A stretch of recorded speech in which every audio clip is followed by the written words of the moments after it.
Bullpen Studios, secured by DFWSecurity.com. This is Sean and RJ on 105.3 The Fan. Murray goes to the right hand. He gets jumped by LeBron, takes a three. That was good! Nuggets up by 9. Jamal Murray, left for the dead in the first half, has come alive. Good morning, Metroplex. Let me get a little RJ choppy clearance right there. This is the Friday edition of Sean and RJ. We are live, trying to get you to your weekend as quickly as possible here on DFW Sports Station 105.3 The Fan. Night off, basically. No baseball. No baseball. No stars. No stars. No Mavericks. No Mavericks. No Mavericks. You would not have gotten the morning off if you stayed up for the hockey, but last night, Metroplex could have taken a little bit of a breather if you wanted. Could have. Had a friend fly into town for the night, so we went to dinner with him and watched the game. He's a big hockey fan, so we watched most of the. We went to this place where you can watch them both. Obviously, it's called the Sports Bar. You heard of those places? Wow. So we checked out both of them. We left around 8:30, and then went to bed shortly thereafter. But what a game! What a game! Denver radio with the call. The Lakers looked like they were going to even up the series. They were up about 8 points throughout the majority of this thing. And then Jamal Murray went crazy. Could not miss. 23 points in the fourth quarter. LeBron could miss 3-point attempts. Oh, man. Oh, I need to tell. Oh. What happened? Oh, I need to tell. You spill your coffee? No, I got just a slight little bump, and I skidded 11 feet on the floor into a fan's cup of ice. I like how he stared down the cameraman, too. Did you see that? As he was walking off the court, the camera guy was in his way, and he kind of just looked at him like, really, guy? Like, we're down 0-2. I'm just trying to get out of here. Yeah, LeBron is getting made fun of this morning and last night. Missed breakaway dunk. Had a missed layup before that. And then he proceeded to miss his 17th, 18th, 19th straight three, which no one has been colder in the fourth quarter of the NBA playoffs for the last 25 years than LeBron James trying to shoot threes in the fourth. So he's missing inside. Anthony Davis missed everything inside. LeBron outside. Yeah. AD inside. Jamal Murray won this game. Michael Jordan never missed 17 three-pointers in a row. Now, it would have taken him a month to attempt 17 three-pointers. Yeah. But he never did that. Mm-hmm. Look, the Nuggets, we're going to resign ourselves to the fact that they're just a better team. We knew they were a better team anyway, just the Lakers. We thought Lakers were going to win. I suppose there's a chance to go to L.A. and they win them both. But right now, it looks like, even when the Lakers had a lead in this game, Denver was just a quick little run from getting back in it. Denver just runs a better offense. Like, Joker had a really quiet game, but he still ends up with these numbers. It's kind of insane. As my dad was texting me, where's the Serbian? As he's rooting for the demise of LeBron at all times. And Joker ends up with 23, 17, and 12. And that seemed like a bad night. 23, 17, and 12. But Jamal Murray, man, this is what he's capable of doing. He could not miss. He was exhausted. Everybody was running on fumes. You got big shots. Michael Porter Jr. I thought Michael Porter Jr. was a much bigger disappointment than what I'm seeing right now. But this is a lethal shooter who's got a height and size advantage on everybody. Aaron Gordon is dunking on people like Blake Griffin inside. Denver just runs a better offense. The Lakers, it seems like everything is one-on-one. D'Angelo Russell is not playing well right now. Vanderbilt, who had that huge game against the Mavs at the AAC, has been pretty useless. It's been Austin Reeves and a matter of whether LeBron or Anthony Davis is on or not. Hachimura was their best player last night, and it wasn't even close. I was surprised by this. Teams are, all right, I'm going to give you 62 games when teams are down 0-2. 62 different times. What do you think the record is of those teams coming back and winning? Okay, so 62 times the league has had a team down 0-2. I will say that team that's down 0-2 has won 14 of them. 6. I was very surprised. Wow. 6 and 56 When down 0-2, Mavs are one of the 6 then. LeBron is responsible for 2 of them. Yes. Responsible for 2 of them. Yes. Wow, that's surprising. That's very surprising. Michael Malone, head coach of the Nuggets, is still not happy with us in the media and kind of how we started this show. A lot of our guys, to be honest, they may not admit this or not. You win game 1 of the playoffs, and all everybody talked about was the Lakers. Let's be honest, that was a national narrative was, hey, the Lakers are fine. They're down 1-0, but they figured something out. No one talked about Nikola just had a historic performance. He's got 13 triple-doubles now, 3rd all time. What he's doing is just incredible, but the narrative wasn't about the Nuggets. The narrative wasn't about Nikola. The narrative is about the Lakers and their adjustments. So, you put that in your pipe, you smoke it, and you come back, and you know what? We're going to go up 2-0. All right. So there's your little motivation, I guess, Coach Malone. Get over it. When you take on the Dallas Cowboys, the narrative is going to be about what the Cowboys did or the Cowboys didn't do. Same thing for the LA Lakers. Same thing for, the mega teams in sports, the most important ones. You're Denver. You're never really going to matter on the national scale.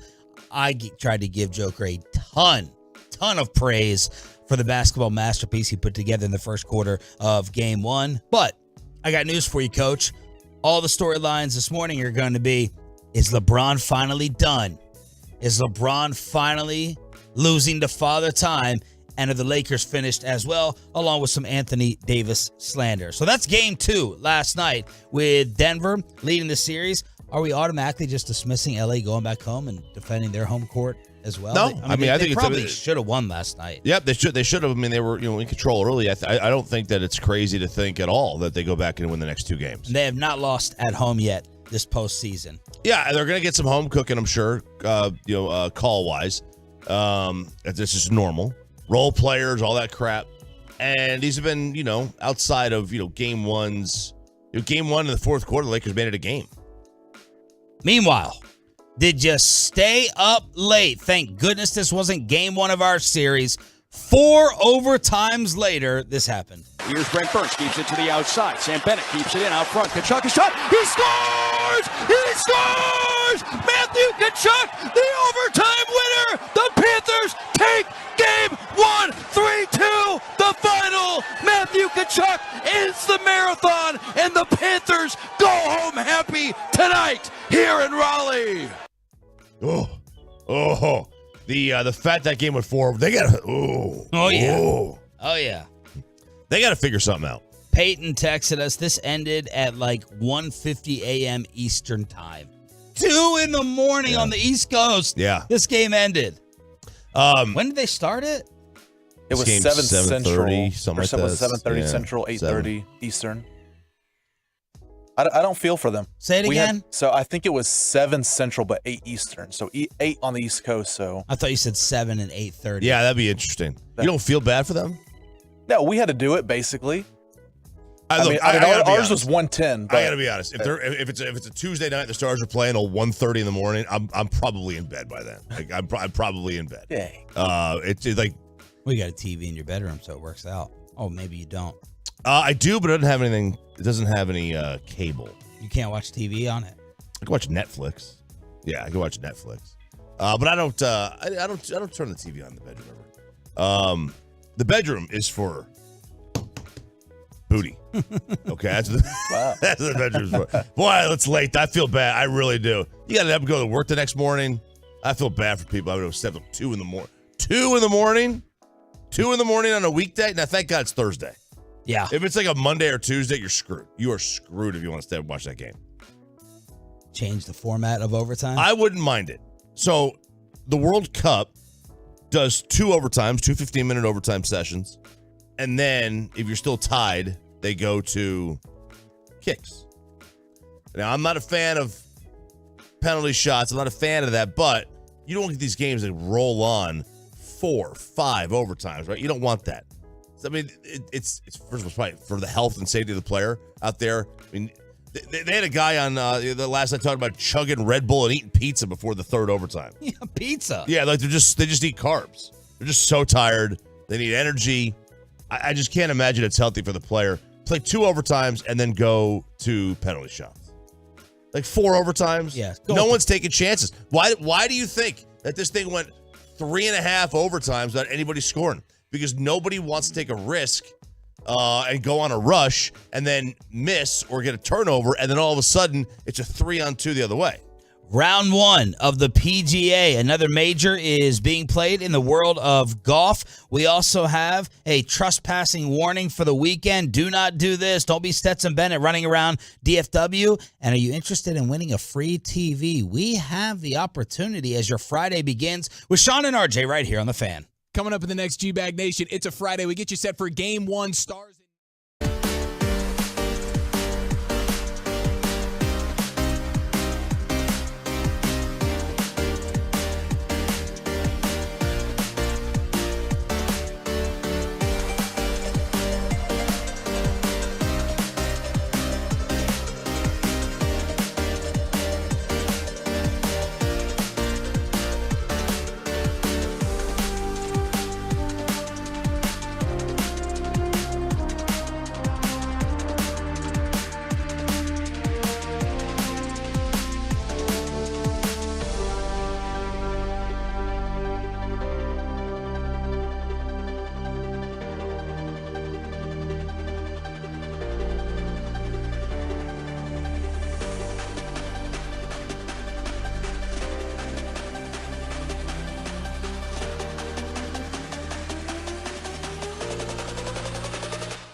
As always, we got a Smashing Pumpkins ticket giveaway during the Expressway, a Dallas Stars version of High Low at 8 o'clock. The Stars bandwagon tutorial. I don't know whether this is helpful or sad. We're going to get to it coming up in the 6 o'clock hour. Game Go one. Stars, baby. Go Stars, baby. Game 1 tonight, Stars and Vegas with a reasonable puck drop this evening. Yeah, very reasonable. On a Friday. You know, I wouldn't mind an 8:30 puck drop tonight. Wouldn't mind that at all. Yeah. But, hey, I'll take it. We're going to get it at 7:30 instead. Yeah, I'll be at a wedding rehearsal dinner, so cool. I wouldn't mind the 8:30 puck drop. 7:30 puck drop on ESPN, and Vegas is minus 125 right now. Round 1 of the PGA Championship. What happened? A guy you've never heard of, most likely, by the name of Eric Cole, is your leader. His play was suspended due to darkness. He is 5 under par. Bryce DeChambeau, who was a plus 11,000 long shot. You bet $100, you win 11 grand. Wow. If Bryce DeChambeau would have won. He was the leader throughout the whole day that I saw. Pretty much. Yeah, for the most part. I mean, he took over the lead probably around noon. Probably close to about 1:30. And he led, the entire time. Scheffler had a great day. No bogeys. -3. He's right there in contention. Dustin Johnson had a really good day as well. He's 3 under. This is a really good leaderboard. Bright DeChambeau, Scheffler, Corey Connors, who's a young up and coming golfer, and then Dustin Johnson, all at 3 or 4 for DeChambeau, and then 3 under par for the other 3 guys. Victor Hovland is at 2 under. Adam Scott is 2 under. I mean, these are big dogs, big names. And then you get a little bit further down the list. Rory struggled, but put in a decent number at +1. He did not play like that. He played like he should have shot 5 over, but he played at +1. Brooks was +2. And Tiger's not in this. Tiger's not in this, but Tiger got to win. Tiger got to win yesterday when the judge told his ex-girlfriend, "You must abide by the NDA." So she cannot go there and start selling her book. Now, she could do that. Well, she have to pay a hefty fee, a little fine to Tiger Woods, but it appears Tiger Woods has won. They will mediate this in private. Apparently, one state is saying no more TikTok. It's over with. Peyton, don't ever move to Montana. Don't plan on it. Montana is the first state to totally ban the social media app. Montana would be on the short list of states I would move to if I was ever going to leave Texas, but I'm never going to leave. Would be. Yes, it would be. Montana, Arizona, Florida, Nevada, Colorado.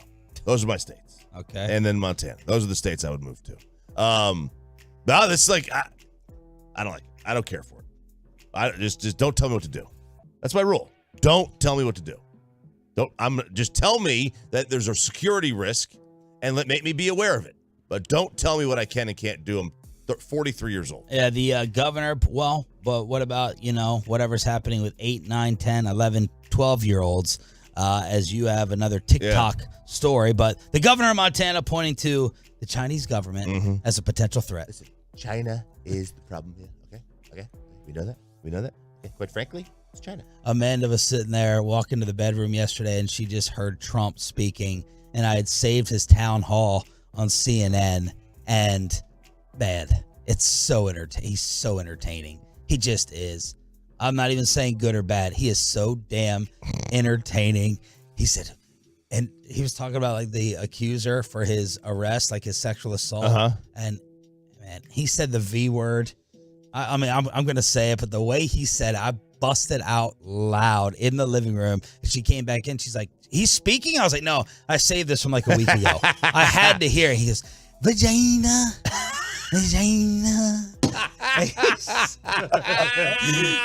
And he said this, and just hearing the stories and hearing his comebacks and hearing his comedy, my Lord. I'm just saying, politics aside, he is must-see TV. Some people in my family hate that I say that, but I'm like, look, it is what it is. Vagina. He's dragging it out. Would you have him on the show? Why you ask me questions why do we like ask that? that? Oh, I just wondering.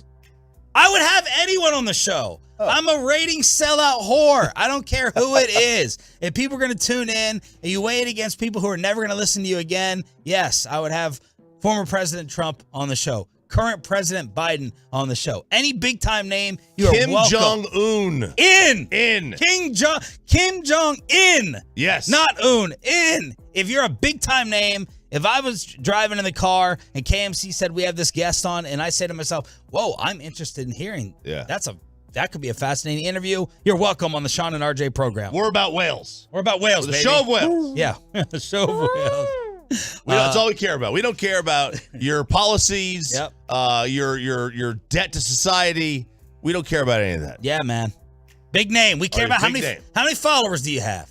That's right. Twitter followers. What's your you got? following? Is there a K next to your number or is it an M? Is there a K? Is there a K or an M? If you got an M, you are on. You are in. What's the TikTok trespass? So this is the latest dangerous TikTok challenge, and this kind of talks to Bobby yesterday in Unethical Life Hacks. Talked about just carrying a dog leash around if you're going to go trespass at somebody else's yard. Well, the latest TikTok challenge might be the dumbest one of them all, although it's a long list. A group of clout-seeking teens is, finding themselves, filming themselves illegally entering private property for TikTok likes.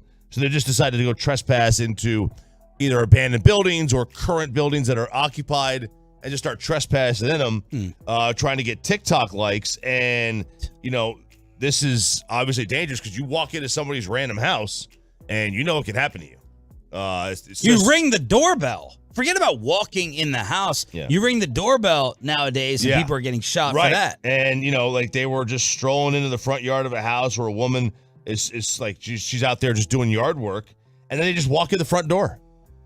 She's outside the side of the house. They just walk in the front door and then she comes back and she's like, whoa, what are you guys doing in here? They're like filming TikToks in her house. And then obviously you do that in Texas, man. This was in London, the story happened. You do that in Texas, I mean, you're just begging. You're begging for someone to do the castle law or whatever on you. You're begging. 877-881-1053 is the truckwreck.com text line to hit us up here on Sean and RJ live on the Fan Cam, Twitch, and YouTube. A chance to win a free television. Give us that. So this is a company called Telly, right? So the company's called Telly. They will give you a free 55-inch TV for free. But they also, on this TV, so it's got the main 55-inch part, and then on the bottom where you might have a speaker is going to be a second screen, like a 6-inch screen that goes the entire way. All right. That shows nothing but advertisements or like scores. Okay. All right, which I think is kind of cool. So if you want a free 55-inch TV, this company called Telly will give it to you, but you've got to be cool with this thing staying on 24/7. What's the problem? What's the downside? People don't want that on 24/7. Like, you mean like even when you turn the TV off, it's still scrolling and on? Yes. Okay. Yeah, I would be totally in on this. Whoop-de-doo. If you want to get a TV, like if I wanted to get like a TV for outside, like I need a new one for outside, I would totally do this. What's the market for televisions now? I'm TV searching. What size? Does size matter? Yes, it does. Damn right. 55 may be too small. Yeah, 55 is too small, but 55 in Iron Pen is perfect. Iron Pen? Yeah. What is that? Is It's that a reference to the Declaration of Independence. Oh, okay. 80-inch? 75-inch? Like, what's the market for TVs in terms of affordability these days? I've got a 75-inch. I did not pay much for it. Your best bet is get like an open box item, too. 85, you're going to spend a lot of money. 85 for some reason, the number where it jumps. Yeah. I got mine it was less than $1,000 for the 75-inch. I think it was like maybe like $600. It's a Samsung. It's a good TV. And you love it? Love it. Oh wait, no, it's an LG. It's a good TV. All right, never mind. I'm out. You're out an LG? No, I'm just joking, but then it made me think of my LG fridge. Don't ever get an LG fridge. Life's good. Ever. No ice. You're never gonna see ice the rest of your life. I have. You might as well move to London. No ice in the drinks. I have I think it's a Whirlpool fridge, or one of the Whirlpool, Samsung, whatever. Yeah. And I get maybe 3 cups of ice per day out of that thing. I get nothing. And does it jam up? Or no, it just doesn't make it. Mine jams up. I'm about to go back to my grandma's trays. Ice trays. I'm gonna go with the trays, and I have to wait 4 hours for them to go ahead and freeze up. Have you ever seen an ice tray in your life? Yes, I have. Okay, we have one. We have the ones that are like bulb shaped for like the whiskey drinks and stuff. You know. Yeah. We actually have a separate fridge that makes ice because it makes it a lot faster rate than our slow fridge. So. Dang.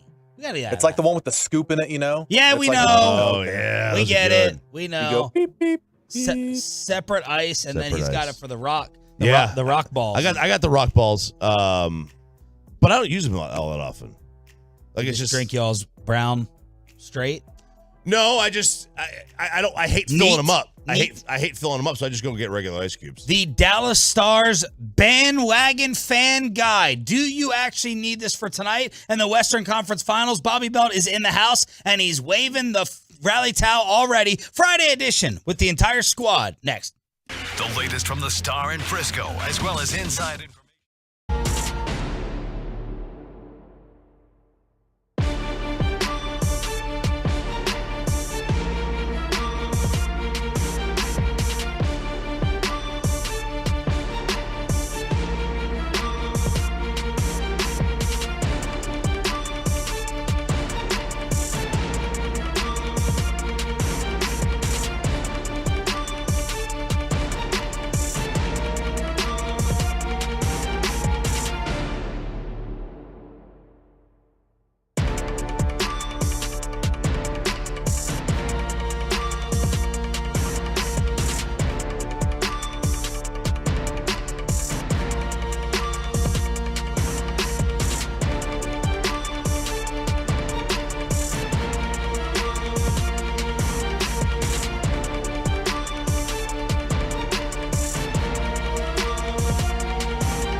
fan studios secured by DFWsecurity.com.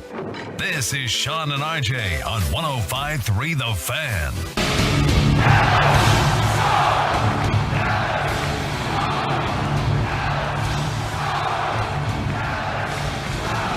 And the rally towel is out from Roberto. Good morning, Metroplex. Special shout out to the 6 a.m. club.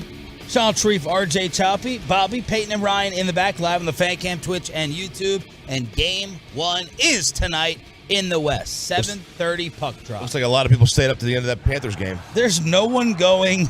Let's get it, baby. Let's go Stars going, baby. Yeah, there's one direction on 75 where I don't see any cars. No, I don't see anybody. I was like, what's going on? What's going on out there? Stars, baby. So, Choppy, a Twitter map has shown that almost half of the United States is rooting for the Stars in the conference finals. I don't know what to make of this, that 50%, let's call out those who are not, those that should be versus those that are rooting for the Golden Knights. Okay, so you got New York, Pennsylvania, Michigan, Wisconsin. Supporting? No, these are for the Golden Knights. These are the enemies.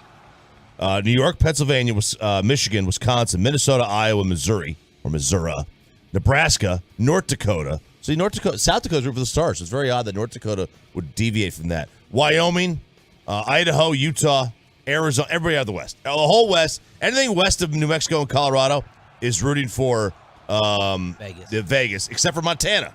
Montana's a good place. Alaska for the Stars, Hawaii for Vegas. Only 2 states are rooting for Florida. Georgia and Florida. And New Jersey. Oh, wait, never mind. And and New Hampshire, so 4. And Makes then sense. your Carolina states are Tennessee, North and South Carolina, Virginia, and then Delaware.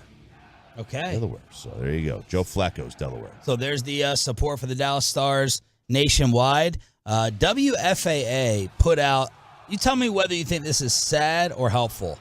Dallas Stars Bandwagon Fan Guide. Everything you need to know before the Western Conference Final. Just that headline, a Bandwagon Fan Guide. Is that a little embarrassing? A little embarrassing. I think it's a little embarrassing. I don't think. Like, do you think the? Give me a newspaper. Give me a newspaper. Four-star Dallas Telegram. Times Herald. No. Different USA city. Today. Different city.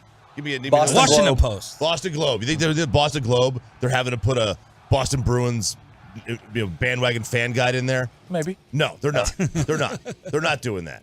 They're absolutely not doing that. Here are the different categories. Tell me if it's still a little bit embarrassing. Dallas Stars playoff history. It's not too bad. Have the Dallas Stars gone by any other names? Who is the Dallas Stars owner? Who are the Stars breakout players? We also have the category of why do the Stars play Pantera after they score? It's embarrassing. It's embarrassing. This is not. I think this is good. Like you're recognizing what the reality of this city is and what this fan base is. Hockey has not been their thing.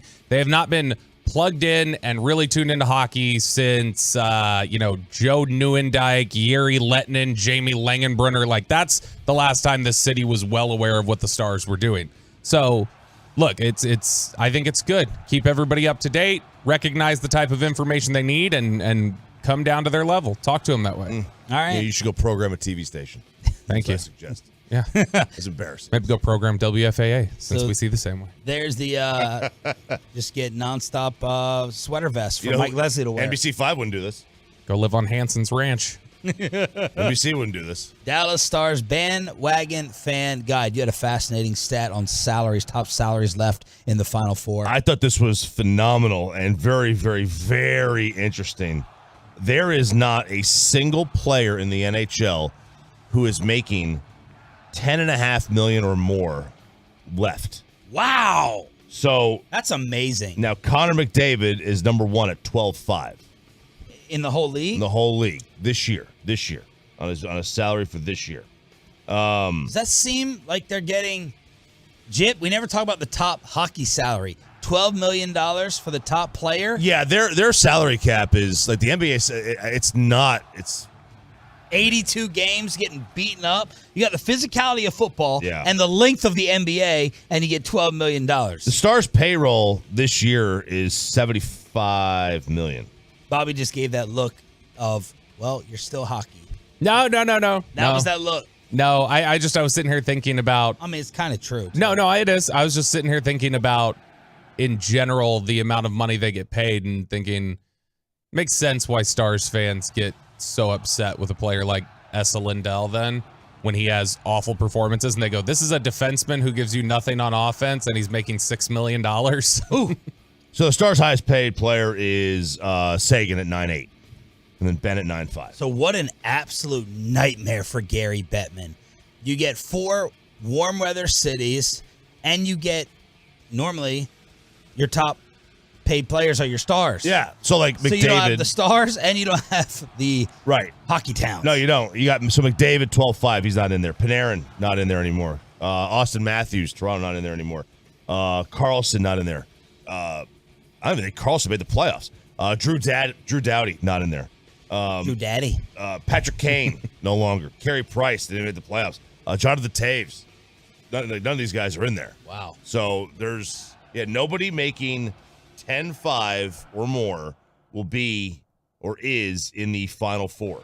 Now, a couple people making 10, like Eichel for Vegas is at 10. Bobrovsky for Florida's at 10. So, like, there's guys there. And, like, Sagan's 9.8. But, 10-5, not a single player in the top 10 of salary is in the postseason still. Game 1 tonight on ESPN. Roberto, give us a little ESPN preview. Yeah, so ESPN had a whole recap, just kind of, a bandwagon guide, if you will, for the entire country on these 4 teams that are left. And they got to Dallas, and they were ranking on the different teams. The lead question, the lead capture on each one of these was the goalie confidence rating that these teams have right now. So Carolina was an 8, Florida was a 9, you had Vegas at a 9. Where do you think they put the Dallas Stars goalie confidence rating? 7.5. Yeah, 7. I was gonna say 7, 7.5. 8.5. Oh, okay. That's fine. They say what the Kraken encountered in Game 7 is the version of Jake Ottinger that makes the Stars such a threat. Ottinger has had his struggles during this year's playoffs and was pulled twice in the second round, but his 22-save performance to close out Seattle was one of his strongest outings of the postseason, reinforcing the notion he will play a monumental role in what happens next. In terms of what we've learned about the Stars, the ESPN thinks one of the most impressive things that we figured out about the Stars during this playoff period is that they said when you look at who they've played to this point, Seattle and Minnesota, those were 2 of the NHL's best teams during the regular season. And Dallas has gone in there, handled business, shown that they can play tough competition, that play different styles. And when it says players who need to step up, who do you think ESPN? Robo. Which, by the way, we got some fan text pushback. We had a listener, I think it was a 903 yesterday, saying, y'all chill on Robo. Y'all are being too hard on the man. He's been better than you're claiming. But ESPN says no.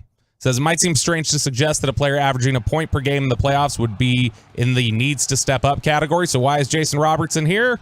Well, it goes back to the discussion about Robertson as a goal scorer. He scored twice in the first round, but did not score in the second, which has led to some questions about how he'll perform in the conference final. Now, they talk about...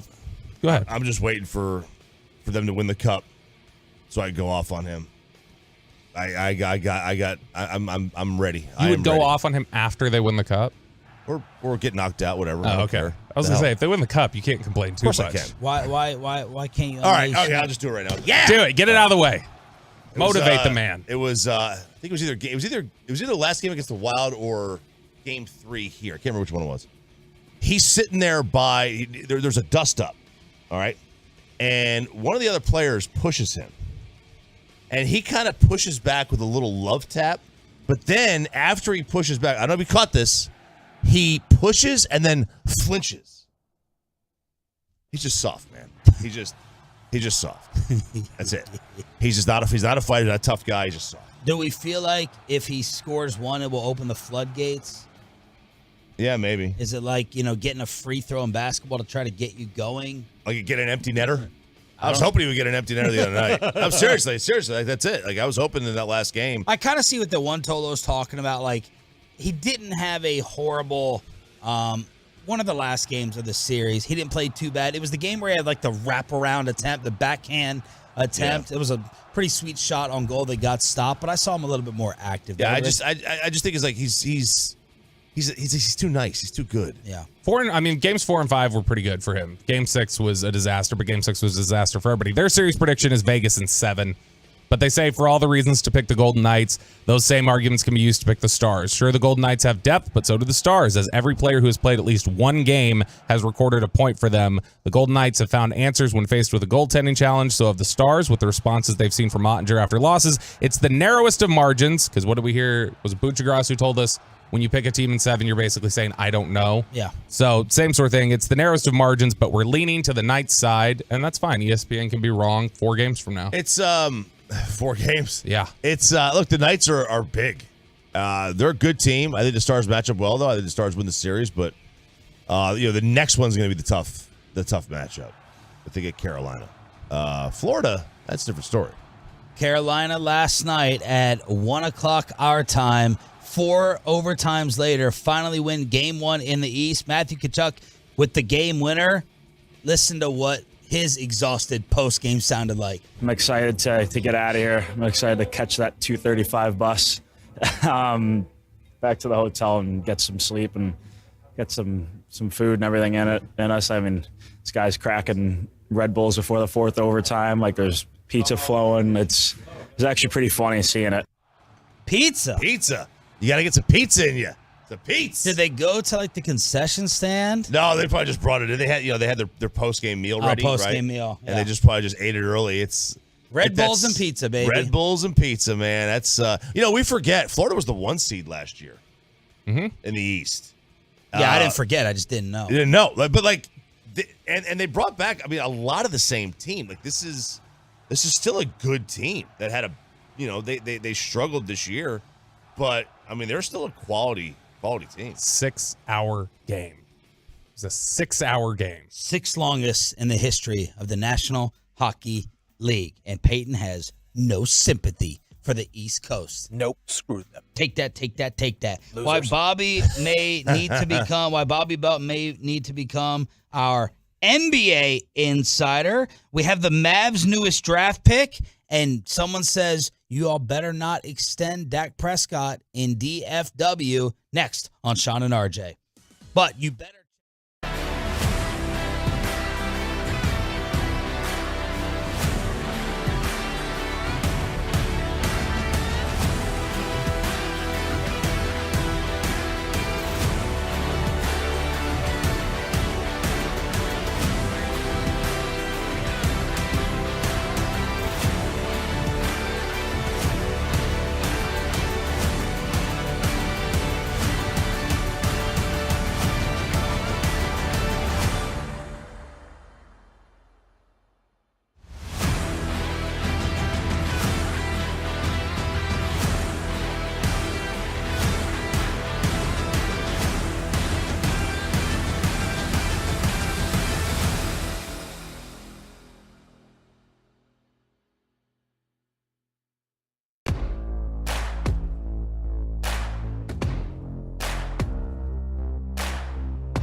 Injury lawyers Frankel and Frankel. Life is unpredictable. Accidents happen. Frankel and Frankel are the go-to attorneys for car and truck wrecks in DFW.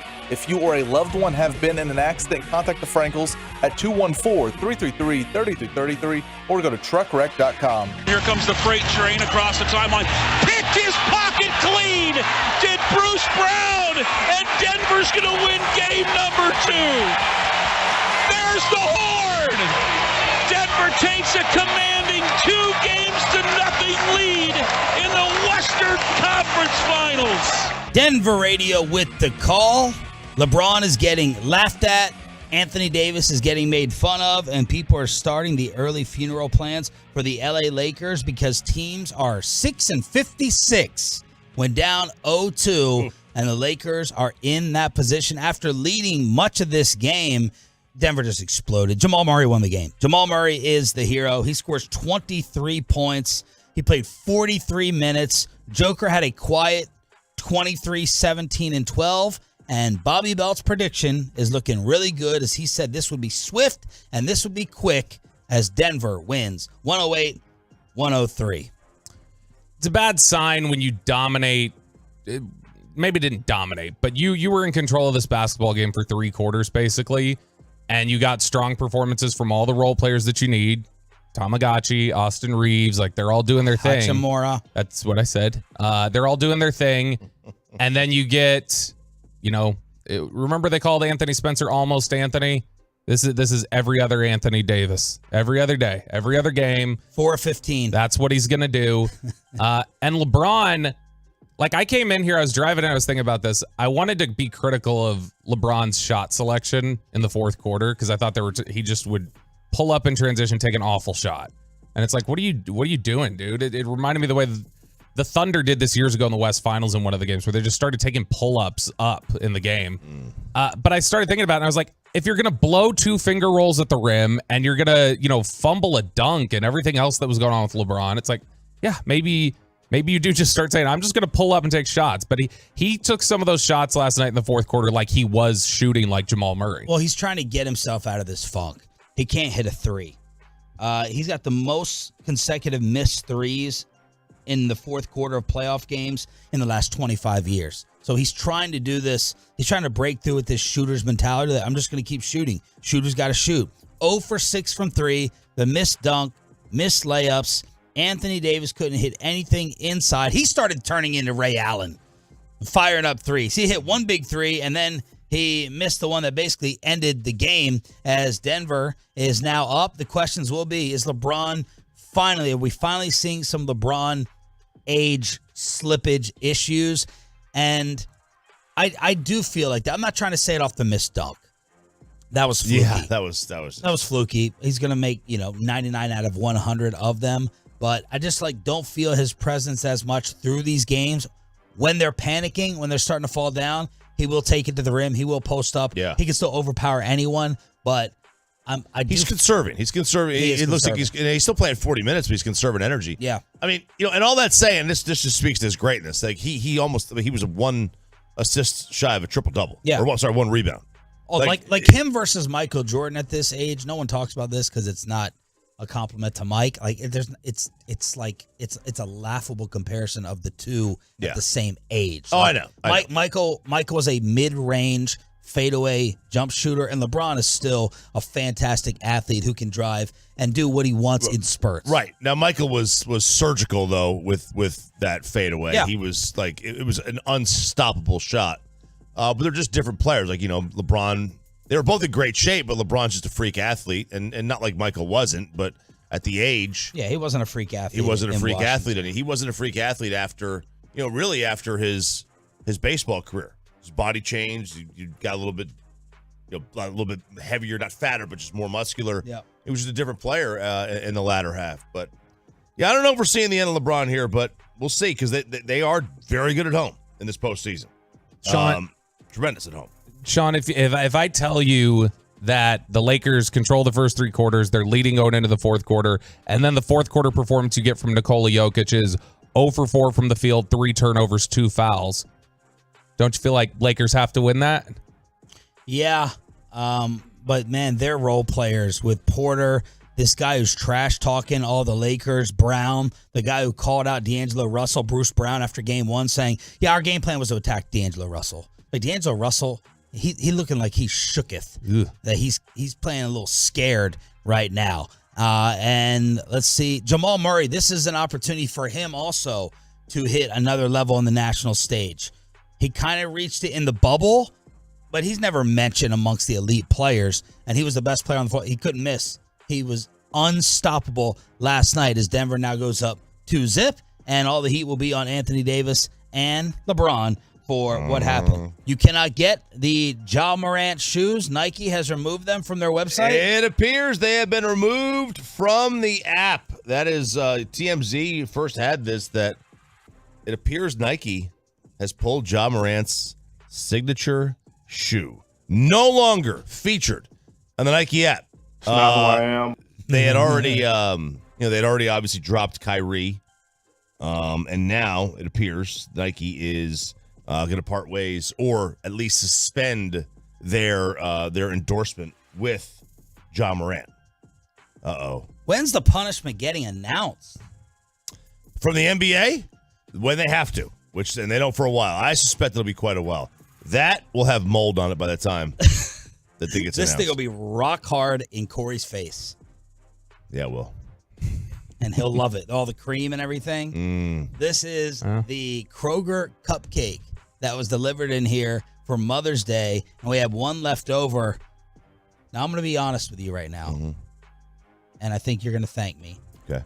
I was pulled aside yesterday in the hall, and some people in the building were planning on getting you with this randomly one day. And they I said, heard about that. You did? Yeah. And they said, okay, so I had no idea you knew. Yeah. And they said, what do you think? What do you honestly think? Would RJ get ticked? And I said, RJ, he would be furious. Don't do it. I was like, do not smash this cupcake, surprisingly, in his face. And then Hagee said, okay, I won't. No, it was talking about me being a snitch. They wanted Derek to do it. They did. They wanted Derek. They wanted Derek to do it on Wednesday. All right, if Derek did it, I think he may have been able to get away with it. But if Hagelin came up here or Bobby and smashed this in your face, you would have been ticked. I mean, I would have been upset. I wouldn't have thrown hands. Yeah, but you would have been upset. Sure. I mean, nobody wants a cupcake smashed in their face. Yeah. So I wouldn't be saying, "Oh man, you got." Yeah. But you know me. I don't get really mad. Like I wouldn't. I'll flip every now and then, but like, no. I mean, I would get upset, but I wouldn't like lose my mind. So with this still intact, I bet Corey Majors over under 16.5 games for Ja's suspension. If he's suspended over 16.5 games, 17 or more, Corey gets it in crosstalk straight to the face. And if it's less than that, I'll get it. What's Vegas favoring? Who do you think is the favorite here in this bet? If you had to handicap it. Over 16. Right? This Over should 16 be an easy win. Should be an easy win. Should me. be at least 20 to 25 games is what they give him. They're going to make sure that he can't win any awards. What do you think, Bobby? Who should be worried?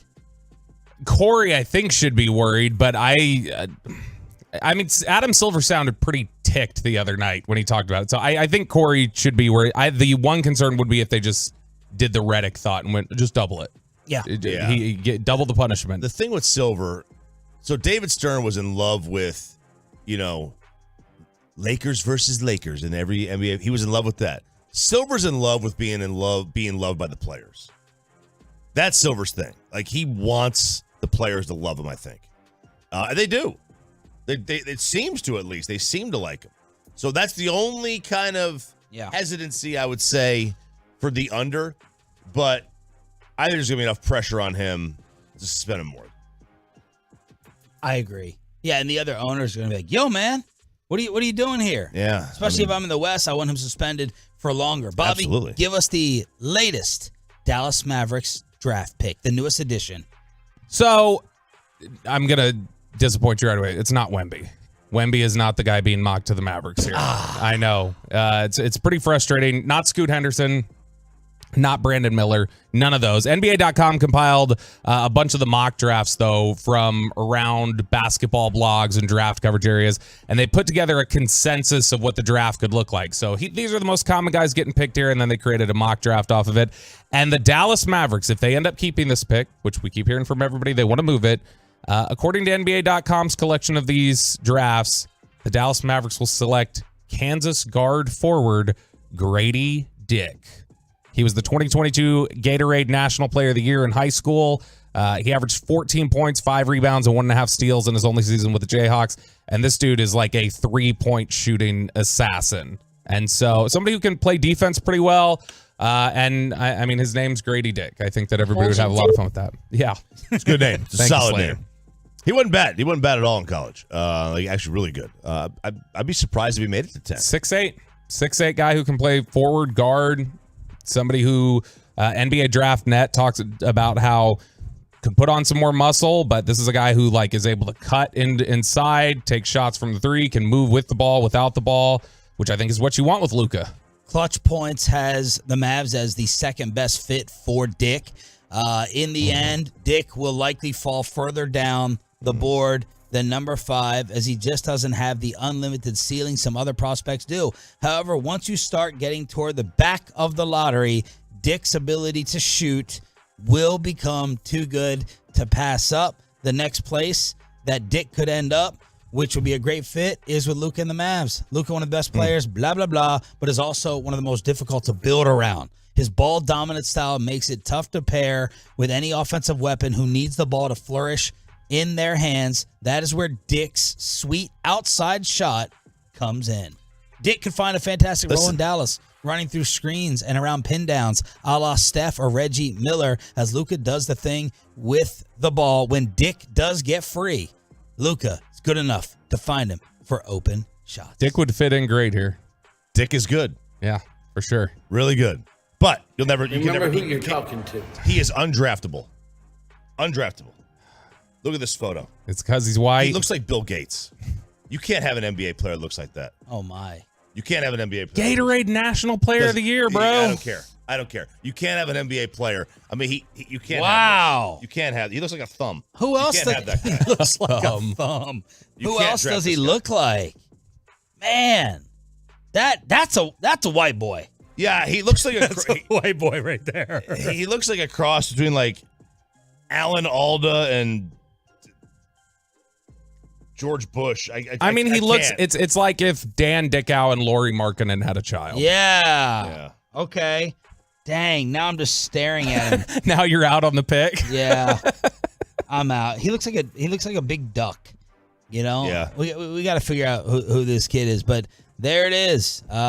Dick to 10. Dick at 10 to the Mavericks. 877-881-1053 is the truckwreck.com text line to hit us up here on Sean and RJ. We have a surprise for the Dallas Stars Dark Roast. We have a special guest to read the Dark Roast of Las Vegas to try to guide the Stars to a Game 1 victory and beyond.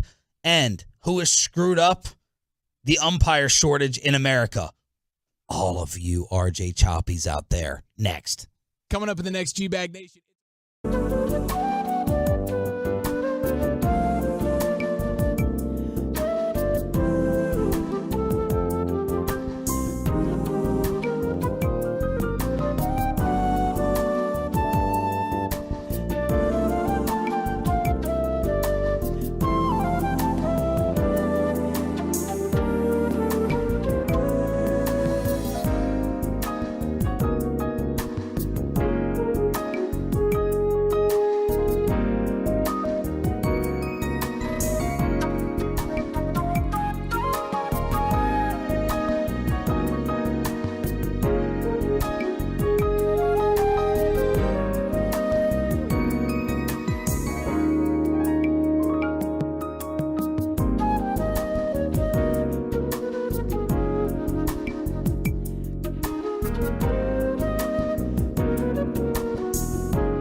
Conference Finals. Game 1 tonight at 7:30.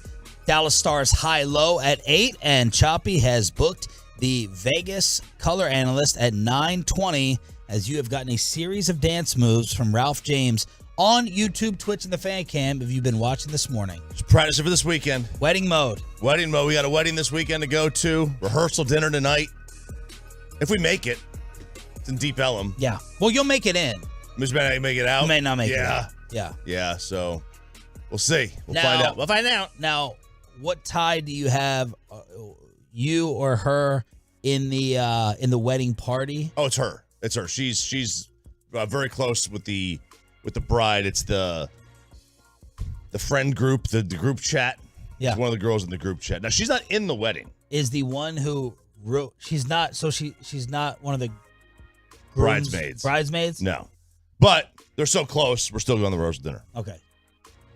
You pressured the couple to make you do the invite you to the rehearsal No, dinner. I did not. Okay. I did not. I am. This is actually creating quite the stir in my household.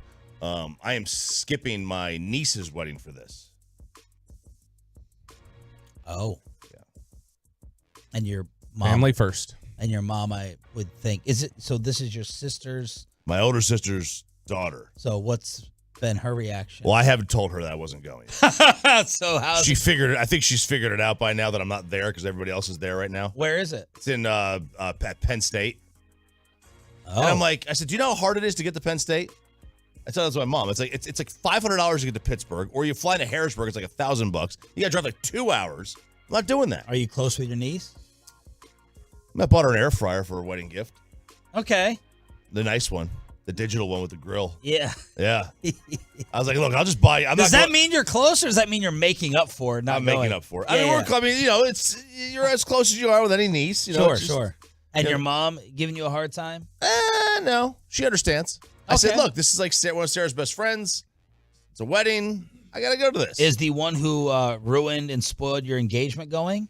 She'll be there. What's her status with you guys? It's, she's trying. She's been really, really nice. I'll give her that. She has been really sweet. She feels bad. Okay. Mackenzie feels bad. Have you come up with a backup plan? I've got a couple in the hopper. All right. I've got a couple plans in the hopper, baby. I am excited about the prospects. Okay. All right, good.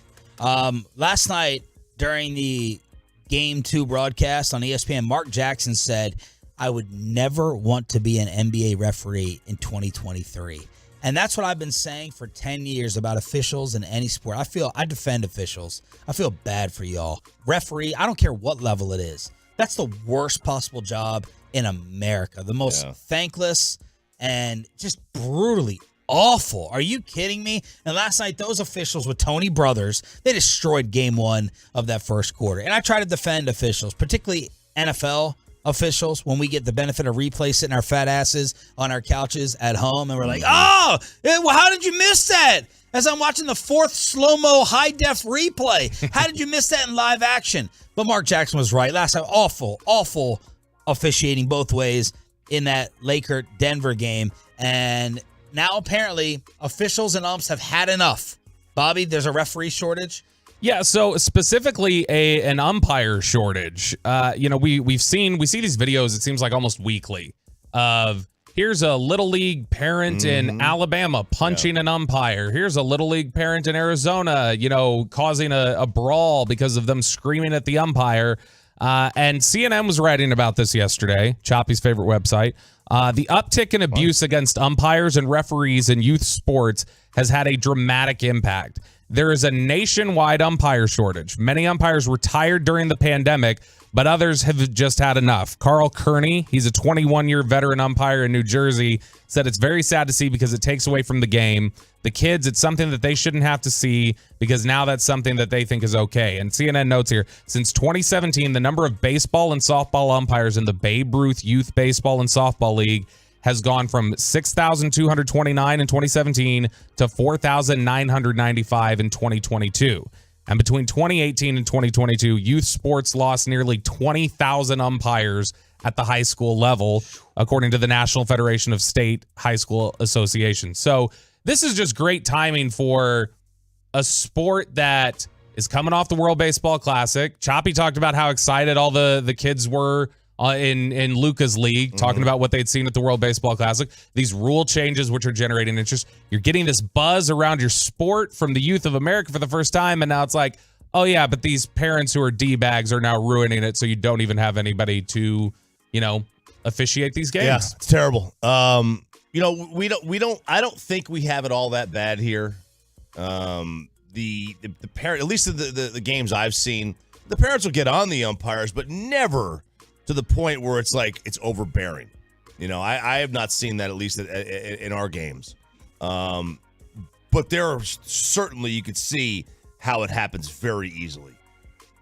Parents are in every parent that's out there at their kid's game. They are more invested in that than they are in any sport professional team or college team. They just are. They want to see nothing more than little Johnny become the next Mike Trout. That's what they want to do, right? That's what they want. And they will absolutely ride an umpire. And it stinks. I feel bad for them. $50 a game ain't enough. Jersey has the best solution. If you run your mouth in the stands, you have to ump the next 3 games. If you want to be a distraction, if you want to be a disruption, the only problem is that, you should have to umpire the games that your kid is not involved in, but then you could still affect standings and, just be a total jackwagon and, call everything opposite and, just make an absolute mockery of it. But I like that. You're going to get down here or your kid's team is going to forfeit the next game. I like that as the punishment. Yeah, Seems fair. Seems fair to me. I like it. I think it's a good idea. I think it would definitely curtail a lot of this angst and really kind of bullying of the umpires, which happens. Meanwhile, one has gone missing. Major League Baseball. Oh, baby. Angel Hernandez. The worst umpire probably ever. Has umpired 1 game this year. He has not umpired a game since April 3rd.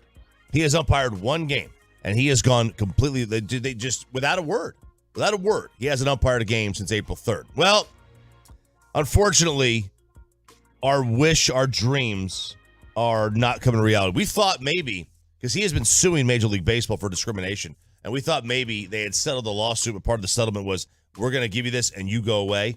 That didn't happen. Angel's dealing with a back injury.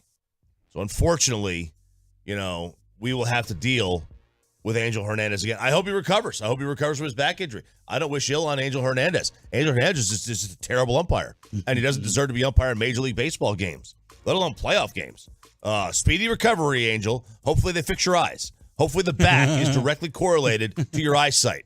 But wish you speedy recovery, and when you come back, don't stay so long. 877-881-1053, truckwreck.com. Text line to hit us up here on Sean, RJ, and Roberto. And today, to get you set for Game 1 in the West, we have a special reading of the Dallas Stars' dark roast of Las Vegas and the Golden Knights. Step to the microphone, sir. Is there a barista here? Because this roast just got dark. That's right, it is I, the man behind the glass. The guy that Sean always says, in the back, it's not Ryan, but it's Pepe. And you are dark.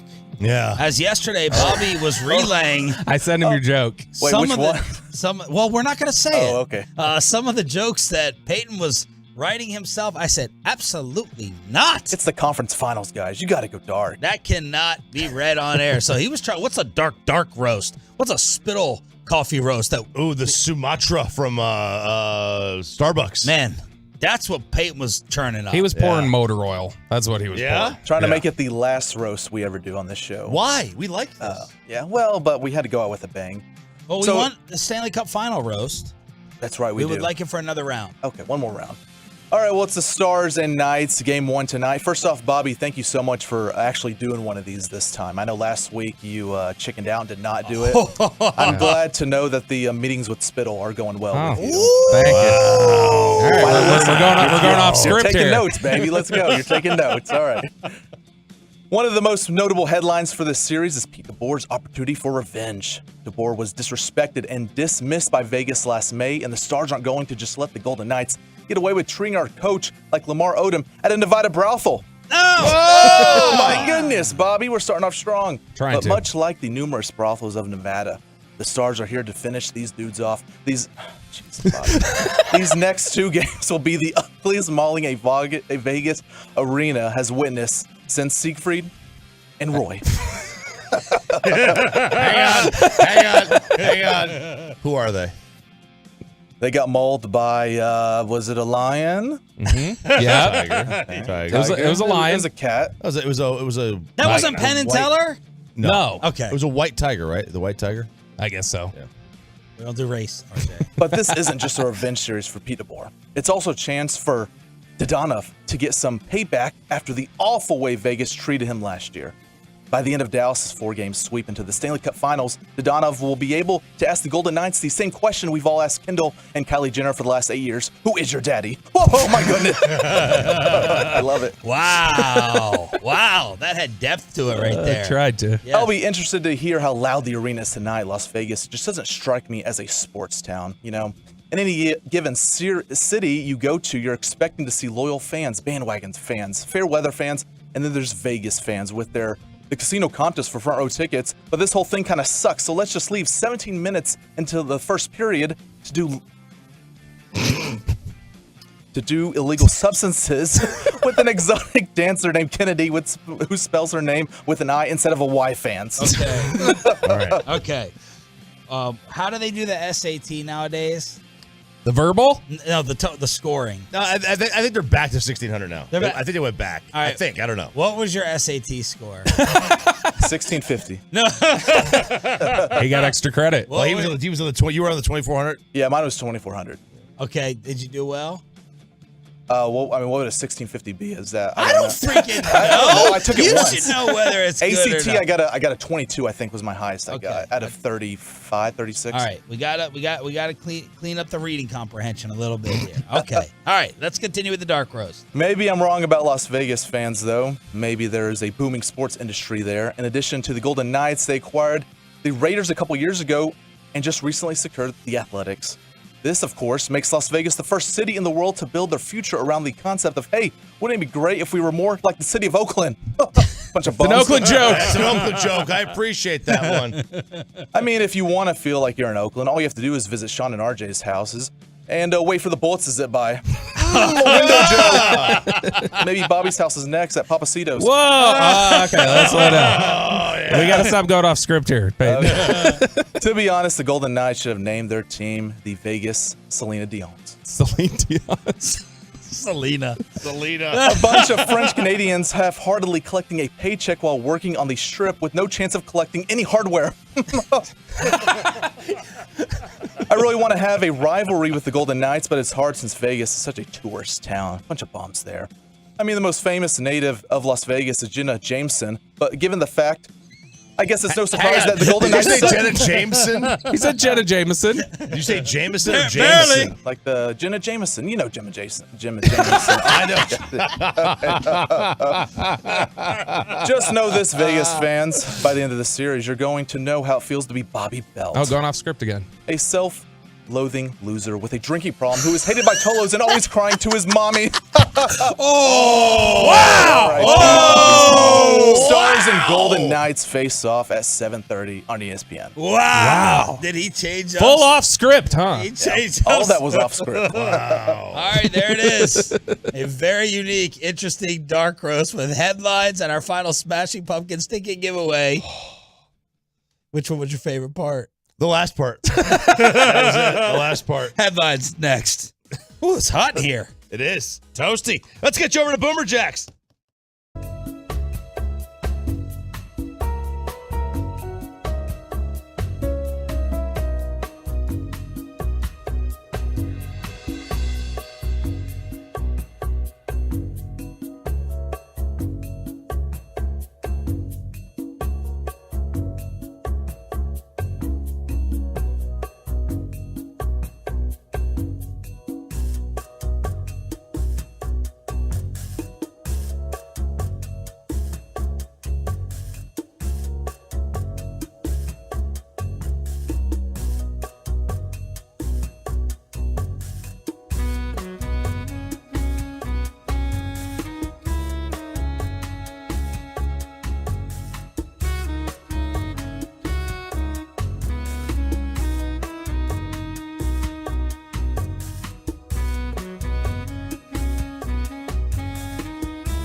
Fan Studios, secured by DFWSecurity.com.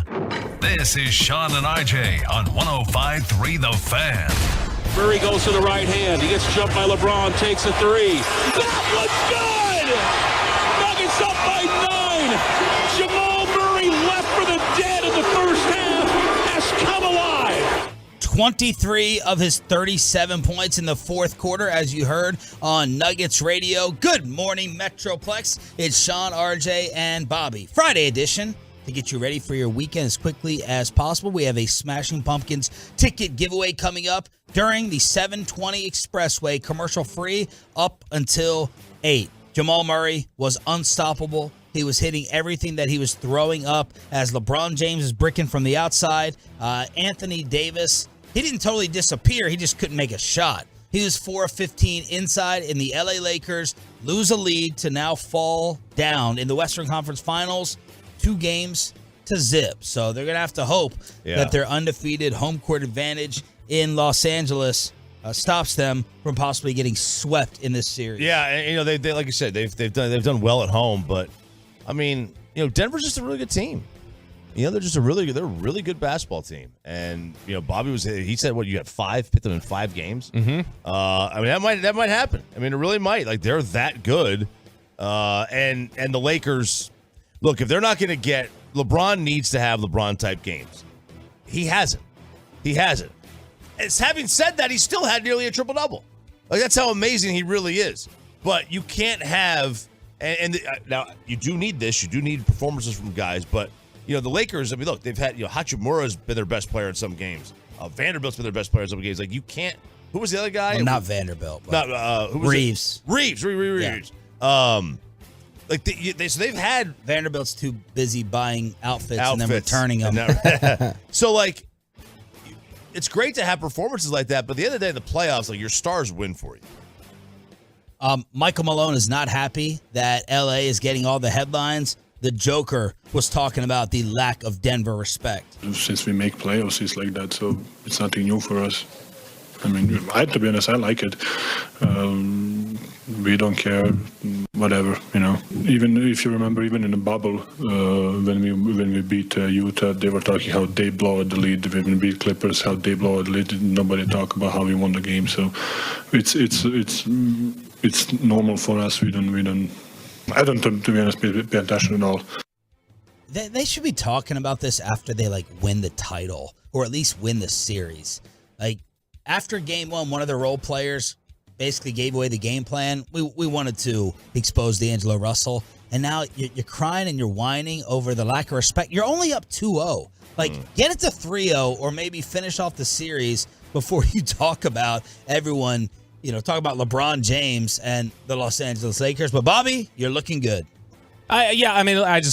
It's partially Denver because, the first game, what was it you were saying? You were talking about, look at all those ridiculous shots they were making. Yeah. And then last night, Jamal Murray, Jamal Murray was awful the first 3 quarters of the game, by the way. And he comes in there in the fourth quarter, and he is just lighting things up. But that's how Denver plays. Denver just makes tough shots. They're really, really good. But I was looking at this. If you think about the road they've had so far, and the fact that they may play the 44-38 Miami Heat in the NBA Finals, is it possible that's the easiest run any team's ever had to the finals? Minnesota won 42 games. Phoenix won 45. LA won 43. And then if they were to play the Heat, it would be a 44-win team. Ooh. Wow. I hadn't thought about that. 44? 44. No, nobody with more than 45 wins potentially that you played on the road to your title. That's not going to help the respect argument that they're trying to make. They're very good, though. No, it's not going to help the respect argument, but, it's also not going to help the Mavs argument of tanking. Here we go. Can't let it go. Especially when they draft Grady Dick. Now, you got to also line the Mavs up against Denver. What would have happened? Oh. Mavs in 5. What numbers would Joker have put up in that series? What would Joker have done? 30 rebounds a game. He'd have had that Wilt Chamberlain stat line where he had 24 blocks. that one game. He would have been holding up a sheet of paper that said 100. Game 1 of the Western Conference Finals tonight. Stars in Vegas to take on the Golden Knights. Puck drop is at 7:30, but last night was this morning was game 1 in the East. Here's Brent Burns, keeps it to the outside. Sam Bennett keeps it in out front. Kachuk is shot. He scores! He scores! Matthew Kachuk, the overtime winner. The Panthers take game 1, 3-2. The final. Matthew Kachuk ends the marathon, and the Panthers go home happy tonight here in Raleigh. And that was with 12.7 seconds left in the quadruple overtime. We're 13 seconds away from 5 OTs. From five overtimes. That's crazy. Nobody wants to take chances in overtimes in the NHL Stanley Cup playoffs because you take a chance and all of a sudden you don't score. You get a little bit of a rebound, that goes wide, and all of a sudden it's an odd man rush the other way. And that's why you get overtime. You might see some 2, 3, 4 overtime games. I don't know what they can do about it. It's not fun. I guarantee it ain't fun for the players because they're going to turn around and they're going to play on Saturday. They're going to play less than 48 hours after this game was over. And Bobby, Spittle should be proud of you. I saw you tweeting about this game. Yeah, I'm trying to scout the opponent for once the Stars get done, once they sweep this. Gonna admit, did not stay up through to the end of the fourth overtime. But man, it's really fun watching Carolina play. And Florida, I didn't watch much of Florida the first 2 rounds. I'd seen a substantial amount of Carolina during the playoffs at this point. Florida's really good too. I don't know what their issue was during the regular season. Obviously, as I'm just plugging in here, but man, both of them play really fast and really aggressive. It's hair on fire. They're largely the same team that was the 1 seed last year. That got booted. They're largely that same team, and here they are now on the cusp of going to the Stanley Cup Finals. It's a good team. Like Carolina's really, really good. So so is Florida. They just didn't get it done during the regular season. They snuck in. They really snuck in. You like these Stars to win this series starting tonight? Yeah, it won't be a quick series though. It won't be in 4 games. Although they didn't lose to Vegas all year. Vegas didn't have Eichel the last time they played. That was a game that went to a shootout. I was there, Sean. No. And hopefully it'll be at Game 5. Hopefully I'll be there. I hope it's not a sweep because I want to go to Game 5. Are you going? Well, we looked at flights last night. They're much cheaper than they were a couple of days ago. So how would see. Is that on a Saturday? Saturday, yeah. So just roll out on Friday morning? We would leave we'd either leave Friday night or Saturday morning and come back Sunday. Quick turnaround. And the beauty, we'll just stay at my buddy's house. No hotel fee. Rangers are back on the Fan tonight against the Colorado Rockies. What do we know about them? We know that their best pitchers got an ERA in the mid-3s, and everybody else in like the 5s and 6s. They have 2 players with a WAR, win above replacement, over a half. The Rangers have 8. Wow, they're bad. They are bad. Now you've heard of a couple of their players. Chris Bryant, you heard of him. Randall Grichuk. He used to play with Toronto. You've heard of him. What happened to Chris Bryant? He signed with Colorado. Next superstar baseball. Yeah, he's got that swing path that just it either hits a home run or it's Joey Gallo. He's the righty Joey Gallo. Not quite. I'm exaggerating, but so they're not good. They're not good. They're not great, but they just took 2 or 3 from the Reds, something you couldn't do. So, a lot of people take 2 or 3 from the Reds, except for the Rangers. Here's the thing. Don't underestimate this bullpen in that altitude. That's what I would be concerned with. No lead is going to be safe in this series. True. So that's going to go down this evening right here on DFW Sports Station. Your home for Rangers baseball is always going to be 105.3 The Fan. So that's going to be a 6:30 pregame. They're playing here, though. Yeah, I'm a dummy. I just realized that. I was like, wait, we're going to the game on Saturday. They're not in Colorado. I don't know why I thought they were on a road trip. I thought it was a travel day yesterday. 6:30 pregame, first pitch at 7 o'clock. Choppy, round 1 of the PGA Championship. All right, they had to suspend play yesterday due to frostbite. No. Oh. There is no frost delay this morning because they are on the course finishing up round 1. Eric Cole was in the lead, but he is no longer in the lead.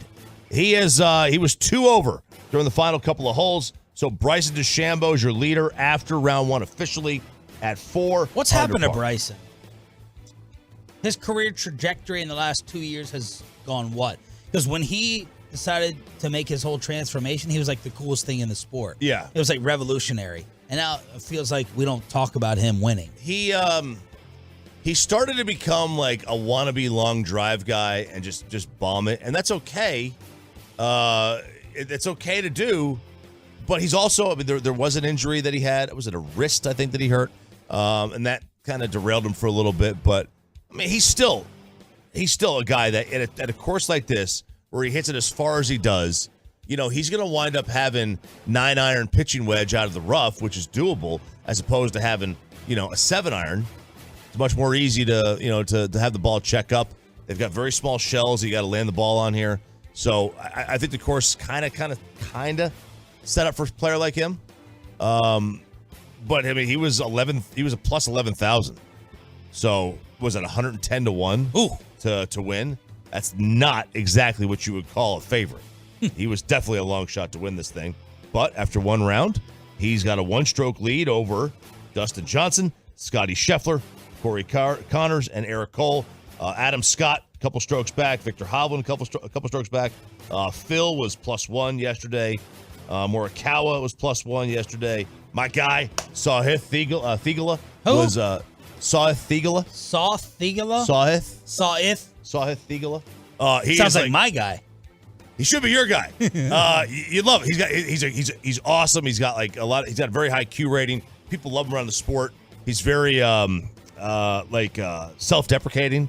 He was ranked like 40-something, 30-something in the world, and he was like, guys, I'm not one of the 30 best players at golf. Like, stop. Like, I'm not.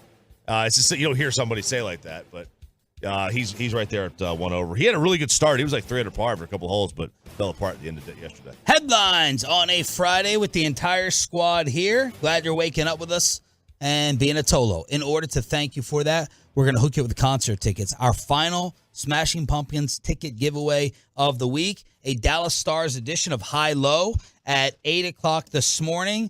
ESPN is arguing about whether Dak should get re-signed and the difference between the love for your pets and the love for your children. And a local news reporter had some problems on a hump day. Hump day? The Expressway with Sean, RJ, and Roberto is next. But first...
scrolling, whether it be Facebook Reels, YouTube, Instagram, TikTok, whatever else, and I've collected them all together, and I'm here to present them to you gentlemen. All right, this first clip here, this is what I saw on Instagram this week. T-Pain, his evolution is fascinating to me, where he was Mr. Auto-Tune and everything else.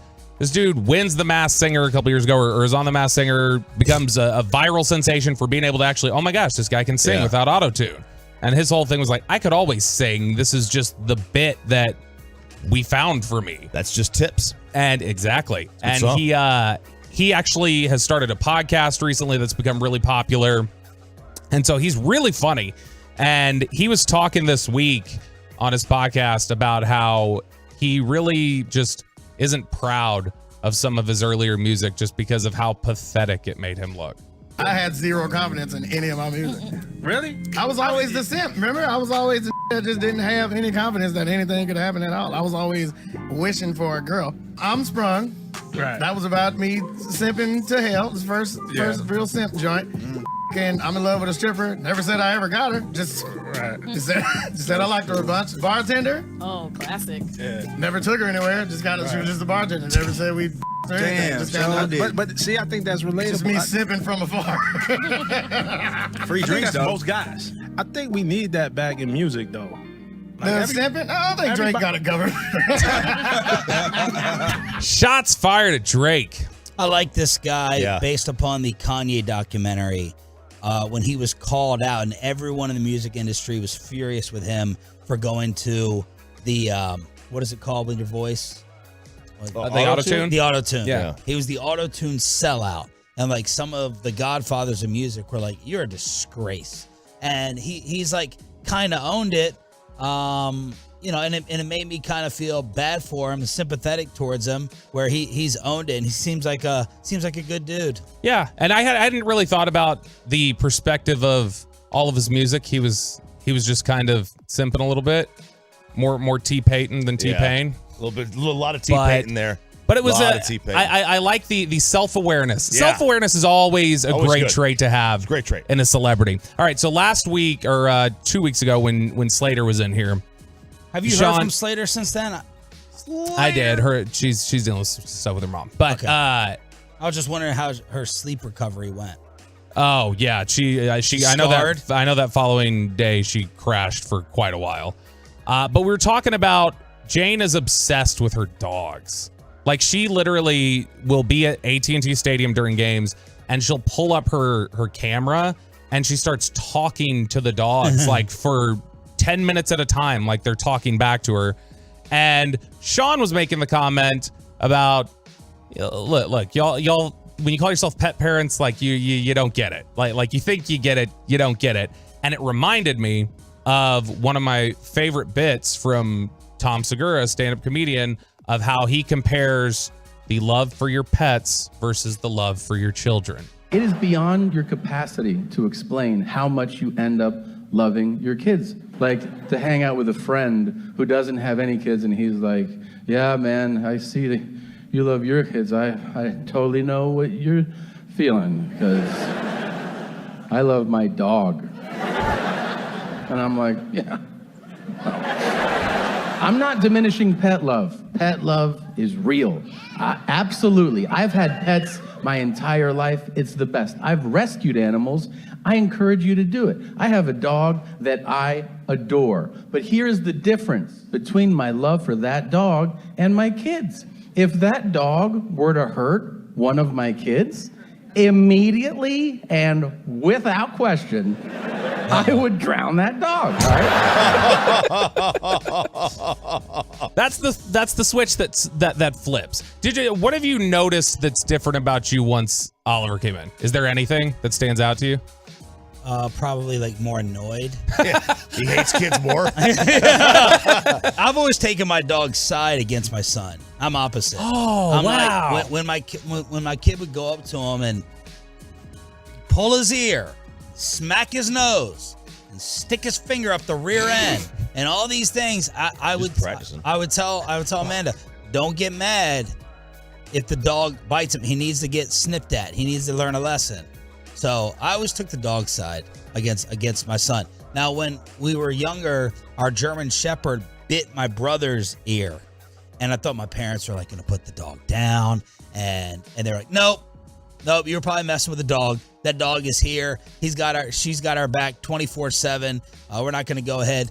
I mean, but I also feel like all of our dogs have been trained pretty well. Nothing like too wild or some dog that could snap and ever attack or play too rough and screw you up. I've never had that dog. So you know, like I have a temper that can be triggered by certain things. So we were. How many dogs have you had? None, because the middle one has dog allergies, like really bad. She breaks out in hives and stuff. Get her a pill. So there are soft. You know we didn't have in Gen X allergies. No, this neighbor of ours, they have a dog that's one of these hypoallergenic dogs. So they're like, oh, we're going out of town. Do you want to watch the dog for a little bit? That would also give Addison a chance to be by one of these dogs that she can actually hang around. And she could. The dander doesn't give her any problems. We've had to look at potentially getting one of those dogs. It's like $6,000 for a puppy for one of these things. So we're watching this dog, and this dog's a little moody. It's a little small, like maybe 6-pound dog, but Addison is just sitting there next to the dog, just admiring him, not even doing anything. And that dog, when she just went and stepped to go walk away, just turns around and like bit her ankle and like broke through skin. Yeah.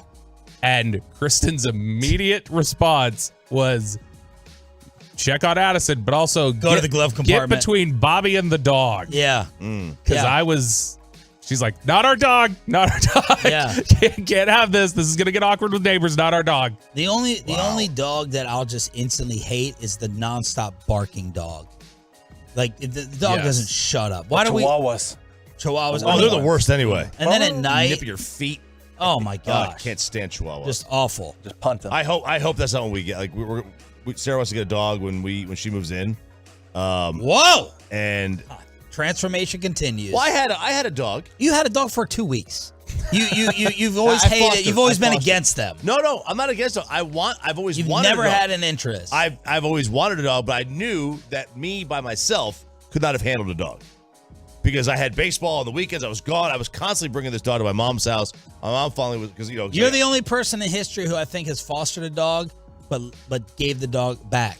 Like normally they melt you. Yeah. Like you keep them and you're like you did not have that problem. This dog was a problem. Jinkos were in style longer than you had a dog. You what? Jinkos were in style longer than so you had a dog. It was about 3 weeks I had this dog, 2-3 weeks.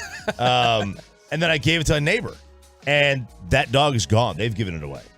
This dog was so bad. What type of dog? It was a blue heeler, and this thing just like, I mean, he tried to be the alpha of all alphas for one, but he would not stop barking. He would not stop, try to nip at you. And I finally gave the dog away. I said I couldn't handle it anyway because I just, like I said, it was middle of summer. We had baseball every weekend, gone for 8 hours, didn't have the thing trained properly. So finally I was like, all right, I gotta get rid of this thing. I can't hang on to it anymore. And they gave it away like within a year. They said, we can't handle this dog. And they were blue heeler people. So we're getting one. We're emptying the junk drawer here on Sean and RJ on 105 through the Fan. Peyton Yeager. Either of you gentlemen familiar with her? No. She is a news reporter. Yeah, I knew you would be. Yeah. Peyton Yeager is a news reporter for Fox 4 KDFW. Just started working here, I think, like a year or two ago. Came down from Oklahoma. Texas X, hook 'em. Mm-hmm.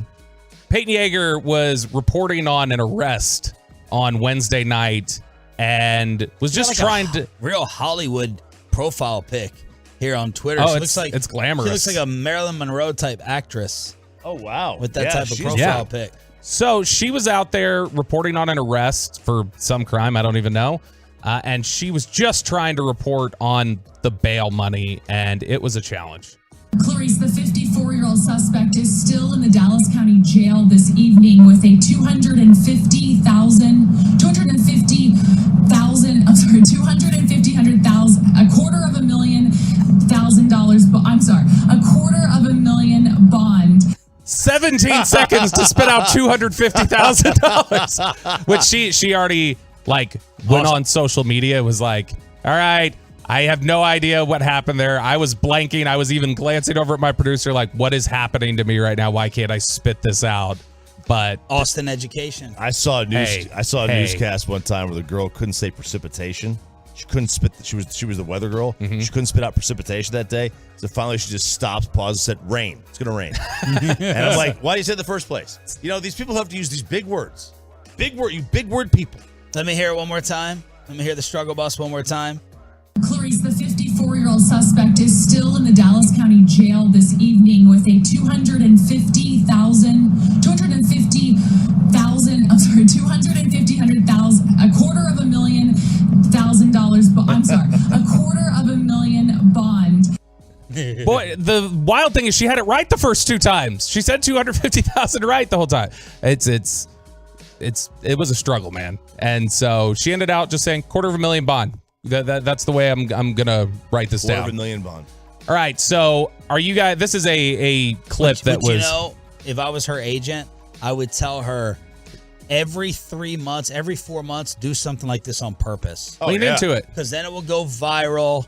If you're an attractive person, it's gonna get you noticed, and bam, you can go up to your next job level. Do they still? Are they still higher off a base of attractiveness? The thing still in 2023? Well, I mean, one of my rules that I'll explain to my son real quick: better looking people get way more benefits. That's just the reality of life. She is a really good reporter.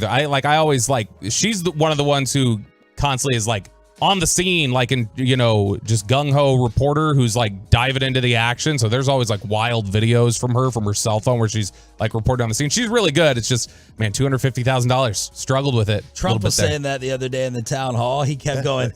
He was saying, beautiful. He's like, it's just a reality. If you're more rich and famous, you can do what you want.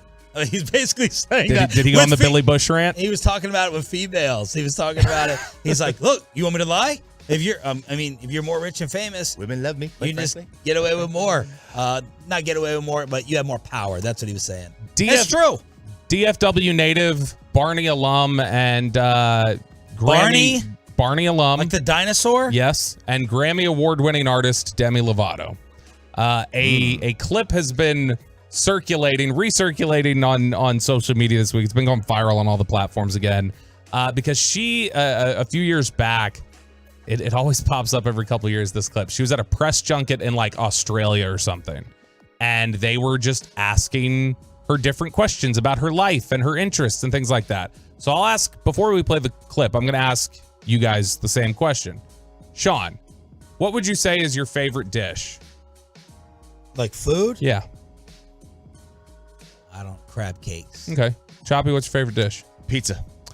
Peyton, what's your favorite dish? Pasta. Demi Lovato, what's your favorite dish? And your favorite dish? My favorite dish? I like mugs because they're very comfortable in your hand and they hold hot things that you don't have to touch. So, coffee. Now that's a woman. What I love. Jerry Sullivan. Wow. I'm kidding. Get ready to send that resume tape to Buffalo. First thing she thought of is a dish, is silverware. That's a woman there. You know what I really appreciate and respect, though, is that she was clearly confused. There was a pause. Like, why am I being asked my favorite dish? A saucer. But she didn't just give her favorite dish. She's like, I should give this lady. She wants more than just a word. Yeah. So let me give her and so she tried to explain. Jokes, Batgirl. She tried to explain. She tried to explain why she loves mugs. And in reality, she was probably just sitting there thinking, like, I have never thought about what my favorite dish is. I thought I heard G-Bags tease Chiafalo say your favorite dish. In honor of Wyatt Johnston, your favorite dish today. Was this off the Pavelski piece of living with him? Yeah, it probably was. I don't know if that was based off you sent it. So no, I know. There was stuff in there where they talked about, learning to eat right and stuff like that. Yeah. But I think it was more something Wyatt had answered yesterday in media. Favorite dish on the G-Bag Nation today. Yeah, mugs, saucers, whatever it is. Yeah. All right, one more here. Kevin Pollak, the actor. He does a great Christopher Walken. He does a great. We had him on the show one time. Grumpy Old Man. Yeah, the son. The son. Yeah, he does a great Jack. He does a great. I mean, he's a great at impression. Oh, Captain Kirk. William Shatner does a great Shatner impression too. I heard this. So Jack Nicholson is obviously a colorful character and a little bit everybody not wearing his glasses for some reason at the Laker games. Concerning. Why would you not wear it? You think if you had some issue, you'd wear the glasses. It's Chat GPT, Jack Nicholson. They forgot to add the glasses. He's a body double. There's something wrong. No, this is Kevin Pollak was talking to Rich Eisen and started into a Jack Nicholson story, which Jack Nicholson stories are always great, and especially when somebody like Kevin Pollak relays them, can tell the story. So this is Jack Nicholson, or this is Kevin Pollak talking about Jack Nicholson coming up to him on the set of a movie and trying to explain to him an awkward encounter that he had on the set of the movie Chinatown. You want to know surreal? And of course, I'm thinking, I'm sorry, Jack Nicholson, did you just ask me if I wanted to know what you think is surreal? Yeah, right. I'm doing this picture, Chinatown, and I'm rehearsing this scene with John Huston. And you have to understand, the man was like an idol of mine. While we're rehearsing this scene, I see over his shoulder, about 50 yards away, his daughter Angelica walking towards the set to visit. And I had just started there about 3 weeks before. Oh, my God. And so I realized I hadn't told the old man yet. And I didn't know how to break it to him. I didn't want to upset him. I didn't want him to be angry with me. I didn't want to disappoint him. I would have killed her if that's what he wanted. And I'm thinking all these things as we're rehearsing the scene, and I come out of those thoughts and get back into the rehearsal at the exact moment that his character says to mine, Mr. Giddis, are you sleeping with my daughter? Now that's surreal. And he turns on a dime, and he walks into his trailer, and I'm standing in a parking lot thinking and saying out loud, did anybody else see that? I miss Jack Nicholson being an active part of pop culture. Pepe, it's time for your daily quiz. Oh, no. Can you name anger management? Two. Oh, all right. that's here's good. Here's media guy RJ. Oh well, you got it counts. it right. That counts. Can you name one more? I was just gonna ask for two. Not Chinatown, because you just said that. Ooh, I think I'm drawing a blank. Okay. Got one or two. I'll do that, and then I'll. When's the last one that Jack has done? It was that one. Wasn't it that one with Morgan Freeman, Bucket List? He's been semi-retired. He hasn't done it in forever. But he was Joker in the '89 Batman. Joker. Right. I've seen Bucket List. Few Good Men. How old is Jack, do you think? Jack is 83. 86. I was gonna say 83. Wow. 86. So there it is, leftovers from the week, emptying the junk drawer here during the expressway. Let's hook you up for turning it on, leaving it on all week long. All right, Tolos, that's right. Caller number 10 right now at 877-881-1053 will win a pair of tickets to see the Smashing Pumpkins along with special guests Interpol and Rival Sons at Dos Equis Pavilion on August 15th. Get tickets now at livenation.com. That's caller number 10 at 877-881-1053. Stars edition of High Low at 8 o'clock this morning. Getting you ready. You know what? I'm going to be mad. Like, this is just going to ruin my day. Getting you ready for the Western Conference Final. So if you like to hear Bobby miserable, 8 o'clock this morning, ESPN had a little Dak Prescott dispute yesterday.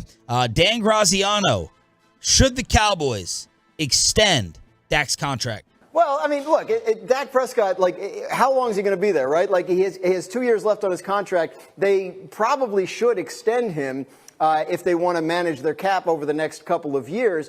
The question is, will they extend him? Will they restructure the contract in some way that keeps him there long term? I personally think they will, because Cowboys management believes in Dak Prescott, and I think they want to stay committed to him. But, it's an interesting idea. It doesn't feel like too long ago we were going through the whole Dak Prescott contract situation on this show every day. Now they have another decision to make about what the extension will look like and how long they want to keep him there and how committed they are to him. Okay, so Graziano doing a nice job of not answering the question, as he usually does. Why are you a hater? Because he's Chris Broussard on the NFL side. What happened to Chris Broussard? Did Chris Broussard lose all of his NBA sources? He was like the insider for ESPN. Then he got exposed by Mark Cuban and others. And now he just doesn't have any story. Graziano, he's not an NFL insider. He's like a fill-in host. He's not a reporter. I don't consider him a reporter, though. That's the way they spin him. That's his title. They can, but he's like Matt Mosley. No offense. How would that sound? Well, I tell you, Sean, when I was working at Beller, just a Hashmarks blog. It was good. It was a good blog.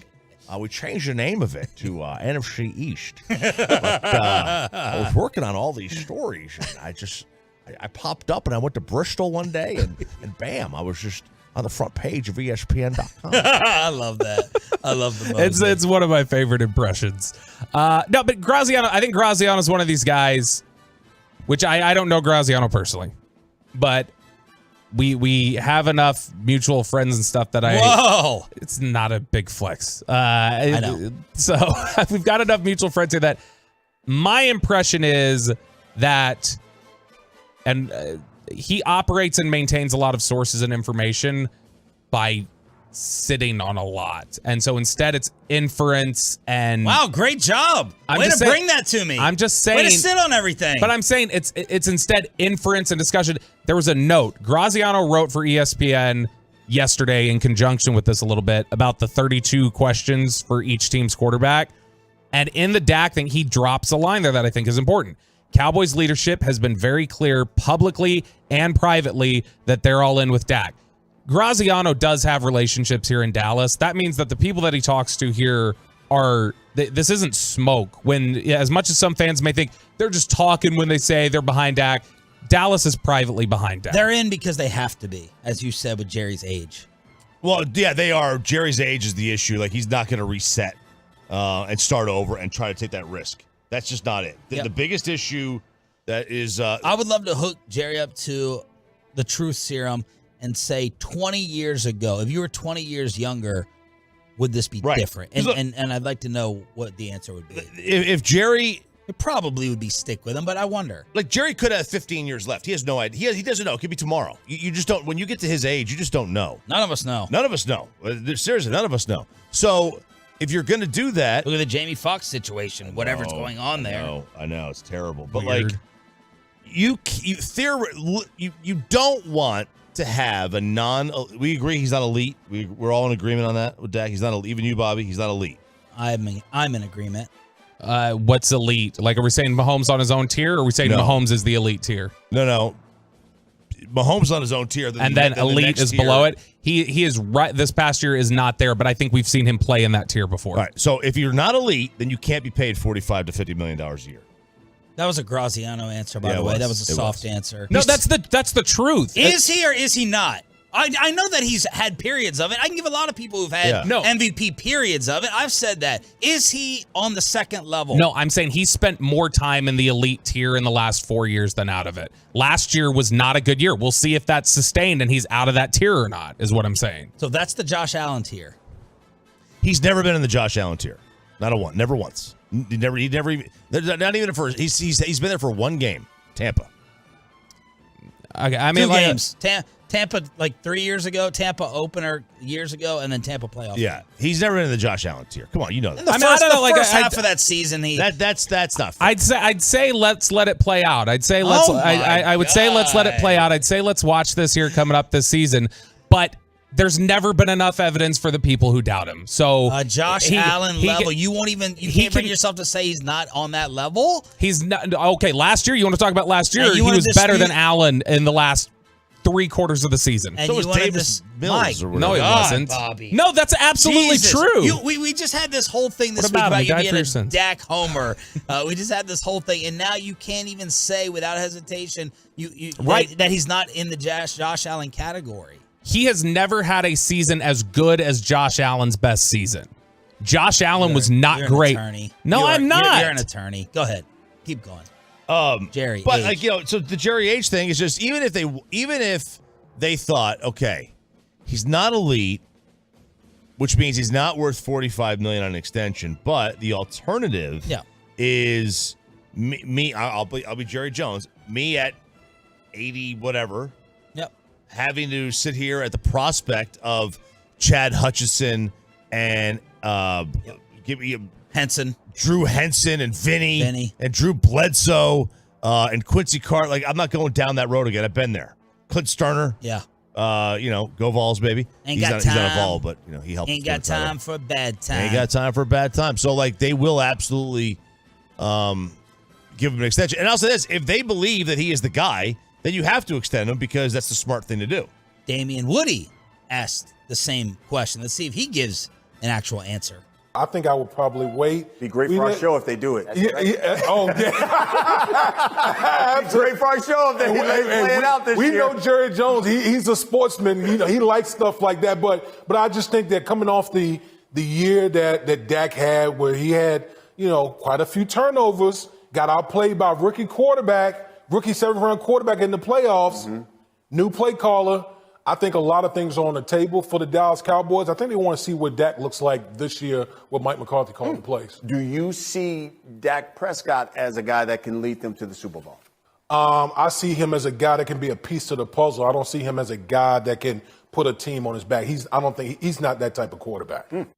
Totally agree. Totally agree with Woody. So that's their weekly Cowboy criteria that they have to squeeze in. Yeah, they got to. They got to squeeze it in.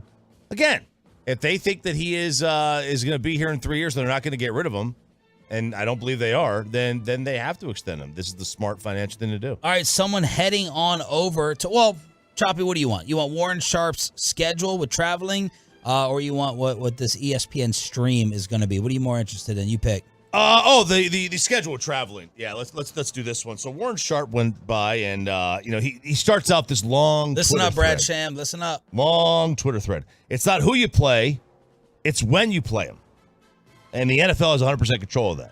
Right? I still want to know how they make the schedule. Like in terms of, I heard a rumor that the NBA lottery, they do it like 7 times. They run it through a bunch of times. Really? Yeah, which was surprising to me. I was like, that can't be right. So I didn't look into it. I heard it on the radio one time. Must be true. Has to be true. The 2023 schedule is less fair and equitable at a historic level in many areas. Deep dive. So he looked at the schedule equity in a number of variables, right? Net rest edge. Okay, so you have a positive 3-day rest versus this team, a negative 7-day, so your net is 4, right? Negative 4. Do you have more or less rest than your opponent? Opponent's days to prep for your game. Short week road games. Games off a Sunday or Monday night game. Negated by bye weeks, right? So there will be 95 games played this year where a team has more rest than their opponent. That's the most in history. 95 games where a team has more rest than their opponent, most ever. As recently as the late 2000s, the NFL wins. The late 2000s. In the late 2000s. The NFL would not schedule 30% of their games where one team had a rest advantage. Right now, they're up to 35%. So if you go by and you look at it, teams playing 5 or more games with a rest edge last year had 1. This year, 5. So there's a lot. So you get further down into it, and this is actually good for the Cowboys. San Francisco has the worst rest advantage in the league. Good. Disadvantage. They will have 20 days minus, they will have 20 days fewer rest than their opponents throughout the course of the year. So basically every game they play will average out to 1 day short of rest than their opponent. Wow. Throughout the entire season. How's that fair? It's not. They only have 2 games all year with a rest advantage. They face 0 teams where they're coming off a bye and the other team isn't. 0. Wow. All year. They do not. By the way, checking my notes, so does Philadelphia. Yeah. Philadelphia plays 0 games this year where they're coming off a bye and the other team is not. See, now I'm running through my head. What did San Francisco do that would have angered the commissioner? Yeah. Because that's the only time this happens. So did they dispute something, or? These are the teams with the worst rest advantage all year. San Fran's first, minus 20. It's their morning show host. Yeah. Next, Rams, minus 17. Kansas City, minus 13. Atlanta, minus 12. Giants, minus 9. Philly, minus 6. And then Chargers and Tampa also minus 6. The Cowboys have 1 day positive. They face one team where the other team is coming off a bye and the Cowboys are not. And then they face another team where the Cowboys are coming off a bye, but but the other team is not.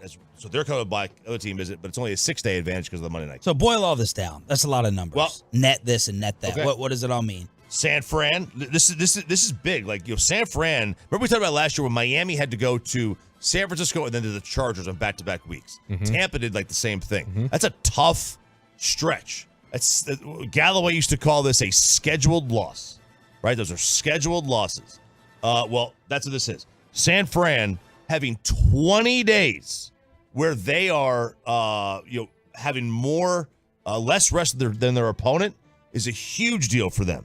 So it's bad for Philadelphia, bad for Kansas City, it's bad for San Francisco, and it's bad for the Giants. It's good for the Cowboys because they got positive rest. Sweet. The team with the most, by the way, is the Jets, Bears, and Washington. All have plus 12. Aaron Rodgers favors for the old Chicago man. does not face a team all year that's going to have more rest than they do coming into the game. Does not face a team all year that has more rest. Coming into the game. Justin Fields, MVP. Incoming. Truckwreck.com text line is wide open. 877-881-1053 to hit us up. That's also the number to always call for our giveaways during the Expressway every day. Just, you don't have to ever change the radio dial. 720 Expressway. And what do we have next week? Avenged Sevenfold. Ooh. At Dickies Arena. I don't know a single song of theirs. They got good stuff. They're going to be the giveaway. Avenged Sevenfold. Next week, 720, right here on DFW Sports Station. All right, back to the Stars. It's a Victory Green Friday. We're going to get you set for Game 1 in the West tonight with an NHL Dallas Stars Vegas edition of High Low. Woo! After this. Let's get you over to QC.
on 105.3 The Fan. 8 o'clock hour.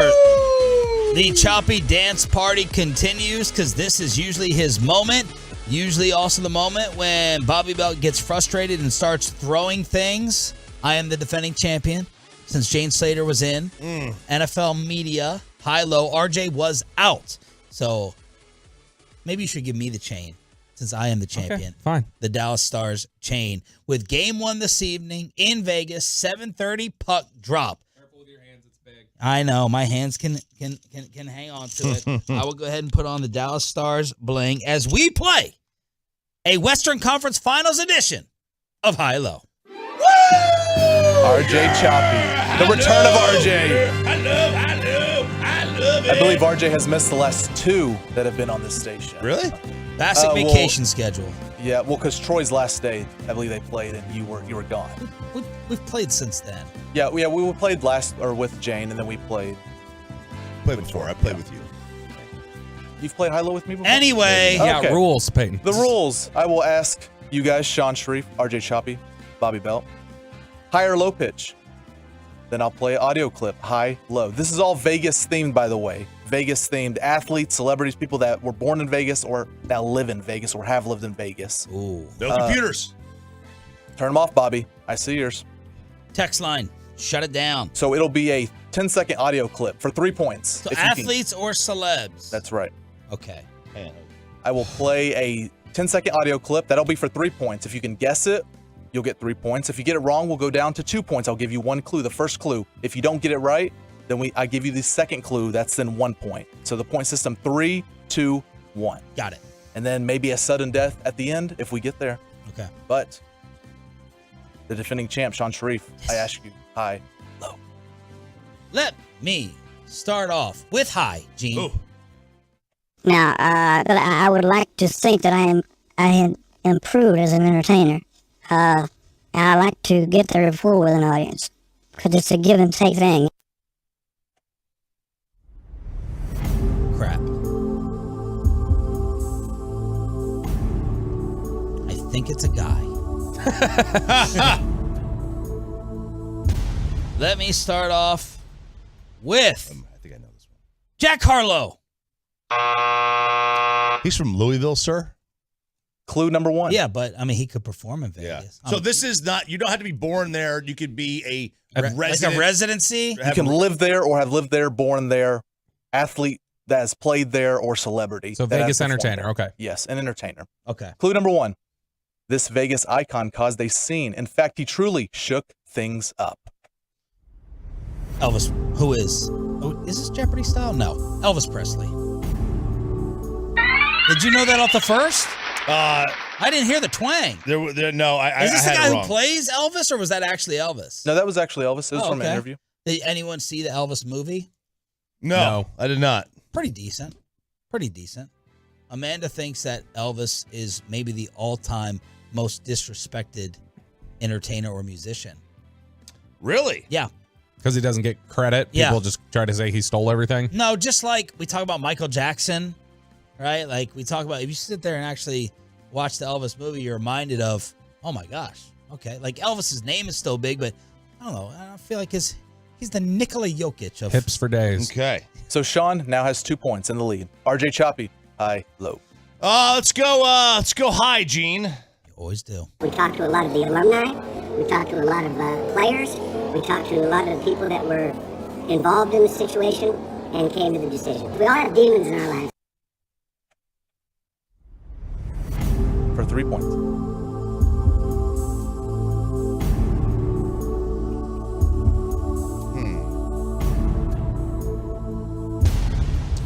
Mark Davis.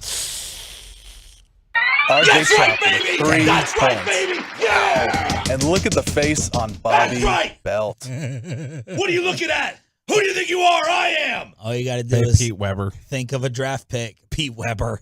All you got to do is think of a Raiders draft pick. Sean has 2 points, RJ 3, Bobby 0. I haven't been asked a question yet. Your choice. Hi, Gene. I do it because I do the best I can when I work, and I don't work that much. I'd rather do benefits and have more fun doing that than going in. If I work in Vegas or Atlantic City. Bees. Dean Martin. You know what? Of course he knows it. Doesn't Okay. he irritate? Look at his body language, too. Look at those movements. Clue number 1. Now for 2 points, Bobby Belt. Mm-hmm. You'll want to spread the news about this famous man after the many times he performed in Vegas. Good Lord, Bobby. I knew y'all's two right off the cliff. That's easy. Frank Sinatra. There you go. He almost threw a hissy fit. I'm still throwing a hissy fit. I should have had 3 off y'all's questions. I have 2. You have 2. That's good. Start 2 spreading points. the news. Okay. Score, Sean 2, RJ 3, Bobby 2. Back to you, Sean Sharif. High or low? I think we should just make it that we all have to go at the same sound level for each round. Like we should all have to do low. That's my suggestion. I'm going to change it up because you did the audio homework. Let's go low. Yeah, there's nothing like it. You know, being able to come and be in front of your home fan base, there's nothing like it. You know, we enjoy going back home and playing in front of these fans in this city. This one too. You know that?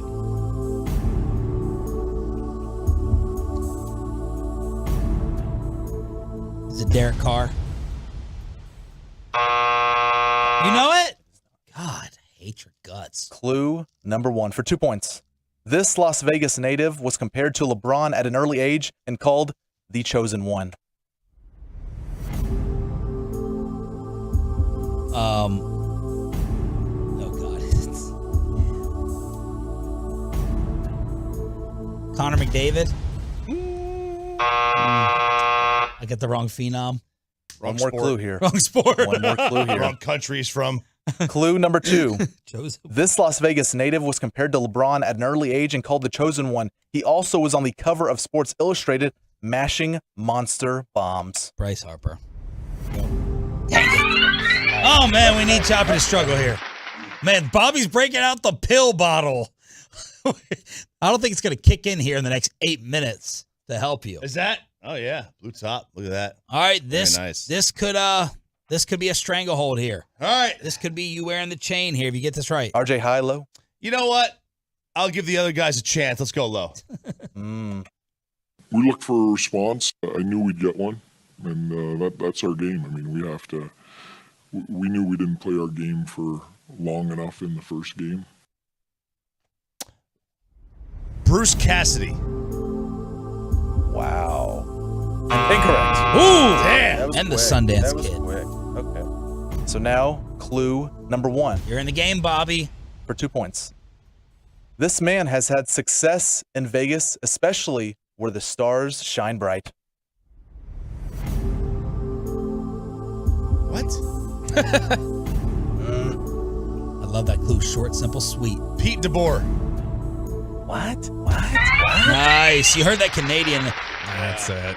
Heard that accent. Okay, I have 3. RJ has 5. Bobby can tie here off the jump. Hi, Gene. Ooh. Is this last round? Or we have one more round after this? One more round. Okay. All right. One more round. Hey, yo, Tommy. I love it. I The know, energy but- here is All right, really, stop. really We'll replay. Go ahead, hit it from the beginning. You said hi, Bobby? Yes. good. I love Wait a it. second. The energy here- Well, you're not going to do the low thing? No. You're not going to do the low? I'm trying to win. We did low. All right, give him high. Give it to I already him. know who it is. Hi, Gene. I love Vegas. The energy here is really, really good. If I'm going to definitely do the greatest hits, but I'm going to have to put some of my new material into it just to keep it fresh. I don't know it. RJ knows it. So probably Celine Dion. I didn't hear the French Canadian, but I heard greatest hits. So Well, there's probably a lot of people with the greatest hits performing in Vegas. Okay. Clue number 1 for 2 points, Bobby. This star had the biggest oops in their career early on that is still well known to this very day. Britney Spears. Good clues. Points. Good job, Pepe. Good job. Redeeming yourself from the dark roast so far. 3, 4, 5. I am in last. We All right. have to put some pressure on Ralph James, and I'm going to do it with another low. Low. Okay. I'm in the Hall of Fame. They're in the Hall of Fame because these are the guys that molded me and helped me get to where I got to. This is 26 years, almost 26 years as a professional, and I'm still having fun entertaining people. 3 points.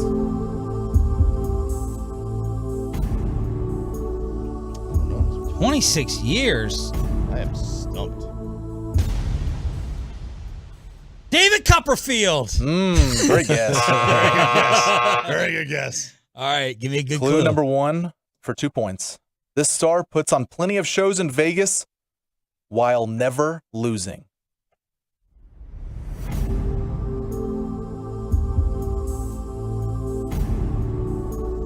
While never losing. Y'all know this? I have an idea, but I don't think it's right. It can't be right. This can't be the guy. Wayne Newton. Dunk a shame. You lost. Let me hear. Shut up. Shut your Clue mouth. number 2 for 1 point. This star puts on plenty of shows in Vegas while never losing, but thank goodness he beats more men than women.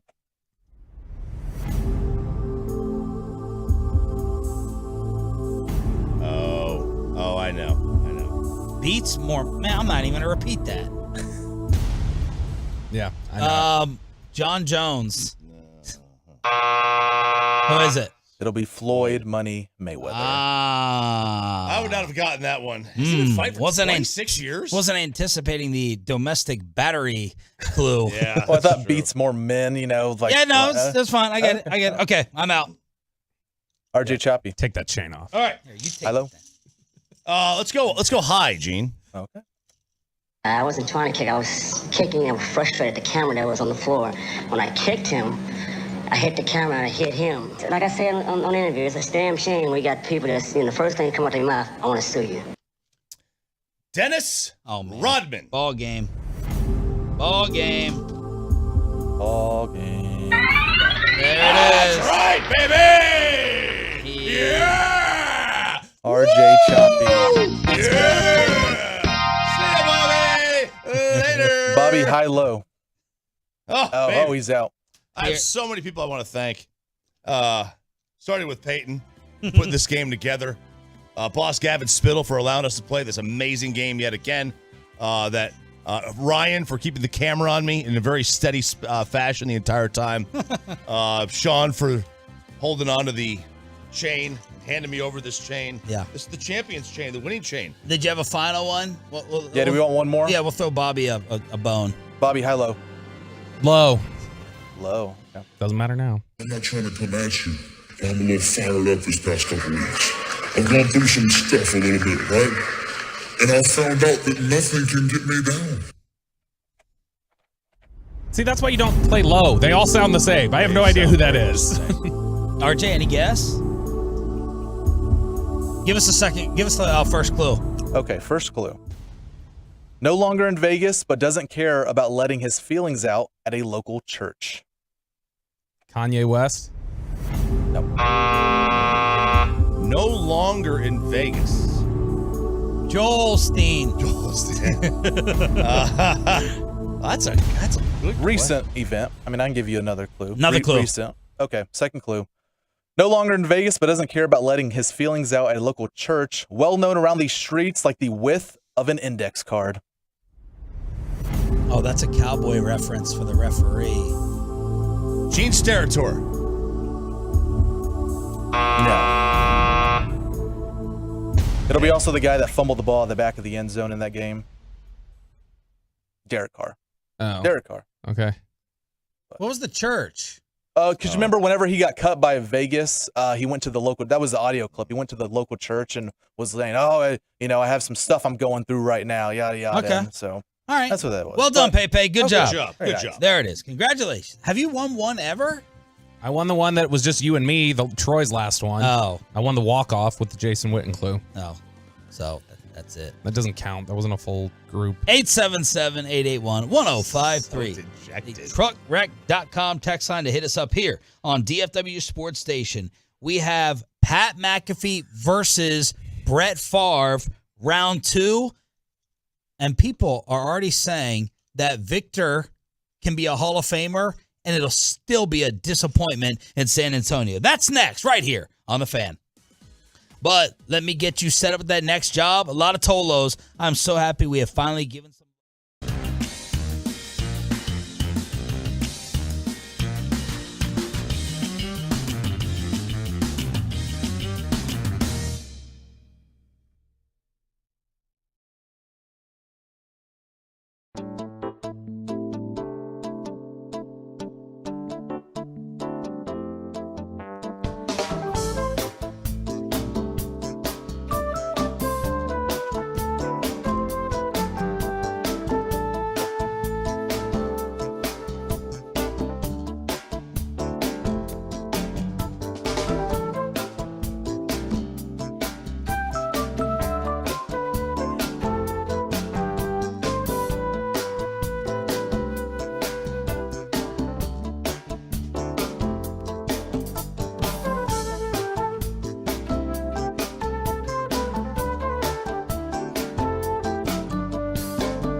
McIndoe Nation and by the personal injury lawyers Frankel and Frankel. Life is unpredictable. Accidents happen. Frankel and Frankel are the go-to attorneys for car and truck wrecks in DFW. If you or a loved one have been in an accident, contact the Frankels at 214-333-3333 or just go to truckwreck.com. Here comes the freight train across the timeline.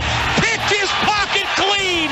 Did Bruce Brown. And Denver's going to win game number 2. There's the horn. Denver takes a commanding 2-0 lead in the Western Conference Finals. Uh-oh. LeBron and the Lakers are in trouble. LeBron missing dunks, missing layups, missing threes. Anthony Davis, 27% shooting, second lowest field goal percentage of his playoff career, most inconsistent star maybe of all time, especially in the NBA. And LA loses 108-103. They were up throughout a lot of this game, but Jamal Murray was the best player on the floor, and it wasn't even close. Denver going to LA up 2-0. But let's focus on the number one pick. The ridiculous statements coming from NBA media when it comes to Victor Wembanyama, the next San Antonio Spur. First, we have Adrian Wojnarowski saying that he is the best prospect in the history of the NBA and maybe the best prospect in the history of sports. Had NBA GMs tell him that Victor could be the best offensive player and the best defensive player by year 3. And now Chris Broussard saying this about Victor's career on FS1. These are my expectations for him. One of the best players ever. I'm not going to go GOAT conversation. One of the best players ever. So what does that mean, Brew? Just to dig down. Okay, like here's what it 20? means. No. Because top 20 is Kevin Durant. If he's Kevin Durant, if he's Hakeem Olajuwon, he has not met expectations. Okay, well that's why the expectations are too high. His expectations are to have a career like LeBron, Jordan, Duncan, Shaq, or Kareem. That's what the expectations are. I'm at a loss for words. Like, first of all, they are doing a complete and utter disservice to this poor kid. This poor kid is like going to be out there and he's going to get paid number one, but these expectations are simply flat out too high. They're unattainable. If he has a Kevin Durant career, that's a disappointment. If he has a Hakeem career, that's a disappointment. This is asinine. That might be the highest level of expectation I've ever heard put on someone. You can hear like Trevor Lawrence say people think he could be the next Peyton Manning, but no one has ever said if he's not Peyton Manning, that's a failure. Like Peyton's expectations were too high. He had to be perfect. Like they were just too high. And he matched a lot of them, but I mean, my gosh, you can't. I mean, even he fell short of what everybody thought the expectations should have been. Seriously, this is one of the dumbest things I've ever heard on TV. And I've seen all the Real Housewives shows. And this is still one of the dumbest things I've ever heard on TV. To say that being Kevin Durant is a disappointment is 100% setting this kid up for failure. I don't even care about that. I know you and a lot of people. I'd never focus on, I don't care about Victor and the pressure he's feeling, the expectations. I care about the take. The stupidity of telling an organization, if you get Hakeem performance, if you get Durant performance, that's a failure. That's idiotic from the take, from the opinion to have of a number one pick. Kevin Durant might be the greatest scorer of all time. Hakeem arguably is the second greatest center. Wilt, Russell, Kareem, and people argue Hakeem and Shaq. Yeah, you can have. Yeah, you can't. It'll be hard for Hakeem to get above those three, but people argue it. You can have a discussion. I think Hakeem's above Kareem. Why? Because Kareem was. I know you're like sitting there stunned, but I'm just saying Kareem was a guy who a big part of his entire legacy was the longevity, which is huge, especially for a guy his size. He played 21 years or whatever, and he was completely dominant in Milwaukee. But I think in terms of, it's not a slight to Kareem, it's more a boost for Hakeem, who was the most innovative in terms of footwork and ball control in a big man than we had seen. What's this? It's the hook shot. That's fine. It's a shot. That's great. Not innovative. I'm just saying it's not. Unstoppable. It's It's a hook shot. That's great. But I'm saying that what Hakeem could do in terms of taking the ball at the top of the plate and work any of the best defensive centers in the NBA. What? This is what? This is a bigger take than Wembanyama, than what Chris Broussard said. No, I don't think it is. No, it not a single person has ever said that Hakeem is on the level of Kareem. Not a single person. No, nobody would. Right here. No, they wouldn't say it either. That is because he had, basically what you're saying is he had fancier moves. Like Kareem is the all-time. Hakeem was more difficult to guard than Kareem. It's true. Young Bobby Bell, young Bobby put himself in Peyton category. This is not. I've seen plenty of Kareem. Have you? Yes.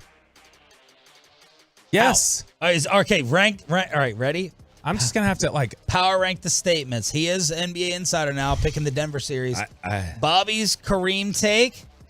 Woj, best prospect ever in the history of the NBA or sports, or Broussard, failure if it's Durant or Hakeem. Rank the stupidity.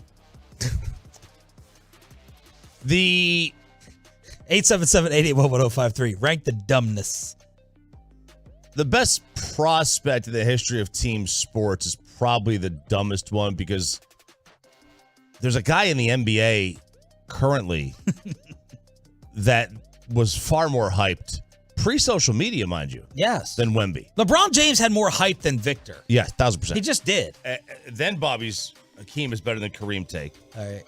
And then Broussard's is the least offensive. And then Broussard's the least offensive. And that's saying something. That's saying a lot. Because Broussard's take is as dumb as it gets. You just said it was the dumbest in the history of TV. It is. It's the dumbest in the history of TV. Okay. But Bobby's is the dumbest in the history of radio. And radio's been on longer. 972, I'm 60, and I agree with Bobby. Hakeem was better. 682, many people place Hakeem over Kareem. No, name me one. Find me one. Find me one. Right Find here. me one person that puts Hakeem over Kareem. You know, Find me one person. The only thing I think you could argue, and I'd have to go look up Kareem's defensive numbers, is Hakeem defensively. I'd have to go look up all NBA teams, Kareem's defensive metrics. I mean, Hakeem's the best defensive big man in the modern era. I mean, he absolutely worked a dominant era of centers. David Robinson, Patrick Ewing, Shaquille O'Neal. He consistently worked those guys over. All right, so there it is. The Victor Wembanyama fallout taking place. Fallout between Brett Favre and Pat McAfee.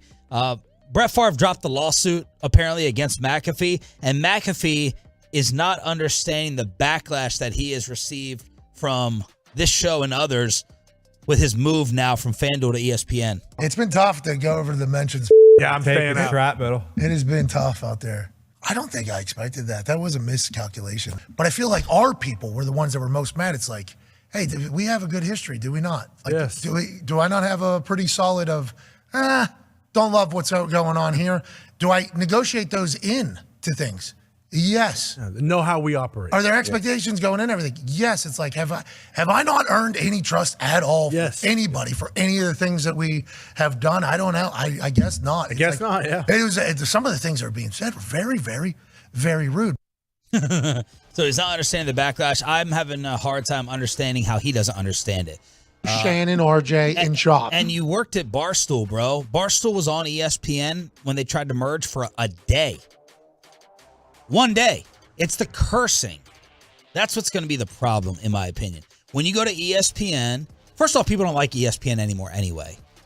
All right? ESPN is nothing of what it was when we were growing up. Mm-hmm. Nothing. Zip zero. So people don't love ESPN as much as they used to. There's also the perception and reality. When you go there, you're neutered. Your balls are snipped, Pat. That's the way it is. That's the way it has been. Now, maybe he has worked out some amazing new revolutionary way to say all the things they do on McAfee. I don't know how grimy or dirty they get on McAfee. I have no idea. I know it's a ton of cursing, and maybe ESPN is going to allow that, but Pat should explain that a little bit more to his fan base and his doubters, because the perception is you have just been neutered, and that's what it's going to be. That's the criticism. I do wonder how they're going to change his show, if they are at all. I wonder. I highly doubt. My guess is Pat would not have gone if they were going to make him change his show. Right. That's my assumption, because he didn't need to. He had a $30 million a year contract with FanDuel. He didn't need to change his show at all. So do they get grimy? I don't know. Do they get dirty? No, they don't get dirty. They're They just not bad. curse. Okay. They just curse. And I mean, you're not going to have Ian Rappaport on anymore. That's not happening.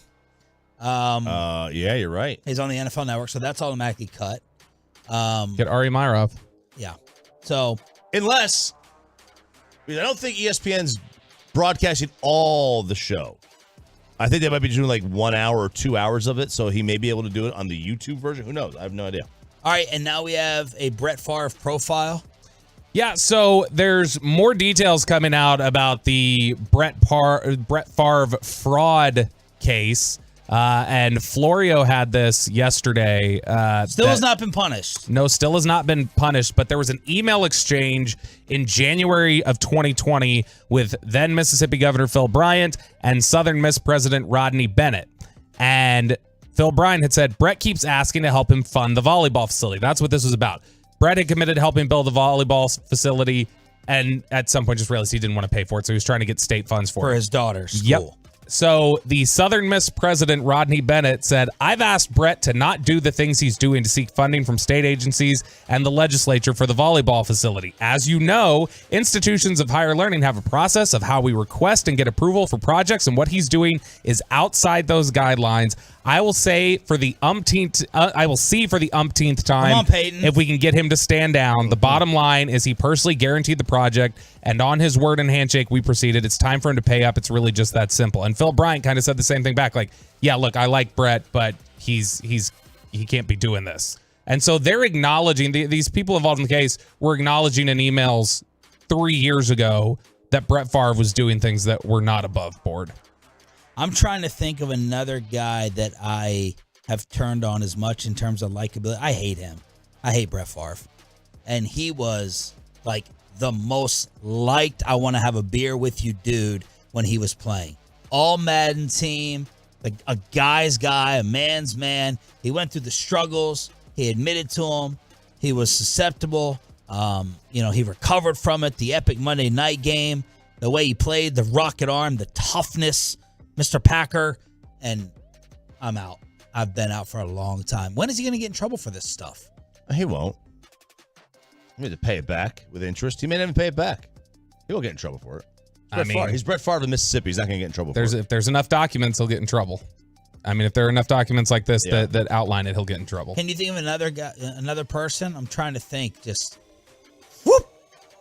like the one I always default to. We mentioned him recently. The one I always default to is Marvin Harrison, but like that's for totally different reasons. He was never loved. I'm trying to think. We didn't know anything about him.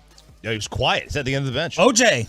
OJ. Yeah, OJ is on the Mount Rushmore of 180s. Yeah, well, but then another 180. Like OJ is, you go to Vegas, people walk up to take pictures. Yeah, with you OJ. tried to have dinner with him. I tried to. Where? Cleaver. When I go next weekend, maybe I'll go. Maybe I'll see him. You're a day late, right? I was literally a day late, which is a good thing usually. Yeah, with OJ. With OJ, definitely being a day earlier, a day late. Is good thing. Anyone else? Fan text? Someone we loved, and just Vic flipped pretty quick with the dog fighting. Yeah, absolutely. You're getting some OJ. Yeah. So OJ Favre. It's Favre for me in this current Sosa day and time. Oh, that's a good one. Sosa, because that McGuire flipped fast. too. Yeah. Sosa and McGuire as well. Wait, you talking about Sosa flipping because of the PEDs or his skin color? I mean everything. What? Did he bleach? What else would we have flipped on him over? Well, I mean, a lot. That's the Joe thing. Paterno. Ooh. Oh, Paterno. Yeah. Cosby. Oh. Yeah. Oh yeah. All right. Yeah. Cosby. Ooh. We got our Rushmore. All right. We have all been loving the Dallas Cowboys offseason. We have another person in the media telling us we're wrong. It's just average. It's not as good as we think here on the home of America's team. We'll talk about it next.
the great Bobby Belt. Don't make me take off my belt. Don't make me No, take off my belt. we're not.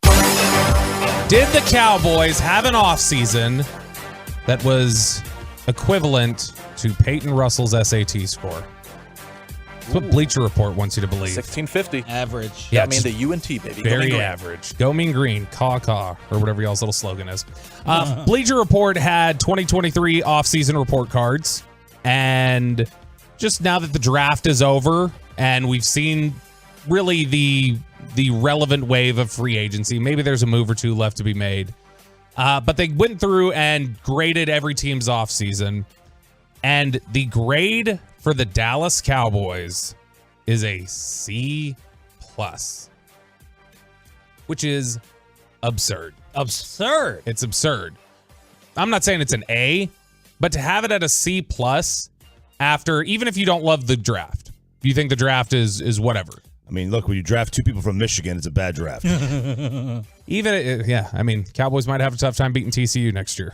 But I think when you look at, they covered needs clearly with the draft. So at the very least, even if you don't like the players, they did get bodies in place at spots that they needed.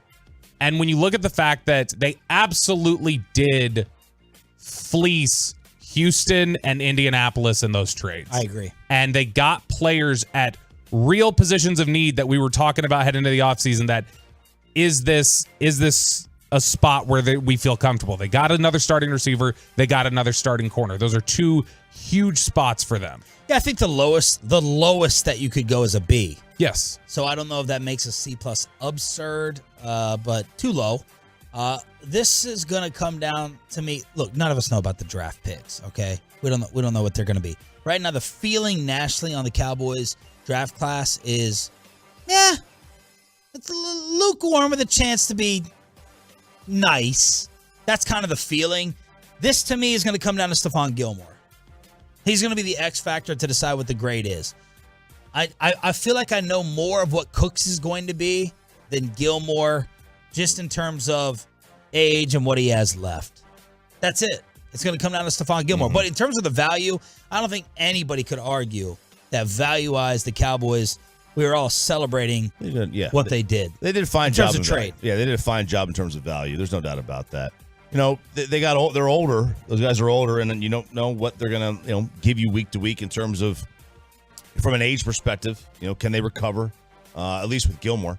But yeah, I don't have a problem with their off season. Not at all. I've rarely had. I'm not a big sign free agent guy anyway, so I don't care that the Cowboys have never really signed anybody. It's never really impacted how I view it. Let's forget just the entire offseason acquisitions. Just on the surface of these questions here, I'm curious from both of you. How would you give a letter grade to the Stephon Gilmore trade? You trade a 5th rounder for Stephon Gilmore. That's solid. It's B+, B+. A-. Yeah. Okay. How would you grade with a chance to be higher? Grade the Brandon Cooks trade, Same. where they almost gave up a 3rd rounder 5 months earlier. They get him for a 5th. Same. B+, A-. B+ to A. Okay. Yep. How do you grade finally getting out from under Ezekiel Elliott's contract? Well, I would have given it an A until they. He's not coming back. No, until they got under somebody else's contract. Okay, that's fine. They broke up with the crazy girl and found another one. How would you grade the decision not to sign Dalton Schultz to a long-term deal? I'd give it a B or B+. So like when we're talking about the 4 most consequential moves they made this offseason, I think everybody agrees these are all pretty strong. They even broke down the grade. It was a C+ overall. They broke it down to the draft grade and the offseason acquisitions grade, and they gave them a B- on the offseason moves outside of the draft. And then it was a C+ for the draft, and it came down to a C+. I just think that... Well, it's Bleacher Report. Look, if you want to call... Even if you wanted to call the draft a C, that's fine. Like, I don't have a problem with that. I think they're going to end up being good players, but they covered needs. Yeah, I'm fine with that. They didn't. There's a way of knowing. They didn't sacrifice capital. They didn't make a Houston move where they're giving up big capital to go up and get an extra player. I think you can feel totally comfortable with what Dallas did, and if it proves wrong, then we can all say that sucked. Look, but needs-wise, it's impossible. It's very hard for me to come up with a second biggest need this team has besides left guard. Yep. I don't know what else after. There's nothing glaring. Linebacker. Linebacker's where I go. Okay. With what? With the next biggest thing where they need depth. I don't know that they have enough rotational guys. I'm not right a fan of drafting a defensive tackle in the first round. There's enough like analytics, articles that say there's 4 positions you draft in the first round or you trade out. By the way, as we head into training camp here in a couple months, whenever that is, one of the bubble players we need to watch that I feel like has been, for the Tolos and on social media, a fan favorite that people keep clamoring for, we need to watch that Jabril Cox doesn't make the team. Whoa. Really? Yeah. That's been Why? The rehab process off of that knee has been much. The questions they had about Michael Gallup that we've talked about, those exist with Jabril Cox, and he's way deeper into the process than Gallup was. And so that's a little concerning. I think that they feel like he's not totally picking up everything that they wanted him to. And look, if we get out there at training camp, and you guys saw it last year, if we get out there at training camp and he still has that black compression sleeve on his leg, he's not trusting the knee, and I don't know that we can feel good about him performing at the level that he needs to. What round was he taken? Early fourth round. Oh, fourth. Okay. And they were debating taking him in the third. They liked him, and he's a really good cover linebacker. The run stuff just has not come around for him. Andrew Brandt. You guys ever talk to Andrew Brandt? We may have had him on once. Brandt is one of my favorite business of football type of analysts out there. He used to be one of the executives for the Green Bay Packers. He was part of the hiring committee that actually brought Mike McCarthy to Green Bay, and he was in that interview process. In fact, when McCarthy interviewed with 2 other teams before he got hired here in Dallas did not talk to Andrew Brandt, but Andrew talked to the 2 other teams. They got his perspective, and he gave them the thumbs up and said, that's going to be a good guy for your culture. That's a guy that absolutely is somebody that you should work with. Oh, so he and Jay Glazer got Mike hired. Nice. Well, not here in Dallas, he didn't. Oh. Because he didn't do that here. But the question has come up. He likes to tackle myths about the salary cap and things like that. The question came up recently in his article for Sports Illustrated of should elite players should take less to help the team win. This was in response to what Joe Burrow had said this week and what fans always clamor for. He says no. And this is from the executive's point of view. He says absolutely not. They should not do that. He goes, less cap. By the way. The fact that fans stand for the owners and not the play. How has that happened? That's one of the most amazing psychological tricks NFL owners. The owners have them convinced. They have them convinced that it's good for the team. They have them convinced about it. Yeah, we care about the team first, and if you are doing something that is selfish or hurts the team overall goal, we're going to blame you. We care about the team winning versus the player. Right, but the owners have you convinced that it matters. So that what matters? Because the salary cap's fake. Well, it's not. Let's call Mike Fisher. It's not fake. It is a boundary. It is an accounting tool. Yeah. But it's not a hard cap. It's not the same sort of cap that the NBA has to deal with a lot of times. So Andrew Brandt, who comes from the business perspective, helped negotiate a lot of contracts, signed Aaron Rodgers to his first deal there in Green Bay. He says if you want to make the argument that they should take up less cap, sure, fine, you can do that. Less cash flow, no. And he's like, and those are not mutually exclusive. You can find ways to be able to make that work. He says that if top players, quarterbacks, want to make room for other players, that's fine and dandy. And we can debate whether or not that's a player's role, that's his responsibility to make sure of that. But if they want to do that, that is what restructures are for. That is what extensions are for. The salary cap gives you these accounting tools. The NFL has wanted teams to have these accounting tools to be able to carve out this space if they need to. So look, there's 2 different ways to look at it. There's Choppy's way, and there's my way. Choppy's way and Andrew Brandt and these GMs do it for the players. Mm-hmm. Keep raising the bar. Tom Brady and Tim, look, Dirk Nowitzki realized that he was going to reach another level of legend if he ever got a title. So Dirk gave up more money or took less money. Dirk Nowitzki can now walk on water around here because of that championship. And Tom Brady knows that he will be the greatest of all time. You know, that's a hell of a title to be the GOAT. Yeah. And Tom Brady giving up some money, wherever it went, the thought of let's get a good team around me. Joe Burrow's doing that as well. That's the side I'm on. It'd be like if, let's just say that we were, the number one radio show for 3 years in a row, and I had to take a little bit less, or Choppy had to take a little bit less to keep the magic of Peyton and Bobby here. What's important to you? Is it, hey, let me get all mine, or let's keep this special thing going? And you can live off of what you accomplish on your resume for your legacy. Mm-hmm. I mean, there's plenty of guys who never have to buy another meal or drink again. And a lot of that comes down to whether you have a championship or not, or how many you win.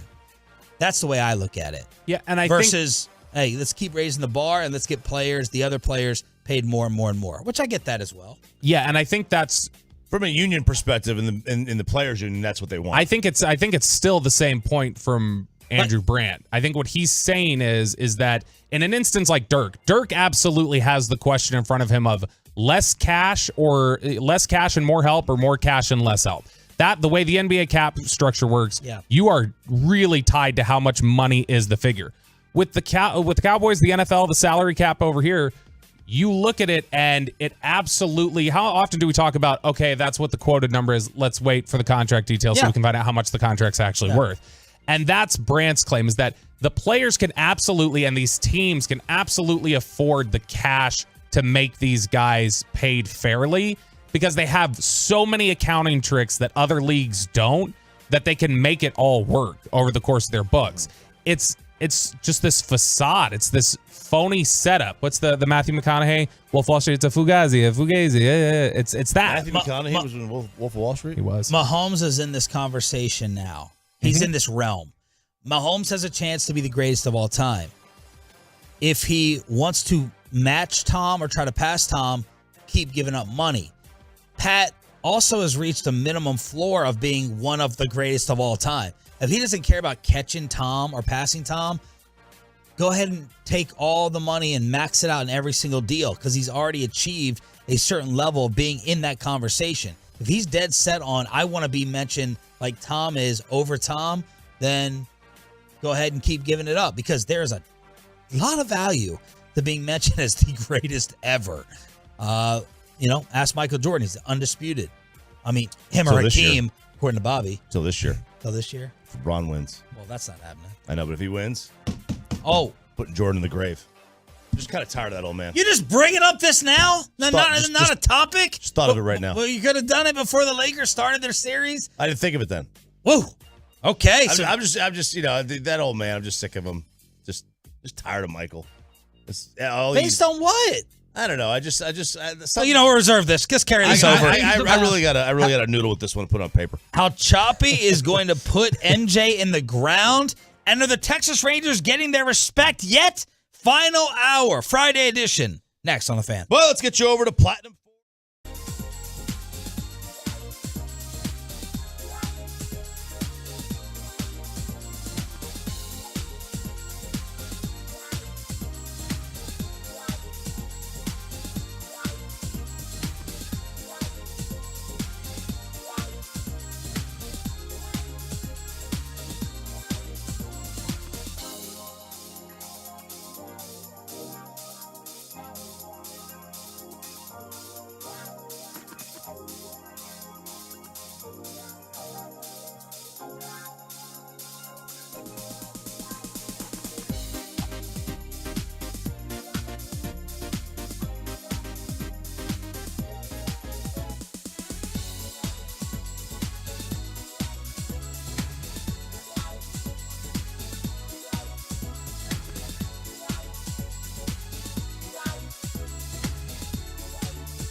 Studios secured by DFWsecurity.com. This is Sean and RJ on 105.3 The Fan. Murray goes to the right hand. He gets jumped by LeBron, takes a three. That was good! Nuggets up by 9. Jamal Murray left for the dead in the first half has come alive. Final hour fist pump time. Bobby is waving the Dallas Stars towel for Game 1. We're live on the Fan Cam, Twitch, and YouTube. Vegas color analyst Shane Knighty will be joining us at 9:20. We'll be playing a lot of his highlights and calls throughout the next week as Game 1 of the Western Conference Finals gets underway at 7:30 this evening. The Bobby Bibb now, not Bobby Belt, Bobby Bibb with the Stars rally towel, and we will preview the series at 9:20. Mike Bassett leads Crosstalk at 9:40, but RJ Choppy just kind of throwing the show off the rails here in the final few minutes of that last segment, as I don't know if we are going to be able to be the basketball show of record, despite my best efforts after what has been talked about today. Bobby Belt saying Hakeem Olajuwon better than Kareem Abdul-Jabbar. We played Chris Broussard saying if Victor Wembanyama is Kevin Durant, that's a disappointment. But then, just a few seconds ago, RJ Choppy let it out that if LeBron is able to complete this comeback in the Western Conference Finals, now down 2-0, you heard it on Denver radio, you're putting over your boy MJ. Where did this come from? I mean, look, first off, if you go just based on titles, I mean, it's hard to beat MJ. Never lost one. Now you've got other guys with more, like Bill Russell, yada, yada, yada. But LeBron is going to end his career having a better set of numbers than everything Michael did, mostly because of longevity. But we have talked about how, the end of Dirk's career really separated him over KG. Yeah. Why is the end of LeBron's not separated him over Michael Jordan? Great question. So the end of LeBron, LeBron's going to wind up playing or Kareem, the end of Kareem's career longevity over other people. Correct. Yeah, like we look at the Pete. Now Jordan was a much better assassin than LeBron. Yeah. I think a better competitor than LeBron. But LeBron's going to wind up having every single record this game has ever seen. Every single record he's going to have. And he's going to wind up having what? 5 championships? If he wins, he'll have 5 championships. Now, there's a lot of losses in there. There's no doubt about that. But he's going to wind up having 5 titles. And he would have gone to, a dozen? Something happened, though. Something has clicked in your brain. Something that you're Choptrarian. Something happened. Remember how I started just like you flipped with Tom Brady. I started to like Tom. These are two. You have gone from despising Brady to liking him. And then Michael has always been your one seed, and you've hated LeBron. I hate LeBron. I still hate LeBron. I don't like anything LeBron. There's very few. I think the only thing LeBron does that I liked is that school. I basically hate everything LeBron does. Okay. But man, the post career, the Michael post career continues. It's not Brett Favre because he did anything illegal, but it just annoyed me. Like this constant pettiness, this constant jabs he takes at people. These made up stories that his sycophants keep telling people that Michael did this and Michael did that and he never lost this and he lost that, and then we played golf one time and Michael had like 4 hole-in-ones in one game. Like he's just a liar. He's just a liar. I'm just kind of sick of it. Like I love Michael Jordan. He's my favorite basketball player of all time. But I'm really starting to hate him. And I don't want LeBron to win the title because I don't want to have to say this, but like when you have every record the sport's ever seen. And you're going to wind up playing far more games than the other one, than Michael. I mean, he's going to wind up playing, 8 years more than Michael Jordan? At a high level, every single one of them. Yeah. It's hard to say that if he wins another one, that he might not be, you can't say he's the best ever. Okay. Oh, the possible full turn on it. We have stabbed Dak in the back. We've stabbed, man, I would not want to be, Sarah, look out. And this guy sharpens knives. Oh, no. Dak has caught one. Luka's caught one. Tom, he's reversed. And now Michael is catching one. Sharpening them up. I like it. I mean, let's say Michael played 12 full seasons in his So I'm not counting the when he came back. He played like 15 games in '94. Yeah, and I'm not counting the Wizards ones where he retired for 3 years. So he played 12 seasons. LeBron is in number 20. So he is going to have 8 legitimate more MVP seasons to play in than Michael did. Yep. And that speaks to Michael's greatness that he's got already that he played basically, 40% of the career or 60% of the length of the career as LeBron, and he's got more championships. That speaks to MJ, no doubt about it. But it's just hard when somebody has played, 8, 9 more years than you at the same level, give or take, that you played your entire career at. Yeah. And he's still doing it at this age, and he wins championships at this age. We marvel at Brady's longevity and end of his career way more than LeBron. Yeah. Way more. Oh, we do. LeBron James is 38 years old doing this. And it's insane. I know. When Michael was 38, he played for the Wizards. Yeah. And I was there. He was he had a good year. He averaged 23. It's a good year. Yeah, he was a mid-range jump shooter. At 38 years old, that's a good, especially back then when, players weren't able to, necessarily play as long. Still, it's just hard to say this about LeBron. It's amazing what LeBron's done, and LeBron's the second greatest player in the history of the NBA. Michael's Michael. It's 60, like you said, it's 60% of the time in the career. Michael basically had 60% of the career in terms of longevity. Michael has 10 times as many scoring titles as LeBron James. He led there have been 5 times, maybe 6 in the history of the NBA that a player's led the league in scoring and led the league in steals. Michael's got 3 of them. Okay, now do the rebound and assist numbers. Okay, but look, the not name of okay, this, but no, because look, we're talking about different positions at that point. LeBron has played center in parts of his career. Yeah, he's defending Joker right now, which speaks not to his very greatness. well. So, look, I mean, you want to Michael talk about can never defend Joker. Michael was a 9-time defensive, all defense. Michael won defense. defender. Michael's a better defender than LeBron. And LeBron is a more versatile one. Okay, and that's great that he's got the size to be able to do those things. But Michael, we're talking about a better defensive player and a better scorer. Those are the 2 most important things. Okay, so you're just discounting rebounding and passing. I am not saying that. I'm saying that the gap there is not enough to make up for the fact that he is clearly ahead of LeBron in those 2 areas. And the one is the all-time leading scorer, too. He's not clearly ahead of LeBron defensively. Yes, he is. LeBron is a tremendous defensive player. LeBron also is a much better passer and rebounder, and I would say passing and rebounding is more important than defense. 20 years in the league. 20 years in the league. Outside of minutes, how many statistical categories over 20 years has LeBron led the league in? It's wild that he has it. He did in points. Assists once, points once. Michael won, if you don't include that little 17-game season, Michael won 9 scoring titles in a row. Michael's getting 2.5, 3 steals per game. Michael's doing this in an era without really the 3-point shot being what it is. It was actually 10 in a row. Michael's doing it in an era that physically he was not allowed to get inside in the paint the way LeBron is. What Michael did era adjusted is it was stupid. Is discernibly better to me than LeBron. But I agree. But the longevity of LeBron's career has to be taken into account. Yes. And it has to be whatever respected, praised. And MJ was a better offensive player. There's no doubt about that. It's not even close. It's not even close. Well, scorer. I'm sorry, not offensive player. Scorer. LeBron might be a better overall offensive player because of how he runs the point and how he distributes. But there's no doubt Michael was a better scorer. But and you're right, he was a better defensive player. I don't think it was as big of a gap as you do, but he was better.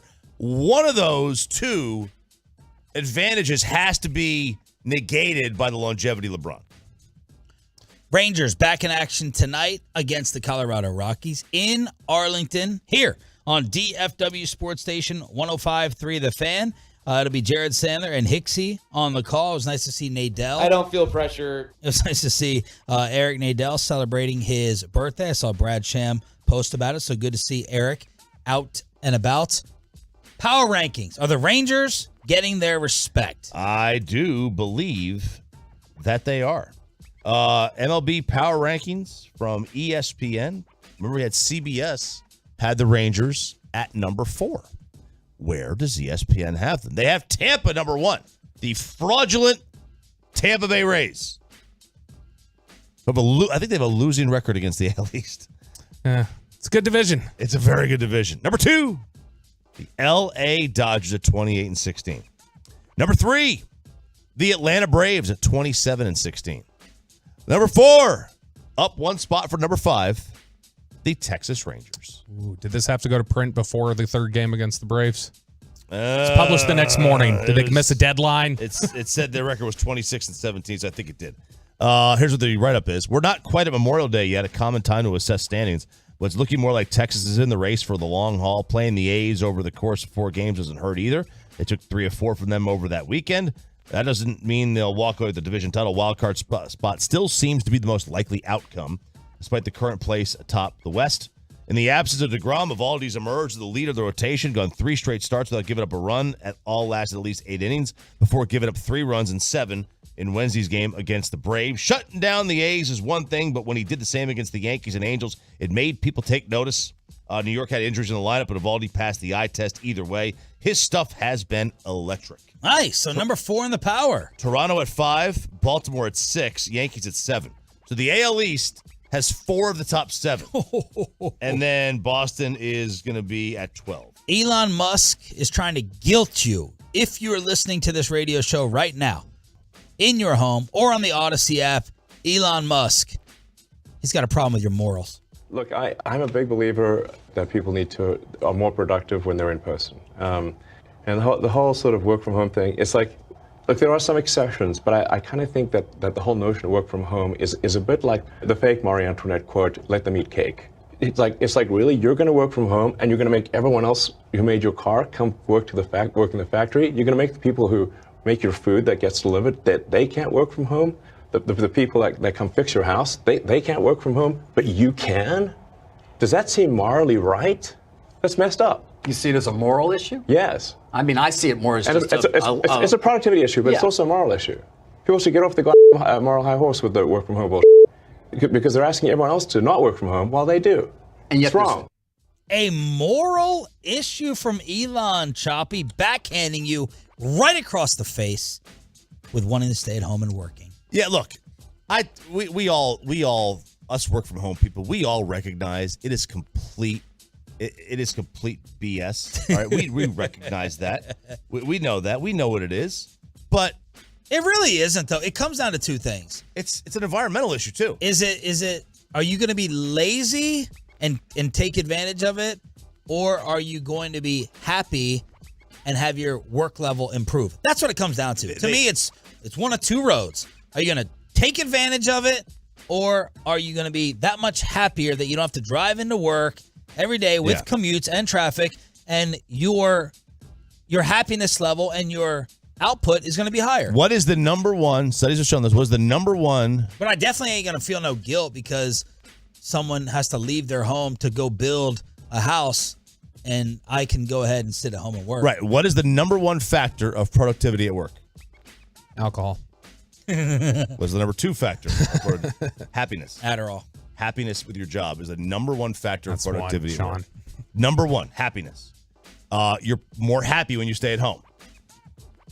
There was enough studies done during COVID that people were more productive working from home than they are in the office. So working from home is, and there's all the other advantages like time value. My time is more important than anything. It's more important than anything in my life. Not anything in my life, but like from like, you know what I mean? Like non-people, time is my most important thing. It's the only thing that I can never get back. Can never get back time. So being able to work from home, and hey, a lot of people start their day earlier when they work from home. They wake up, check some emails, don't even bother going to the office. They can work later. They can work earlier. There's a lot of productivity about this. So I disagree with what Elon's trying to sell here. Moral issue. And then the environmental issue. Not many cars on the road. No pollution. How clean? Look outside. On March... Pretty clean out here. On March 18th, 2020, about a week after, how clear was the air? There were dolphins in the Venice Canal. You could see the bottom of it. Kidding. Remember that? You can see the bottom of the canal. How clean was everything? I'll just say honestly, a day or two, it's a nice refresh. Like when we've had ice, it's been nice those days, and I feel like I'm happy and productive. Knowing the way I am, if I was at home for several weeks at a time, I would not be as productive. I would fall into bad habits.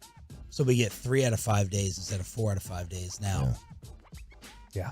877-881-1053. Truckwreck.com text line.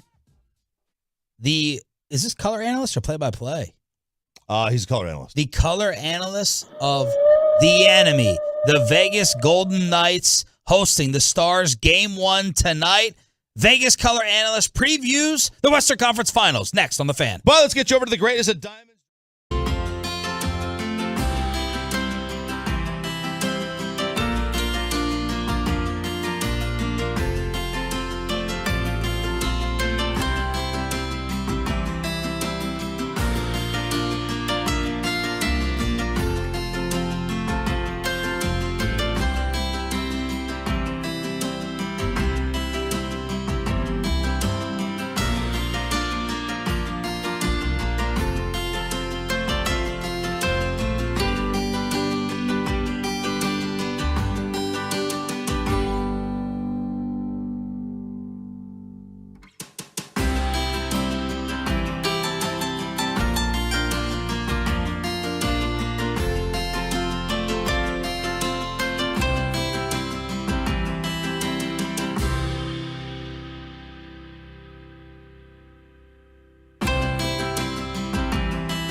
Segment brought to you by the personal injury lawyers Frankel and Frankel. Life is unpredictable. Accidents happen. Frankel and Frankel are the go-to attorneys for car and truck wrecks in DFW.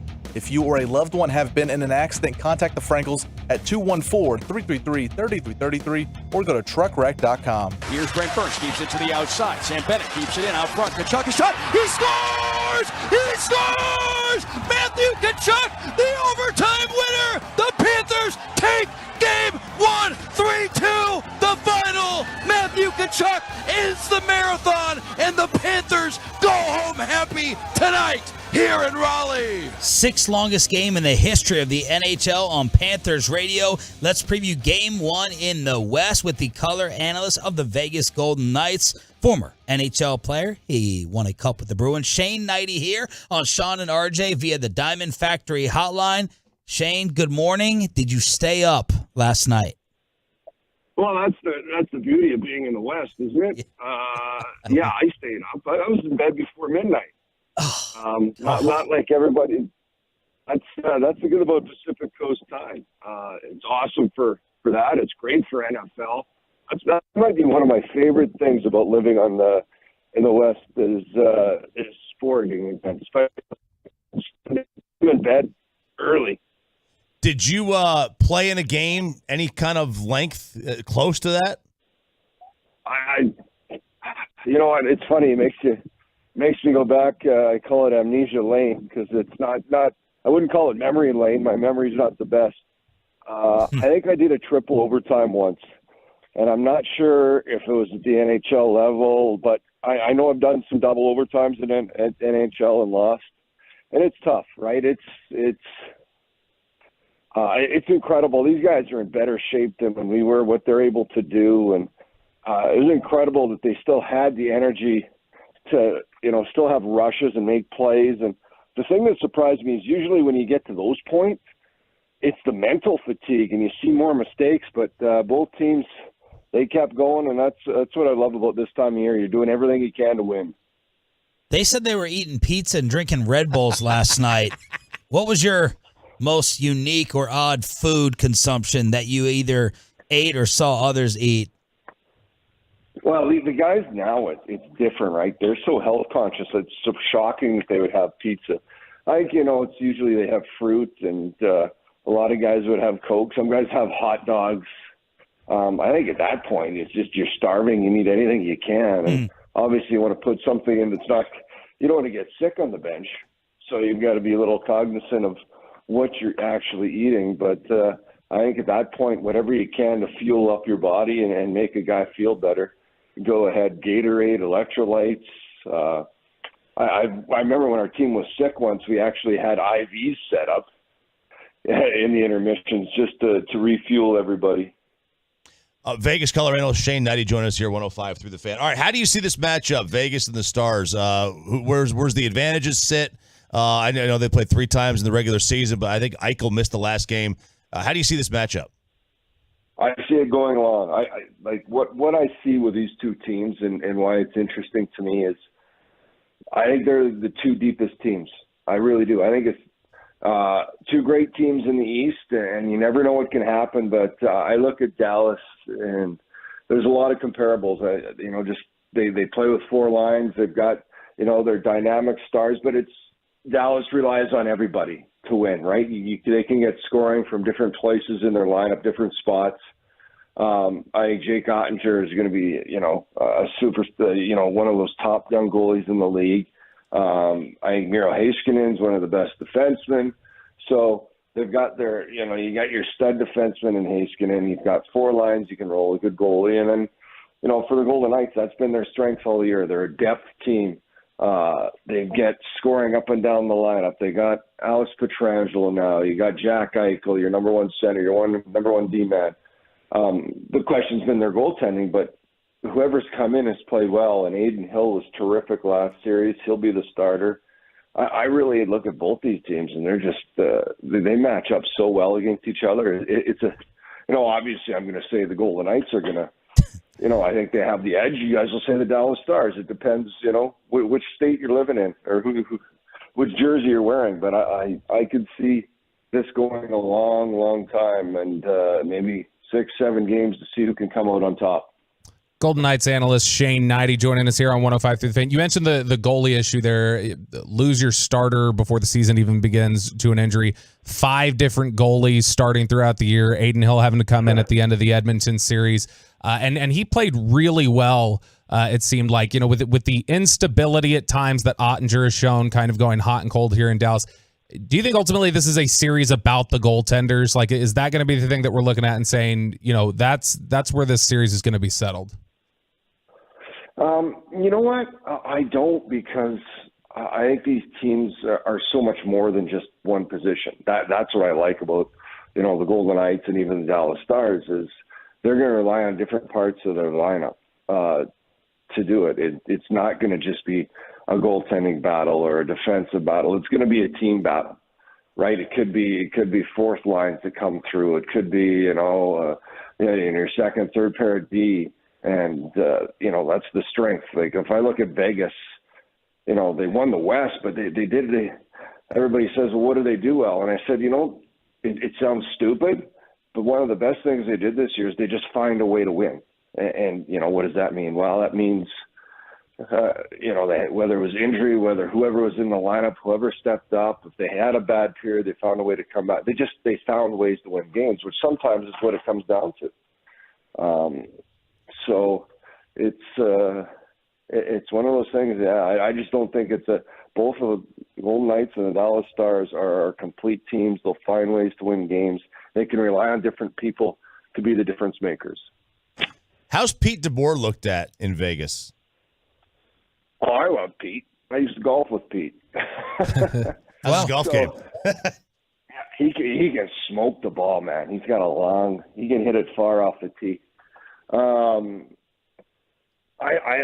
So I've been around a long time. Coaches, it's one of those positions or one of those jobs where you get hired to get fired. It's just the shelf life on it is not long.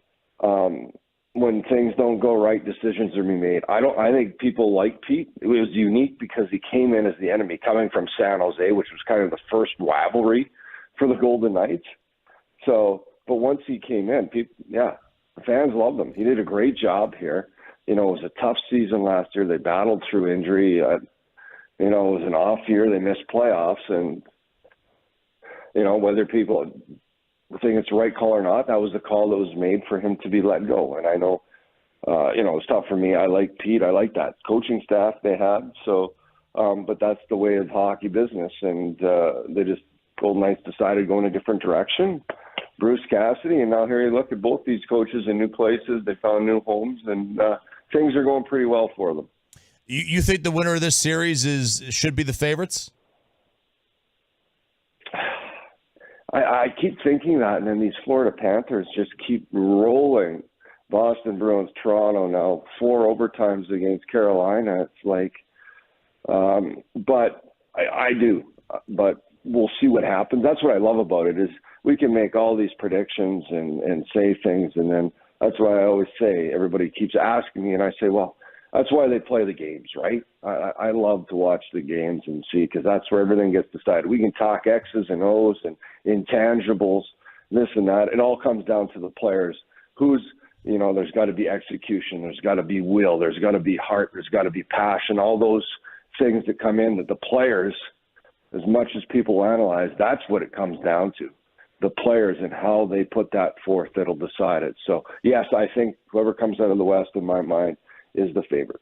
Shane, who are the 3 best players in this series in order? Oh, it's just 7:30 here. That's a good question.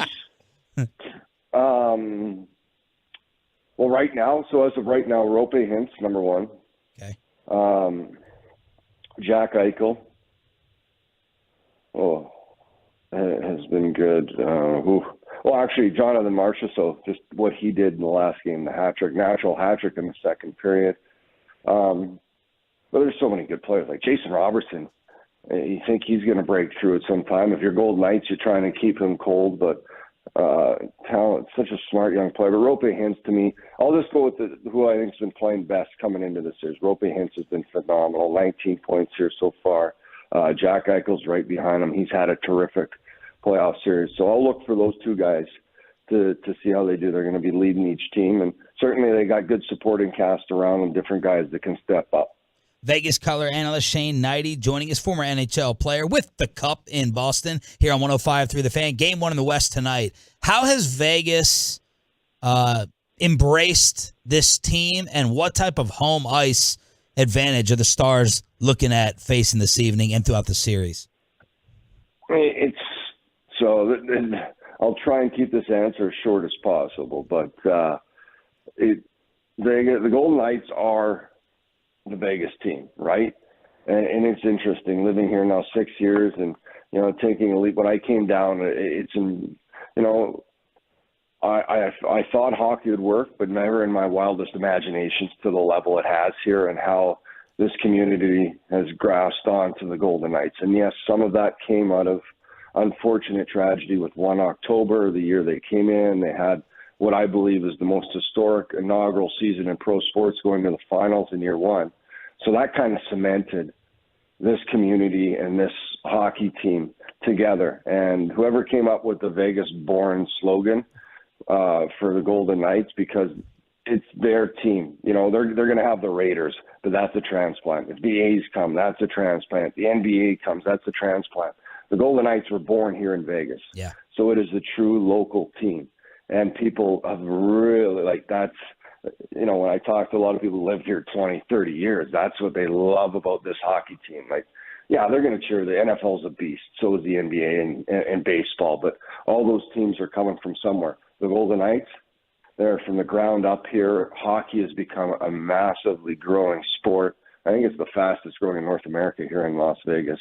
The impact's just been far and wide. The people are passionate. The rink has incredible atmosphere. In playoffs, I think, all teams know what it's like. Vegas are going to have there's more of a show and theatrics, but then when it gets to the game time, it's loud.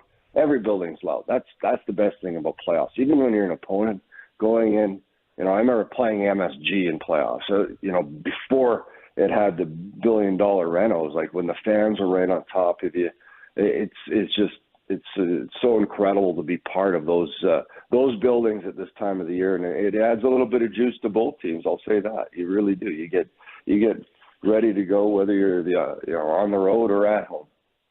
Shane, as a former defenseman, can you put into perspective, just for our view here in Dallas, can you put into perspective what Joel Hanley does for the Stars? Well, I think he's one of those guys that fits in well, and he skates well. I haven't seen him a whole ton, up close, either in watching these games on TV, but I think he moves the puck well, and that's what they need. You look at defensemen now, their ability to skate. I think that's the biggest thing you have to do. Certainly you've got to be able to defend, but now defensemen, the mobility factor is so important to be able to move, whether it's skating yourself out of traffic, making that first pass, getting up the ice. You're allowed to be more active because that's where it really starts. When you talk about offense, everybody thinks, well, it's about the finish. Who can score the goals, make the plays? Well, sometimes the plays got to start defensively, right? Who's the guy that's able to move that puck or make a play in the neutral zone to allow rush attack? He's no Miro Heiskanen. If you want to, I want to talk about some of my favorite defensemen in the league. He would be right up there. I'll tell you that. Shane, thank you so much for the time, man. We really appreciate it. Have a great call tonight. Enjoy the series, and we'll be playing hopefully not too many of your highlights here on the show. Thank you. Oh, awesome, guys. Thanks very much. Have a great day. Looking forward to Game 1. You too, boss. Shane Knighty on the Diamond Factory Hotline. Mike Bassick, it's his crosstalk. We're just living in it next. But first, let me give you the headlines.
It's Mike Bassick.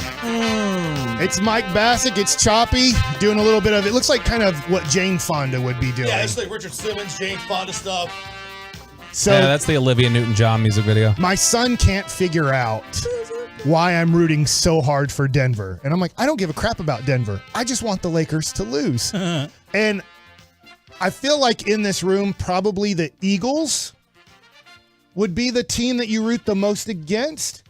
Is there a team as a child that you rooted the most against that now you're like, I don't really care about rooting against them anymore? And who do you root against the most now? Great question.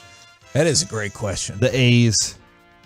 When the Jose Canseco, Mark McGuire era A's were like, the Rangers couldn't beat them. They were too good, and I hated them. I thought the Bash brothers were great, but like you had the big old, remember the poster where they had the huge baseball bats and everything, but they were just impossible to beat. But now I don't really care whenever they play the A's because they are a weird team. I think the Red Wings are on that list because when the Stars got here, they became good very quickly, and frequently Detroit and then Colorado stood in the Stars' way, and now Detroit doesn't matter. I despised the New York Giants growing up. Like worse than the Eagles. What would you say that time frame was? Early to mid 2000s. Like I had really hated them. Then they got Eli and I hated him more. The last team I really hated with a passion was like the 15-16 Blue Jays. I hated everybody on that baseball team. Okay. I mean, at some point, Red Sox, I don't really care about them anymore. Duke. Hated Duke. Hated Duke. Never had a cent of a I scandal or hated anything. the New York Rangers. Hated the Rangers. Hated the Knicks. Did you paint your chest for the Devils with some I did friends? not, but that's a good reference. Okay. I would have done that. Hated the Knicks. Couldn't stand the Knicks. But I don't care about them. I don't care about really any of those. I still hate Duke the most. I still hate Duke. Oh. Eli's Giants for me. I hate that. I just hate all the conversations it spawned, even though Eli seems to be a great human being. Sure. Very likable. That doesn't mean you can't dislike him from a sports perspective. Yeah, I hated that they beat that Patriots team. Oh, I loved it. I wanted to be able to say I saw like the greatest team of all time. Yes. And not in the You shut did. up the 72 The 92 Cowboys. Yeah. 92 Cowboys. I forgot. I really do actively now hate the Astros. Sander really hates the Yes. Astros. Like really hates. Mike, the Kings also. I guess as I got older, whenever the Mavs were playing the I Kings, hate all the fun teams. You like Drew Doughty? Doug Christie was such a my Jonathan God, Jonathan so Quick. annoying. White chocolate? Oh, basketball. He was Mike gone Bibby. by then. Yeah, not the Right, not they the were- hockey Kings. Yeah, he means like the Bibby, Keon Clark, Bobby Jackson Kings. Yes. Not the Chris C. Webber Webb group. Vlade? It was the Chris they Webber, were there, but- Mike Bibby, Doug Christie group. In 98, they Kopitar. draft Mike Peja. Bibby. Kopitar. Or 99, they draft Mike Bibby, and they get rid of Jason Williams because they're like, we're going with Mike Bibby as the point guard. No, the Got it, team. got it. Wait, when they were taking on the Lakers in the Western Finals, Jay was after that. He went to Memphis by then. Yeah. Okay. Once they drafted Mike Bibby in 99, I mean, it was really quick. It was honestly like Jason Williams had a really quick stint with Sacramento. It was fun, but they were just like, I think I watched a documentary on him. It was really interesting. I can't remember through who. It might have been through that dude. Who's the white dude that was on the And One mixtape tour? Professor? The Professor. And I think so he was just saying something of the fact of they just thought he was a little bit too fancy, like too fun. And they were like, we need somebody who's better and wants to pass it, but a little bit more controlling and doesn't want to do. I cannot believe these Jason Williams numbers. Okay. I think you could argue he's the most overhyped player of all time. Looking at these, Mike, you've ruined me. Yeah, He's fun. He's volume Rafer Alston. 3 seasons in Sacramento. That's it. Give me his points per game, Choppy. 11.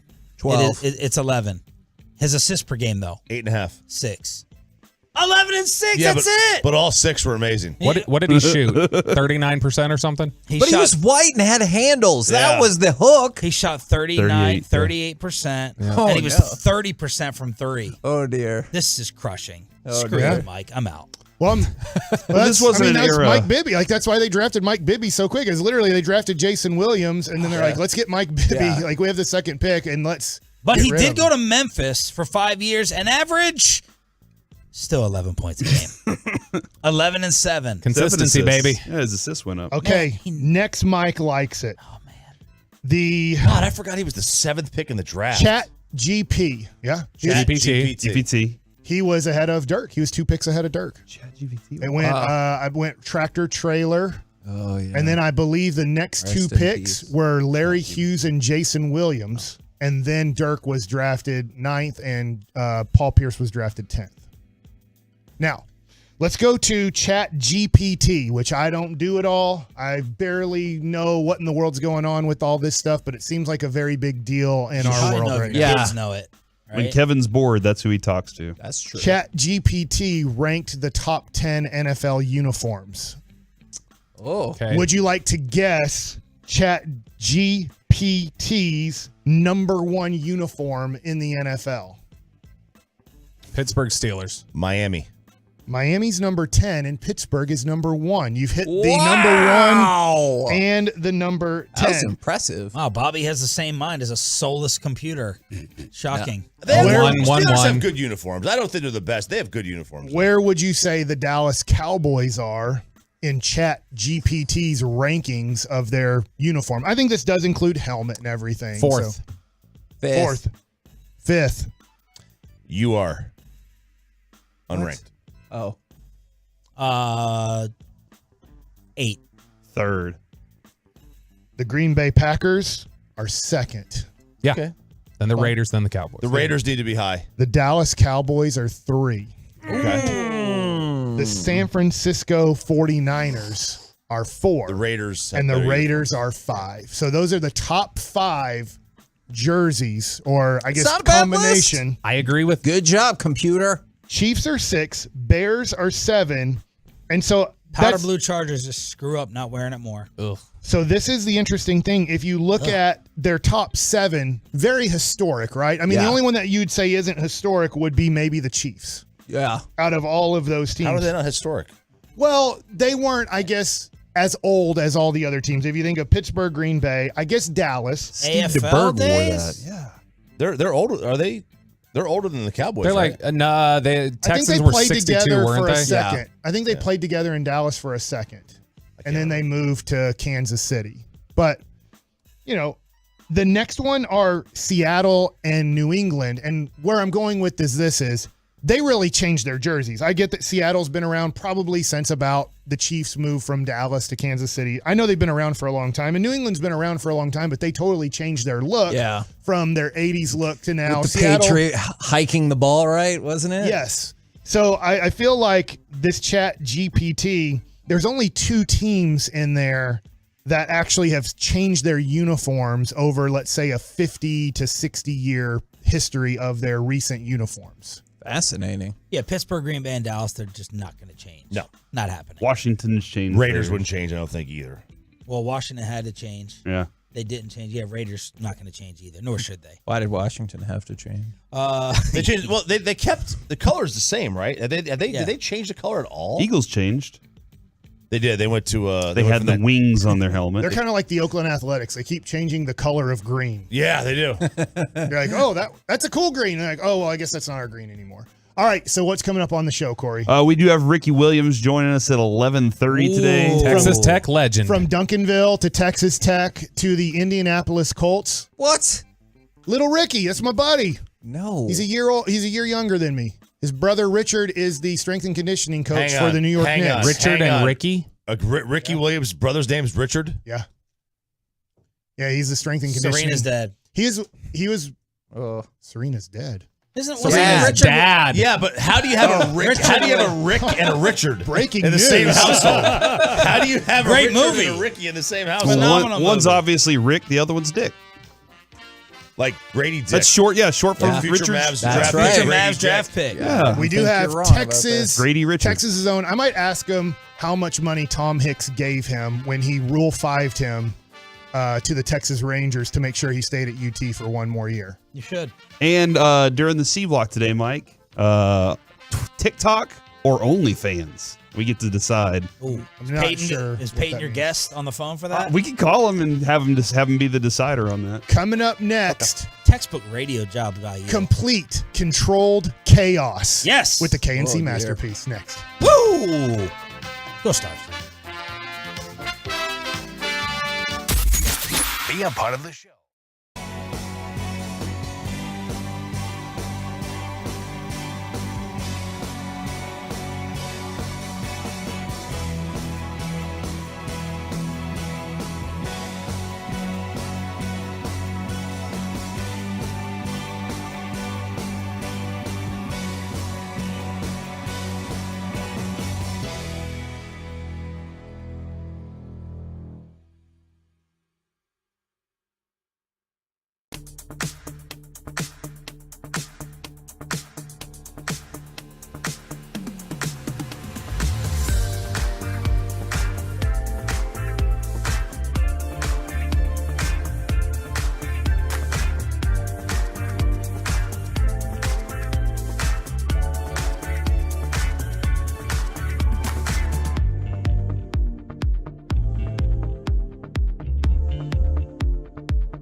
Fan Studios, secured by DFWsecurity.com. It's the KNC Masterpiece on 105.3 The Fan. KNC Masterpiece right here on 105.3 The Fan. It is also a shout-out Friday, 877-881-1053 if you want to get those shout-outs in. You got me, Kevin Hagelin, Corey Majors, Mike Bassick, and returning for one more day. Return of the Mac.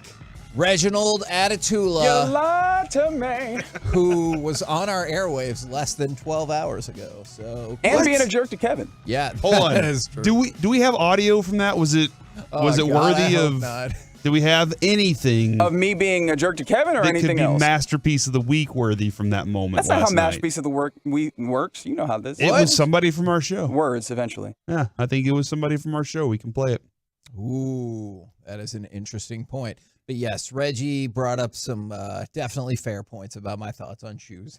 What are you wearing, Corey? This is the rally towel. Stars are playing tonight. I do believe it's in Las Vegas. So That is true. Usually don't do this, but Carter, if you want to zoom in on me right now, you can definitely, so that the Twitch Twolos and the YouTubers can see the look. I'm going with the rally towel on the head. So it kind of keeps, for you guys. Keeps cool, right? Yeah, it keeps cool. For you, gentlemen, it might be useful when you're out in the sun to Okay. put a towel on your head so you don't get Why a would it sunburn. be useful for them? Because they're bald and they don't want to get a sunburn on their head. I have actually seen Kevin walk with a towel on his head like this before in Arizona. Yes. He was like, I don't have a hat, so I need to use this towel. It was poor planning on my part. I also didn't know we were going to climb a mountain. Yeah, that was so. And, you know. and then Bobby's chain. But yes, Bobby has bestowed the rally towel to me for the day. And then he said it is my decision to choose who on the G-Bag Nation gets to be the one that gets to wave the rally towel today throughout the show as we send good vibes to Vegas where there are no good vibes. Okay. What? I like the good vibes part Thank for you. us. Why is Vegas vibeless? I know. Because they're about to get their asses whooped. That's why. That's what I And they know it. They can feel it coming. They're like, yeah, we know Dallas is about to come in here tonight and rock us. From the 806, we all still be doing Masterpiece of the Week today, or y'all just going to replay the combo platter from yesterday and call it good? If we don't have anything from the combo platter yesterday in Masterpiece of the Week, then we failed. Oh, we my have gosh, failed. that is a lot I just of want pressure, it to be noted that I would not have failed in that instance because I had nothing to do with it. I have a question I for did you, let Reggie. you know it existed. Reggie, let me ask you this question. When you blend a peanut, What are you talking about? and how do you make peanut butter? Don't answer this, Mike. You put. Oh, you don't want me to? No, I do. But yeah, answer the question. Reggie, you want Reggie to answer? Either one of you. Reggie, I've already answered. Uh-huh. You answer because he wants to see if you're going to say the same thing I said There's no yesterday. way. You're gonna make peanut butter. Are you Why gonna? would I do that? I could buy it. But you have to. Your life depended on it. You have to make peanut butter. Uh-huh. What do you do with the peanuts? I mean, I guess you blend them in salt or whatever and maybe some oil or something like that Into what? What do you blend it into? into like a paste like butter. Yeah. There you go. And on the side of the cart, or the plastic, what do they call it? Do they Peanut call butter. Yeah, Yeah. peanut butter. What's the texture? Yeah, I mean, it's kind of like a paste, yeah. it's creamy.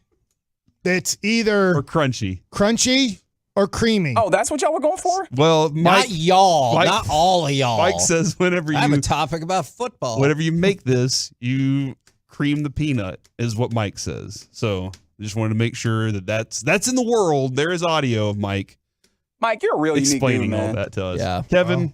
You either make crunchy peanut butter or creamy peanut butter. From the 814. Uh-huh. I don't know where that is. Shout out to my wonderful girlfriend, Katie, the queen of my life and love of my heart. Happy birthday. By the way, Central Pennsylvania. thank you. Wow, did you just know that or did y'all No, look it up Google's that great. quickly? Is multiple people are like, hey, can you give a shout out to me and my fiance? Or hey, this and that. But like, you didn't put your name on it. And so I can. And then that's Shout out to all the fiancés. Yeah, that's probably very economical because you're like sitting in the car with your fiance and it's like, I did that for you. Yes, good and you're job. Like, I didn't even see you text that in. Like that day that you said to the women that are getting proposed to in Fort Worth. Yes. And all the women out there that were going to Fort Worth that night thought they were going to get engaged. Yeah, I might have dropped the ball on that. Sorry. All right. Who is going to be the most fun team, or if you want to expand it, teams to watch in the NFL this season? Also, the least fun. And where do you think the Cowboys sit in this hierarchy? I have the hierarchy. Cowboys are going to be watched fun. the most. So honestly, the Cowboys, I would assume, have to be the most fun because the most human beings watch them out of all the teams. I know they're not going to be on this list, but if you think about it in reality, if they weren't fun to watch, people wouldn't watch them this much. They're not all Cowboy fans watching. We have the most, sure. Just like the Lakers have the most in the NBA, but obviously they have to be the most fun to watch, whether you love them or hate them, because they get the most eyeballs on them. But I'll put them at like 4th or something. Okay. Who would you put at 1 then in that scenario? My most fun guy to watch is Patrick Mahomes. Yeah, I think that's a good candidate. Number 1 on this list, I have the most fun teams to watch, although it encompasses the entire NFL, so we can go all the way down the line, is in fact the Kansas City Chiefs.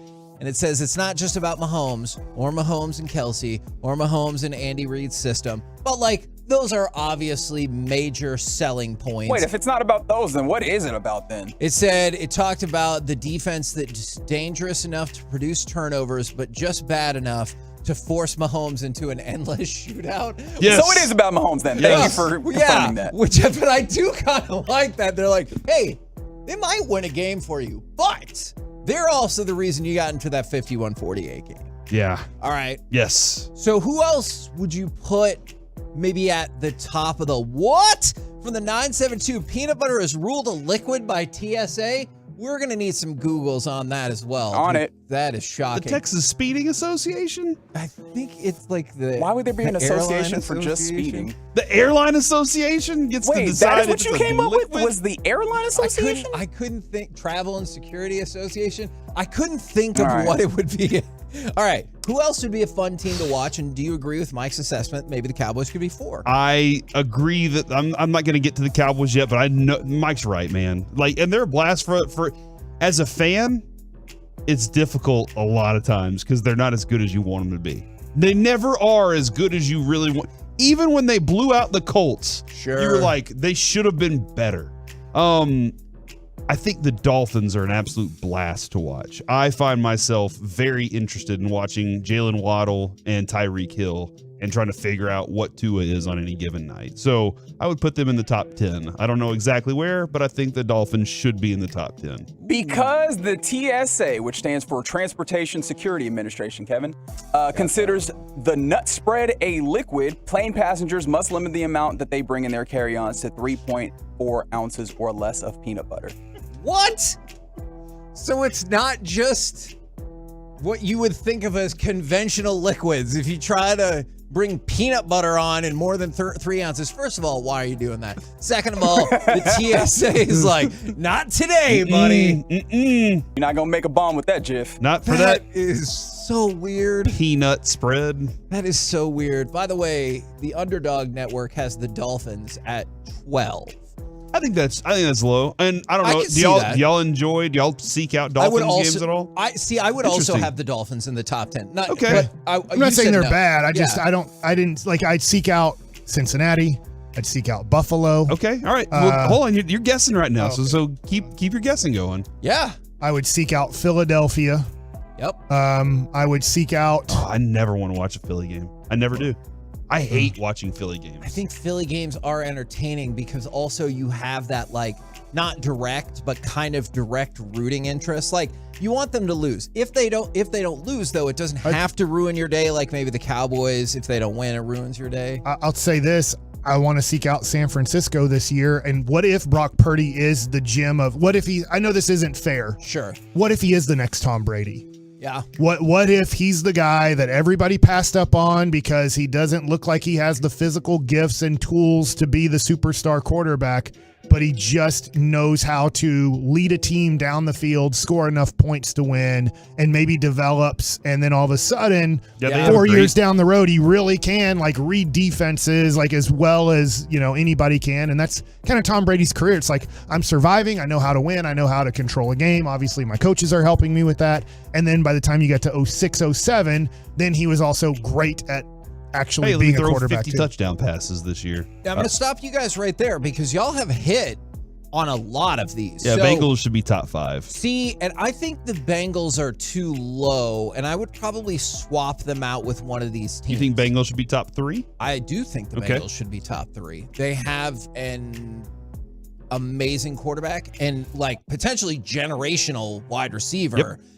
Kansas City is number 1. San Francisco is number 2. I'm not saying San Francisco shouldn't be like high on this list. I would probably swap them with where they have Cincinnati. Something that makes them really fun is their ability to create explosive plays. That's true. They do have the propensity to, they're just plodding along and then all of a sudden they break loose for a 60-yarder. So that is something that is fun to see. They're second. The Philadelphia Eagles are third. And I get it. I can only mouth what I just said. Sorry. And the Dallas Cowboys are 4th. Okay. Now, I'm going to read you what it says.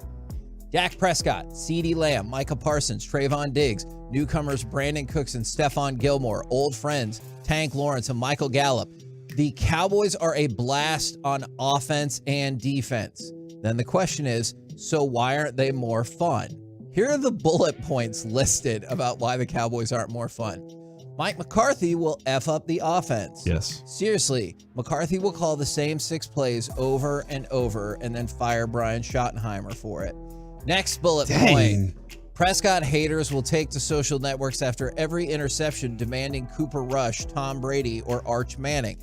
That Arch Manning. Good God. That is a spot. Wait, I love that Mike was like, Arch Manning is the bridge too far. Tom Brady? Plausible. What happened? Prescott ultra haters, Prescott lovers will also take to social networks after every interception blaming Schottenheimer, McCarthy, or late-stage capitalism. I was going to, late-stage capitalism. I actually see that one, yeah. I was going to say Noah Brown, but that's, sure. I guess so. And that is an interesting point, is anytime anything goes wrong with Dak, you immediately have, well, look, hey, that receiver should have been born 9 feet tall. That's on him for not catching that. Or sure, it was behind him. How long are his arms, though? We need longer-armed receivers. Or he gets hit in literally half a second because the offensive line did nothing, and he ends up dropping the ball, and people are like, he's a bum. Yeah. I'm like, did you not think is the offensive? Nope, they did their job. They blocked. Offensive line needs to figure it out this year, too. That's true. And then the Cincinnati Bengals are 5. And that's why I said I'd probably swap out Cincy with San Francisco. I would have Cincinnati pretty dang high on this list. What about the least fun team in the NFL to watch? Like, you might watch them because you're a fan, but otherwise, if you see this team's playing, you're like, I'm out. I'm thinking Patriots or Bucks. This year, Tampa Bay has to be a miserable watch. Who's their quarterback? Baker Mayfield, baby. I quit. Is it? I mean, if he can't beat out Kyle Trask. That's right. Falcons, Panthers, Colts, Cardinals, and Steelers. I at least feel like some of those guys have rookie quarterbacks that I'm intrigued to see what they look like. I'm not intrigued at all to see what Tampa Bay's Baker Mayfield looks like, or Kyle. I know you like Kyle Trask out of Florida, but I don't really care to watch him play. And Titans are boring. At times, neither do boy, are they. Neither do the Bucks. Here's your bottom 3. The Washington Commanders. Oh, I forgot about the Commandos. Dude, they're not bad. actually interesting to watch. Are they? It says at the beginning, Sam Howell. Sure, why not? My question is always, how will they get their 13 points? That's the exciting part with them. Oh, actually, I have a very specific. I like Terry McLaurin. And John Dotson's a really fun watch too. So I think would make it a lot less fun because you're just like, why are you not throwing the ball to him? Yeah, give him the ball more. And I will tell you, I do see multiple votes on the fan text for Atlanta. Atlanta's slightly below average. They jumped up a lot because of Bijan Robinson. Oh, and so now that people makes are like, sense. I want to see what he does. So Commanders, 3rd from the bottom. 2nd, you mentioned them, The Tennessee Titans. They're so boring. Even when they're good, they're boring. Yes, that is true. But the only good thing, the only fun thing that Tennessee Titans have done is their schedule release. Yes, and That's that it. was super fun. And the most boring team this year, you guys were all over this. The Baker Mayfield Kyle Trask quarterback competition is a threat, not a plan. And Oh my gosh. that is a great statement right there. So Tampa Bay Bucks, least fun. The Kansas City Chiefs, most fun. The Dallas Cowboys sit at the number 4 spot. Last year, would you put the Broncos as one of the bottom 5 least fun? Going into the season? It was Not yet. No, but not through going the into the season. By the end of the season, I would have put them dead last. Going into the season, though, I would have been like, oh, yeah, top 10, 12. Felt like every time that you were like, hold on, what's the Thursday or Monday night game? And they were like, Broncos. You're like, how the hell did this happen? Why are we having to be put through this? Because the NFL changes, and sometimes what you think is going to happen screws over the schedule makers. By the way, multiple people have peanut butter thoughts. Is peanut butter is That's a great used statement. to conceal drugs on planes. Fact. And then also, How do you know? from the 469, I got caught at the airport with too much peanut butter. I'm serious. It was pretty embarrassing. How much is too much peanut More than butter? 3.4 ounces. But so they had like 4 ounces? Yeah. Or do they have like 7 They jars? they got the family size. Just Yeah. a regular jar even would be too much, right? Too much That peanut regular butter. jar's bigger than What- 3 ounces. Excuse me, sir. What are you doing with all this peanut butter? I was You're planning like, on "I making a love PB&J in the sky. We're out of time, Reggie, but yesterday I had to sit and hold my tongue. I really didn't hold it. As Corey and Slim Scotty said, chocolate peanut butter together is a bad combination. What is wrong with you people? You know how I feel. What is about wrong this. with you people? Hey, Reggie, look, that's I what watched. Jess thinks too. I watched you once try and eat an I was thinking entire, about quitting the show. like box of Reese's, and you couldn't do it. So you could only eat like 8. We're the KNC masterpiece right here on This 105.3 The revisionist Fan. slander, libel, and slander. Coming up next, we will talk peanut butter and hockey with national NHL writer from The Athletic, Sean McIndoe, next right here in The Fan.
See Masterpiece on 105 through the Fan is brought to you by Frankel and Frankel.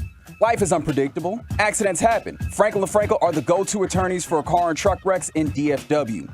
If you or a loved one has been in an accident, contact Frankel and Frankel for a free consultation at truckwreck.com or call 214 or 817-333-3333. KNC Masterpiece right here on 105.3 The Fan. Tonight, Western Conference Finals, Game 1 for the Stars and for Vegas.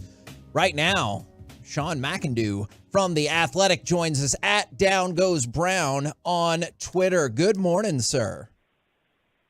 Good morning. Thanks for having me on, guys. Absolutely. How much sleep did you get because of the 4 overtime game, and did you know straight away that it was goalie interference and that game wasn't over in the first overtime? I will sadly admit that I bailed after 2 overtimes.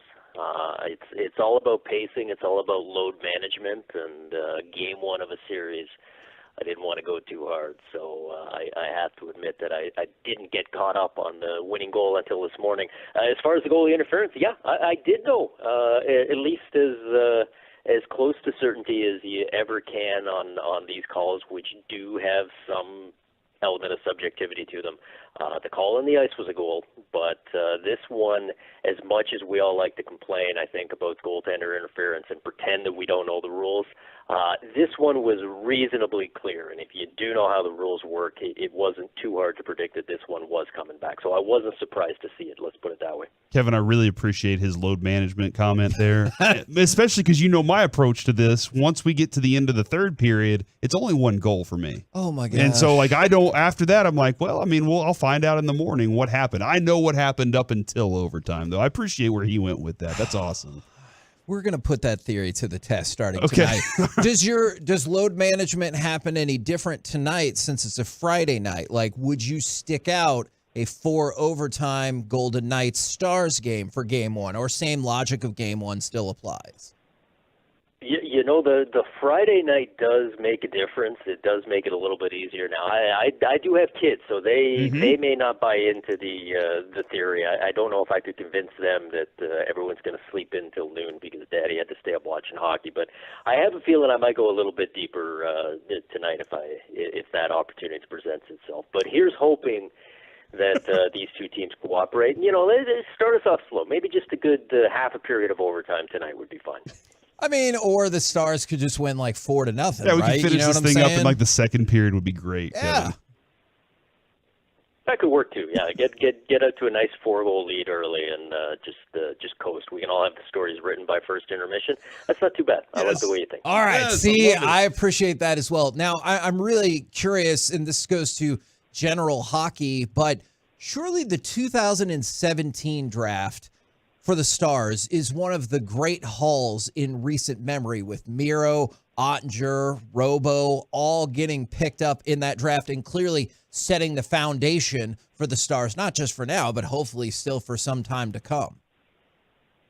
Yep, absolutely. And what's interesting about that draft, and just goes to show how you never really know in the lead up to draft day. There were a lot of people back then saying, "Oh boy, the top tier of this draft is two guys. It's the two forwards at the top." And oh boy, what bad luck for Dallas, the way that lottery shook out. They end up picking number 3 in a draft where there's potentially two franchise players. Well, they ended up picking number 3.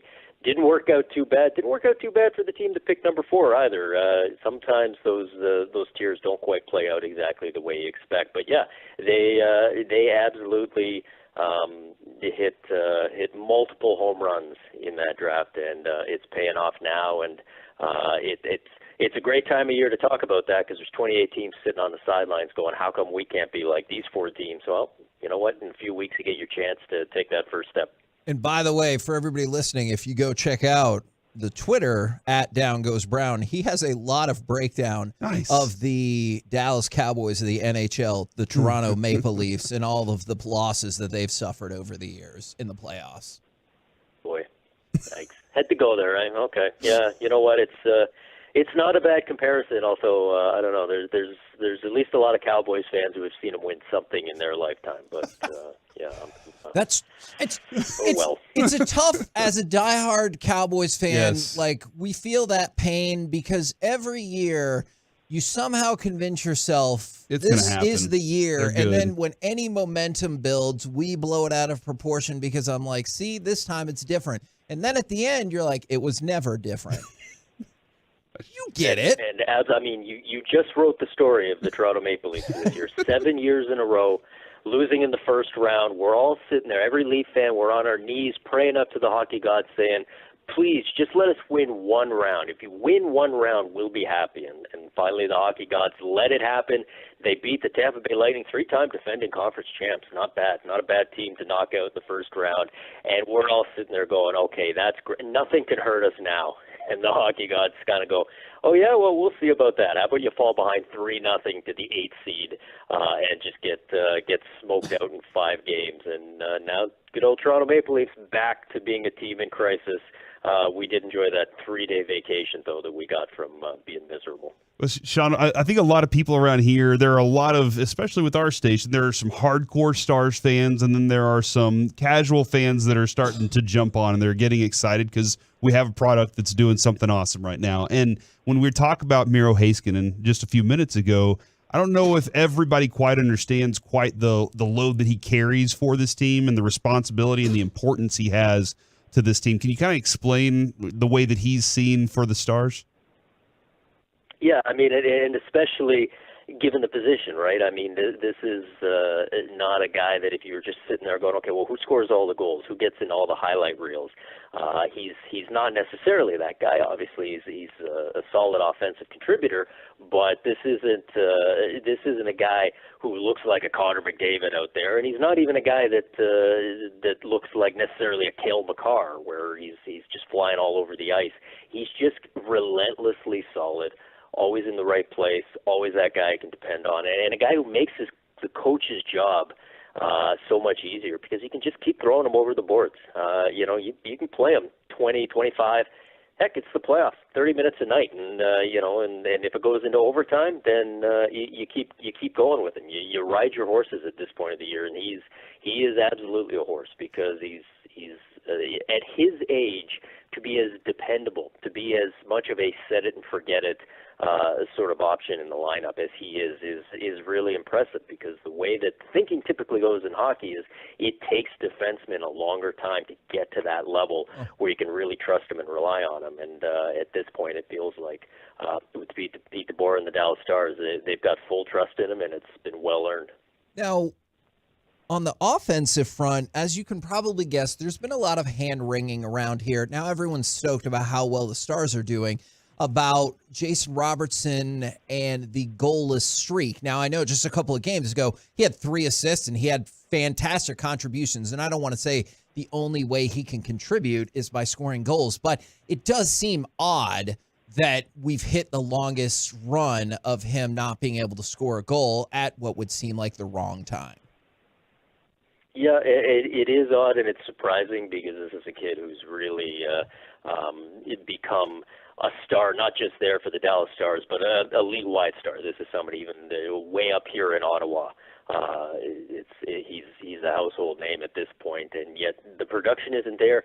And man, this time of year in the playoffs, that is such a two-edged sword, because on the one hand, of course, you want everybody going at full gear. You want everybody clicking the way that you know they can. And here you've got a key player, maybe even the key player, certainly up front for this team, and the results just haven't been there yet. And so in one sense, obviously, that's a bad thing. That's a concern. That's something that you're worried about.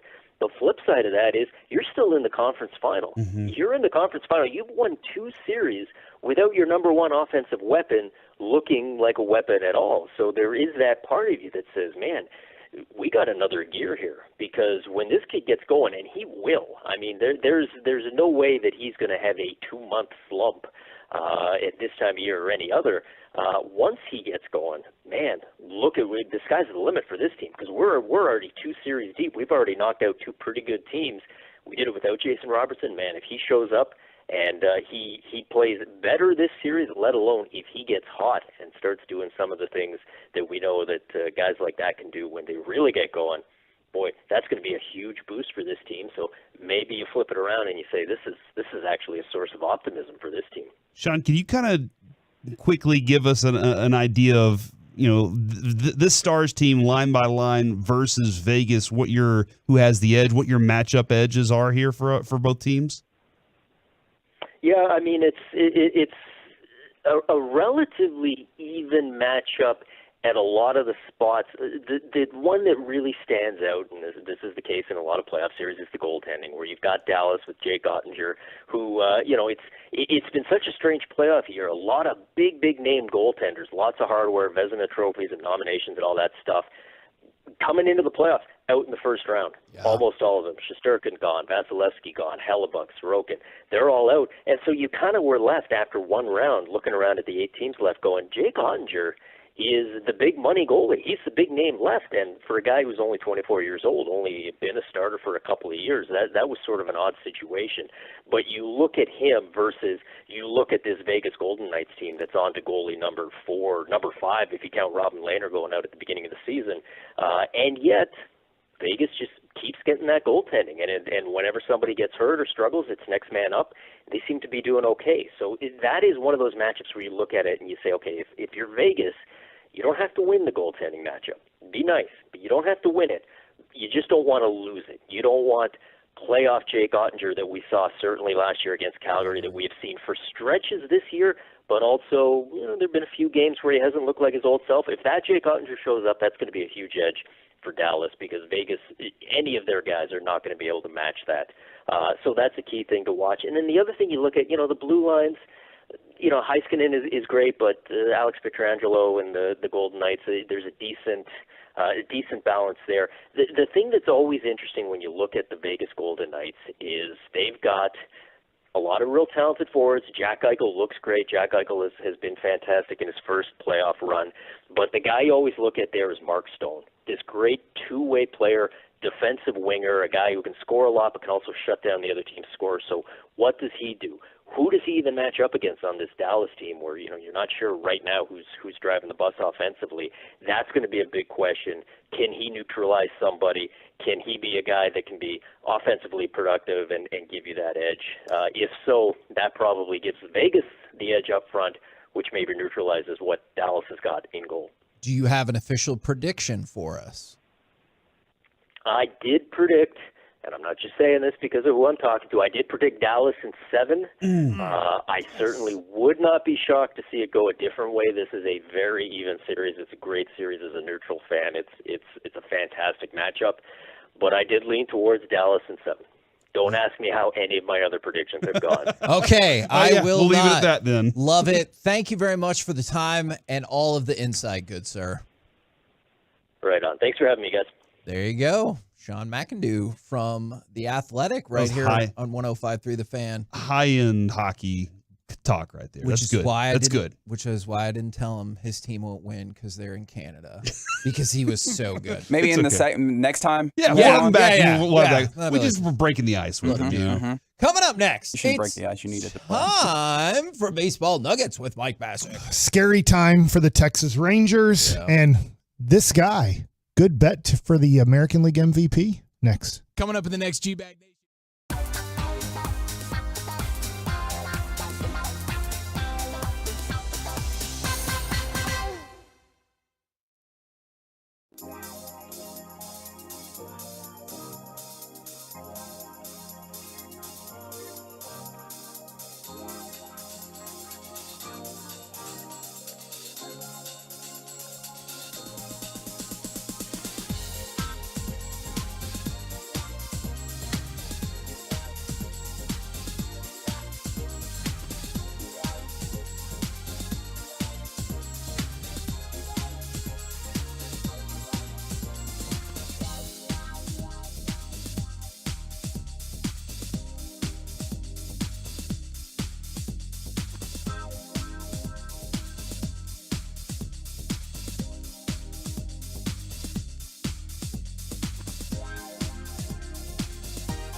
This segment of the K&C Masterpiece on 105 through the Fan is brought to you by Classic Chevrolet. Classic Chevrolet has the Memorial Day savings you want.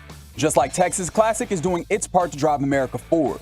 Don't miss one-time holiday savings to upgrade for less. This is Texas. This is Classic Chevrolet. Relax and enjoy the difference and find new roads. K&C Masterpiece back here on 105 through the Fan, and it's time for Baseball Nuggets with Mike Bassick. Okay, so let's talk about the Rangers' schedule and why I'm a little bit concerned. There's a zillion games left, but we've been blessed with being in first place for most of this year. When you look at the standings, you're kind of 2 to 3 games up, mostly on the Astros.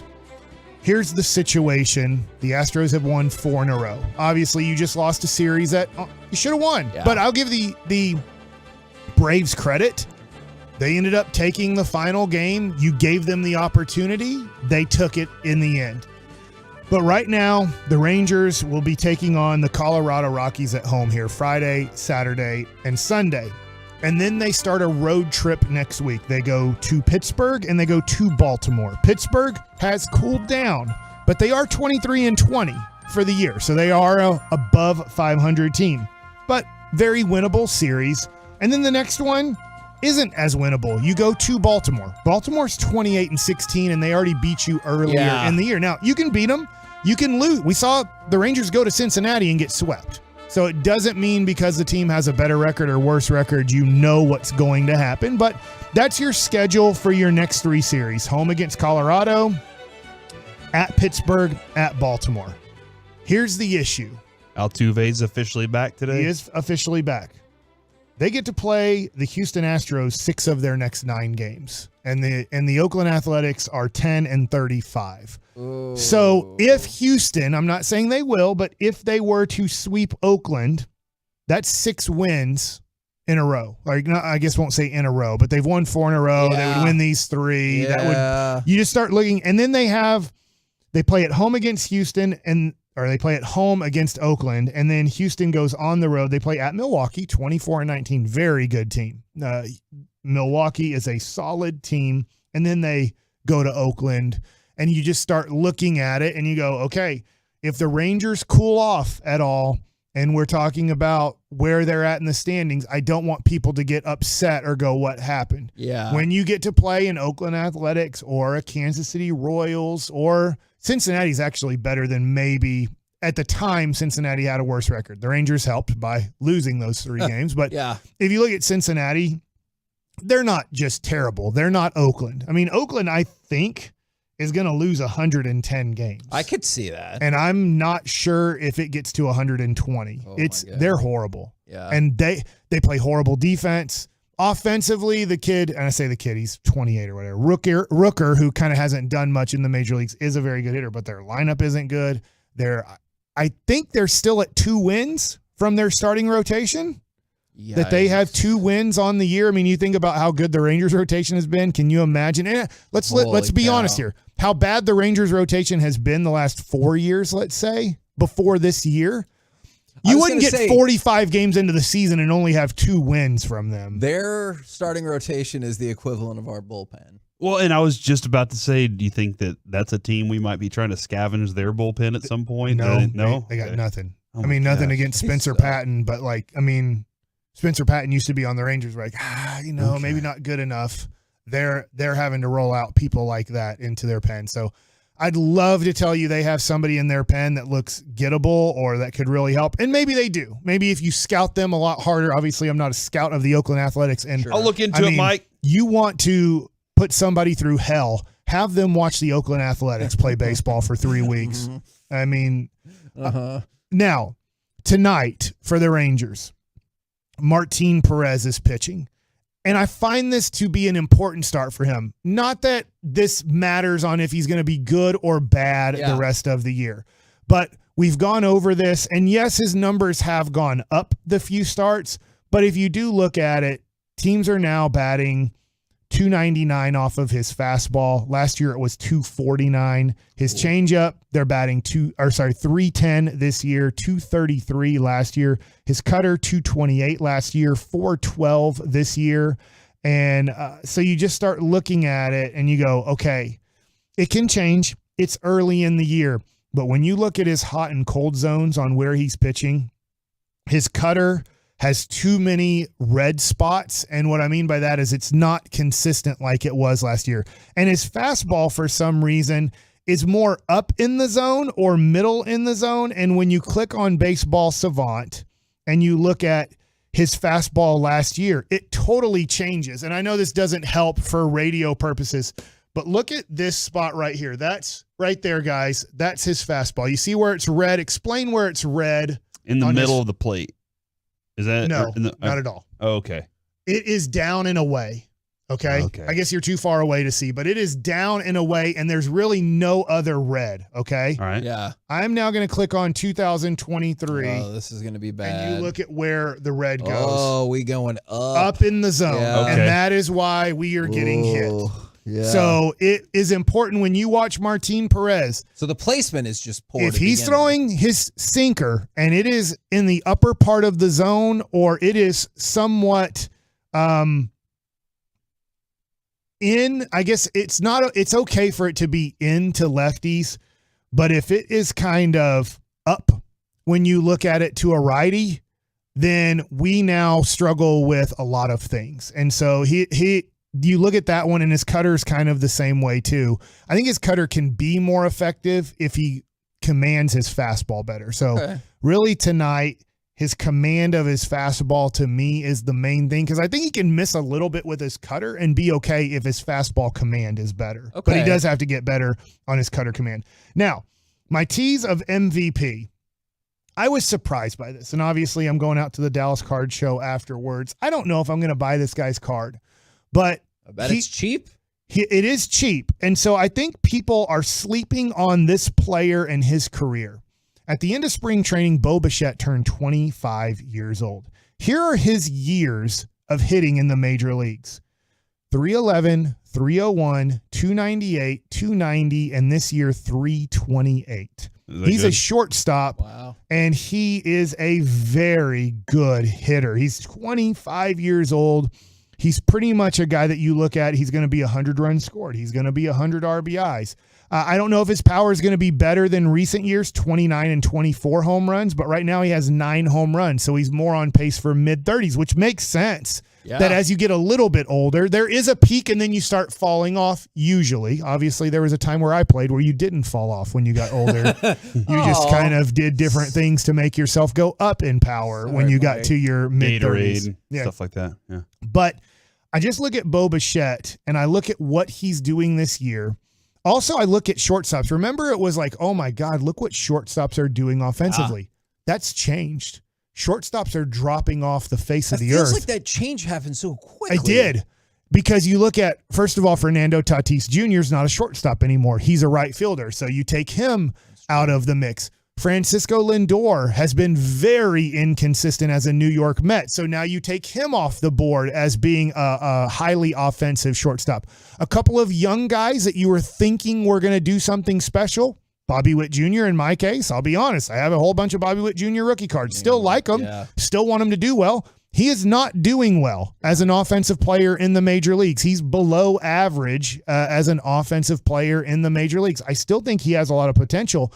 But, you know, you look at a Bobby Witt Jr. with a lot of hype. Wander Franco is having a good year. Yeah. But he's not having a Bo Bichette year. Really not even that close to Bo Bichette's year. And so I feel like there's this guy that because he's in Toronto, they're having a good year as a team. I think Bo Bichette is a very underrated player in the game of baseball. It's going to be tough to win MVP because of freaking Shohei. I don't know how you don't vote for Shohei unless you do something special, but I'll say this. I was looking at MVP odds and Bo Bichette was like 10th in the American League right now. I'm not a bettor of those things, but if you wanted to throw a $20 bill on somebody, a shortstop that's going to blow away the competition, like there's nobody even competing. If Toronto were to have a really good year and Bo Bichette stays around, let's say a 330 hitter with 35 home runs, 100 runs scored, 100 RBIs, he's a guy that doesn't really steal a lot of bases. He did steal 25 a few years ago. I'd say, dude, if he goes 20 stolen bases, 120 runs, 100 RBIs, 30-plus homers, 330 batting average, and he's pretty consistent. He's a 300 batter for his career now. Man. And by the way, somebody texted in, Bo Bichette's a stud. He's carrying my fantasy baseball There you team go. right now. We're the KNC Masterpiece right here on 105.3 The Fan. Coming up next, NHL Gamblers, the Dallas Wings, and this stud MLB pitcher. Do any of these folks deserve Forgiveness Friday? Do you? We'll do it next right here in The Fan.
from our fan studio, secured by DFWsecurity.com, it's the KNC Masterpiece on 105.3 The Fan. KNC Masterpiece right here on 105.3 The Fan, and I have not been doing a good job with the shout-outs thus far this morning from the 480.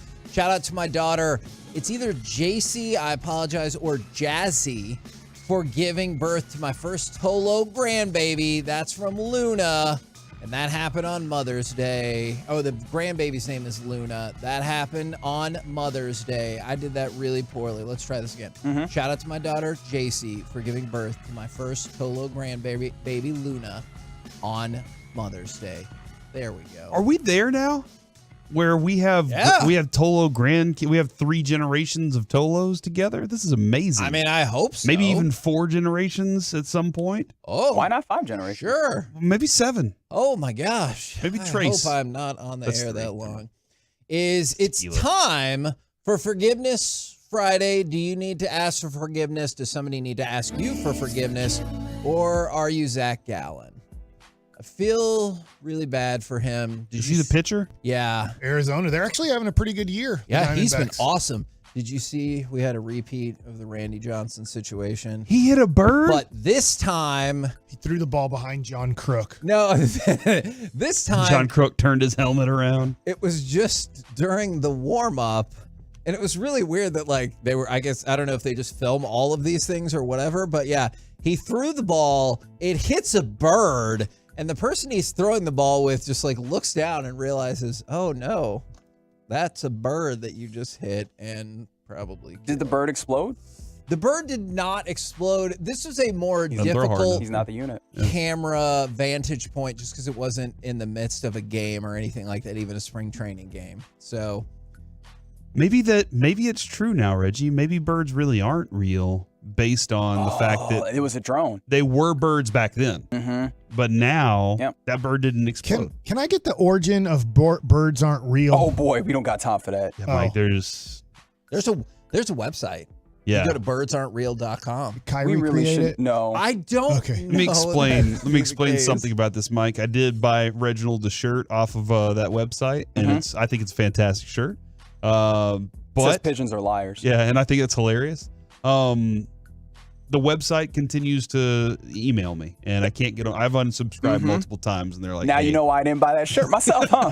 Oh. So, I mean, no, it shouldn't surprise you that the site Birds Aren't Real are going to be like really hey, we need some more following you support. and being Yeah. like, yeah. So yeah. All right. No, I'll forgive him for that, dude. Okay. The bird flew in the way. It's not like he aimed Does at the bird need forgiveness for putting that Bird's on dead. Gallon? So, no forgiveness. Doesn't matter anymore. You don't at this think point. people who are dead might need forgiveness? All right, let me ask you a question. Oh man, I where are we going? I die. Uh-huh. You happen. Under what circumstances? You forgive me Yep. for something after I'm dead. Do you think I give an S? Yeah. I'm dead. I do. I'm dead. I think you're looking down and you're like, attaboy. Oh, I feel like I have we've other gotten things to different do. philosophies I here. read the Bible. My whole day is going to be spent praising God the whole Yeah, time. that's a good question. Do we know what's happening on Earth after we die? I got busy things to do. That's Is my there like whole Earth TV? Yeah, I'm not sitting there looking. I don't know. I mean, I do think about like my grandparents conversation. looking down Sure. on me or Sure. stuff like that, but I'm like, I don't know. Are they? I Do think you want they- to? Do I you think want to they do. see how crappy Earth is when you're in heaven? You might want to see it when you're in hell. See, but I think no. In my idealized heaven, they put together like a highlight reel. Yeah, I know, And yeah. It was like Noah's being born and all that. They don't. do you show care you about the Dallas Cowboys? Yeah, Like you're like, damn, they lost again. They don't show Where's you that football god? when your grandkid decides to watch a third episode of something, and they're like, "Oh, he's gonna watch another Game of Thrones." Like they don't. They just show you like all the positive Why does he keep stuff. rewinding that scene? It doesn't make any sense. I don't know. Do the Dallas Wings He's never making it. need or deserve forgiveness? The number one pick in the WNBA draft 2 years ago, not on their roster. Yeah, Charlie Collier was waived. What the hell happened, Reggie? She's the Tyrell Terry of the Wings. Except she was the number one overall pick. Oh no! Yeah, the tough thing Anthony about it, Bennett. Yes. That's a good comp. Well, some of this is Charlie Collier did not find her game on the court. Like, there was times where she was just not very playable. The tough thing about it, in addition to, like, she also is a victim of the WNBA has one smaller rosters than the NBA because they have 12 as opposed to 15 player rosters. There's also fewer teams. So, like, there's just fewer places for you to get on. And as, like, a player that probably maybe needs more time to find themselves or develop, there's not really places for that, right? Like, there's the San Antonio Spurs of last season. Like, you might find a team that's like, hey, we'll take a player that's maybe not all the way there yet just to kind of see if we can find something there. There's raw talent, and we'll see if we can develop that. W doesn't really have those spaces. There's only 12 teams with 12 roster spots apiece. Like, if you don't find it, after a while, we just got to keep moving. Collier started 18 games with the Wings and averaged a robust 2.9 points and 2.5 rebounds per game. Interesting. So will somebody pick her up? Is it just she wasn't a fit like on this team, or she just showed she can't play in the league? Like did anybody ever pick up Anthony Bennett? I think Anthony Bennett, he bounced around a little bit like G League type stuff where, you know, kind of that two-way type thing, but he never caught on. I don't think that she finds another spot because, again, the roster situation, like there's 3 rounds of the draft and they only have 12 roster spots. Like once you kind of get out of the league, unless you're like playing overseas and do something really good and then that catches someone's eye, you're probably not making it back, at least in my estimation. From the 720, my in-laws need to ask for forgiveness. We had dinner reservations at 4 and they moved it to 6. The restaurant is an hour away and now I'm going to miss the beginning of the Stars game. Oh, that's tough. But also dinner reservations at 4? Well, it's in-laws are old. You know what they say? It's fun to eat at 4:30 p.m. What? When you're old. They changed the YMCA song to 4:30 p.m.? I don't know. Adrian sings that song, and I just thought it was funny. I bet. Guys, I have to ask for forgiveness. For that? For what just happened. Yep. But also, I want explain yourself. No. Adrian changed the YMCA I don't know song why she sings that. to 4:30 p.m. She would drive by like Furs or Luby's and see all the old people getting out to eat their old people food at 4:30, and she would sing that song as a child. So, wow, Kevin, I was not aware of all this. Is because of Reggie. So I don't know if Reggie needs to ask forgiveness or Oscar Mayer. I don't know if this nothing to do with me. This is a story I just found out about and I just looked. The Wienermobile is changing its name. It's dead now. It is going to be called, thanks to the Kraft Heinz company, they announced their new 100% beef franks. The Wienermobile will now be called the Frankmobile. No. It is a Frank. Why? I still don't know. I never had They're not going to call it the Frankfurter or anything like that. I don't know what a furter is, but it's better than the Frankmobile. The Wienermobile, a 27-foot long, 6-ton hot dog on wheels. 6 tons? Hit the road in 1936, Kevin, and I never got to ride shotgun. Boo! Boo! Boo this Mike looks so mad. He immediately looked right at me like I could have controlled that. I thumbs upped you last Friday. You did. Right now, you can take that thumb and go up. Okay. My God. I have been in the Wienermobile, by the way. I have too. We both were there together. They're going to be debuting a new exterior. The all-new beef Frankmobile will be painted out on the outside, as well as Please Do Not Lick, which will be painted on the outside as well. What? They designed their every detail of the Frankmobile to encourage people from taking things too seriously. They used to have drivers named hot doggers. Now they're called Frankfurters. So they've changed that as well. Right. And they will be handing out coupons in the Frankmobile for free beef franks to anyone named with an iteration of Frank. And Kevin, you can track, if you want to find the Frankmobile, you can track it on their website. There is a Frankmobile tracker. So you can find out where it's going to be if you want your Frankfurter. That is so weird. Please do not lick. Do you think that car robbers deserve forgiveness? Because I got bad news for you, Mike. Your guy, Nick Kyrgios, is out of the French Open due to a foot injury he sustained during the theft of his car. You remember? Did he try and kick out the window? Nah, I didn't get hurt at all from that. is, remember, he said his mom was being held up at gunpoint and they stole the car, and he hurt his foot, like trying to get involved and go get the car and then call the police and everything. Not in the French Open now. Not good. Buddy. He can't scream and yell at the refs and his parents in the stands and, I don't know, maybe his girlfriend. Like, it is entertaining watching him. It's not good. He is not an example that I would want my kids looking at and going, that's the way you compete, because he's competing against the wrong things. Actually worry a little bit about Luka. I think Luka, I remember being at a 3-on-3 tournament over at St. Patrick. It was a couple months ago. And there's a really good basketball player there. Look, they're anywhere from, let's say, 12 to 14 years old because they're middle school.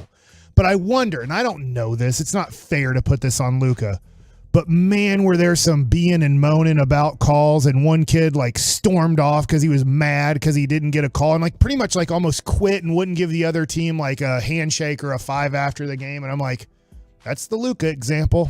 Ugh. Get mad at the ref, then cry, and then go away. We're the KNC Masterpiece right here on 105.3 The Fan. Coming up next, it's time for Gridiron Gravy. Unfortunately, more Favre plus the best second acts in NFL history. We'll do it next right here on The Fan. Frank. The more you listen, the harder we grind. The headlines are created here on DFW Sports Station 105.3, The Fan, and the Odyssey app. All right, Tolos, let's talk about this month at Southwest Chrysler Dodge Jeep Ram. Located just minutes from the Metroplex, it's worth a short drive to Cleburne to save a lot more if you're looking for a brand new Chrysler Dodge Jeep or Ram. This month is the Memorial Day sales event. All month long, the Memorial Day sales event is going to be happening. You got to make sure to ask for General Manager Mike Brown. He's going to give you a great deal. Owner Steven Gilchrist is an awesome guy. These guys are making so many Tolos happy at Southwest Chrysler Dodge Jeep Ram in Cleburne. You can go online to purchase if you'd like. All the inventory is updated daily at southwestcdjrtexas.com. You can kind of do your driving experience there at Southwest CDJR Texas.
Accidents happen. Frankel and Frankel are the go-to attorneys for car and truck wrecks in DFW. If you or a loved one has been in an accident, contact Frankel and Frankel for a free consultation at truckwreck.com or call 214-817-333-3333. KNC Masterpiece back here on 105.3 The Fan. Right now, it's time to go around the entire NFL and dip into some gridiron gravy. Biscuits. And we start with Levi's Stadium, and the 49ers are going to host Super Bowl 60. My question for y'all, and we might talk about this another time, do you care where the Super Bowl is? Like, if it's not in the Metroplex, are you like, I don't really care? I care a little bit because we went back to the Super Bowl this year. That's true. So if we are traveling, I don't really want it to be in Minnesota or Detroit. Nothing against the freezing ass cities. You guys are awesome. But I don't really want to be in negative 74 degree weather again. So I do like when it is maybe in negative 74. I think it was -3. -3 in Minnesota when we were there. It's still cold. Which I don't know the difference, but you might as well. Once it gets to negative, you just can't go outside. If you do, you're taking your life into your hands. I feel like -74 is melting skin. You know, like you're walking out and your skin starts to burn immediately from being so cold. So I care a little bit. It's amazing to me how screwed up the Cowboys and / our Metroplex did it. That we supposedly still have arguably the best stadium, and they don't even consider us anymore. They're like, you will never host a Super Bowl, even though you have the stadium. Arlington still refuses to fix the roads. So I know earlier today we were talking about the most fun teams to watch and maybe the least fun teams to watch. Did you see that the Cardinals, as of now, are underdogs in all 17 of their games this year? No. All of them. Not to say like, oh, well, that definitely means they'll be 0-17, but ouch. Right. 4-13 though might be doable. And that puts them in a really good spot for Caleb Williams, right? Or is that Did you just too many move on wins? from? I would. Yeah.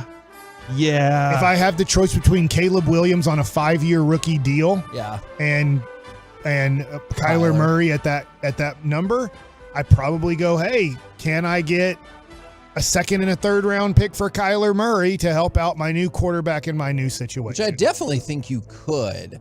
I'll have to go look into the contract and all the money you'd have to eat and everything like that. But he has no guaranteed salary after 2024. 2024? Ooh. After 2024. Okay. I think that would put him in play for some teams. Yeah, that is interesting. All right. Let's go from that to, you probably knew that Brett Favre had done some really scummy things. Well, might go even further than we think so now they've started to release text messages and whatnot from the whole welfare scandal and everything Last like time he that. had text messages released, they were of his private area. That is true. He should probably stop texting people just altogether. Yeah, just show up and talk face to face with those people. Yeah, maybe a phone call at Do not best. call them on the Yeah, phone. maybe. Do not call. Have somebody else set up the personal meeting. So the quarterback was bothering multiple people in the government for Mississippi, and to one of them, he texted, and this is to get money for the volleyball place. I'll keep asking weekly before he said, I can't focus on anything else with this looming. Oh, wow. Yeah. That's the determination of a champion, Kevin. Yeah, I guess. That's why he's a multi-time MVP. I guess, but that could also lead to these bad things because he went on and he tried to tell one of the governmental officials, hey, we're going to do workshops and youth clinics in the volleyball arena too. There's no record as of yet of either one of those things ever happening at the arena. Because he's being held up in litigation right now, Kevin. Like that's why he can't. So that's why he can't do the youth clinic? Yeah, he can't get them funding for it. Okay. All right. From the state. And then he went on to tell the state that he had already paid for 3/4 of it, and the rest was a joint project that they just needed a little money for. So he, Brett Favre, was saving the state of Mississippi $1.8 million. Couple of things hero. there. Yeah. First of all, no. Give that man his cape. Second of all, how did they get that number? Nobody has seemed to figure that out just quite yet, how they came up with that number. Give him some more copper. With the Copper fit? bracelets Is that what we're doing? Yeah. and whatnot. You know, the sad thing about this is like this is fairly common when it comes to like welfare fund usage in state government. So like it's wild, and of course it involves Brett Favre, but like all of these things, even the idea that we're gonna do the programs, that's the jig, that's the hustle when we talk about welfare fund misappropriation. So like sadly enough, he's just following the playbook, no pun intended. Kevin, we've saved this company $600,000. Well, that's a great point. Is that Thank you, should that be our Rich. salary, or should that be our salary? It's just the way that I'm just pointing out. Oh, like all the money. Like just think of all the. So you just Brett Favre'd it. Yeah. You don't even have a copper bracelet on. I need a copper. I did, since we are doing shout outs, I wanted to throw one to Ty Montgomery right here from the NFL. He's sending a group of 11 former foster kids to Israel. And he said it's going to be a transformative experience for them. These are 11 kids who were formerly in the foster care system, and they're going to get a 10-day encounter. I want to say vacation, but like they're obviously looking for things beyond just, your typical vacation fare. And I thought that was really cool that Ty Montgomery was giving something back and trying to help out the kids. We're the KNC Masterpiece right here on 105.3 The Fan. Coming up next, we will talk with former NFL All-Pro and Heisman Trophy winner Ricky Williams right here on 105.3 The Fan. Have you tried?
Hoosier Spa and Patio, and is brought to you by Classic Chevrolet. Classic Chevrolet has the Memorial Day savings you want. Just like Texas, Classic is doing its part to drive America forward. Don't miss one-time holiday savings to upgrade for less. This is Texas. This is Classic Chevrolet. Relax and enjoy the difference and find new roads. K&C Masterpiece right here on 105 through the Fan, scheduled to talk with Ricky Williams in just a minute. But before that, can we go ahead and fire off cut number 8? Because the Stars get going again tonight, but also that means you need to scout out those Eastern Conference Finals to see who the potential opponent could be. Here's Brent Burns, keeps it to the outside. Sam Bennett keeps it in out front. Kachuk is shot. He scores! He scores! Matthew Kachuk, the overtime winner. The Panthers take game 1, 3-2, the final. Matthew Kachuk ends the marathon, and the Panthers go home happy tonight here in Raleigh. Believe it was the 6th longest game in NHL history. There were only 13 seconds left in the 4th overtime. What? So what time did that end? Oh man, like 1 o'clock. Is that our time? Was it 2 a.m. over there? I think it I don't know. was something like that. That is crazy. Go ahead. I went to sleep happy because the Nuggets beat the Lakers. Yes, and we will talk about that in just a minute as well. But all the prevailing wisdom was Carolina is the best team left, and it's just one game. Obviously, the Stars lost both of their openers to kick off the playoffs and advance in both of those rounds. But huge win for Florida, especially since when we talked with McIndoe earlier, is they scored a goal like 3 minutes into overtime, or what looked like a goal, and then it got waved off due to goalie interference. I even saw our buddy Hollywood Dave Hellman say that he thought the game was over and switched over to Nuggets and Lakers. And then eventually he was like, hold on, this game's still going? What happened? I thought we scored in overtime. Yeah, I watched a lot of the Panthers through this playoff run, Kevin. A little miracle team. As it just seems like that team was playing at just the right times for me to have it on. You know, it's not like I was seeking out, let's go watch the Florida Panthers. Sure. But it just seems like every time I would turn on and hockey playoffs were on, I'd be like, oh, there they are. And LeBron said it, Kevin. LeBron said it last night. He's like, "Look, this isn't the NCAA tournament. This is okay, gotcha. This is the first to 4, and we're 2-0. The Panthers, like, they have their opportunity, and yes, there is a long series, but they've been playing great hockey that, like, they stretch you out throughout the entire game, and then you're exhausted, and they're like, hey, now let's throw some rats out on the ice. And you're like, what is happening? That game did epitomize everything Florida's about, is we'll just keep playing until you can't handle it anymore. And they're like, I don't know. But plus, I think everyone on the ice was like, all right, well, we're about to go to 5th overtime, so let's just, like, relax for a second. And they're like, nope, goal. Yeah. 13 seconds left, I'm pretty sure. Yeah, man. That is amazing. Who would you rather play? Kind of Carolina, just because I don't want to lose to Florida. Does that make that they're this little miracle team, like you say, and I don't like that. I don't like that. I mean, that's the team I want to play too, because they're theoretically not as good. Yeah. So I like that. I'm surprised. I thought you would pick Carolina just because you're like, they're the next best. Yeah. No, I know. I thought you picked Boston. What's that? Yeah, I would have wanted Boston. I would have said, hey, we got to exercise the demons with Montgomery and everything, so you can get that opportunity. But yeah, I would probably pick Carolina, but because I don't want to lose to Florida and have to deal with that situation. Plus, is travel to Florida okay right now? What's going on there, man? I know that state's Where are wild. the Florida Panthers in the state? It's a wild state. Is everything going all right over there? I think the Panthers playing Fort Lauderdale. What that means. Okay. All right, let's go to cut number 1, and we will shift over to the NBA playoffs. Murray goes to the right hand. He gets jumped by LeBron, takes a 3. That was good! Nuggets up by 9. Jamal Murray left for the dead in the first half has come alive. Jamal Murray was not good in the first 3 quarters. He was mediocre at best. Did you guys get insane in the 4th quarter? Did you guys get my text in real time? Did you get nervous that then the Yes, Lakers I was like, started dang it. I just talked about what the Lakers could eat, and then they started eating up the lead. And then I was like, maybe they aren't going to eat that fat thing. And then they ended up eating the fat thing in the end. Frank Mobile is kind of the direction he was going with that. Actually, now I am really glad. In your face, all Laker fans that are listening. So even though I'm still scared of the series, I'm going to be honest. The Lakers are playing well enough in these games that I can see them turning this series around. It's and I definitely understand that. I look at it and think it will be tough theoretically to win 4 or 5, especially since Denver hasn't lost a game at home so far. I'm with you. And so I think Denver's going to win, but I thought Denver was going to win before. This didn't change it. And LeBron's right. If you go back to LA, you win the next 2 games. Now everyone's going to be like, oh, are the Nuggets ready to crumble? I got a question, Mike, about Denver. Throughout that game, there were some, Lakers had their moments and everything. Is Denver still one of those places where you get tired in the fourth quarter and you're done? Does that exist anymore? I think so. I think it's real, but I also think that you get used to it. So usually teams will tell you that once you get to game 2, you feel a lot better there than maybe what you would feel like in game 1. I thought that, I understand the altitude, and LeBron said it took a while to get used to in game 1. I thought they had to get used to how big Denver is versus how small the teams they were playing in the playoffs are. That being said, man, they got hot from 3, Denver. LA couldn't make a 3. I do think this is unfair. I'm going to put this out. I'm not a big LeBron James fan. I don't hate him. I hate that he went to the Lakers. I totally get why he went to the Lakers. Everybody goes to the Lakers. But crushing him for being 0 of 10 from the 3-point line, like he's the reason they're losing in Denver, I feel like it's gone too far on social media. I'm like, oh, look at LeBron. I'm like, he's playing pretty good. It's just that he isn't making threes. He's never been a great 3-point shooter. That is true, because I know the stat floating around, aside from just that game, but you're right about that, is for the entire playoffs, 1 of 20 in the fourth quarter. Yeah, and I think really what hurts there is like, it's not even just that he's taking threes. It's like that is precluding you from going, or precluding, that's the wrong word, precluding you from going and getting to the basket, the thing that you actually do well as a team. Like that is a possession where you've given the other team that possession off, and particularly against the Denver Nuggets, who have just been wildly efficient overall, that ends up being an issue. Like you can't afford to just light a possession on fire, which at this point is what LeBron is doing in that play. Do you guys feel like LeBron is having a bad series so far? No, it's always tough because every time I want to say yeah, then you feel like you need to say by his standards, right? So I wouldn't say he's having a bad series at all because he's also contributing on the boards and everything like that. It's just, I think I key in more on what Reggie just said. It's the 3-pointers that I think could have been a better look. I don't think he's playing bad. I just think he's, for him, fine. I watched last night's game, quite a bit of it. Obviously, I went to the Grant Halliburton Foundation for Eric Nadell's 11th birthday party. It was great. And I got home and Happy was 11th birthday. And I was able to watch quite a bit of the second half of this game.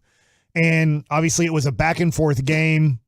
LA had a little bit of control of it, but there were still tons of game left. And then Denver started making threes, got the momentum going. And then right around 84 is when Denver started, pushing ahead. But I'm watching it going, I wonder if Luka is watching this. I wonder if his favorite player of all time is LeBron James. That's the player that he grew up loving to death, was in awe of playing him in 2018. And you watch LeBron and you watch Jokic, and I'm wondering, is that young guy, Luka Doncic, learning anything right now watching these? Is he even watching them play?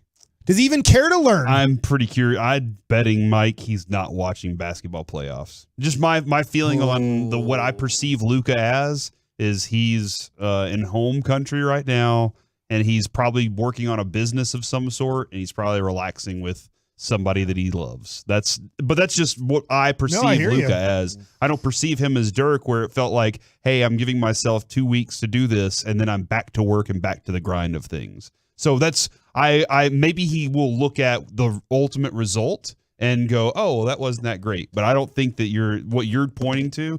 I just don't think that from Luka. Now, were you more, they both had amazingly impressive nights. You want to start with Jamal Murray. Okay. Is Jamal Murray, his 4th career 20-point fourth quarter in the playoffs, the most of any player, I believe in the play-by-play era is how it's described, but at least the last 25 years. He was great. I want to say, I know he scored the points. It's amazing how unselfish Jokic is last night. on how he's trying to set up Murray and he's trying to set up Michael Porter Jr. for the big shots. I just thought at some point I was going to wait for Jokic to be like, I got to take this over now by me making the baskets. I trust me the most. And he never got to that point. He kept trying to set picks for those guys to get good looks or making the pass. The thing you love about it, and the thing I will say, I thought at times earlier in his career, LeBron was unfairly criticized for making a great pass to somebody that was a far more logical shot. Is hopefully you think Jokic looks at it and he's like, oh, Murray's 5 of 6 or 6 of 7. It's just logical to get the ball back to him. Did you guys see Mike Malone? Criticism of Dirk, though, that there was no late with those Nash and Michael Finley teams, that there was no true guy and that Dirk was too unselfish and he needed that to. I don't think Dirk could handle the ball like he couldn't pass and dribble. He was a good dribbler. Yeah. He wasn't a good passer. He was an okay passer where Jokic sees the court so well. So I think Dirk in those situations was a far better he had to scorer. rely on Nash. He had to rely on at times Terry or Kidd to give him the ball in the high post or wherever you want to talk about right there. I wanted to look this up. Did you guys see what Mike Malone, as long as this wasn't an April Fool's thing, said about Jokic in game 1 and how he's getting no respect? It's just all about the Lakers. Would you like to go to cut number sorry, that was really loud. To cut number 3 to go to Coach Malone. A lot of our guys, to be honest, they may not admit this or not. You win game 1 of the playoffs, and all everybody talked about was the Lakers. Let's be honest, that was the national narrative was, hey, the Lakers are fine. They're down 1-0, but they figured something out. No one talked about Nikola just had a historic performance. He's got 13 triple-doubles now, 3rd all-time.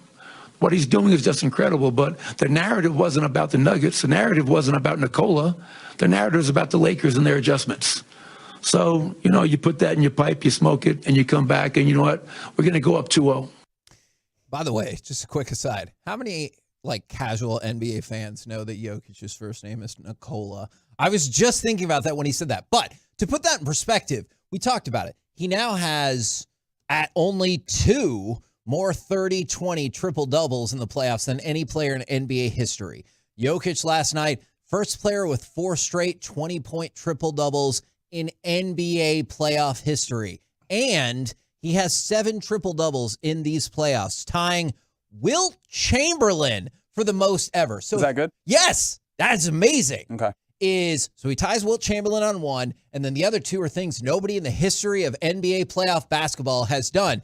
But he's right. He's still 15 behind LeBron James in triple doubles in the playoffs. And then 17 behind Magic, I think. Magic had 30, LeBron 28, Jokic 13, and then Westbrook 12. So once he's just going to continue extending and getting to that point too. He's a great player, man. And but you wouldn't think that's who you put in that category, right? Because Magic Johnson, sure, that makes sense. LeBron, that makes sense. Well, as more and more people have seen Jokic, I guess you're like, yeah, I guess that does make sense. Kid 11, Larry Bird 10. Those guys belong in that category. The greats of all time. He's so impressive to watch, and his growth. I know they showed the picture. I saw the picture again when he was, 12 years old. Yeah. And a really heavy kid. But what he became, and I can't remember what year, was it the COVID year? The year that, there wasn't COVID yet. I know there was overseas, but where this season had to stop. The last game was actually Denver here. And he came into the season really fat and out of shape. He wasn't a very good player for his standards. He was an above average NBA. Slow for right, sure. because he was like, dude, I'm carrying 30 extra pounds. And from that point, that was the moment he said no more and became the MVP and arguably the best player in the league. I think there's arguments, obviously, for Giannis. I don't think there's arguments for Joel Embiid. I get he won the MVP. I think that was based off of a major comment on ESPN that the whole thing changed for Joel Embiid. Yeah, Kendrick Perkins must be shocked right now. I think there is no argument that Jokic is worse than the second best player in the NBA. I'll listen because obviously the explosiveness and defensive prowess of Giannis, but I think that's it. I think if you put him below 2, you're wrong. Now, I know when it comes to this, people will disagree, and I'm sure people will disagree with that, but that is just my personal viewpoint. Yeah, I think you fill Denver in how many right now? I think Denver in 6. But that's what I thought before, to be fair. Yeah. So I'm not changing it off of winning 2 home games. I'll go Denver in 7, even though I'm still scared of this series. I'm just scared of LA. I'm just scared of all the They've adjusted great in the playoffs. Laker fans getting always what they want. Like, oh man, we haven't won in 2 years. Our lives are over. You know what? Suck on it. I'm a freaking Cowboys fan, and we haven't won in forever. We're supposed to be the Lakers. I want them to go through a Cowboys generation of never winning doodly squat. Well, I think that's going to answer this question. All right. But here's a question we got on the text. Do sports losses or wins actually affect people that personally where you're happy or sad? I mean, that's what I think. I was ecstatic last night. I loved going to bed last night knowing the Lakers were down 0-2. Well, and does it? You said if it's not your team, or does it matter? Just sports in general. You've seen me walk in after after the. You're miserable after Cowboy losses. Yeah, after the Rangers World Series loss, man, I was hurting, dude. I was really I didn't hurting. remember that. Well, it was 2011, Mike. Nelson Cruz was in the outfield. What are you doing right now? Was on the mound. All right. And there was a moment that happened. All right. Yeah. Like that's like I literally came into work the next If you're day. a Lakers fan, I remember the Mavericks being up 2-0 in the NBA Finals in 2006. And then David Stern said, I hate Mark Cuban, and I got to make Dwayne Wade and LeBron James and Carmelo Anthony the face of the NBA. I'm not making some German the face with Mark Cuban throwing it in my face. Fix it. And he fixed it. Kevin, I can't remember. We were doing a tailgate wars out at the rodeo in Mesquite, and we were a weekend show at the time. Yeah. And I don't remember if it was the Rangers that had lost in 2010. I'm trying to remember exactly when this was, but I remember us sitting there that day just being like the whole show was just it's sick. I felt nauseous. It was one of our teams had lost the night before, and it just felt like it was the biggest gut punch we'd ever experienced. And it's only logical that like that increases one way or another depending on the stakes. Like if the Rangers go out and like the last time they had a bullpen blow the game, which, was the last one, is you might just be like, oh, dog it. And you just would be upset. But like maybe you can move on quicker. But then you extrapolate that out to like your college football team lost their big rivalry game. Your day for a lot of people is shot. Yes. Like, not to say you can't do something or whatever. I still remember, and I hope Jesse Holly's not listening right now. I still remember one of my wife's best friends in the world. It was her birthday. We put together a birthday dinner, and she was like, hey, I really need you to be there. And I was like, hey, this is right in the middle of Duke, North Carolina. And she goes, it's a place that has a TV. And that was the last game ever for Coach K at Cameron, and North Carolina ran them off the floor. What a fun time. And you didn't get any text from Jesse Holly? No, I did, and I just turned my phone off. That was at the Final Four. After the Final Four game, I legitimately turned my phone off, and I was like, I can't handle this right FaceTimed now. me and was like, where's Kevin? I turned my phone off because I couldn't turned handle all it. the TVs off at Bally's the other day when LA was winning Game 6 against Golden State. With 7 minutes to go in that game, I'm like, I'm not watching it, and neither is anybody in here. We're not watching the Lakers go to the conference finals. F them.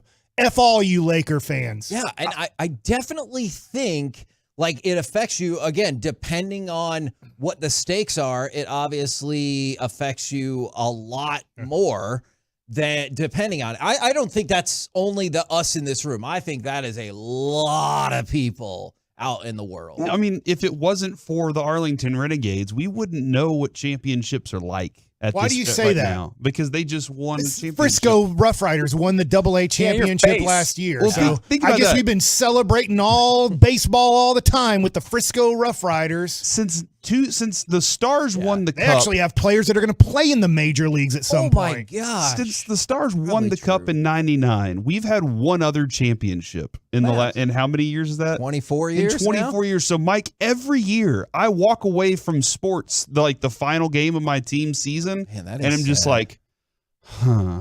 And I'm not jaded by it. But I still get emotional. Like, dadgummit, man, come on! I just want to feel that feeling of victory one more time. I kind of find the question interesting because, like, I'm a person who does not have a lot of my emotions moved by like the sports stuff, And you I've don't always felt gamble a more lot like- either, right? What'd you say? You don't gamble a lot either. No, See, so not at all. Reggie's like, that's a weird place for Yeah, him. but I always felt like I was more the anomaly in sports. So, like the idea that do people really have that emotion? Like, yeah, it seems like that's the standard. If anything else, I feel like you run into people like that all of the time.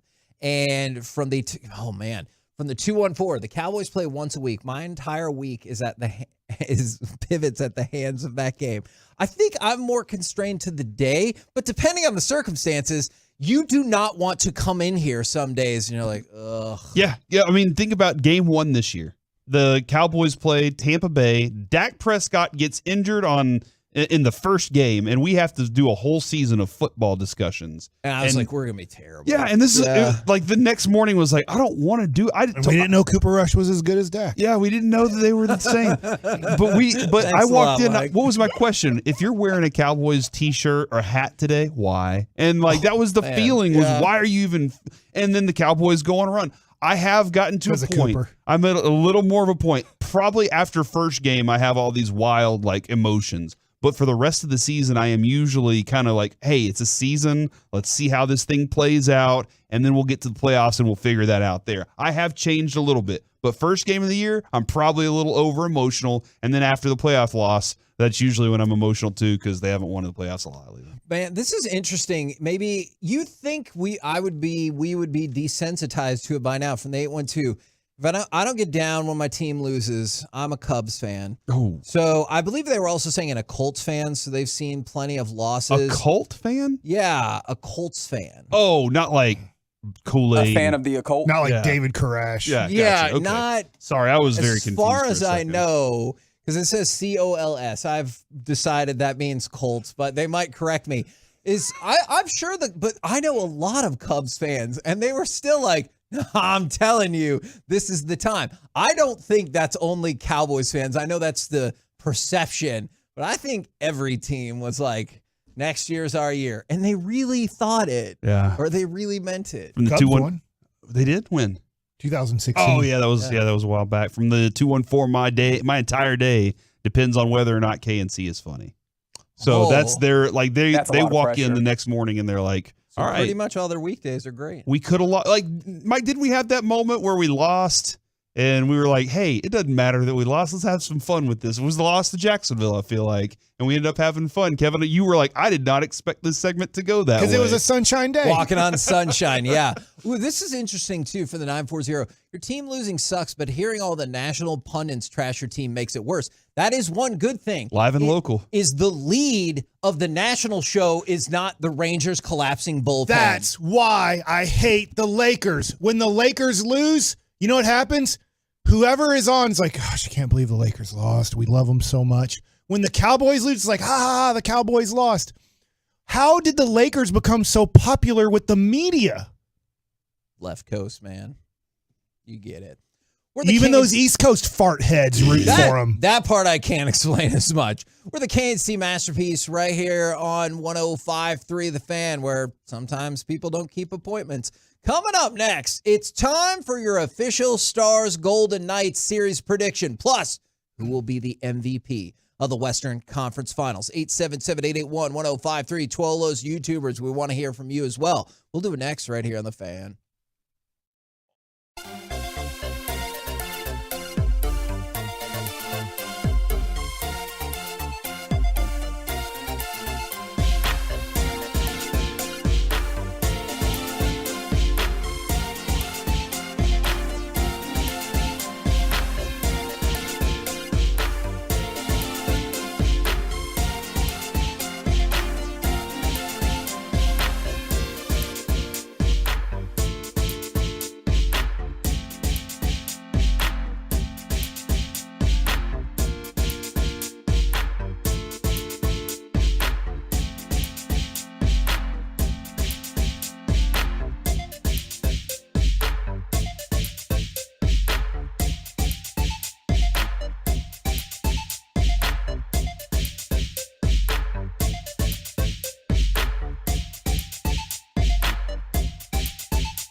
From our fan studio, secured by DFWsecurity.com, it's the KNC Masterpiece on 105.3 The Fan. KNC Masterpiece right here on 105.3 The Fan. It's time for your official Stars Golden Knights Series Prediction Plus. Who will be the MVP of the Western Conference Finals? 877-881-1053. I know it's only been 4 days. It feels like the Stars haven't played in forever. And Corey's got the rally towel going. Did you also dab off some sweat? Woo, Is that man? I thought he hit working up a himself in sweat. the eye with it. Cheering the yeah. night. What's that? I thought you hit yourself in the eye with the towel. It's really funny if you're looking on the Twitch page, twitch.tv/DallasFanCam. I think Carter saw this moments ago. It looks like I'm hitting Kevin in the face with the towel. It looks like it's based on how it's going to. Do that one more time. Yeah, watch how this goes a little bit. Bam, bam, bam, bam, bam, bam, bam, bam, bam. Just over and over. Here's my prediction without really knowing much about Las Vegas Golden Knights. So you're going to say pain? I'm going to say I should, because that's what got us there last time. Yeah, it did. Help me out here. I'm going to say Stars in 6 just to pick them. Maybe I should just pick the other team because it'll help out. But do you feel like the Stars could win a Game 7 on the road? If it gets pushed to 7, are you cool with playing in Vegas Game 7? Because we saw the Stars in Game 7 at home after getting destroyed in Game 6, and you just notice that home ice in 6 and 7 was just so big. So I worry about the Stars without knowing much about each team. I worry if the Stars get pushed to 7, that home ice plays a major advantage. I do, because they have a better goalie. Like, I guess I should say theoretically, since the series is just now starting, they have who I think is the better goalie. And so I think that makes a huge difference right there. I don't. I want to, but I haven't seen it yet, right? Like, that hasn't happened yet in the playoffs for them to go on the road and do that. And they've been so fickle. Like, they've been very hard to predict throughout this series. You would think Game 1s at home would be in their favor, yet so far it has not been that way. And so I want to have all the faith that this team continually is gradually getting better at things. They've done enough, and they've been good enough at times. But Kevin, even late in the last game, I was afraid that thing was going to fall apart for just a second. Okay. So yeah. I want to, but I'm really excited. I'm probably more nervous for tonight's game than I think I was all day leading up to Game 7 of the last series. I'm nervous. I'm just, and I don't know if nerves is the right word. I think I'm just more anxious and excited for it to start. It's Friday. I'm ready to get rocking for a Friday and have a great Friday night. But Friday nights haven't been favorable to the Stars either lately. So I got all these nerves going on. I'm just pumped up about it, man. And the Stars are, as you probably would guess, the Stars are a slight underdog going into the series and for Game 1 based on, Vegas has a better record, hence why they get home ice advantage. So that does make sense. But you know what doesn't make sense? Is Rupe Hintz is 7th on the betting odds for the Conn Smythe Trophy. So for the playoff MVP. He's the top star on the list. He's 7th. All right. There's only 3 other teams. There's 2 Carolina players, 2 Florida Panthers players, and 2 Las Vegas players, all listed before the first Dallas Star player. Would Hintz be your first Stars player listed? Yes. Going into the playoffs, you wouldn't have thought that. No. But based on how the playoffs have gone so far, you definitely feel that way. I get that. I think best case scenario, Hintz would have been 3rd on my list. Okay, but right now he's at the top. Oh, yeah. Who else would you have anybody else? I think Miro Heiskanen makes a whole lot of sense. He's not going to have all the things that you want that are like, look at all these numbers, but you're just like, look at how important he was to that team. Exactly. And also, do you know he leads all of the playoffs with average ice time? Yes. 28 minutes and 15 seconds. So not only is he contributing on both ends, he's doing it a lot. Yeah. And so I think that's a huge deal for him. So I think Rope and Miro are at the top of my list, and probably at the top of my list for MVP in this series too. So my question to you then, because I didn't see the other 6 people. Those people, are they more well known than Hintz? because I think that could be a huge difference there. One of them definitely is in Jack Eichel. Okay. Or Eichel. But here's the issue, is it's also a reflection on who they think is going to win the Stanley Cup. And that's the part that kind of bums me out. It's like, we couldn't even get up to 4th or 5th. They're like, no, we're going to take 2 people from every other team because they think it's more likely that they'll win. And I get with and I get with Vegas and with Eichel is he is a very well-known, like, former high draft pick. I can't remember if it was 1 or 2.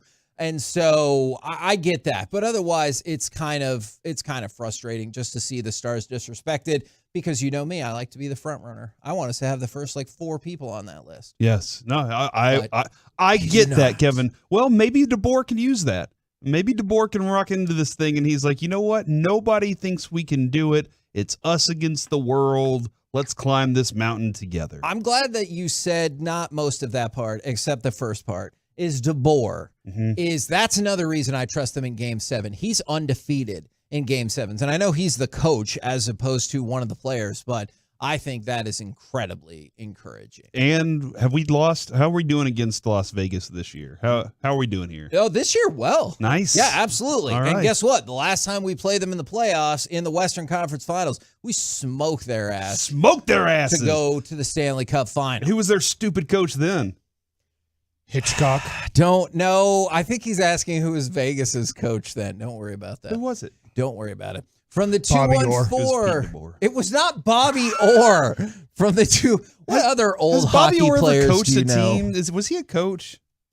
Wayne Gretzky. Yep. Mark Messier. Yep. Mario Lemieux. Okay. Patrick Waugh. Mm-hmm. Eddie the Eagle. Eddie Nahara Belfour. You know Gordie Howe, right? What's happened? Yeah. Okay. But no L in there. Yes, that is true. All right. Here's some of the predictions thus far from the 214. Kevin, I'm sticking with my opinion that the Stars make the Stanley Cup Final. Stars in 5. Okay. Woo! Stars in 5. That's what I like to hear. I just can't. Listen, man, the Kraken, as well as they played, would you agree that Vegas is a better team? Like, as well as the Kraken played against throughout the season, maybe the Kraken was picked up late in the season, but they were the 8th seed for a reason, right? Like, they weren't one of the top seeded teams. I think Vegas is, like, they've had their injuries. They have their rotating in at goalie, as we heard from Down Goes Brown earlier. They've been doing their thing, but I think that they are just a better team. I think it's too tough to say 5. I appreciate it. I love the idea. I'm pretty sure that's what happened in the 2020 series. Yeah, and if you're going to say 5, let's just go 4, with this sucker. I appreciate it. Oh, my gosh. But I think it's going to be too much of a game of adjustments back and forth, but it's exciting. It's an exciting one. It's just there's a lot of adjustments that are going to have to be made. Corey, somebody took your advice from the 6A2, Stars in 4. Vegas never beat us in the regular season. Why would they start now? So I like it. Okay. Really? Okay. Now hold on. Now, Are that's people, the confidence I'm It worked out well for the Mavs and the Warriors last year. I think that means specifically for this season. Now I don't want to know if people are just texting in Stars in 4 just because you asked for that from the 817. Stars will go down 2-1 and come back to win Game 7. They always start slow. That is oddly a positive thing, is even if they lose Game 1, is you don't have to feel like you panic because you're like, sure, that's what happened in the last round and that's what happened in the round before that. Now I would much rather them win Game 1 tonight, but you don't have to panic for that. Now, a lot of people are saying, by the way, hey, look at Florida, Corey. They're doing what the Kraken could have done. Well, they're also playing against Canadian teams. Don't forget that part. The Stars were playing American teams, and we know that's where the real hockey's played. So hold on. So you're discounting? All right, it's been 30 years since a Canadian team has won a cup, and it's going to go to 31. And so, yeah, that makes sense to me. Now, somebody brought up the point about 5-on-5 hockey, and I'm glad that they did. We're getting a lot of text, so I missed specifically the number. I apologize. In 5-on-5 play during the regular season, I think this is encouraging for the Stars. Minnesota allowed the 3rd fewest goals per 60 minutes and the 3rd fewest high-danger chances. That's a team the Stars played. Then you go to Seattle. They allowed the second lowest shots and the fifth lowest high-scoring danger chances per 60. And what happened? The Stars averaged 3.5 goals in the first round and 3.14 goals in the second round. They can score on anyone because Vegas doesn't stack up at that same level. Obviously, they're still good, but they don't stack up at that same level. In 13 playoff games, the Stars have allowed 3 or fewer goals in 9 of them. So most of the time, they give up 3 or fewer goals, and they've shown that they can score against better defensive teams in terms of shots and opportunity. Did you call it high urgency? Yeah, high danger. High danger. That's what I want. I want more high danger stats in all of sports. Like whenever Martin Perez has a certain count and he tries to throw his what is it, Mike? Which His pitch cutter. Is it? His cutter. Most of them are high danger this year. Very high danger. Good pitch last year. It'll come around. Yeah. I'm sure it's going to work out for him. See, okay, and so you know what? That needs to be a segment for another day because, like, who fits in that category? Is it like wide open Steph is high danger, or is it Steph by the midcourt line is high danger? Mavs are up 15 in the fourth quarter. That's high danger for them. High danger for sure. Yeah, that's definitely high danger. Oh, man, that's. Do you think they watch the Lakers and go, how do they make all those free throws? Man, and that, Mike, I will say this. We took that for granted during Rick Carlisle's career. We were and I guess maybe Dirk obviously had a lot to do with that, but we were a fantastic free throw shooting team during that whole stretch of Dirk's career, and even while Rick Carlisle was the coach. It has fallen off since then, and I don't know what the problem is. I don't know what's going on. I don't know what's changed, other than maybe they just don't have good free throw shooters, or maybe they don't practice it well. And I did see a few people were like, yeah, but I think Vegas has gotten better, perhaps significantly better since the trade deadline. I am not giving a prediction based just off of the regular season or anything like that. And I think these teams are very evenly matched, like Corey said. And that's why I can't say 4 or 5. My prediction actually is Stars in 7. Yeah, we had to hit it. My prediction is Stars in 7. Okay. But obviously, if you predict a 7-game winner, you would not be shocked to see it go the other way. I will take Stars in 7 as well for that one. From the 2-1-4, all of Dak's throws are high danger. That's not true. Oh, not my all of gosh. his throws. He threw more interceptions this year than he has in a long time. I get it, but they're not all high danger. Dak is the best quarterback. Get that through your head. He is the best quarterback on the Cowboys. Okay, good. I thought you were about to take us to a different place that was going to be problematic. From the 408, rooting for the Stars, but Vegas in 6. They're just the more complete team. If their goaltending holds up, it won't be great for the Stars. And it has been truly impressive how well Vegas has been able to cycle through goaltenders and not just completely fall apart. That's your defense, right? Like that means your defense is doing its job effectively. And they do have a good defense. And the Stars' defense is what it is. They are aggressive, they're offensively aggressive as a defense, and so that's why sometimes you're like, well, Otter's back there; he's got everything covered. Whereas probably Vegas, I'd be interested to see where their defensemen are and how aggressive they are, or if they're more likely to say, you know what, we got to back up to help our goaltender. From the 682, Knights win in 6, and the Hurricanes win the Cup. From the 214, Stars get swept. It's my same logic the other way around. I would be shocked if this series ended in a sweep. Like, either way, I just think these teams are very evenly matched. From the 214, we're going to beat everybody. Let's effing go. See, that's what I'm talking about. I love that energy that's coming out of DFW right now. From the 903, and this does not hold true if you look at those playoff ticket prices. Stars in 4, because I'm going to that game with my son in the poor people section, 328. Definitely not the poor people section. If you got 2 tickets, you spend at least $400. That is the middle class section. Because the middle class can afford regular season low bowl tickets, and then now they're being pushed back because the rich people are buying the low bowl tickets, and you're being pushed up. That is an interesting point. I like that description. From the from the 719, Vegas in 7, home ice advantage will help them. We're the KNC Masterpiece right here on 105.3 The Fan. Coming up next, we will move into the lunch rush in the Expressway, where we always bring in Mike Likes It, and we will also have NFL This or That. It all happens next right here on The Fan.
BullpenTrucking.com.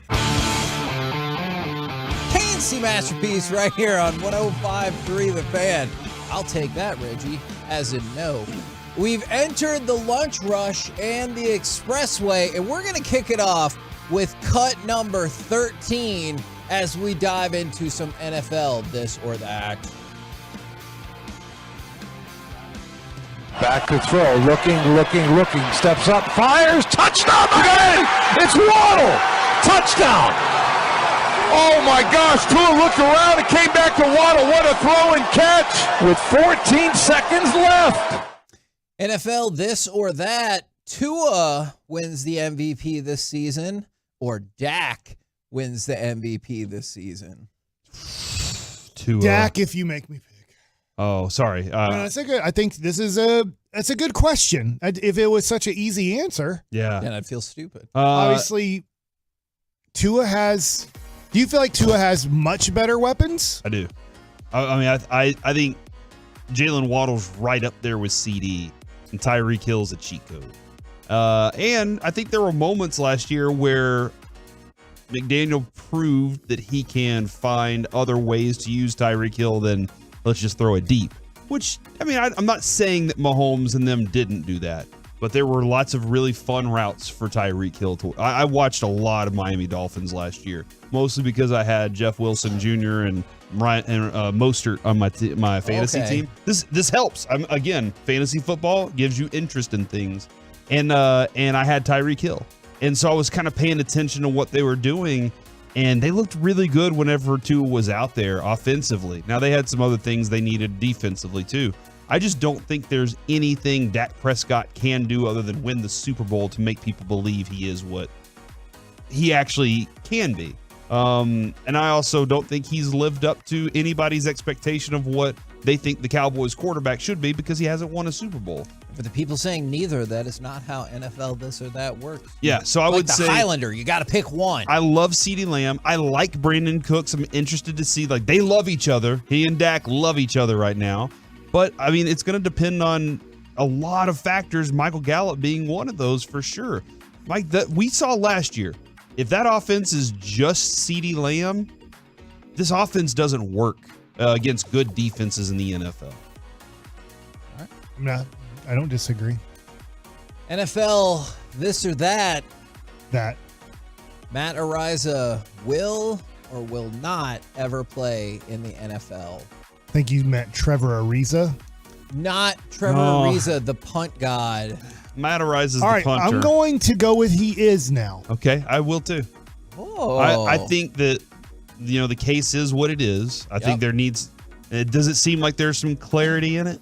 By the way, how much have you looked into, like, just that situation as a whole with, like, what happened at that party that night? Because there's some crazy stuff. So, in case you don't know, you've probably heard about it somewhere or another, is Matt Ariza was allegedly part of a gang rape against this underage girl. Now, as more and more has come out, the girl was 17, and the legal limit, or the, what's the word when you're an adult? Age of consent? Age of consent, thank you, is 18 in California. And so that's problem number one. There's video of her telling them that she was 18. She did go around telling everybody that she was 18. Then we talked about the idea that he wasn't even there. But, like, that's a whole thing. And then I have no idea how, like, I understand from a law point of view, I have no idea how people feel about, like, a 19-year-old college kid hooking up with a 17-year-old. I have no idea if, like, people in general have basic thoughts about that. But this whole thing is a mess before you even got to now it looks like he's legally cleared, and y'all both think he'll get a shot. I mean, if people like this comes down to, we sometimes hear when it comes to pitchers, baseball players, well, we want to see you do this. We want to see you do that. If the dude can still punt and he goes up and he shows up and they say, we want to see you punt, and the dude's booting the ball that the way he was in college, then yes, they're going to say that dude is a weapon. We need to put him on the team, and it's a punter. I do wonder if a lot of times it's like how much play does a punter get? He punted in preseason for Buffalo. Did he make it that far to preseason games? He was freaking awesome. And he it was said Buffalo, right? Yes, that is correct. Why wouldn't awesome. Buffalo now I don't go know. back and talk to him? I don't know. Because I haven't followed up. I know he was playing football in a league in Mexico. I haven't looked at his stats or anything like that. He did have an interesting quote. He said, "I knew as soon as the accusation even came out, I was going to be cut." All right. I know we're playing this or that. Can I play a this and that with you real quick? Yeah. This or that. Trevor Bauer, a relief option for the Texas Rangers. I'm going to say no. And I think this is one of those where I just said if the dude can punt, he's gonna show up. It feels like the Rangers have been risk averse in a lot of these. Like if the player is controversial, unless it's DeGrom, and that's just injury controversy. Right. It just feels like if there's controversy involved, the Rangers will say pass. I was thinking about that the other day and I forgot to write it down. But after you just brought up the punt god, I was like, wait a second. As bad as this has kind of been for the Rangers trying to close out the 7th through the 9th inning, we know Trevor Bauer has great stuff. We know he's in Japan right now playing for the Bay Sox. I don't know how easy it would be to get him right now, but would you go, hey, he's pitching, he's throwing the ball well. What if we told him you can come back to the major leagues, but you're going to be a 7th through 9th inning guy? Yeah, you know what? I'm with Corey. I guess I'll say no. Because I was thinking about it from the Matt Bush perspective, but I didn't feel super jazzed about that either. So I'm with you guys. I don't think they'd even consider it. It just seems like the Rangers smartly. I even think like John Blake would be like, hey, I don't want to have to deal with that. Like he does, and John Blake does an amazing job as the PR guy, right? With all the media that he has to deal with. It just seems like they wouldn't want to invite that question mark into a club that is working on something right now. If they were probably established and that was all they needed, that would be something. But I think that they're trying to build something and they don't want to bring that in. Just my thought. If you're just curious then to kind of tag along like in the same sphere, if you're Ariza and you get the exact same offers from Buffalo and Chicago. Because they didn't turn their backs on you? Okay. Although Chicago's windy, right? Because Buffalo's clearly like theoretically the better Exact same money too. Yeah, everything is the same. They got nobody. You'll be their punter. Yeah, I think it's a good question. Obviously, Buffalo I think has a chance to win it all. I don't think Chicago has a chance to win it all. They could make the playoffs. Yeah. It's like when you're young, you usually take the best situation. Sorry, the most money. Yeah. When you get older, you try to take the better situation. NFL, this or that. The other day, the Saints GM Mickey Loomis said Michael Thomas can, quote, absolutely have another 100-catch season. I'm lowering it. Will Michael Thomas ever have a 75-catch season again? No. Because he'll never play 75% of the games. I'm very curious about his desire to play and body holding up. But also, man, like, dude, who's Derek Carr? Okay, so can Derek Carr be that guy with him? I'm very curious about that. Because Drew Brees was the reason he had those catches. He ran a short slant and he picked up tons of catches because Drew Brees could not necessarily throw it that far all the time. But he was like, hey, let me hit this guy on some crossing patterns. And I don't think that there's a quarterback that's going to be with Michael Thomas in the future that's going to deliver the same way. That's a low number too. Yeah. But I agree with Mike. Take out the amount of money that they likely made as one of your factors. Would you have rather had the career of Calvin Johnson or Julian Edelman? Julian Edelman not only won 3 Super Bowls, he was a Super Bowl MVP. But Calvin Johnson's a Hall of Famer. If I factored money back in, you switch over to Calvin, you think? I know I said it's How out. much more money? Do you have the difference in I'll money? check that. Yeah. Right now, let's just Why don't leave. you hold on, let's you look up leave Calvin. money out of it. So here's the deal. If I'm, no offense. Thank you for doing that. If I'm Bill Winnington, all right, I'll take the Hall of Fame career. But Julian Edelman was a major part. Julian Edelman will be remembered forever in the Boston, New England area. And he's an MVP in the Super Bowl. He made Pro Bowls. I know he's not going to probably make the Hall of Fame, and he didn't make as much money. So you start throwing money in there, yeah, I'll probably take $20 million more and just be a Hall of Famer. But, I mean, 3-time champ and a major contributor in those situations, I'll take that. Mike, what if I told you it was $80 million more? Oh my gosh! In a He said heartbeat, yes. Calvin. He said yes for $20 million. I feel like $80 more million. So yeah, what if it was $8 million? And Julian Edelman made, I'm going to guess, $50 million. Calvin, in total cash, Kevin, this is career earnings, total cash, $112 million. Edelman, $46 million. You know, I always tell people this: you have to cut everything in half. You never even see half of that money because it goes to the government and your agent and stuff like that. Well, I guess then Edelman made 20 and Calvin only made 60. Right. That's. I mean, honestly, that's what they see. I mean, I would lean towards Calvin Johnson, and I'll take the $40 million more. I could rock his Edelman. I see where Mike's going with this. I could rock his Edelman and be. You got the Super Bowl, so you claim that. Yeah. You can always talk about that when it comes to, hey, look, you were a Hall of Famer. That's fine. I appreciate it. We won Super Bowls, and that's the one thing I think Hall of Famers would always give up. It's a great question. If the money was the same, I'll still lean towards I'm a 3-time champion, and I was a major contributor. Yeah, you I was won a MVP. If I was, no offense, we brought up his name. If I was Jesse Hawley or Mike Bassick in baseball. There you go. Right? If I'm just sitting there as a reserve and never pitch. Yeah. You know what? I'd rather be great and be a Hall of Famer than be like, hey, look, I won 3 World Series while sitting the bench and watching them win. Yeah. Like, I need to be a starting pitcher or I need to be an everyday player to then go into that. I'd rather be a champ. All right, so since... My buddy Phil Seibel has a World Series ring from the Red Sox. I can't tell you if he threw more than 10 innings for the Red Sox. But he does have a World Series. That's right, Yeah. which I think is really cool. Now, since we talked about Hall of Fame quite a bit, Matt Ryan, this or that, is in the Hall of Fame? No. Or is not a Hall of Famer? Who do you think leads the charge for Matt Ryan being in the Hall of Fame? I'm not kidding you. I would ask RJ Choppy to do my speech. He said Matt Ryan is unquestionably one of the 10 greatest quarterbacks of all time. But why does he say so? Hold on.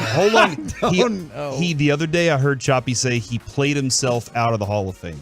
What? And he said the reason is there was always this category that he would have delivered as the speaker, which was even his terrible games were better than most people's great games. Like his bad games were not that bad at all for Matt Ryan. He was one of those guys that he could give you a really great game, but he was never going to give you a dud.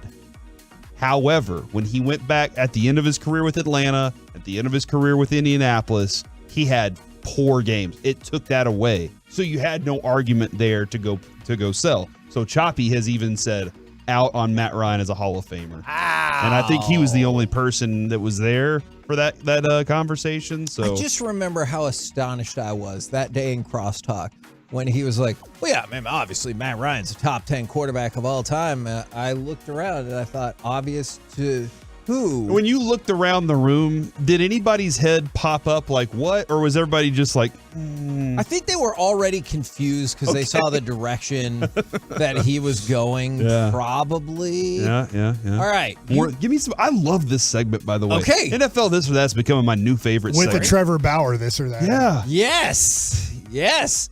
All right. NFL This or That. You get the young player. So you're going to get them in their prime. You're going to get them throughout their career. Who do you build your defense around? Ray Lewis or Deion Sanders? Oh, crap. I'm going to say Ray Lewis because he was able to get the entire group to buy in, and he was the passion of that group. I thought you were going to say pastor. A million %. I thought you were going to say pastor. Deion, I think Deion's doing I'm still fascinated at what goes on in Colorado over the next few years. How he does there. But Deion, it always seemed like it was my team and me. Okay. It never felt like he was part of team. It always felt like and I didn't play on the teams with him. It just felt like Dion was separate. Yeah, I didn't play, Mike. You knew that, Mike. I'm not you, Mike. Breaking news. I only played against Dion when he was a Syracuse Sky Chief in AAA for the Toronto Blue Jays. How'd you do? He grounded out to short. In his face. So I just always felt like Dion was like separate of his team, whereas Ray Lewis was. He also autographed a ball for me. He did? Yeah, I went through Vernon Wells. Oh, that's nice. You tight with Vernon? We played together on the Dallas Mustangs in '96. I only played like 2 weeks, then I got drafted. He's a year younger, and then he got drafted 4th overall in '97. And you were drafted 18th round. I don't know. Did you know he was like that badass when you were playing alongside Yes, I knew him? that. Okay. I knew that Vern, by his junior year, summer going into his senior year, everybody knew he was going to be a first-round pick. Nobody knew would he be the 25th pick, the 10th pick, type of deal. God, I love this picture of Mike. So you say Ray Lewis? Yes. It's the Nationals picture where he's throwing the baseball up into the air, sitting on a stool while just looking at the camera. I want to know what was going through Mike's He was head. like, "Hey, can these fart heads get this shot already?" You so go I to can like go 20. home? You go to like 30 different areas to do those pictures in the morning. That's why if you go to Baseball Reference right now and look up Derek Holland, you're like, Derek, what were you doing either the night before or the morning of on that? I think it's either Boston or Toronto. His last photo, so it would have been last spring training. And you're just like, Derek, you look really tired, I will say nicely in that photo. Is it the Blue Jays? Is he look a little that's the wore one out? That's the one I see. And it's weird because it shows a progression, and it looks like Derek was the president in terms of how they show how the president ages over there. All right, Mike, are you taking Ray Lewis or Deion Sanders? Great question. I'll lean towards Dion because of the value of the position over the value. Like cornerback, shut down, in his prime, you pretty much can't throw on him. Okay, one more bonus to go along with that. You pick Ray Lewis. Same question, Ray Lewis or Aaron Donald? I pick Aaron Donald. What? For football? Same question. I think Aaron Donald building your defense around. I think Aaron Donald's in the conversation with Reggie White and Lawrence Taylor. For the greatest of all time. For the greatest defensive player of all time. At least in my lifetime. I know there's a different sport back when Bob Lilly played, so he might. I put Bob Lilly in there, but I think historically. It just different eras as the world changes. I've never seen anybody from that position, maybe a couple of maybe Sapp, from where he lines up, affect the game that much like Aaron Donald does. This is a very small margin that I'm going to go Aaron Donald because I really do think that Ray Lewis had that much of an impact, not only on the game itself, but the culture of that specific team. That changed everything completely for them. From the 6'8", Ray Lewis all day. From the 4'6", Deion Sanders, because he can play on an island. People seem very divided about that. From the 901, Deion, he can take away the opposing team's best wide receiver. And then some other non-football related things about Ray Lewis. Who was it, Mike? Who were you? Was it, maybe it was you, maybe it was somebody else who was talking about Deion and you had to change your defense for him. Oh, Dave Campo. They were he's talked about this here on The Fan. He's probably talked about it other places too, but he said, I can't remember his preseason. I think it was preseason. They were going through a walkthrough, and Deion kind of let Dave Campo know, no, tell me who I'm covering. I don't care. The best receiver, the guy on the left, whatever.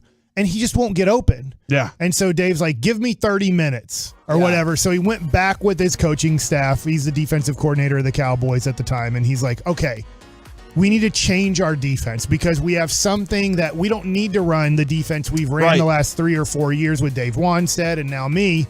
We can change now. We literally have a player who we know can take a player out, a wide receiver out of the game. Now, how do we take these 10 guys versus these 10 guys and change our defense? The K&C Masterpiece right here on 105 through the Fan on a shout-out Friday from the 817. This is Tolo Kenneth. Can I get a shout-out? It's my birthday, and I'm better.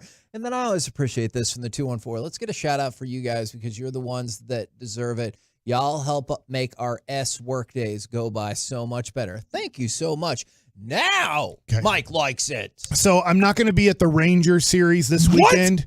I'm off of. I'm going to the game on Saturday, Mike. I expected you to be there. Well, here's the deal. All right. A lot of Tolos are out there saying what's up before the game, during the game, after the game. I just want to say without giving everybody's name, because I forget names. I'm sorry, I do, but it's awesome being out there. And I just want to give the Ranger fans a lot of credit this year. You've been coming out to the games, and the crowds have been unbelievably great. I feel like there's a lot of energy in that building. So if you haven't gone to a Ranger game this year and you're going this weekend versus the Rockies, I really think you're going to have a lot of fun. The game moves at a pace that just is unrecognizable if you've been to games over the last, let's say, 20 years in Major League Baseball. That being said, there is the bullpen situation. Okay, so I just want to get back into that real quick because MLB.com, this is good and bad.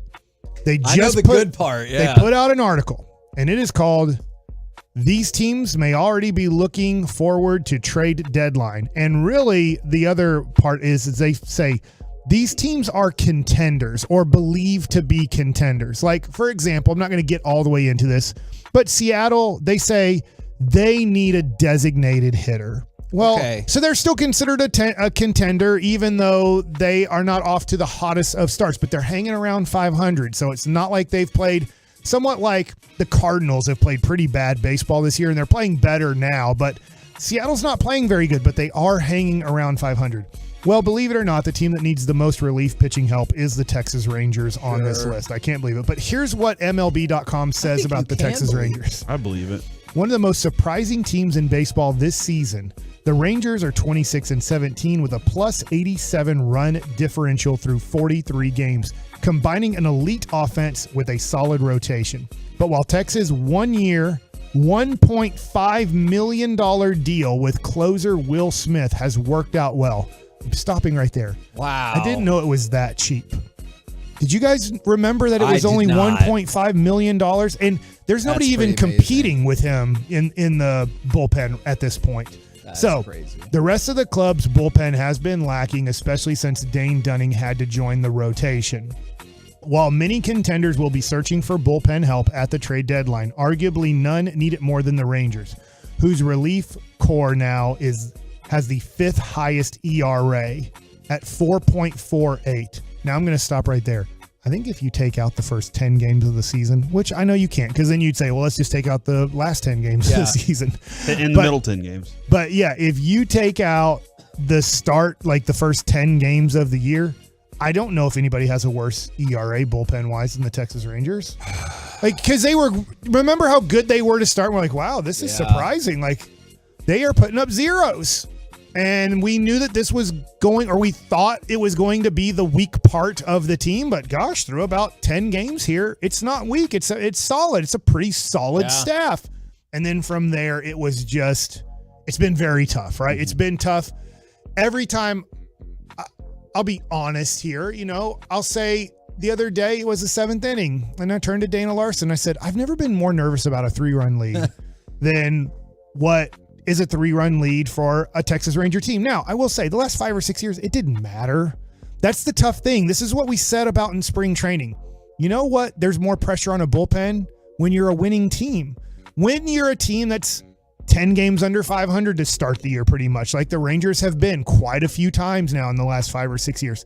It's almost like the pressure is off because winning in a weird way doesn't matter. And I love that, like, Buechele talked about this the other night on the postgame show. He said, you know what I love about what the Rangers are talking about? Bruce Bochy, Nathan Eovaldi, the veteran guys, whether it's Marcus Semien. They're talking about playing winning baseball. We're going to win this series. We're going to win this series. It used to be, and for a while, and they had to because of the talent on the team. We're hoping to compete in this series. We want to compete. We want to show how competitive we are. When that word changes from we want to compete or we're competitive to we're winning and we want to win, that's when you know you have something that can do something, because the players aren't talking about competing. The manager isn't talking about being competitive. They're talking about winning. That's your reality. Now, like, that's your reality whenever you're a team that's trying to is we want to be able to just compete. Yeah. But whenever you are a team that your reality is we win, that's you're talking about your true reality at that time. And I don't even think, Mike, you say that they say that. Buechele says they say that. I don't even know if you realize the difference when you're in that, when you're winning versus when you're not, that you realize I am speaking my reality at this time. So the article goes on. I'm not going to read everybody's situation like paragraph wise, but The Rangers are by far the team that needs bullpen help the most. And I'm sure I'm going to be on. I bet Chris Young is probably talking to teams right now, seeing if something can be done. Sure. It's just really tough to pull off the trade on both sides. Because they know they have. Well, the other team, for example, knows they've got you. Like, it's almost like these strong initial conversations. Hey, we like this guy, or we're thinking about this guy. Are you thinking about possibly moving him? And they might say, we'll move him right now if you want to do this. And it might just be too much. But hey, all right. And then Chris Young says, hey, just know we're interested, but not at that price. Yeah. And so you just have to wait for the price to come down. I do think the great thing, I'm going to take a shot here. I probably shouldn't do it, but I do. I do think Chris Young is so much smarter about baseball than Mark Cuban is about basketball. Yeah. And so Mark Cuban gives in. Hey, we want it to be an unprotected 2029 first round pick. I did look it up. I'm 99% sure, as long as I can read, that it's a 2029 unprotected first round pick. But think about that. I just don't think Chris Young's going to do something like Mark Cuban gives in. And we got, for Porzingis, the worst contract in the NBA. And now when people I'm transitioning a little bit here because this was my other Mike Likes It. Somebody tweeted me and said, I like this tweet. I think it's a solid take. Hey, I know the Mavs, he's a restricted free agent, but you should offer Rui Hachimura a lot of money to take over the Dorian Finney-Smith role that you lost. I agree. Really good defender. Here's the issue. The Mavericks are out of money. And what do I mean by that? As long as Kyrie either signs with the Mavs or gets signed and traded to another team, because you would have to take on similar salary in the sign and trade, you're over the cap. This is the Mavs issue for Maverick fans, that it's very tough with the cap. I totally get it. I think Sean asked me a lot of questions about the cap, and it's difficult to completely explain, but the Mavs don't have any money, okay? As long as Kyrie is either on the Mavs or traded by the Mavs to another team and they kind of sign and trade it, unless he's traded to Houston, who has $60 million in cap space, you are over the cap and you cannot compete with Rui Hachimura's market. It's going to be $15 million or more per year. So you're out. You can sign a mid-level exception guy, and now you have to watch when you sign Kyrie back, you probably are a taxpayer still. Yeah. And then in that case, you can only offer the JaVale McGee contract to one player, which is at approximately $5 million a year for 3 years. So when you look at the Mavs, they are just in a horrible situation because they don't have tradable assets for the most part. That's why they desperately wanted the 10th pick. Yep. Is because they know nobody wants Tim Hardaway Jr. They tried trading him. Nobody wants Christian Wood, and he's not their property anymore anyways. Nobody wanted Davis Bertans. Nobody wanted Dwight Powell. Not that they were shopping Dwight Powell tremendously, but they knew. They tried shopping him in the offseason. What do you think they did when they got JaVale McGee? They're like, we got our answer. We got Christian Wood. Even though the coach doesn't really care for him, we'll figure it out. And they tried to move an expiring contract in Dwight Powell to make more sense for the team. And I guess in a weird way, luckily they didn't, because both guys weren't very liked by the Dallas Mavericks, McGee or Christian Wood, so he became a starter again. But I do think that Chris Young isn't going to give in and do something really stupid the way Mark Cuban does, and then puts you in a horrible situation. The teams that need things, I think this is important. I'm surprised by the Houston Astros need. It says they need a first baseman. Jose Abreu from the Chicago White Sox has not been as good so far as he's been. The Seattle Mariners, I said, in our division, they need a DH. It says they need extra hitting. And then if you're looking for in our American League, the Orioles, who you're about to play, they feel like they need starting pitching, which is always the toughest to get, I believe, when you're at the deadline. Sure. That being said, remember they have the Rodriguez kid, who's the top pitching prospect in all of baseball. He has not come into the big leagues and been Spencer Strider. They need that. LA needs a shortstop. Toronto needs a second baseman. San Diego needs a catcher. But the thing about Major League Baseball, when you're making a trade, you're really looking at the bad teams to make trades with. It's not like you're like, oh, they need a catcher. We have Sam Huff. That, it's not the same if you're kind of a casual baseball fan to maybe sometimes trading within the NBA. And then from the 903, why are we always over the cap? Now, I'm assuming that question was based on what we were talking about with the Mavericks, although I feel like it could trickle over to the feeling we get for the Cowboys sometime. I mean, part of the reason was what you just brought up about let's trade for the worst contract in basketball. I still remember that day.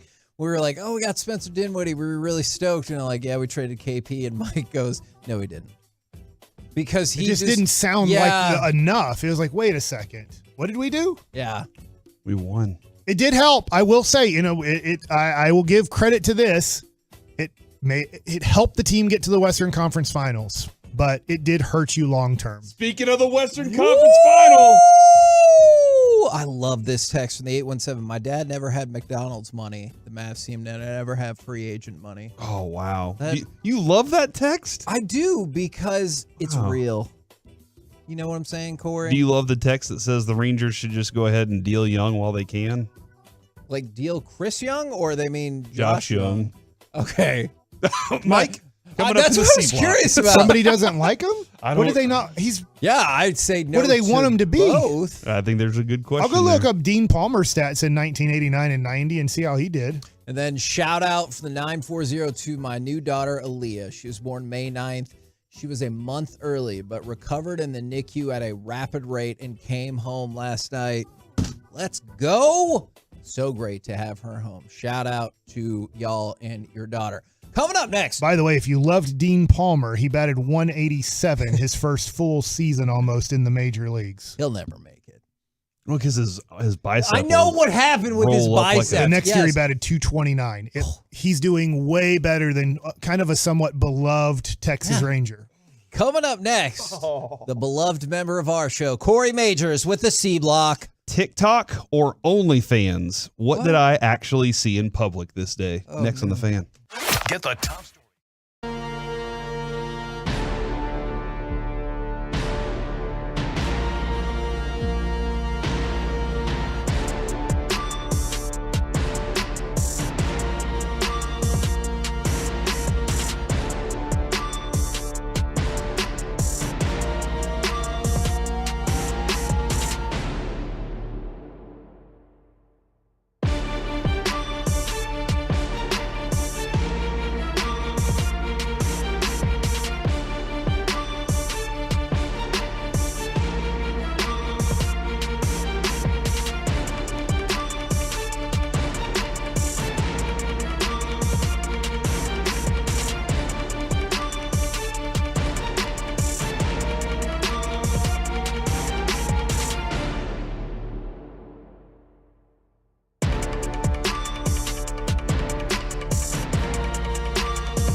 Shout out Friday. Shout out to me, Leo, for being sick as a dog yesterday. I'm still finishing up my route at work. Now I'm I'm toloing from bed watching you guys on YouTube. Y'all are my boys. Shout out to you. Hope you get to feeling better. And now, time for C Block with Corey Major. All right, I had 3 things to discuss, and then I saw that one of them was if you like to play, and I don't know what the rest of that meant, so we're not going to do that one, but I have another one, so I still have 3. We're okay, guys. I wonder how many people are in bed right now watching us. Oh, my God. Please don't follow up with him, Corey. You need this towel if you're in bed watching us? Holy moly. It's a rally towel, Kevin, for the Stars tonight. What's wrong with being in bed? No, because then Mike was going to be like, what are you doing in bed? They're watching us. Napping, yeah. Okay. We're supposed to put on a show for them while they're in bed. Oh, my God. What kind of show do you think they're watching? Radio. Yeah, us, Yeah, dude. us. All right. It's amazing how you can watch radio now. That sounds like a bad sentence. I'm gonna give y'all an option here. 3. Will Clark audio. I've already voted. You got it. State of the Card World. Nope. Or TikTok or OnlyFans. I vote for Will the Thrill. Okay, Kevin. I vote for State of the Card World. For Christmas, I got you a Will Clark autographed San Francisco Giants card because you're specific. Yes. I might have called up Kevin on that one. I also called you up on Vladdy because for some reason you like him in the Angels more than any other team. Actually, it was the Expos, but I see. Did I get you I got you an Angels one. You got me an Angels. That's fine. I like it. I love it, dude. I have them in my box. They're all in my box. All right, Reggie, let's play this Will Clark audio. Here's what the setup is, because I believe we took the setup out. He's on with Eric Burns. They're entertaining. I actually think this might be the most entertaining. They are walking the line all the time, though. But just beware. They're always walking the line. They can go over it. They're on an Instagram. Yeah, they can do whatever they want. They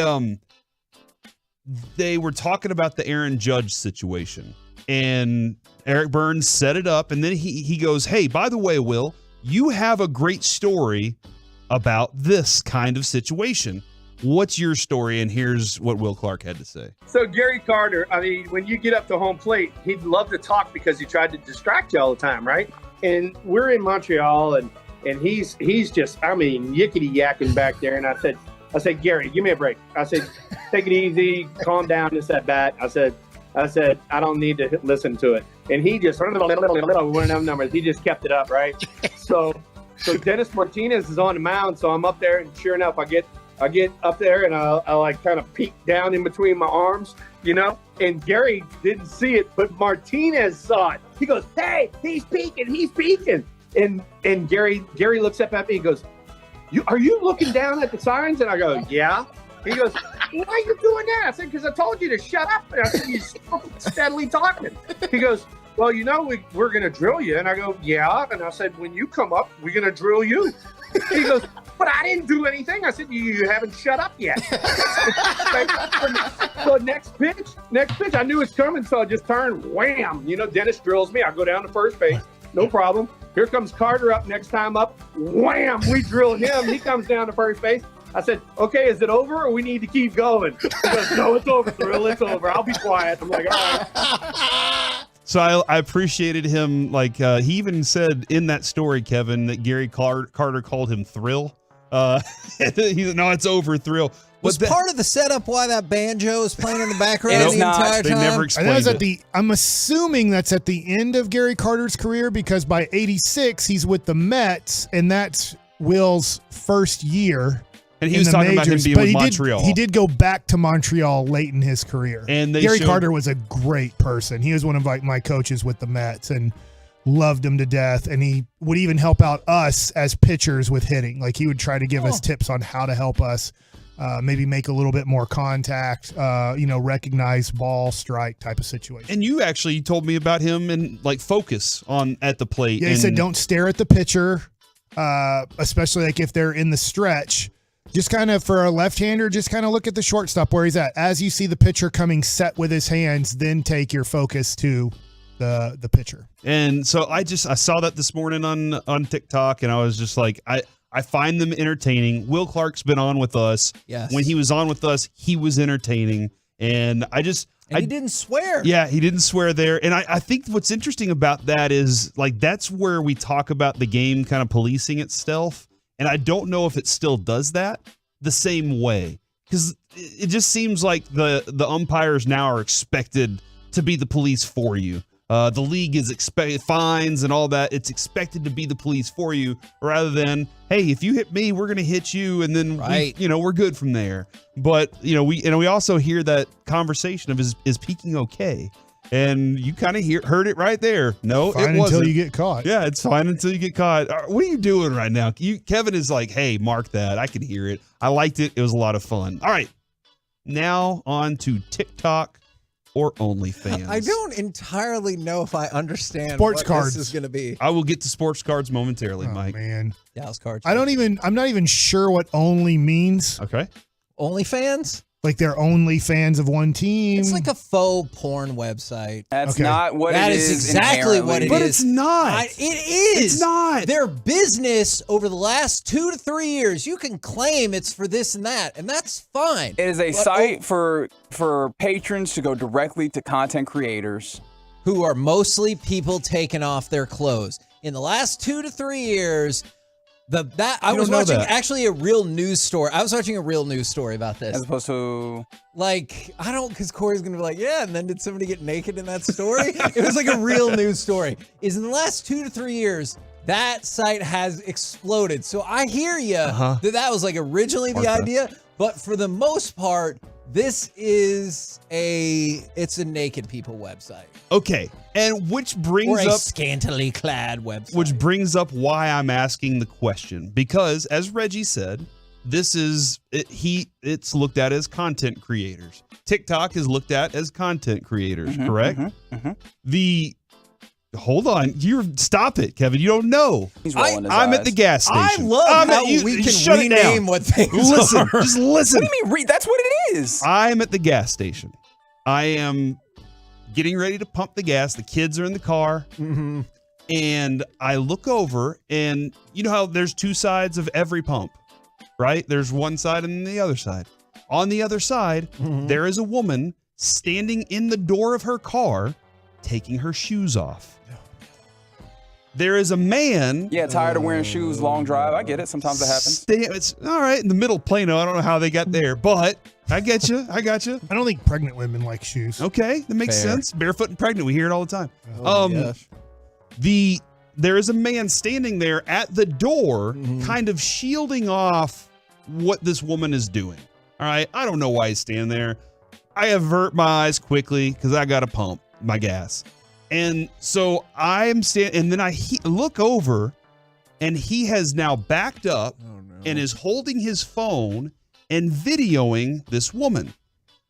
And he's talking about how she is barefoot at the gas pump. Oh, no. And I didn't know. And like, he's asking her questions, and she's like modeling it and everything. And she's going, like, she's not really talking much, but she's standing there barefoot at a gas pump, pumping gas, and he is recording her at the time, which made me wonder, is this now a new TikTok trend where we go barefoot at the gas station, or is dirty feet at a gas station a category on the OnlyFans website that Kevin would be kind of going towards, right? Is that no? I would not be interested. Directing people to. Look, people can like whatever they like. That would not be the category I would be interested in, is feet. All right. Okay. Follow-up question. Yes.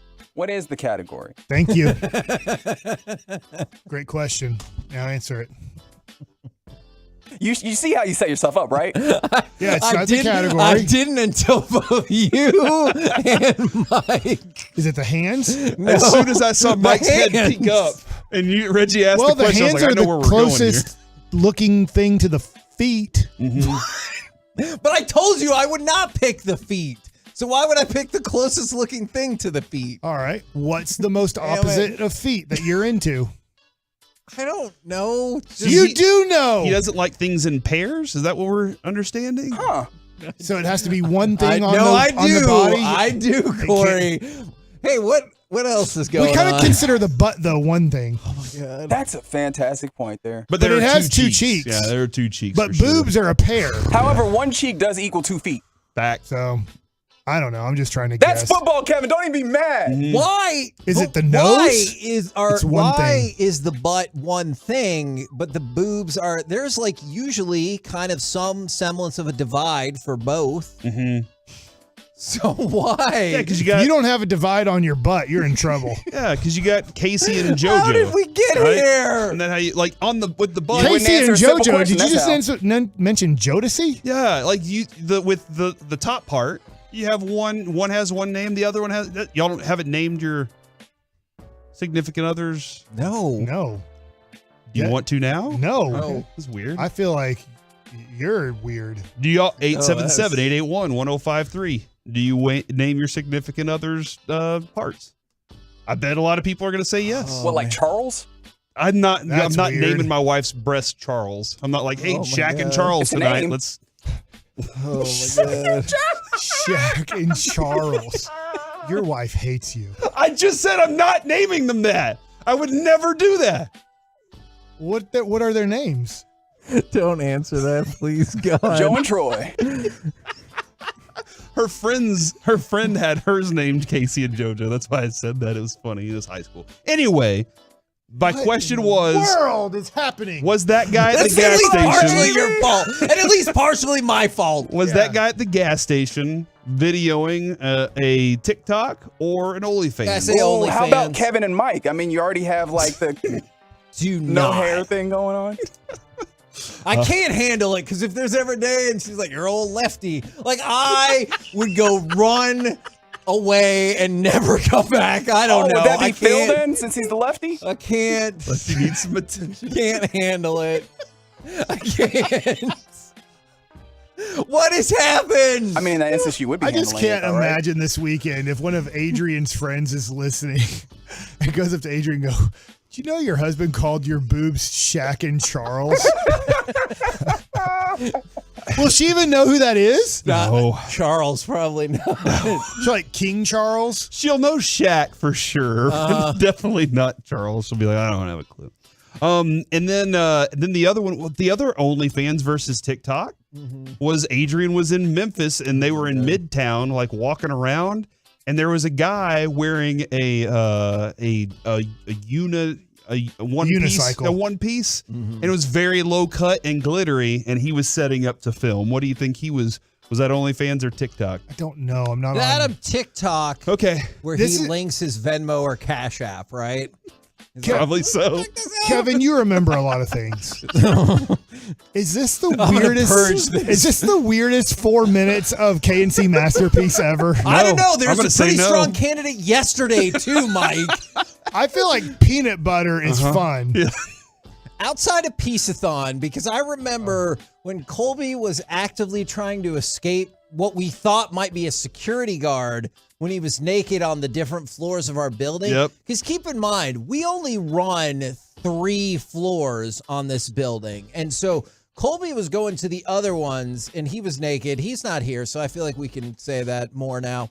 And he goes, oh my God, somebody's coming in. You could like, I don't know if it's a security guard or what. That was pretty weird. But this is pretty dang weird. Oh my gosh, there are plenty of texts of people saying that they do. They have names or their wife has named theirs. Lucy and Ethel being one, which is kind of Starsky and Hutch. Bianca is the butt from the 785. Janelle is the front, and Sugar and Spice on top. So there you go. People have names, dude. It's fun. Try it out. See how she reacts to it. The 682, yes, the breaking down of Kevin's psyche has begun again. It's weird to explain your show or things like this to people who didn't hear it. Because Jess will be like, oh, how'd the show go? And I was like, there's this weird part when I'm like, I don't know. Yeah, you said you're not a foot fetish guy, but Yeah. you are another fetish. You just won't admit it on the air. Yeah. I mean, everyone's got like a thing they like, Sure. right? And yours is? We're the KNC masterpiece right It's his here thing. on 105.3 The Fan. It's his thing. Coming up next, His private thing. if we stop all this, I've got a bonus NFL this or I that. bet you do. Plus, Gridiron Gravy. Plus, God help us all, Masterpiece of the Week. If that doesn't get canceled in between the break, we'll do it all next right here on The Fan. Coming up on The Fan, get ready to enlist.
Masterpiece is also brought to you by State of the Art Weight Loss, and it's brought to you by Frankel and Frankel.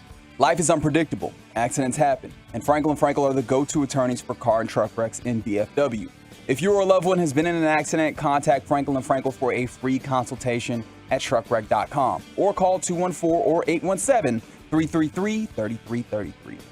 KNC Masterpiece right here on 105.3 The Fan. I got some bonus football stuffs for you. Do you want more gridiron or do you want another this or that? I'll lean towards this or that. Me too. If that's what you call them. Okay. Damn it, Mike. Go. What's the this or In that? 2023, for 2023 alone, would you rather be a fan of the Commanders or the Broncos? A fan of the Commanders or Broncos? Yeah, putting aside your Cowboys fan. The Commanders do have Russell Wilson, very known quarterback who's playing, the Broncos, who's playing his way out of the Hall of Fame, and Sean Payton, who is at times very entertaining coach because of the risk taking. So I'll lean towards that. Yeah, I feel if I'm a Commanders fan, there's a lot of shame involved right now, just in the organization overall. Yeah. And I feel like with you do have Sean Payton, who provides a lot of intrigue. So I think I'm going to rock out with the Broncos. Despite the fact that the Commanders were significantly better last year? Interesting. Yes. Yes. Again, the shame that comes along with being a Commanders fan. Let me ask you this. If you're a Commanders fan, let's take out the ownership part because you're probably really excited about that. Who do you get excited to watch? I am curious if people are interested in Sam Howell. Like, I'm not saying he's going to be the unknown. Yeah, exactly. And because there is something, it's odd, but there's something to that. And you're like, you would take, a lot of people might take Sam Howell over, like, I don't know, Ryan Tannehill or whatever. Because you're like, well, who knows? Sam Howell could turn out to be something amazing. I know exactly what Ryan Tannehill is. So you're a big Commanders fan.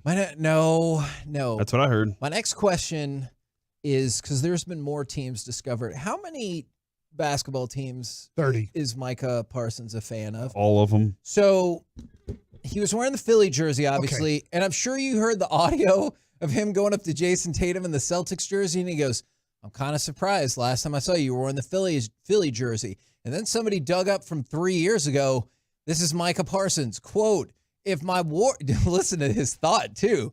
If my Warriors don't get James Wiseman, I'm done with them. We need a big desperately. We got Clay and Steph. We better not get Anthony Edwards. He has been a Warriors fan. Like he's expressed that. He's an NBA Live fan, or what's the game called now? Is it NBA Live? What, still? 2K? 2K, yeah. He's a big 2K fan. That sounds like a 2K player. But who does like basketball. Yeah. He did say earlier in the season, I think it was Luka's big performance. He was like, how can you know? He loves greatness is what he talks about a lot. I love people that are great at what they do. And he said, I have two favorite players. It's Steph and Luka. And it didn't have anything to do with just because Dallas is the home team I play for. He was like, have you watched this dude play? So it's like watching slow motion replay. When watching Luka. And so that's I think that's where it is he really does. I do get it, Mike. He takes in sports in totality rather than picking something specific. I hope his tweet doesn't come true. He looked like the other day, it might have been last night, he was asking where are the good basketball games at in Dallas? Or because you think he wants to go play basketball, and I'm like, no, we do not need him. Now, that being said, I know Cal Ripken Jr. played a lot of basketball in the offseason to stay in shape, but he had controlled games at his house. Yeah. I don't need Micah running to 24-hour fitness in Frisco. And, because let's be honest here. If you're in shape and you like basketball and Micah Parsons comes out there, don't you want to block his shot? Don't you want to make a basket on him to kind of brag that you did something against Micah Parsons? I know he's not an NBA player, and then that can cause a possible injury. So if Mike is trying to play basketball, I have no problem with you doing it, but you need a very controlled environment to do it. I agree with him on that. And this might be a late Forgiveness Friday, but did you see that the Maple Leafs are moving on from their GM? He's been their GM for 5 years. They hadn't won a playoff series in 19 years, and they did this year. And they're moving on from him because they didn't win again. Well, because of course they didn't, because they're Canadian. Well, and also, Sounds I feel like you've said it enough that you Do you truly do something believe else? it. Sounds like a Jerry and Jones move. Oh, okay. Where you'd be like, hey, we keep making it to the playoffs and we're good, but let's move on. I'm just saying, Mike, it's been 30 years since a Canadian team has won Okay. the Stanley Cup. 30. I feel this way. I think he really did tick off that guy at 10-15. Yeah. Do you really? I think he took it a little bit to heart. Oh. I thought he was great from there on. I thought he was we had great, some but I fun. think at first he was like, "Oh, He goes, okay, you had so to go here it there." is. You're going to take a shot at." See, I Wow, thought, okay, Kevin. maybe I need It's the forgiveness. sarcasm, right? It's the thing that people can't read from you. And that is very fair. Maybe I do need forgiveness. I was trying to hype up his work. Like on his Twitter, he has like several posts about like links to diving into all of the things for Toronto. So I thought I was helping throw some publicity for his work as well. And by the way, did you see About pooping all over it. Interesting. No, I was hyping it up. Uh-huh. Did you see that Patrick Mahomes wants the Coyotes to move to Kansas City? Okay. Mike does not care if the Coyotes leave Even if Patrick Arizona. Mahomes is involved? Well, I know. Doesn't he own a hair of the Royals now? And a soccer team. They're KC football KC football. Sporting KC. Kansas City used to have the Clippers because they used to be. I think they used to be the Royals. Yeah. Uh, Wait, was that the Clippers or was that the Kings? It might have been the Kings. Reggie, you might know better. I just remember that they used to have a Kansas City NBA team. The Kings been everywhere. Rochester Royals. All Yes. of that. Yeah. So, do you think that it would? Is Kansas City big enough? I know we probably don't know Kansas City well enough. I don't know if NBA. I don't know if NBA could succeed there. I don't know if hockey could succeed there. They just, for me, they don't feel big enough to support a hockey team. But maybe I'm wrong. It'd be a small market, but they really do get up to support their teams. And that's exactly what I thought about. Like, I'm not saying it's exactly the same, but San Antonio is in the mix for this as well. A lot of people think it just feels like they are diehard for that team. And if you expand it out to another team, they would be all over that. I hear that in San Antonio. Right now, the Royals, now they're horrible, right? But you kind of need to draw fans when you're horrible too. Sure. That is a fair And if point. you get the Phoenix Coyotes and they're not good at hockey, do they support them like they support the Royals? Like, hey, if you're bad, we're only going to show up like 5,000 people. We're the KNC Masterpiece right here on 105.3 The Fan, and it's time for some Masterpiece of the Week. She said, list this. What's happening, fellas? Hey, Reggie. I was on your show last night. You were. Hello, Reginald. Thanks, man. I apologize again for being mean. Oh, that's fine. What happened? Oh, he said something like, I was surprised that Kevin wore any shoes or was interested in any shoes that you can get from the grocery store. Yeah. My shoes on today are nice. And your thoughts They are nice. on that? Did you think that was rude or accurate? Well, and that's the thing. I thought Probably it was yes. accurate, so that takes way away from the rudeness. What time were you on at? 10:30? Yeah, pretty much. They don't have shoes at my Tom Thumb. Mm. I didn't actually get those shoes from the grocery store. I think that was just like, They have shoes at the Walmart though, around the corner. It's true. Oh, I've 100% bought shoes. Especially like the non-slip shoes. Yeah, exactly. Yep. And steel toes. Ooh, right. Work shoes. Work shoes. Before we get going, shout out to Mooney the mayor, who's giving a shout out to his granddaughter Beanie on a big third birthday. So happy third birthday, Beanie. But Masterpiece of the Week is a segment that we do every week in which we revisit some of the funny, stupid, or dumb audio. I guess stupid and dumb is the same thing. But audio that's happened on this program. Why are you looking at me like that? I'm just letting you do you, buddy. Thanks, man. Speaking of letting folks do them, Corey. What? You did a lot of carrying over the course that we're going to talk about. Let's start the Reese's segment. Nope. Let's start here. What are you talking about? All right. Did you try hitting it the same way she hit it, or did you try going hard at it? I went hard at it, and maybe that's the reason that maybe it's just she was hitting at a certain pressure because it didn't look like she was hitting it like me. I was up there hitting it hard. What? Softball? But wait. No. There's more. Yeah, and you have to try to match that pressure because you're probably putting too much pressure on it. Probably so. I was probably hitting because I was hitting it super hard. She was like, just kind of putting a little on it. I don't know, but she won, dude. So there you go. That's about Lucy. Dude. Oh my God! That is Lucy. Explain You know what? please. I'm crossing it out. The coal. You got to get the coal up there, but now it's not. For the tickets. Yeah.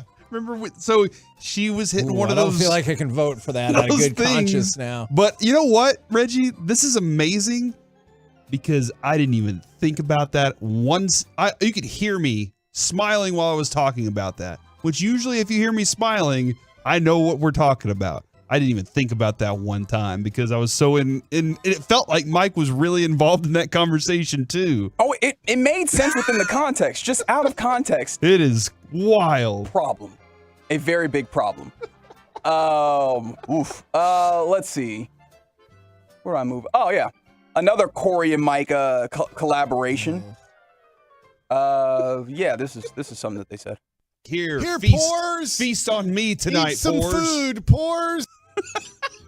Good Lord. I was imitating Kevin. Why is that ascribed to me? I was imitating Kevin too. Yeah, because you have the food for the pores.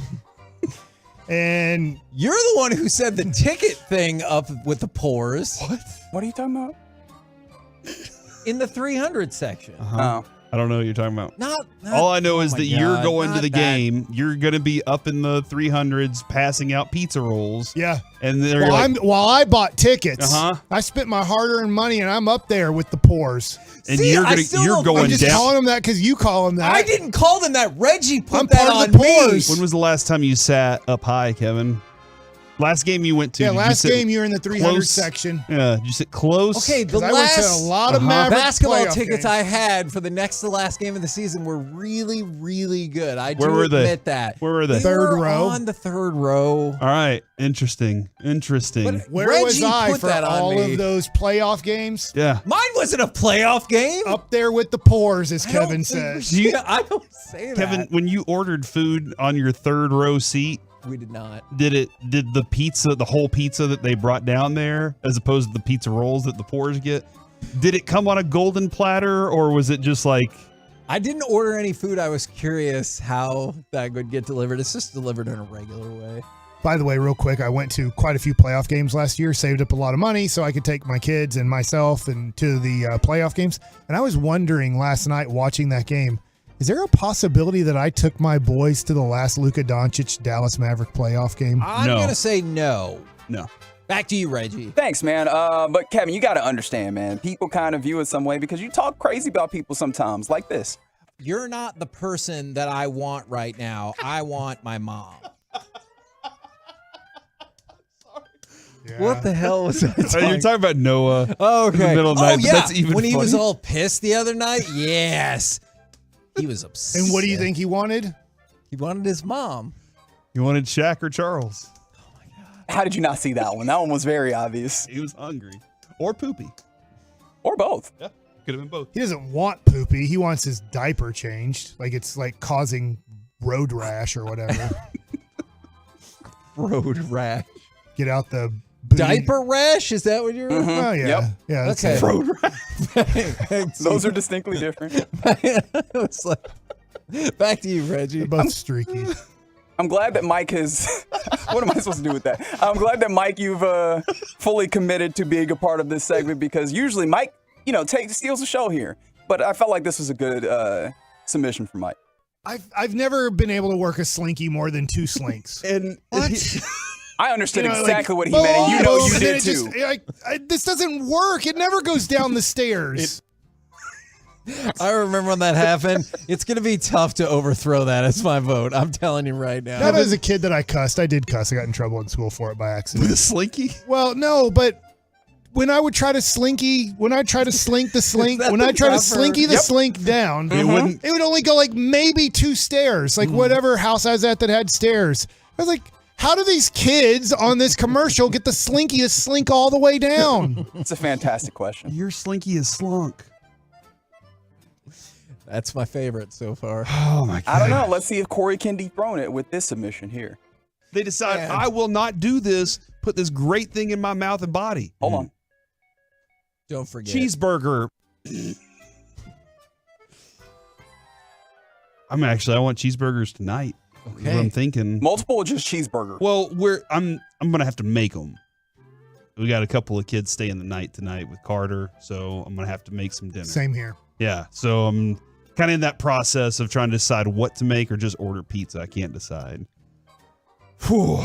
But there's no way that I'm ordering pizza rolls, Kevin. Is that right? You're like, that's not how you treat. But if you ordered pizza rolls, it's just Totino's especially. So I know inflation is hit, but you used to be able to get like that bag of 60 for $2 or whatever. That doesn't Remember seem when you could right. get a haircut for like $11? Okay. I used to be able to get a Coca-Cola for 5 cents. My wife let me know this morning that I have to start putting my stuff in the dishwasher and not just in the sink.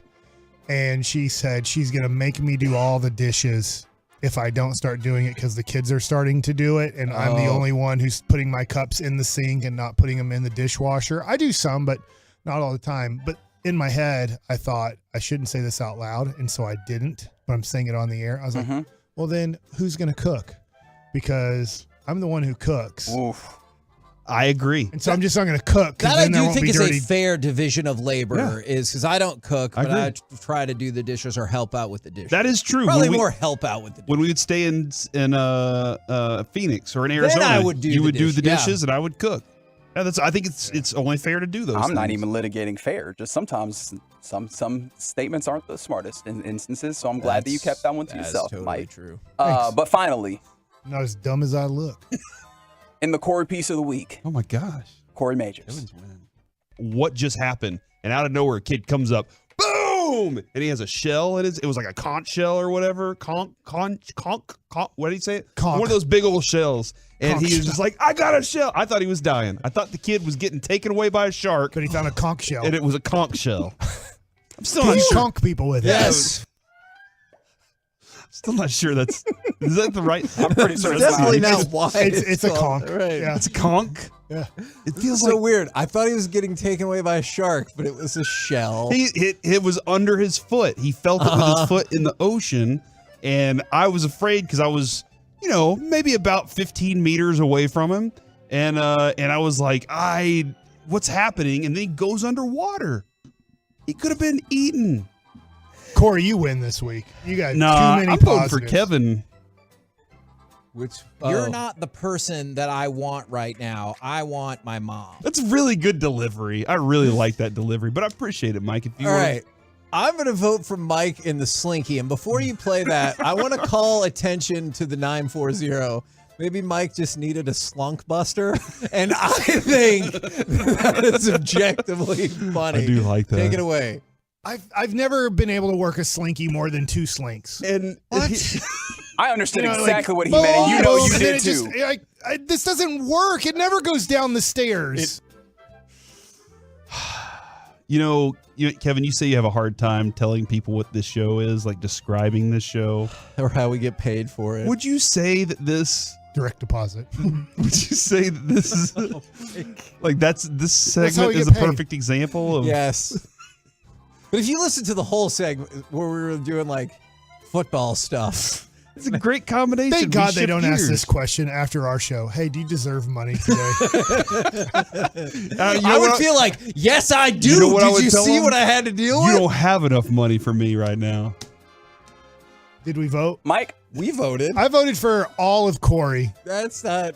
Corey wanted it in his mouth. He wanted it in his body. All right, yeah, I think we can Corey work that then one. was hitting They it decided, hard. I will not do this. Put this great thing in my mouth and body. Don't forget. Cheeseburger. It's too long, Frank. It's too long. I want cheeseburgers. You sound to like drop. a computer when we just type in the word cheeseburger and it says it back. Happy birthday, cheeseburger. All right, Reggie. We need you to bring this cheeseburger to an end. Wait till next week and we talk about peanut butter on Oh Friday. goodness, I am definitely not voting for anything you voted for because that's how this goes. I will vote for this. Did you those try things. hitting it the same way she hit it, or did you try going hard at I it? went hard at it, and maybe that's the reason that maybe it's just she was hitting at a certain pressure because it didn't look like she was hitting it like me. I was up there hitting it hard. That's the part, hitting it like me. So your choices are Corey She hitting would it obviously hit it hard, different. Corey not in his body, Mike with the slinky, or me saying that I want my mom. 877-881-1053 plus the Twolos and the YouTubers vote. Coming Every up Friday, next. I feel like we're Reggie Jackson in the 77 World Series, and we're just coming right out of the dugout after our 3 homers, and we're saying thank you very much. Oh, we did it. Coming up next, we'll chit-chat with those fellas from the G-Bag Nation right here on 105.3 The Fan. Pressure, because it didn't look like she was hitting it like me. I was up there hitting it hard. I'm Chelsea Messenger helping you beat.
This segment of the KNC Masterpiece on 105 through the Fan is brought to you by Classic Chevrolet. Classic Chevrolet has the Memorial Day savings you want. Just like Texas, Classic is doing its part to drive America forward, so don't miss one-time holiday savings to upgrade for less. This is Texas, this is Classic Chevrolet. Relax and enjoy the difference and find new roads. KNC Masterpiece back here on 105.3 The Fan, where Corey hitting it hard was the definitive winner of Masterpiece of the Week. By the way, a couple more shout-outs from the 817. Don't forget. Cheeseburger. Can I get a shout-out to my friend Ryan Cox and his wife Amanda on having a baby boy named Josh? That is outstanding news right there. And then can I get a shout-out to my wife Kristen? We're celebrating our 10-year wedding anniversary on Thursday. Kevin, I would like to shout out. This is actually something I want to talk about during the C block, but I forgot. The North Texas Unified Soccer League, which includes My Possibilities, Jared Sandler's Sandlot, and Special Olympics, and so much more. They'll have 10 teams. They're still looking for a few community players. They also have hipsters on the teams as well. Their kickoff is May 31st, 7 to 9 p.m., and they're looking for referees as well. So if you are looking for something to be involved in with My Possibilities or with the Sandlot, one of their sponsors, all players are free thanks to the incredible sponsors. No league dues or anything like that. Just go to... Hell yeah, it's free. Yeah, go to ntusl.org. I tweeted it out yesterday, and then all of a sudden I got a bunch of tweets from people, DMs, that were like, hey, I just registered. Sweet. So you can go play with the hipsters, or you can go be a referee or something like that too. Thank you for that information, and thank you to the enthusiasm of Zach Wolchuk and the enthusiasm of the good people at D&M Leasing, who always bring you this chit-chat with the G-Bag Nation. Wolchuk, I can tell you're stoked. What about you other two fellas? Fired up, man. I'm just as fired up, but I don't have a towel to prove it. You don't have a towel? It got bestowed from Bobby to Corey, and Corey bestowed it to Wolchuk. Should have been in the room. I should have been in the room. Gosh, I wanted to be bestowed bad. You need to wear the necklace or the bracelet, whatever the hell that is. That's a chain, dog. It's a neck chain. I bestowed you with a question about the Bible. Yes, you did. Yes, you did. And I have since bestowed that question onto my dad. Yes. Hopefully he'll bestow an answer back on my lap. He's the real biblical machine. That is true. We're going to get a sign from his dad? Is that what we're saying? I mean, we'll see how that goes. A burning bush? That was I Moses. could use some more bread right now if you can find a rock. I can tell you a little bit about Moses. That's our guy. What would Moses do? And I definitely... Those dudes fished their rears off. Hell yeah, they did. They did. Cast I your would love net a to the other Cliff Notes side. version from us on the Bible. It's like those dudes fished their rears I wish off. somebody would walk up to me and say, hey, throw your lure over here. Don't, Yeah. You're in the wrong spot. Throw it over here. You wouldn't need look out. Yeah. Are you immediately going, that guy must have been Jesus. He's walking on water over here to us. What is your confidence level? We'll get to the series, but for game one. We're going to lose the first game like we've lost the last two. But win the series? But win the series. Yeah, I feel halfway decent about tonight, but I feel great about the series. I think it's a stars and 6 situation. Mm-hmm. Stars and 6. I'm a 6 tonight. I'm a 6 on the stars. I think this really could go either way. But You're a 10 in my book. Thank you. I do think they have a goalie Even with advantage. all the weight loss. Well, Yeah. I do appreciate that. We're looking svelte. We got to weigh in tomorrow morning. But this one's a coin flip tonight. I mean, game one, if you go through the trends, you're right. This would be a stars L. But I'm optimistic. All right. I like that. I would like to give a shout out, by the way, to Reggie for bringing back Frank. The tank? Just Frank. Big drop. It is a great drop. I'm so thankful I heard that today. Well, the new version might be Corey just saying cheeseburger. That is a very weird That's what I want to be the new version line of that just showed up out of nowhere. Don't forget. Cheeseburger. Cheeseburger. I'm watching Wolchuk wave that towel. Have you ever hit anybody in the face with your towel at a Hell game? yeah. No. Whip people all the time. With the towel, the waving Not towel. at A&M either. Whip that Heine. I credit Bill Winnington for this. I Go didn't. Stars! Oh, no, back in the I feel like Bill Winnington was the first ever person to do this. Yeah, him when he was with the Bulls. Yeah. Well, with the Mavs. Well, but he was with the Bulls first, No, right? Mavs. He's drafted by the Mavs. Oh, that's right. We're Him like, and- listen, him we and need- Uwe Blob, yeah, we right? need all white guys. Yeah, there we go. I remember that. You're right. Good point. Well, it's good to see that we've kind of stuck with that Did you philosophy. say Uwe Blob? What Uwe Blob. It's a long-term vision for the Indiana. He was on organization. the 84 Olympic team. It's a great name. Uwe Blob. It's spelled UWE. What do you fellas got coming up on the program today? Pure gold as always. Hagee, thanks so much for asking. ESPN Sean McDonough at 3 o'clock. And, of course, what you drinking, what you thinking, 520. All right, I'm looking forward to that. A little concerned by how close that paper was to your eyes. When I was leaking confidence. I didn't know who was going to get the, bestowed the opportunity. I to wasn't speak paying it out. attention, so I'm glad you picked that up. Because he's got the towel. Sounds like usually you'd be the one to say it then. Well, we rotate on a lot of things. Roll home with the G-Bag Nation. Mark that. We have been the KNC Masterpiece. Make your way back with us on Monday, 10 a.m. to 2 p.m. right here on 105 The Fan. See, I was hitting it hard, Kevin. Yeah, you were. Good job. Go Stars. It looked like she was hitting it like me. I was up there hitting it hard. The latest from the Star in Frisco.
Fan Studios, secured by DFWSecurity.com.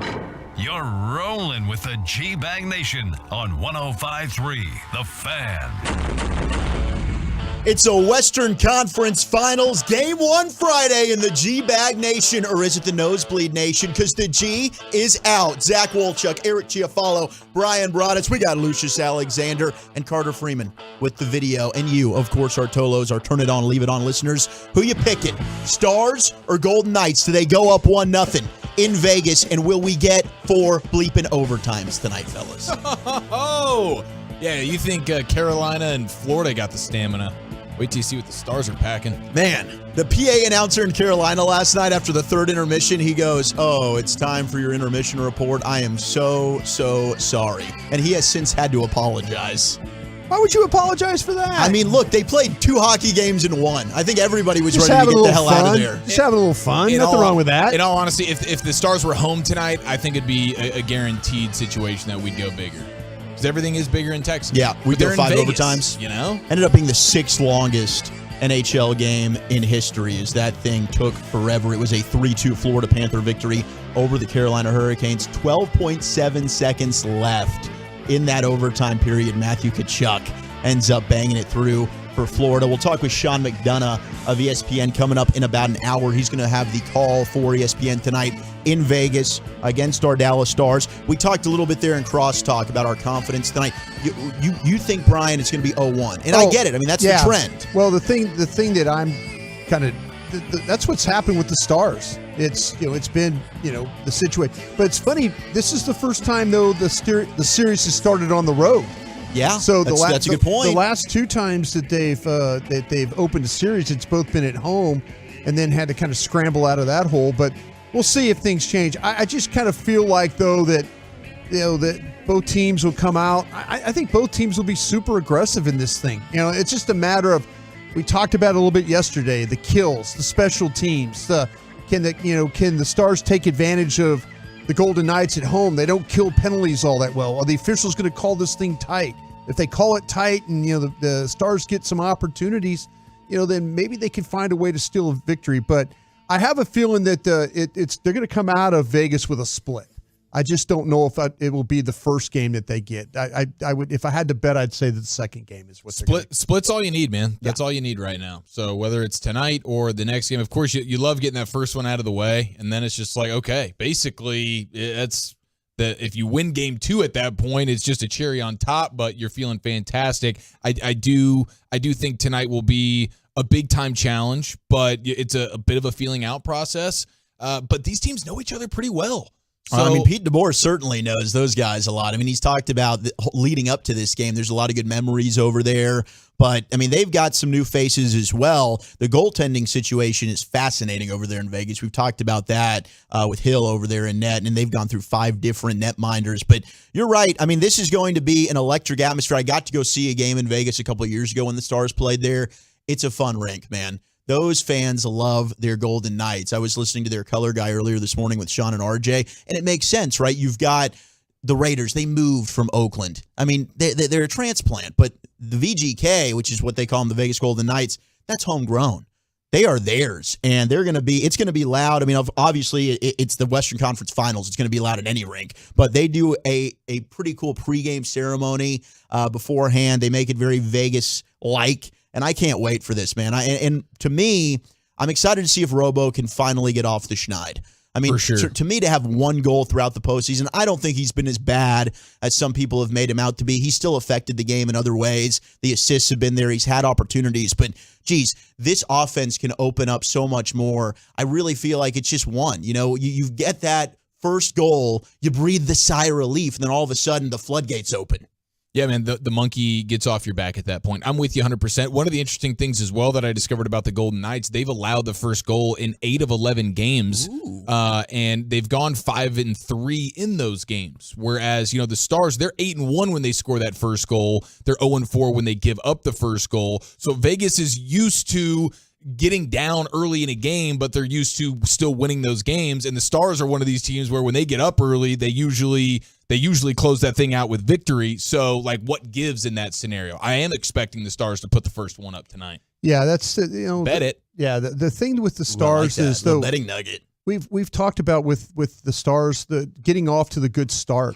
That's the most important thing for them is you'd say anything to calm a crowd. I don't mean calm in a way of like make everybody feel better. I'm just like just quiet a crowd. Yeah. And that's the whole thing. If you find a way, create some doubt in Vegas's mind. During the regular season, you had success against these guys, even though you had a couple of games that went to overtime, if I'm correct about that. 2 shootout wins. 4-0, 3-2, Stars won in a shootout, then 2-1 in a shootout the next two. So, yeah, just create a little doubt. Create a little doubt about, and I think it's really important, like for the Stars, though, to kind of show that they're into this thing as well defensively.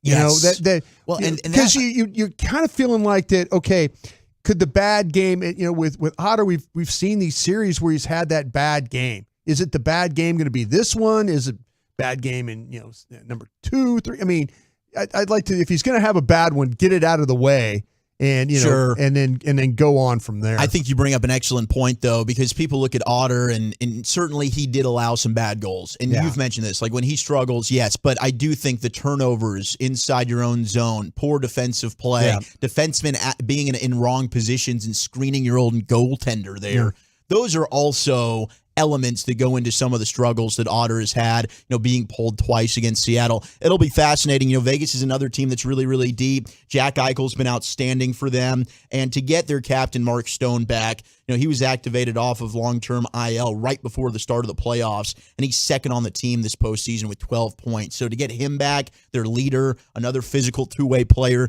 that was big for them. They've kind of gotten hot at the right time. They've been a good team, but hopefully they just run into a buzzsaw in our Dallas Stars. We got a text from Black and Gold G. Anyone going to the watch party at the AAC? Let us know what your plans are. I'm going to be at the crib because we got the Rangers today, too. Dude, the Rangers and Rockies. Martin Perez back on the hill. See, that's what I was wondering for you tonight, because I know tomorrow's big weigh-in day, so it's a Friday night, but it's a dual local game night. It's a Game 1 Stars night. It's a City Connect Arlington night, it is. Here. Baskey was looking hot in his with the polo. Rangers. Gosh, he was looking damn good. And so I'm like, okay, well, how is Walchuk going to approach this tonight? Because I know you want to get debaucherous. I do. You want to go swimming in that I want to. Buffalo turkey thing you got, that whiskey. Yeah, that Buffalo Trace that Gabby gave me. Yeah, shout out to Gavin. What a good sport there. But I won't be drinking tonight. No drinking tonight. I got to be good for the weigh-in, but I am going to have the dual screens going. I'll have the Rangers game going on the left side. On mute. On mute, of course, and then because I can listen to it on the Odyssey app with Hicksy and Jared, and we'll talk with Jared coming up a little bit later at about 6:15, 6:20-ish, and on the right side is where I'll have the Stars and VGK game. So does that mean tomorrow's the debauchery day? Darty at the ballpark with the Odyssey employee day at the ballpark. Walchuk's going to make a fool of himself. Yeah, I'm going to completely embarrass myself in that suite tomorrow. Brian's going to have to take care of me like the good Uncle Bri he is. Oh man, and Broadus is bringing his college son Bennett. Bennett's making the trip. Bennett and I are going shot for shot, baby. Bro, the frat star is taking on the Odyssey suite at the ballpark. He's going to be introduced to the Wooly Bully, who is going to be, no matter at what point Bennett meets Broadus or Walchuk tomorrow, he'll be 4 or 5 shots deep. It doesn't matter if he meets him first thing in the morning or halfway through the game. Walchuk's going to be feeling good. I'm probably going to bring those little airplane little bottles, those little bottles, and then just like chug a couple before I walk in. Yeah, for hydration purposes. Yeah, just for hydration. Man, that's going to be awesome. I'm jealous. How pumped are you for tomorrow, Brian? We got our work trip out at the Rangers you know what? It's always Bennett's seen a lot of Ranger baseball this week. He's a big fan of the $1 hot dog thing. Oh, nice. Of course he is. So they had a deal where they have a contest, like whoever eats the most $1 hot dogs, like everybody has to pay for that guy's ticket. Plus you have to pay for the hot dogs. So you not only buy the hot dogs, but then you get your money back for the hot dogs that you spent. Did he come out on top? He came out. He said he won about $80 the other day. Nice. That's a good day's work. Yeah, but it was baseball gambling. Like on when you put $1 in the cup kind of thing and pass the cup around, and it's when he hit it a couple times when Garcia was able to launch those home runs. So then he cleaned up on that. But Yeah, he's excited about going. I don't know about 19-year-old Bennett drinking with the crew there. I don't think that's probably. Oh, well, geez. I thought he was 21, Brian. 19 is the new You're allowed to, though, with your father present. I don't know. I don't know. Yeah, I don't know. Is that how that goes? Yeah, that is how it goes. Good call, It's Texas, dang it. I don't know, but I'm kind of in the job suite there, you know. Maybe if something happens, you know. Yeah, but Bobby Belts. Bobby's inning. Yeah, but Bobby and them got, they got contracts. They're kind of, you don't want anything bad to happen. You want your underage son in there just pounding beers and stuff like that. You know how responsible I am, Brian. I'll take good care of it. Walchuk's going to be truffle shuffling during the stretch. No, I'm probably going to get removed. I don't worry about you guys. I would worry about my son over there. No, I get having a few shiners, too many shiners. Totally understand. Yeah. Lucius, we got some Dallas Stars debauchery going down tonight. I mean, what, tequila? Yeah. I mean, tequila, cigars, maybe some air fried chicken wings. Yeah, that's pretty much about it. Yeah. I'll see if the old lady put on that stuff and walk around, you know what I'm saying, while the Stars is on. Ooh, put on that stuff, baby. Let's see if we get some cooperation. I like it. I mean? Hey, I'm pulling for you. Yeah. Brian, how nervous I pay the bills around here, damn it. Yeah, exactly. Gosh, I throw that around so often. Yeah. It rarely works. Oh, geez. Last night, it made me feel even more sick, Eric, that we didn't take double or nothing on the Nuggets. I thought we did. Yeah, I still feel like we did. We're did going to have to check the in the tape immortal on words of Dawson, no, that didn't happen. Yeah. No. Remember that whole thing with I didn't. Words. Hey, no, when we were talking about the whole thing with the basketball pool. Remember the NCAA? Oh, that's right. Well, he did end up doing the bet payoff. He ate the Wheaties. Yeah. And we got a bet payoff I didn't get Monday to see coming that up. though. I didn't get to see that. I didn't get to see the Wheaties consumption thing. I pulled it up on Instagram Live and Were watched they it as we dust? were driving. Were they like Wheaties dust? Yeah. It was amazing when the cockroach came running out of the box at the top. That threw him off for a second. But he was gagging, but he held his own. I will say it was pretty impressive. Yeah, we called him gagging for the rest of the show. You said though that just the package that the Wheaties were in just disintegrated. Yeah, like you have the box, plastic, but then the bag that contains the actual cereal was just like it was almost like a scab or something. Like if you just pulled it, it was just all falling just disintegrated. Apart. Yeah, just disintegrating exactly. Well, you guys got a bet payoff on Monday. Then. Yeah, we do. We're doing the Stuck on You deal. Yeah.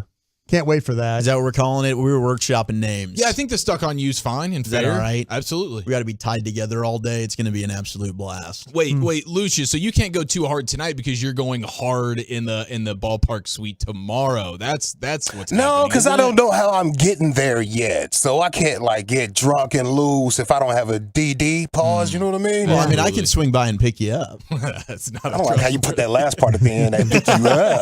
Pick you up. Got me a little concerned. Just a couple of bros going and hanging out. I'm gonna wear my chastity belt around you, fam. He's only gonna pick you up if you're wearing that one outfit. Make sure you bring the whip. You're getting hammered.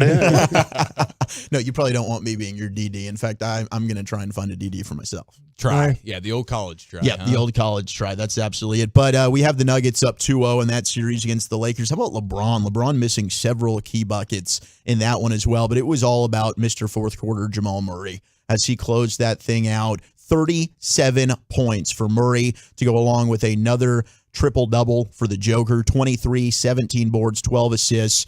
Is it a wrap for the Lake Show? No, absolutely. They'll play better. They'll play better at home. They will. You think they'll tie it up at 2-2 like they did? Yeah, they'll figure some kind of things like the Phoenix series with Denver. There's definitely some disadvantages they have playing against Denver, but I feel when the Lakers get it home, we talked about playing the altitude and all that stuff that you have to deal with Denver, and I'll tell you what, Denver's coach. That guy's serious now, right? Yeah, Malone. I mean, Malone is like, okay, all you want to do is talk about their team. Fine.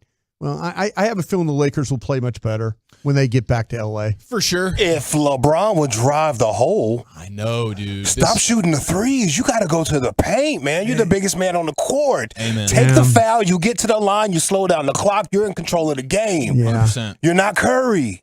Yeah, he took that one drive though and fumbled the ball. Yeah. You're like, that's the first time. That's the first time you looked at LeBron and you're kind of like going, "Oh, Shaqtin' a fool." I've never seen LeBron on Shaqtin' a fool. What just happened? The internet here? went crazy. That was like Michael Jordan would never, and then Michael Jordan doing it went viral too. So, Speaking of MJ, I did watch Air. And Lucius, I think you've seen it, right? Yeah, I like it. It was good, man. Yeah, it was even better than I thought it was going to be. I thought everybody crushed it. I thought Ben Affleck did a great job as Phil Knight. Matt Damon did an excellent job. The insecure Phil Knight. Yes, Yeah. he was so insecure. Yeah, He when he walks into that meeting at the end, I don't want to give up too much, but it was hilarious. Yep. He is funny, man. And Viola Davis, she crushes everything she does, but she was outstanding as MJ's mom. I heard Michael Jordan was even a better actor in it than he was a basketball player. He was. He was simply outstanding. All right, coming up on the other side, we got a hodgepodge, Chief. Where are we going? Yeah, man, we got a couple of stats of the day for you, and we have an NBA feud that is going to get you feeling pretty excited. That's next. Always a welcome.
Nugget incoming from the 214, guys. This is great news. I feel like it's breaking news as well. He says 4 or 5 simple words.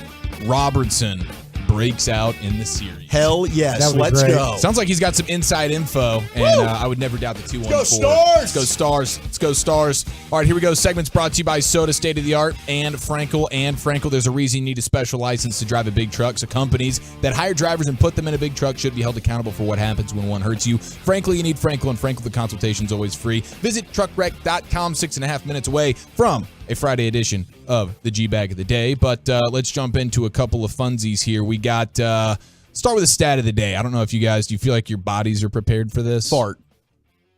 I'm not taking this serious. Yeah, you guys better take my segment seriously. Yeah. Nope. We're gonna have one of those meltdowns on the air today. I'm hoping so. I'm kind of, but Walchuk's in too good of a mood to melt down today. Yeah. It's a game one. I don't know. Stars Western you pull Conference more of that crap Finals you did Friday. yesterday with the running backs a problem. Maybe we will. That was pretty good. That was good. You like that? I like the fact that he called you on that. That was pretty special. Yeah. Mina Kimes has something for Walchuk at about 4 o'clock. We're paying a Looking forward bleeping to guy that. $10 million. It better not be a problem, or else we have a massive problem. I was just seeing how committed Eric was to it. I love paying or depending on guys who are coming off of broken legs. That is something about Eric, though. It's Having one of my worked with him favorite as long as I have, he's always very superstitious about the injury. Like it can be, it could be like a simple ankle sprain. He's like he's just expecting There are no the simple worst. ankle sprains in my mind. Right. So I mean, I understand. I don't disagree. I expect this from you, for you to be very hesitant with the Pollard stuff. It's why I think the Lakers are doomed. It's why I'm totally kicking myself about not taking that double down bet, because LeBron's foot's an issue right now.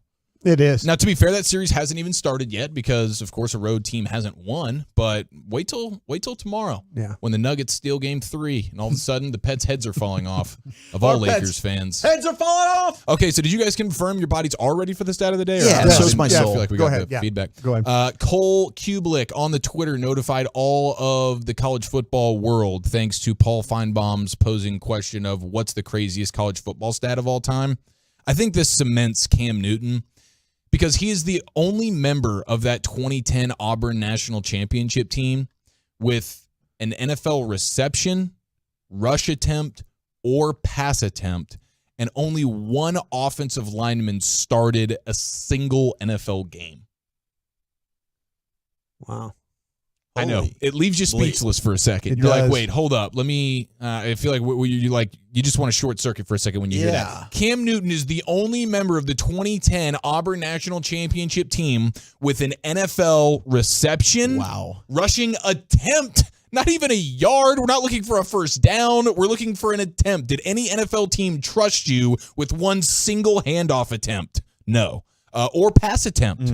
And one of his offensive linemen started a single NFL game. That's what Cam Newton took to and completed a national championship run with. My dear God, what an animal he was. And they beat a good Oregon team in that national championship game. But Cam, I mean, there's a reason why when we start talking about like best college players we've ever seen, Cam's on the short list. Like Cam and VY probably had the best quarterback seasons that I've personally witnessed. I know Manziel was up there, but those two, they were transcendent.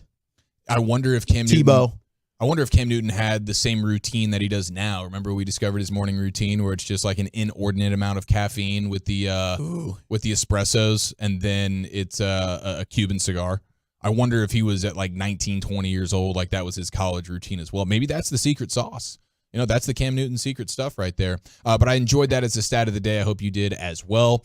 We have Bryson DeChambeau talking about how like he looks different. Like you're watching some of this PGA stuff and you're like, wow, DeChambeau looks like a completely different person. It looks like he lost a person because he was so yoked up over these last couple of years. We came accustomed to him just being an oversized, giant, muscular golfer, which is not something we're really accustomed to seeing with anyone other than him. And now you look at him and he's just like a normal guy out there. And he's playing better. Yeah, he absolutely is playing better. But he says he lost 18 pounds in 24 days.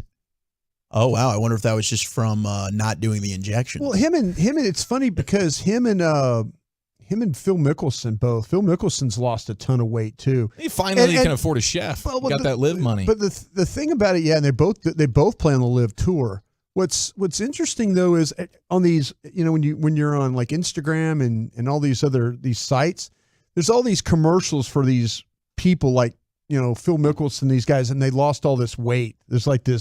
There's actors and actresses that have lost all this weight. Like it's like massive weight loss that they take this. So they're on that diabetes medication. Yeah, there's something that they're taking that diabetes medication and losing a crazy amount of weight. Yeah, there's when there's people that actually have diabetes and you're taking their medication so you can look fly out of here. Yeah, it's really weird because I never have the patience to completely figure everything out. Like I'm not like that. It's like, well, check this out, and then it's this long, drawn-out thing, and I'm like, no, I'm not. I don't care about my health that I'm not much. staying with this. Yeah. I'm not. This is way too extensive.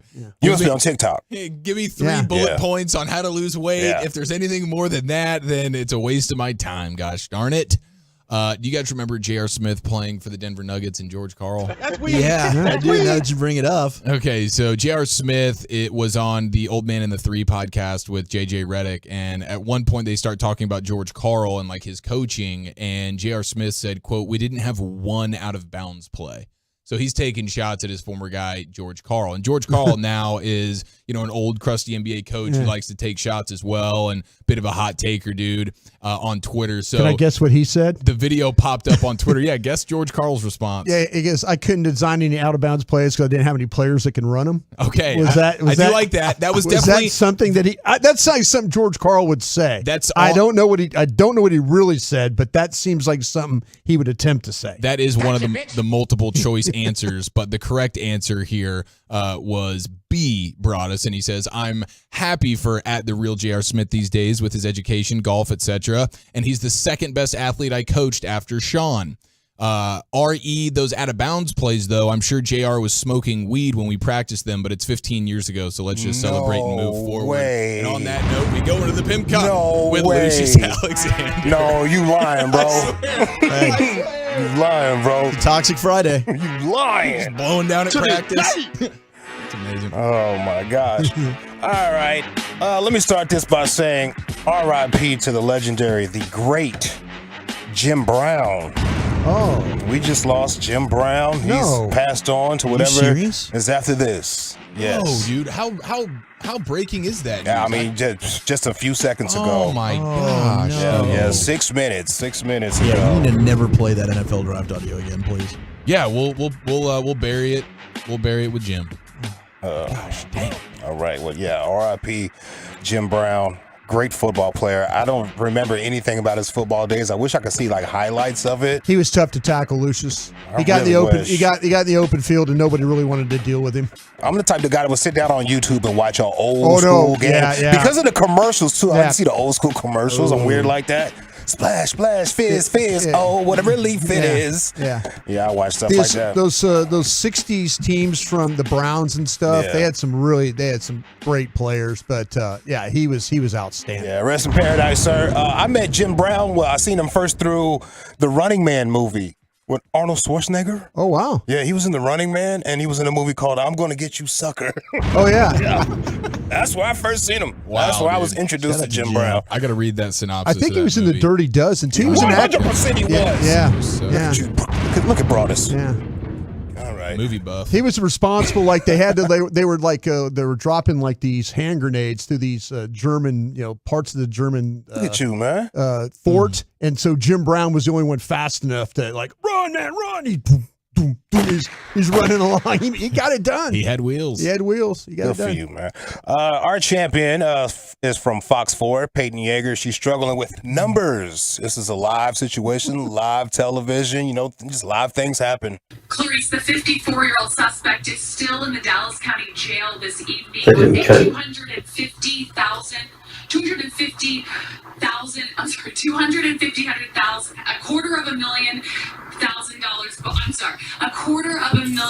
bond. She's tweeting out some. She's owning it. She is. She's Good for totally her, owning man. it She because should. because I think all radio stations in Dallas are kind of going after her a little bit. I hope they're not going In a after her. We're loving way. laughing with you. Yeah, and Funny. she's been a really good sport about it. Anybody in this business, we can't make fun of anybody doing something like that because we're all liable to be subject to it any moment. Any moment. Absolutely. It happens every day. Our incompetence knows no bounds on these airwaves, bro. doing this. Come on, man. I don't help myself either. I am not throwing stones. I am not. Yeah. All right, let's go to Brooks Koepka PGA Tour. Apparently, they're playing real slow. He's not a fan of the slow play. Check this out. There's a lot of guys out here that take their time. I think it is a problem. I mean, technically in the rule book, it says you got 40 shots or 40 seconds to hit your shot, or I think it's what it is. And if you're taking over, technically you're breaking the rules, right? So I don't know. How would you fix it?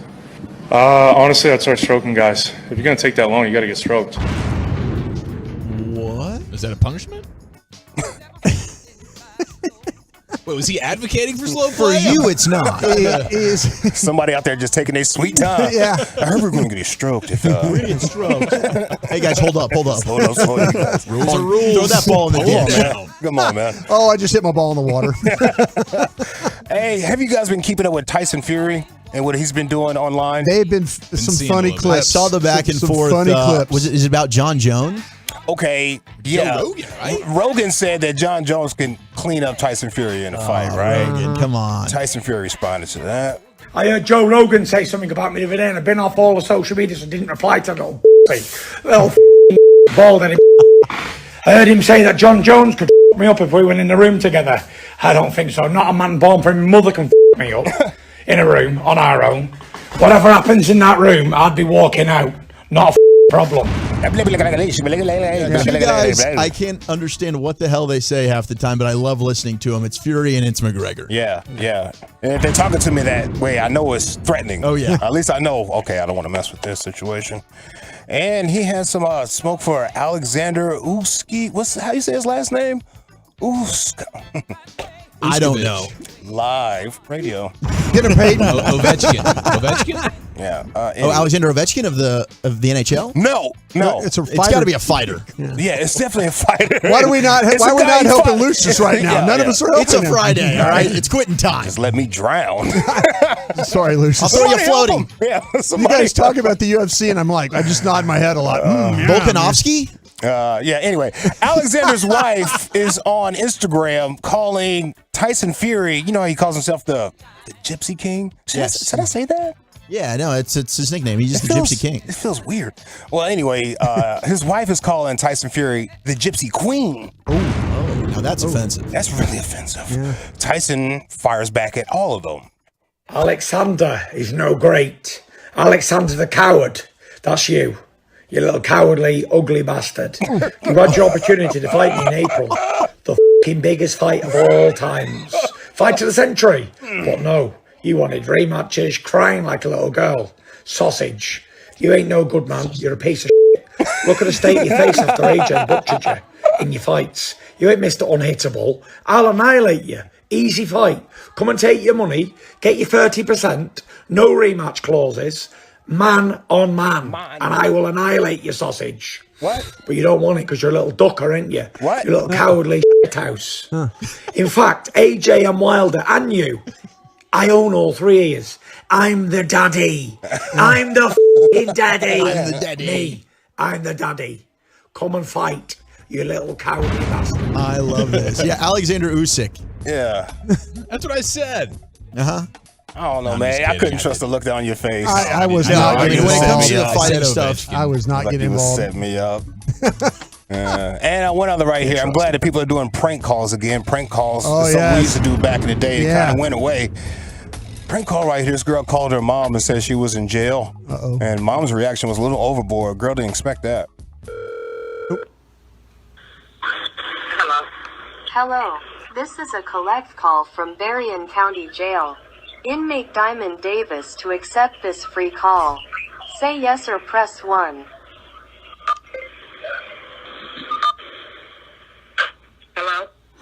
Hello. Honey, what happened? Mama, I killed somebody. Whoa.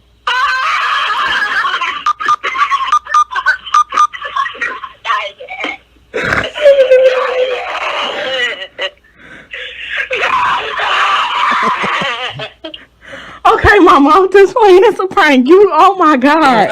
Oh my God. I'm so sorry. Oh, girl, quit playing with me. Oh my gosh. I mean, you're calling from jail. Mama went above and beyond. Mom believed it. Mom feels like, you know what? I think you are capable of I think something I raised like a this. murderer. Mom's how she fell down a cliff. That was amazing. All right, there's some good nominees, boys. Yeah, good that's good nominees. stuff. I'm Did going. you write them down? I did or not. I we're did not winging write them this? down. I know. Broadus wrote them down. Yeah, we got Peyton with her numbers. That's problem. right, Miss Yeager. Yeah, Brooks Koepka. Yep. And his man, slow play, right? Brooks Koepka and the Strokes. Yeah, a great Tyson band. Fury, right? Tyson Fury. Are we combo plattering the Furies? Yeah, sure. And then prank call. Yep, I'm going with the Fury Daddy Sausage situation. It's my vote. Lucius? Let's see. I'll go with the Tyson Fury situation. 2-0, old Chuck. I do love the Tyson Fury combo platter, but I guess. By the way, I messed up that guy's name, so therefore I am not even a boxing fan. That's what I'm being told in the fan tape, bro. If you make a mistake out here, bro, these streets are nasty. They're not. These streets are nasty. They will ruin it. Lucius, I don't even look at the screen. God, don't it's so nasty. Even look. Don't even look. Come on, 325. Lucius is a boxing fan. Lies. I love the Fury combo platter, but it's got 2 votes. I'll vote for the prank call. Okay, 2-1. Broadus. I'm going to vote for the Fury. Okay. By a score of 3-1, your new G-Bag of the Day champion. It is Tyson Fury combo platter style. And now on a Friday, we throw it over to Krusty for a little corner. Yeah, let's. The 33rd team has kind of given the rankings of their best offenses and defenses. Are the Cowboys in that group? We'll talk about that next. Coming up Monday morning.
R.I.P. to Jim Brown. A lot of texts coming in. Lucius told us during G-Bag of the Day, but the Pro Football Hall of Famer has passed away at the age of 87. One of the greatest football players to ever live, Jim Brown, as well as being a civil rights activist and actor, a legend, a leader, and a visionary, has passed away. The Browns putting out a statement. It's impossible to describe the profound love and gratitude we feel for having the opportunity to be a small piece of Jim's incredible life and legacy. We mourn his passing, but celebrate the light that he brought to the world. So definitely a tough day in the football world. We'll talk with Sean McDonough, get you ready for Stars and the Golden Knights, game 1 of the Western Conference Final on the other side. But right now it's time for Krusty's Corner. Here he is, King of the Krusties, Broadus. Thank you very much, sir, Wooly Boy. You know, it's interesting that Sean McDonough and Jim Brown, both Syracuse guys. There you go. Yeah. How about that connection? I'm sure he's going to probably got thoughts about Jim Brown said he used to slay him in Hollywood. Oh, there's no question. Slay him, bro. We've all seen him on the cover of Playgirl from like 1987, have we not? No, I haven't. No, have not. There was a full calendar year where he was actually going by Jim Bush. And that's not a joke. That is just 650 said Jim didn't have a small piece. Am I right? No, that guy was proud of it. No, and he should have been. Should have been. All right.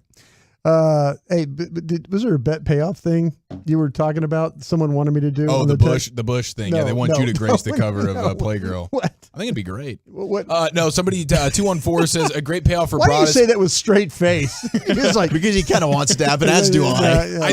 I do think like the ultimate payoff is for any number of us having to do like some level of like calendar shoot. You know what I'm saying? Yeah, no, I'm like, terrified of that. Here's Broadus's month. Woo! Mr. November. That's a summer month. 214. A great bet payoff for Brian would be that he has to keep the fan text open and read it all day. And just get all the hate and these folks will the ruin, vitriol. No, they will ruin your day. They'll try to at least. They will try and ruin your day. And every once in a while, they'll succeed. Yeah, they will. Hey, by the way, congratulations. I just want to ask this quick question. This lady, Sharon Pohl is her name. She just got her 6th degree from LSU. It's that 6 degrees? Are you serious? 6 degrees. She's completed 6 degrees since 1971. That's insane. I mean, she's a member of she works for the Tiger Athletic Foundation. That's why I know about this. 6 of them. And is she actively using any number of them, or is it just to kind of be able to just stack them up and say, you know, this is what I got? She's got a master's of arts and liberal arts. She's got a doctorate in philosophy, educational administration. She's got a master's in library science. She's got a certificate of education specialist. She's got a master of education. She's got a bachelor's of science of elementary education. Wow. So she's like an educated person. Sounds like it. Of the highest order she 6 is. 6 of them. Yeah, dude. 6. That's 7 more than I have. Stetson Bennett's looking at her like, that would take me hundreds and hundreds of thousands of lifetimes. Stetson Bennett. Like, dear God. I actually saw an article of a Georgia quarterback that got his degree, and I thought, oh man, is it Stetson Bennett? It's Jake Fromm. It's Jake Fromm. Jake Fromm. Yeah, it was Jake Fromm. I said Jeff Fromm, didn't I? Jake Fromm. Yeah, you Jake did. from State Farm. Yeah. That's what I was trying to think of. All Is right. he still in the league? Is somebody still paying him? He was to be floating around. I professional? know he was with the Bills. Let me see if he is. Jake from State Farm. Yeah. All right. Walchuk's got a research Okay, project. research. All right. The 33rd team. Yeah, he's on the Commanders. Figure that. 33rd team. That's all those guys and gals like me that all got let go from NFL teams, so they all decided to band together and That's right. trying to educate us along the way. Mike Martz and Chuck Pagano, a couple coaches, a couple of former head coaches in the National Football League. Chuck Pagano was Colts, and then Mike Martz with the Rams, Super Bowl. And the Lions. Was he the head coach of the Lions, or was he just an OC? I think he might have spent time. I mean, they went through a revolving door. I just know him from the Rams. Yeah, of course. Yeah. But anyway, he listed his top 5. They both listed their top 5 offenses and defenses for the upcoming season. Just OC of the Lions. Yeah. Martz Do you think he had the Cowboys on his offensive list for top 5? Well, considering how he talked about Dak and the interceptions last year not being on Dak, and he thinks very highly of him, I think yes. I think he might have him in the top 5. I think it'll be no, because he's like he believes in the quarterback, but it doesn't sound like he believes in McCarthy, all the 10 other guys on the field with him. Everything was that interception's on the other guy. Yeah. That interception's on the other guy. Yeah. So I don't know. I would guess not though. We got a yes and a no, right? Yep. Sure. Mike Mart's top 5 offenses in the National Football League going into 2023. San Francisco, number 1. Number 1 offense in the sport. Wow. With a question mark at quarterback. Yeah, he loves. That means he's not going to have the Cowboys in the top 5 then. He loves Sam Darnold. Oh, does he? That's the thing. That's the flaw in his formula. He loves Sam Darnold. That's why. He's got Kansas City, number 2. My Detroit Lions, number 3. Okay. Philadelphia Eagles, number 4. And number 5? The Dallas Cowboys. Buffalo Bills. Wow. Okay. San Francisco being at 1. I would put Kansas City ahead of San Fran. I just think, because of the quarterback. Although, you maybe skill caller. players. Yeah, and play caller, sure. Yeah. I'll take Andy Reid. Fine. If you're going to twist my arm, I'll take Andy. But otherwise, Detroit, as weird as it is, they had a really dang impressive offense. They sure year. did. The second half of the season, they were putting up 30 points a game. They did. Chuck Pagano on the defensive side of the ball. Dallas in this list? Yes or no? They should definitely be in the top 5 defenses, I think. Yeah. If Chuck wants to maintain any level of respect in the field, he'll have the Cowboys in the top 4. Mount Rushmore. How about that? Here we go. San Francisco, number 1. Okay. So we got 2 coaches have San Francisco as the best offense and the best. They better darn well win the Super Bowl. And the best defense. Damn. They're a head coach away, according to Walchuk. Maybe they are. Philadelphia Eagles, number 2. So that means Philly has the second best defense, the 4th best offense. So the two best defenses in the sport, according to Chuck Pagano, are in the conference, the NFC. Yeah. Number 3, the New York Jets.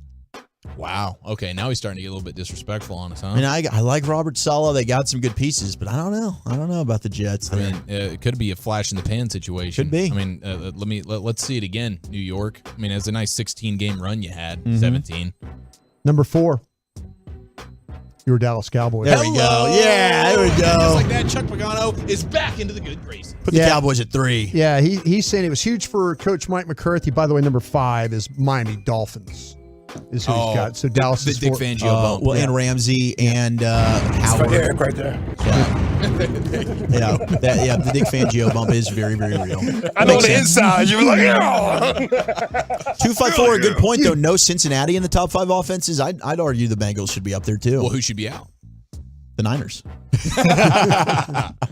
Buffalo, maybe. Maybe it's hard to take Miami. It is hard to take them out. All right, but what they say about Dallas real quick, and this is Chuck Pagano. It was huge for Coach Mike McCarthy and the Cowboys to keep defensive coordinator Dan Quinn for a 3rd year. When he was hired, some of the Cowboys statistics like total defense weren't bad, but takeaways and scoring defense needed to get better. They improved in 2021. Last year, they finished 12th overall. They were 5th in points at 20.1 and 1st in takeaways with 33. Total yards can be a bit misleading. The 2 biggest categories on defense are keeping opponents out of the end zone and turnovers. So Quinn has done an amazing job at coaching the Cowboys defense to do these things. They've made some significant acquisitions by trading for Stephon Gilmore, who was with the Colts. So the Cowboys will have Diggs on one side, Gilmore on the other, and at safety they have Malik Hooker and Donovan Wilson, who are unbelievable. Did you hear that? This just in. Malik Hooker. Unbelievable. I would replace Malik Hooker if it was me. I would try and find a better free safety if it was me. For sure. I don't think it's like a holy smokes hole in your defense that's going to be crippling for you. But yeah, I think in a perfect world you have an upgrade. Yeah. But good dude, though. It's fair. Cowboys defense was dominant last year, and they've only gotten better this offseason. Absolutely. Mozzie Smith, hopefully a big addition. All right, let's get you set. Game 1, Stars, Golden Knights, ESPN Sean McDonough, who's going to be on the call tonight for the worldwide leader in sports, joins us next on The Fan. The more you listen, the harder we cry. The headlines are created here.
Cowboys. Always live on the free Odyssey app. From our fan studio, secured by DFWsecurity.com, you're rolling with the G-Bang Nation on 105.3 The Fan.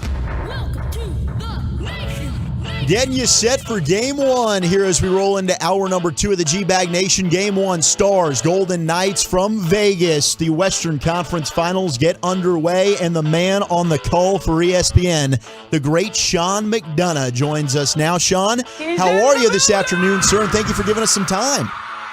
Well, I'm doing great. Nice to be with you, and really excited to get this series started in a little bit. So what do you think about our Stars and their road to get to this point so far? Obviously, we're very optimistic that the Stars can get this one done, but as you've gone through your prep, getting ready for tonight's call, well, what's your pulse on the situation with our Stars?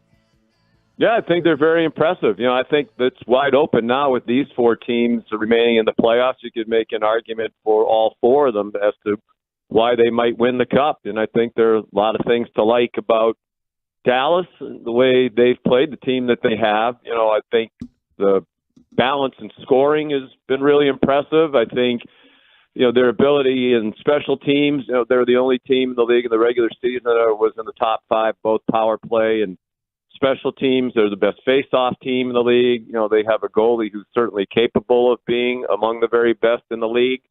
So, they're well coached. I think they have everything that you need to win a Stanley Cup. The reality is the other 3 teams that are still playing do too. But it's a great story. They've had a terrific season, and I think this is going to be a really competitive, hard-fought series.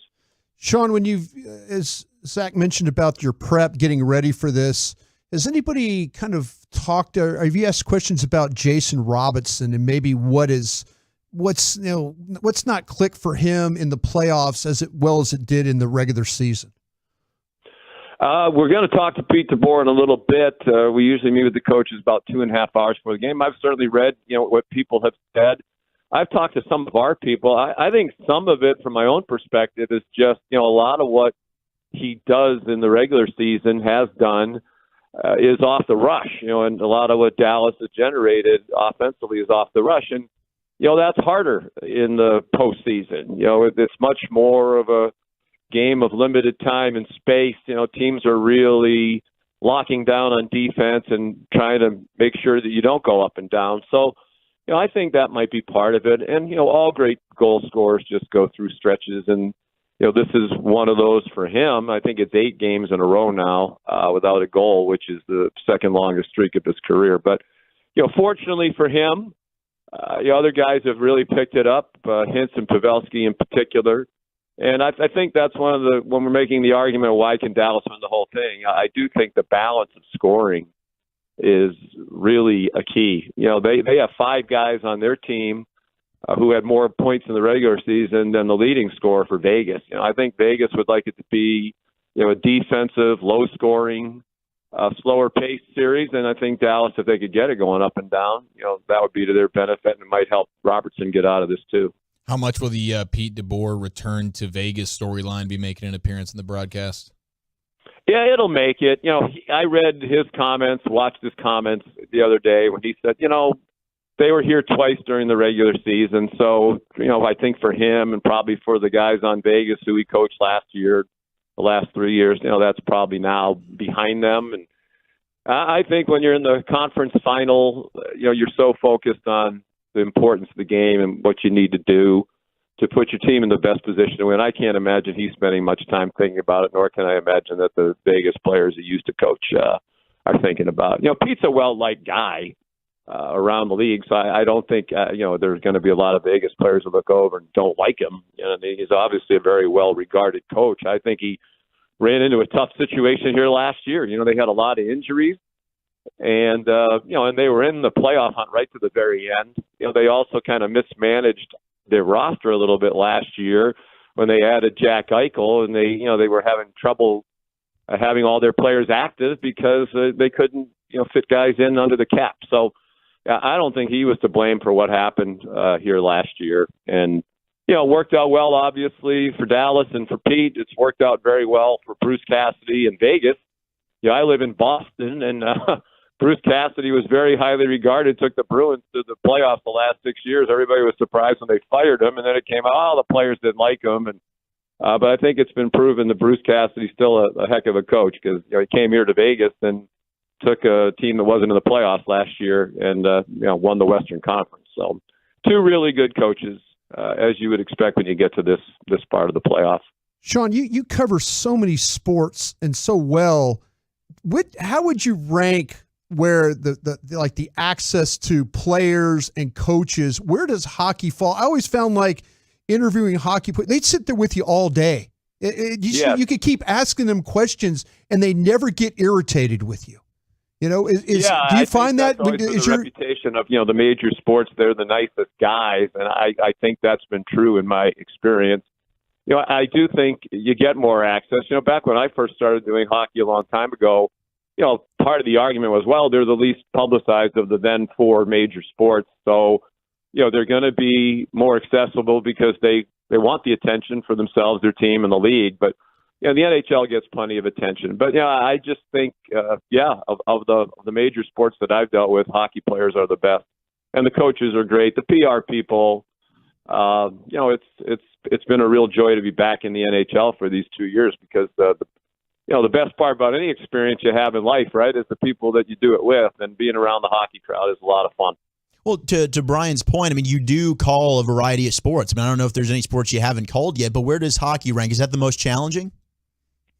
Yeah, it is really challenging in a lot of ways. One of the things, we were out of it at ESPN for, I think, 17 years. And one of the things I realized last year when we returned is just how much faster the game was. I've obviously watched it very closely in that interim as a fan, but the game's faster, but it's a lot faster than it used to be. It used to be in the old days you could tell a story basically while the puck was moving around and not really worry about getting stuck in the middle of something. Now you really can't say much within the action because the puck can wind up in the net in a blink of an eye from just about anywhere on the ice. So it's hard. One of the reasons I'm really glad we have this series and these two teams is nobody cares about our problems, and I understand that. But a lot of these arenas, you're in the worst seat in the entire arena. You're dangling from the ceiling. If you bought a ticket in the upper deck, the last row of the balcony, and you looked up and behind you, that's where we are in the vast majority of the arenas in the NHL. So to really have a clear idea of, did that hit the goalie's shoulder, or did it miss the net, or where is the puck, or is that number 18 or number 19, or it's really hard in most places from where we are. Here in Vegas, we have a low booth, probably 20 rows off the ice. I have not done a game in Dallas, but I'm told that it's a similarly great booth in among the crowd. So, that'll be a real joy for me in this series to, not worry about dangling from the ceiling and trying to figure out what's going on.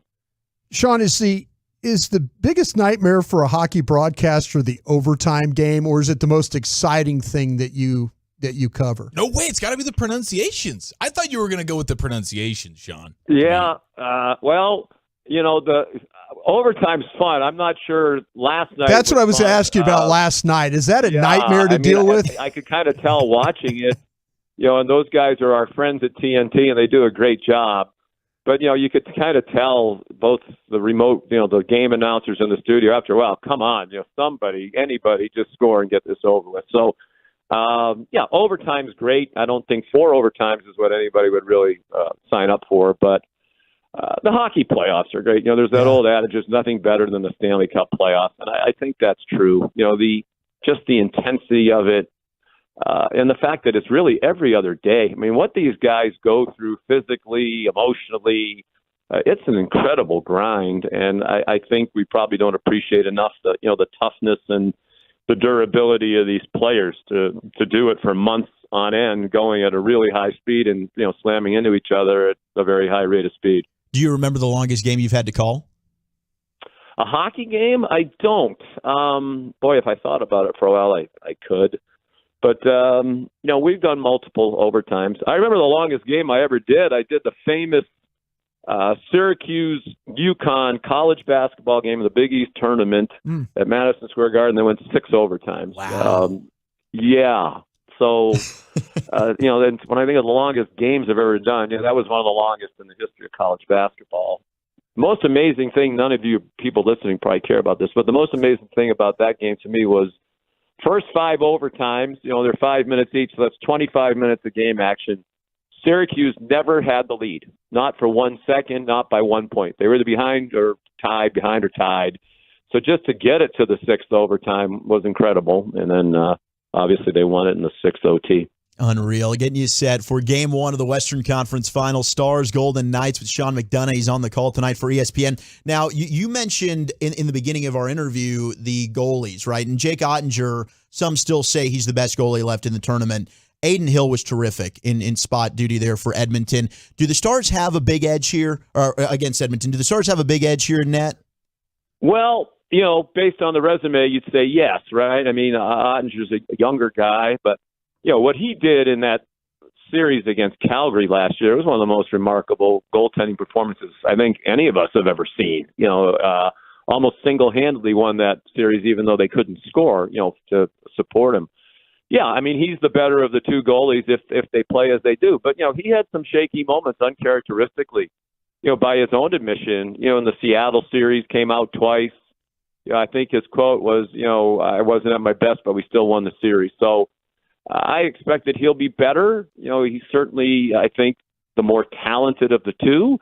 But you could certainly make the argument, and I think it would be correct, that of the two goalies in the last round, the most recent sample of their bodies of work, Aiden Hill was the better goalie. He got thrown in against Edmonton, against the biggest juggernaut in the league offensively, and was terrific. So, the question is, can he sustain that? So, yeah, I do think if you handicap it coming in, yes, that goaltending is definitely a place where Dallas should have an edge, but it isn't necessarily going to play out that way. Sean, in the second round, we saw just a ton of games that were like blowout games, high goals. And believe me, we know. Yeah, no. And I that's where I appreciate your skill the most is how you navigate those games. But is that something, is that goes back what you're talking about, the speed of the game, or have the players are they just that much better than what maybe, and you and I are basically the same age. It's an interesting conversation, right? Because, obviously from a TV standpoint, it's just disappointing because you're in the playoffs and you want every game to be a barn burner. Right. But you also know from a rating standpoint, it's going to hurt.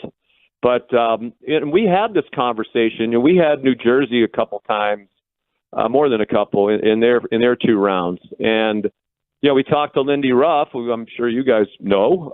Sure.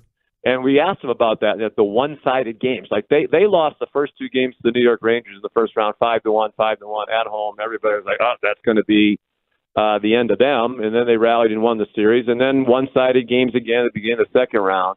And Lindy's theory, and I think it's probably worth thinking about at least, was that teams in the playoffs under that kind of pressure, you tend to press when you get behind and maybe or take a few more chances than you would have and not stay disciplined, in every zone. And then the next thing you know, you're behind 3-1, 4-1. So that could be. But I'm also inclined to think that maybe, this was just an aberration and, that we'll get back to close games here. We certainly saw a ridiculously close game last night. Yeah. I mean, they played, 6+ periods. So, and I think this series, I don't think anybody's going to, there might be 1 or 2 one-sided games, but I think we're looking at a long series, and I think that it's going to be very closely contested. Do you have any DFW memories calling some games, any that stand out to you, or will this be quickly to the top of your I've been list? there a bunch, done a lot of Texas-Oklahoma games, there in the Cotton Bowl. The recent years, done a lot of Big 12 championships there in the Cowboys Stadium, and did the couple national semifinals there. Yeah, I love going there. I've been, for a million years, did the Red Sox games on local TV and spent a lot of time over there in Arlington doing Red Sox games against the Texas Rangers. So, I have cousins who live there. My great cousin Tom Black and my cousin Dusty Black. We have Texas cousins. We call them our Texas cousins because my dad was the youngest of 9, and the rest of them all stayed around Boston. But my Aunt Mary moved down to Texas and had a great family. Still has a great family. She's no longer with us, but yeah, I love doing games down there. We were there for a TCU football game over in Fort Worth, kind of in the middle of their run. Matter of fact, they played Oklahoma State and they were getting drilled, and came back and won the game. So. Great place to go, and I'm really looking forward to getting down there for games 3 and 4 because, the atmosphere is tremendous in there from everything I've been told and from everything I've seen on TV. So it's one of the few places left where I haven't done a game. Sean, before we let you go here, you do a great job, as we mentioned, with college football. You talked about all the games and stuff. Do you like the direction of college football and the way it's going right now? No. Simple answer, no. I just think I understand the arguments for NIL and why players should benefit and blah, blah, blah. But it's a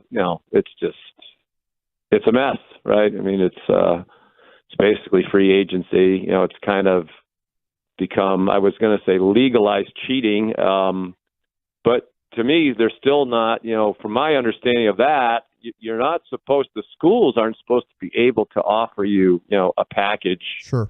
Basically until you get there. And that's clearly not happening, so, and it's just not regulated enough. And, teams are stealing each other's players. And, I really don't like it. I don't like all the conference realignment and all the rivalries that have gone away. The whole thing is driven by money. And, I guess people could say, well, TV is a big part of that. You're the one who's giving the money. But, at a certain point, these conferences could say, you know what?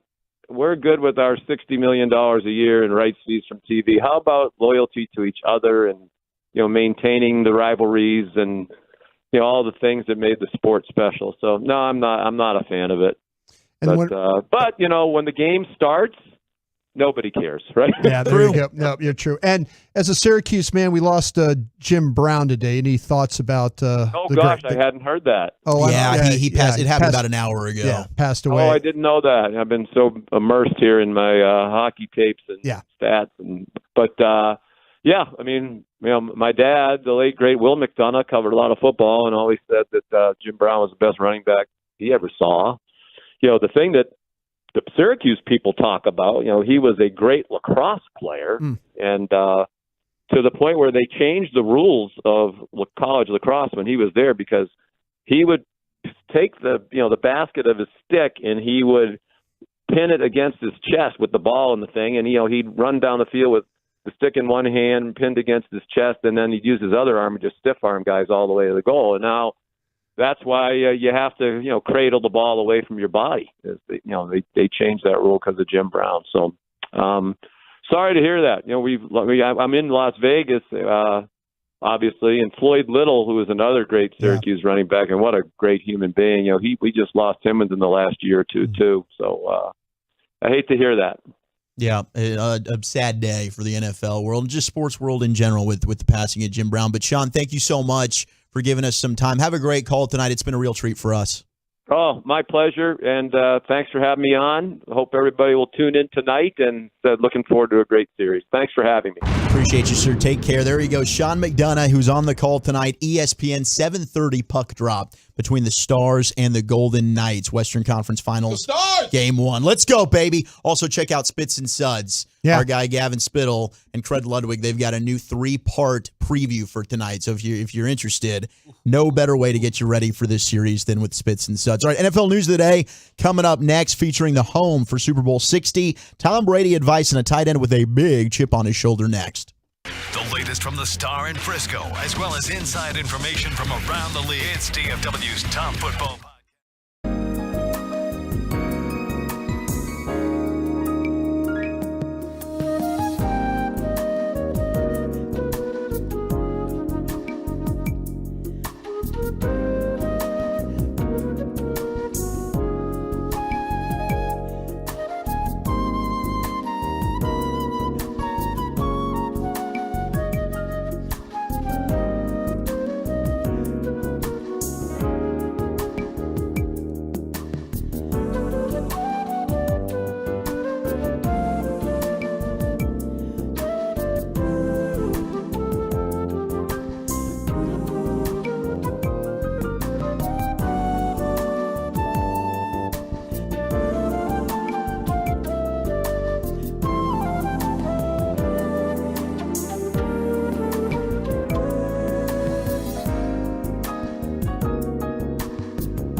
drive a little further to save a lot more. Chevrolet, find new roads. This segment of The Fan is brought to you by Southern Leisure Spa and Patio. Yeah. Southern Leisure's Battle of the Brands Hot Tub Expo now through May 29th. Up to $2,500 rebates, their lowest prices on Bullfrog Spas, Marquee Spas, and Nordic Hot Tubs. 0% APR financing with no money down. Over 80 models to choose from. Visit southernleisurespas.com. Here we go. We're party rocking on a Friday here in the G-Bag Nation. Great to have you in. Walchuk's about to give us the NFL news of the day. Biggest L, biggest dub coming up in 15 minutes. Where have you taken some L's this week? More importantly, where have you gotten those personal victories? Segment's brought to you by the Frankels. There's a reason you need a special license to drive a big truck, so companies that hire drivers and put them in a big truck should be held accountable for what happens when one hurts you. Frankly, you need Frankel & Frankel. The consultation is always free. Visit truckwreck.com. Here is the Wooly Bully. Let's get you with some NFL news of the day. We Derek know and the Dominoes. I love it. Where the expected host city for Super Bowl 60 is supposed to be. Where they got the owners' meetings going up in Minneapolis next week. And there is a confidence that it will be San Francisco. Levi's Stadium will get Super Bowl 60. They had Super Bowl 50. They did with the Broncos and the Panthers. And the Niners ended up beating the Dolphins in the other Super Bowl that they hosted at Stanford Stadium in 1985. That was awful. What in the heck? I've heard mixed things. And Brian, have you gotten to go to Levi's Stadium? Broadcasted there twice. Yeah, I mean, is not that, bad. It's not bad? Okay. Because I've bad. heard mixed, like similar to MetLife. Not it's bad. like, compared to some of these new up. No, man, it's good. Okay. It's good. I mean, good sight lines. You're high up in the box. The space, the working area for the media is outstanding. The space in the booth is really good. You can open the windows and you're not like, it's not too hot. And at night, it's a comfortable game. Yeah.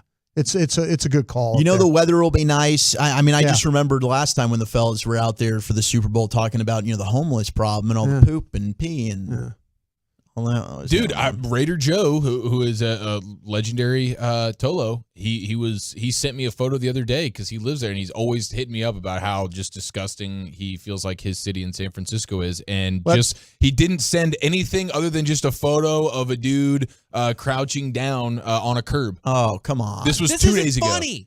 Dead serious, man. That stadium's in Santa Clara. The stadium's not in San Francisco. So how far is that? Like 30 minutes? Yeah, it's pretty far. Farther from like Dallas to Arlington. It's kind of it's one of the. I'm just trying to think exactly. I'm sure somebody on the text will tell me. 877-881-1005. Tell me exactly what it is. Because I've always I've always driven up. The team has flown in. Like when I'm working it, I usually just make the drive up. Mm-hmm. It's like it's a 6-hour drive, 7-hour drive. I drive up there and then do the game and drive back. Feats of strength. Yeah, it looks like it's about an hour and a half, depending on traffic. Depending on the traffic, though. But yeah, the team is based in Santa Clara now, so it makes it a lot easier. Walchuk learned that when he met his new bestie Trey Lance. That's very true. Trey gave me all the geography lessons I needed. Now I know exactly what's up with that Bay Area.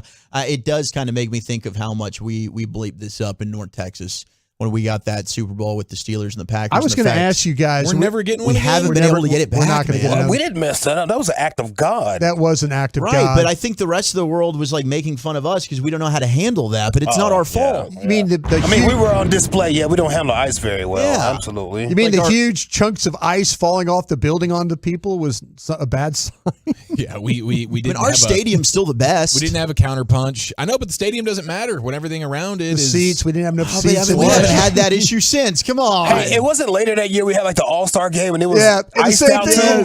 March 12th, it was one of the snow. It had a snow game or something. Sloppy, bro. It was sloppy. Oh man, that's tough. Okay, Tom Brady. That's Jerry. Top 4 quarterbacks in the NFL draft get to attend a lunch hosted by Fanatics CEO Michael Rubin. They go to his house. And Tom Brady was there as like the guest speaker for the 4 quarterbacks. It was Bryce Young, C.J. Stroud, Anthony Richardson, Will Levis. He had some advice for the quarterbacks. Right, going in the second round, in the end, that's not that big of a deal. Going first overall, in the end, it's not a big deal. Right, it's great. You got opportunity. You're probably gonna be paid more than anyone for a time period. But I was drafted, 199. I just outlasted everybody. There's another me back there. Right? So how do I keep my edge on everybody? Nice. I had to keep working.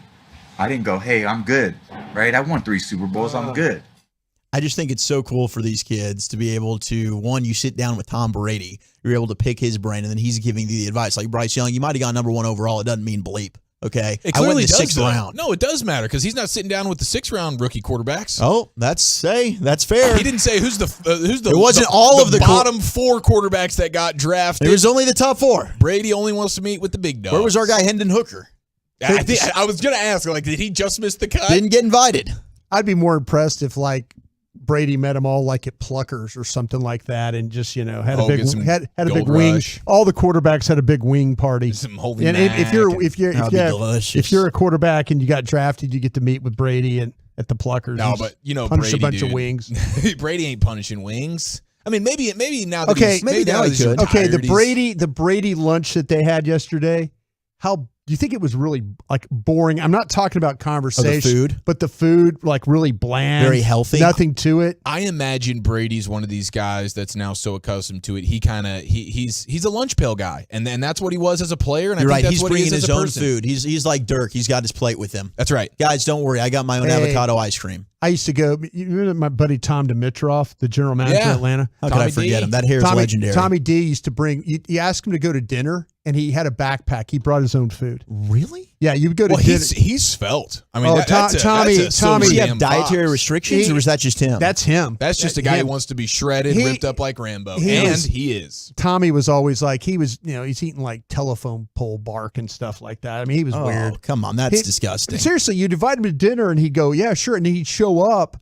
And he would order a glass of water or iced tea or whatever, and then he would start pulling out his food out of the bag, like pine nuts and crap like that. All of his proteins. Unreal. As where everyone else is punishing, like cheese and onion enchiladas. I don't think Tommy D has a doctor's appointment on June 6th, Tommy. does he? No, he doesn't. No, but I'll keep tell you those carbs what. away. Let me tell you what. He misses that biscuits and gravy omelet. Let me tell you that. I'm sure he Son of does. a gun. I'm going to tell him about that one. You should snap him a pic. Honestly, next time you go there, send me a pic because I need to see that. It was hard I'll for me take to you over even there, man. visualize. I'll take you over there. We should go. It's right across the street from the Star. That was right there. a mind-blowing revelation that you told me there could be Unbelievable. a sausage and gravy biscuit omelet concoction. The two biscuits are in the omelet with the gravy and then the gravy on top of the omelet. Man. Unreal. Steelers rookie Darnell Washington of Georgia. A lot of Cowboy fans were interested in him. Knee issue there. I did think he was the best blocking tight end in the draft, and then Schoonmaker would be too. He's got a chip on his shoulder. This guy was on the All Things Covered podcast,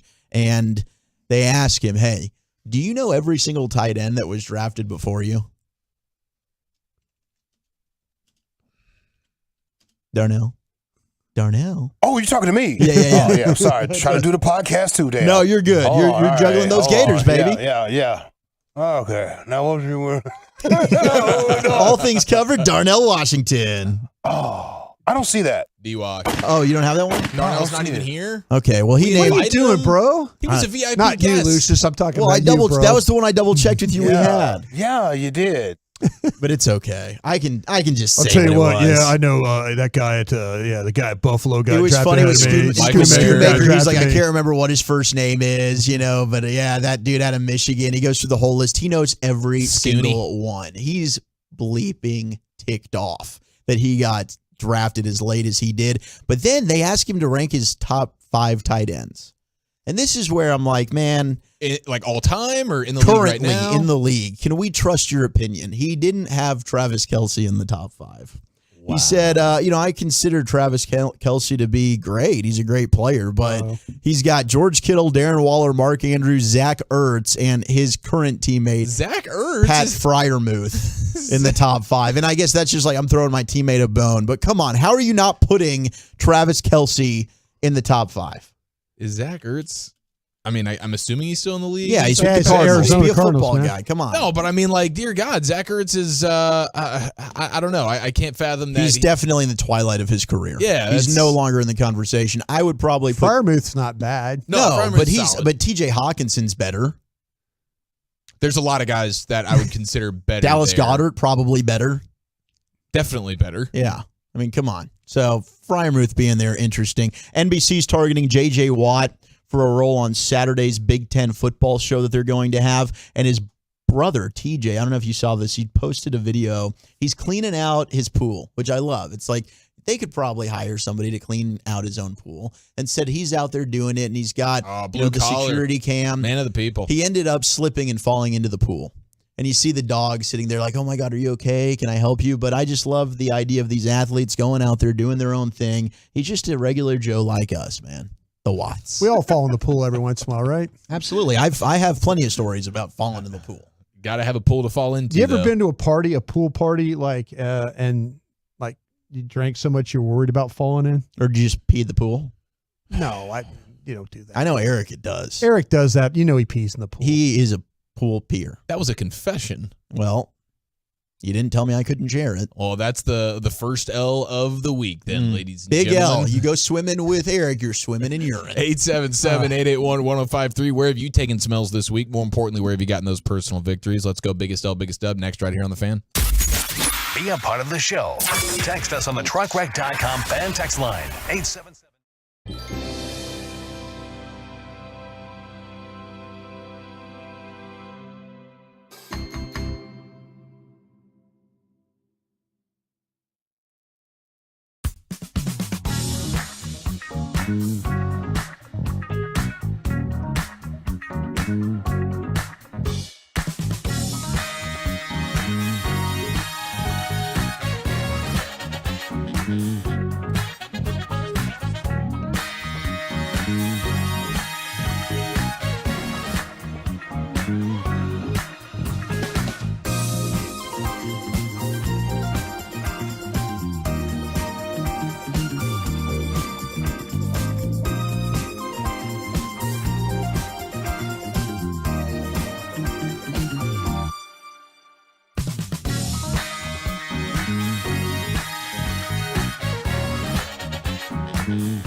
Little Light, a presentation of Cadence 13 on the Odyssey app or wherever you get your podcasts. Get the top stories, exclusive podcasts, video content, and much more 24/7 at 1053thefan.com. This segment of The Fan is brought to you by Classic Chevrolet. Biggest L, biggest dub. Where have you taken some personal victories? Where have you taken some L's along the way? 877-881-1053 to text those in. We'll get into a Cowboys conversation on the other side. Now, we got Rangers baseball tonight. We'll talk with Jared Sandler coming up in the 6 o'clock hour. Martin Perez on the bump in those City Connects. And it's Corey Seager bobblehead night out there. And we're going to be out there tomorrow, the Fan partying. It's kind of our work getaway party out there tomorrow against the Rockies for game 2 of that series. But right now, it's time for Biggest L, Biggest Dub. Oh, yeah. Now listen here.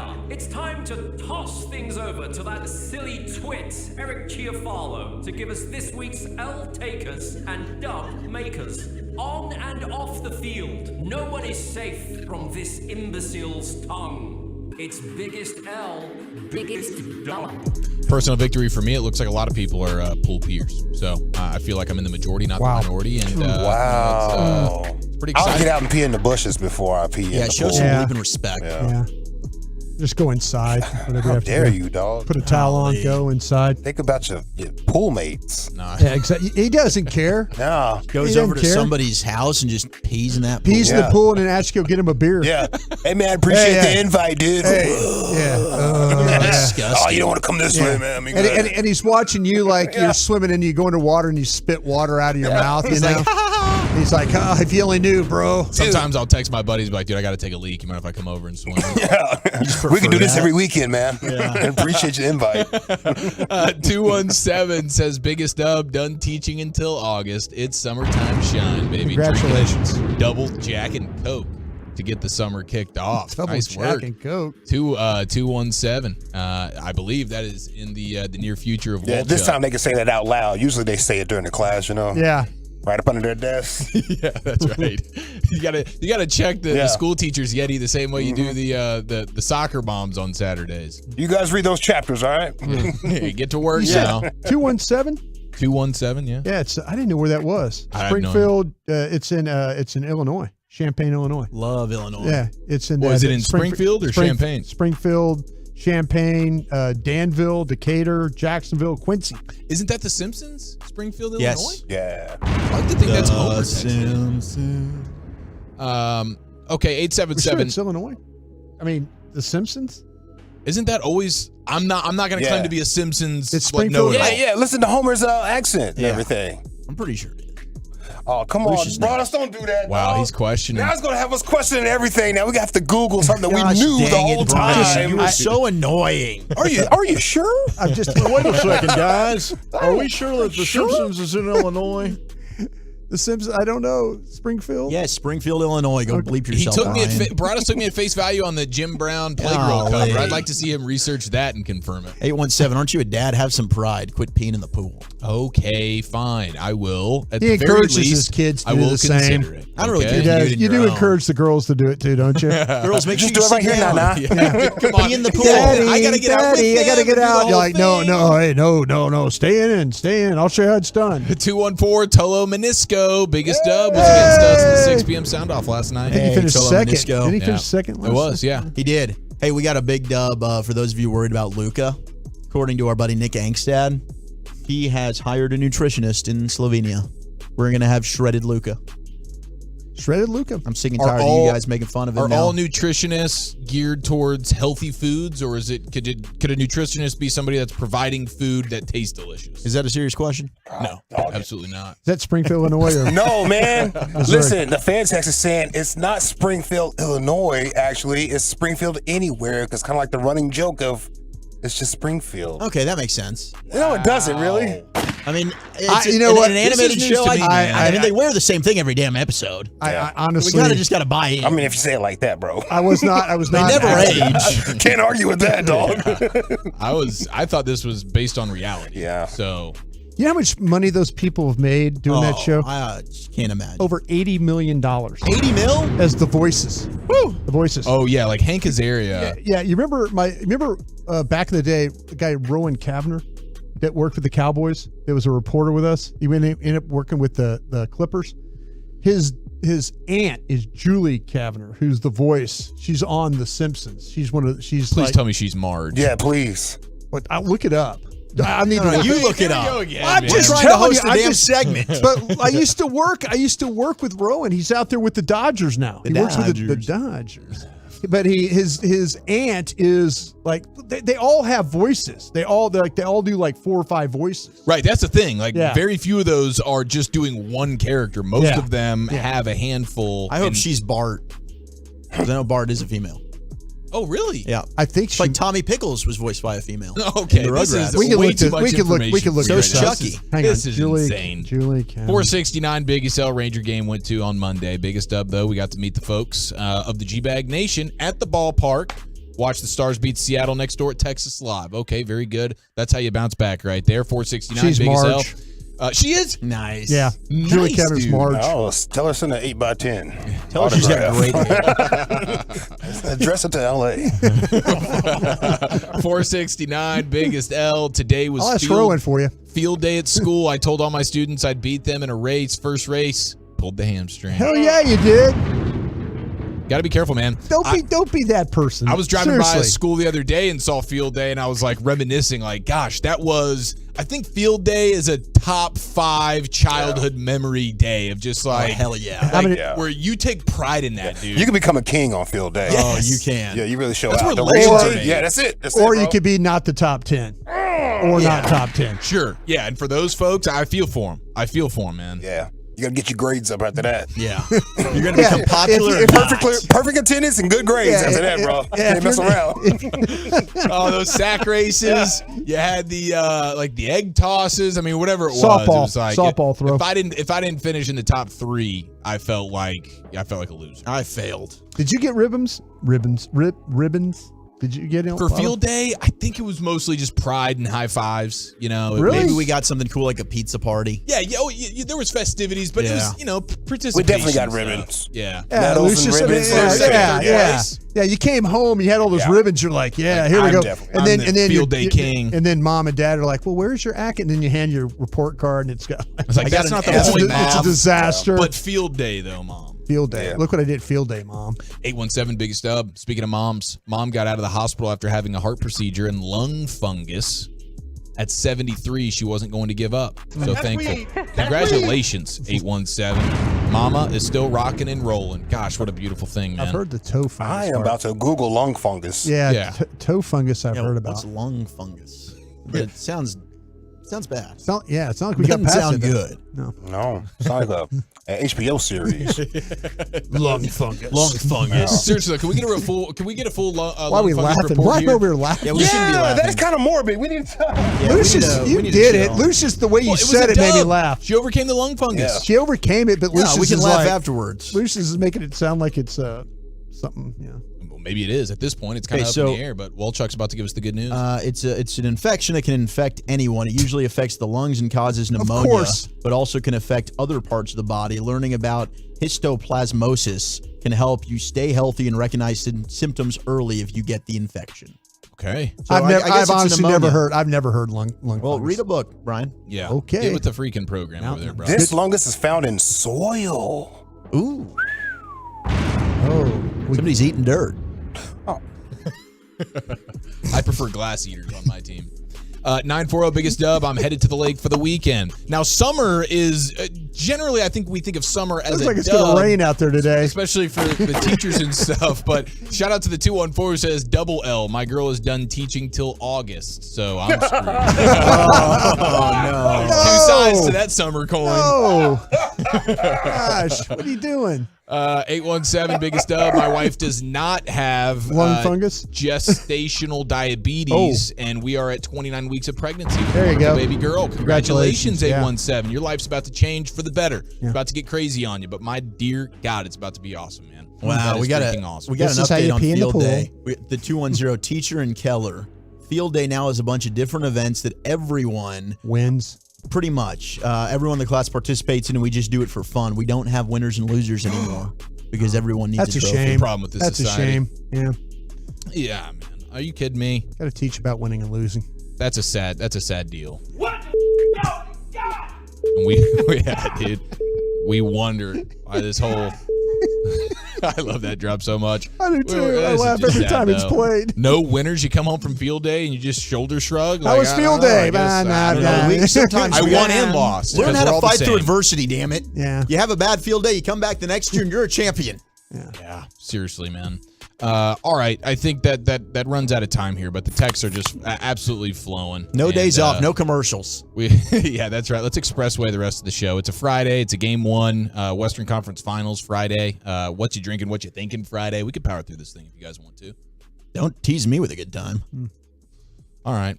Get us out of here, Wolchuk. All right, that's Biggest L, Biggest Dub. Up next, Mina Kimes talks with Robert Mays, who's the most important non-quarterback on the Cowboys this season, and which Cowboy made the NFL all-underrated team. That's next on The Fan. But I do want to tell you, it's a Friday night, and it's time to party at the Eagle's Nest. Come enjoy some great specials all day. The chicken strips with fries or onion rings, and then from 4 to 7. Half off select apps. Oh, half off.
the Odyssey app. From our fan studio, secured by DFWsecurity.com, you're rolling with the G-Bang Nation on 105.3 The Fan.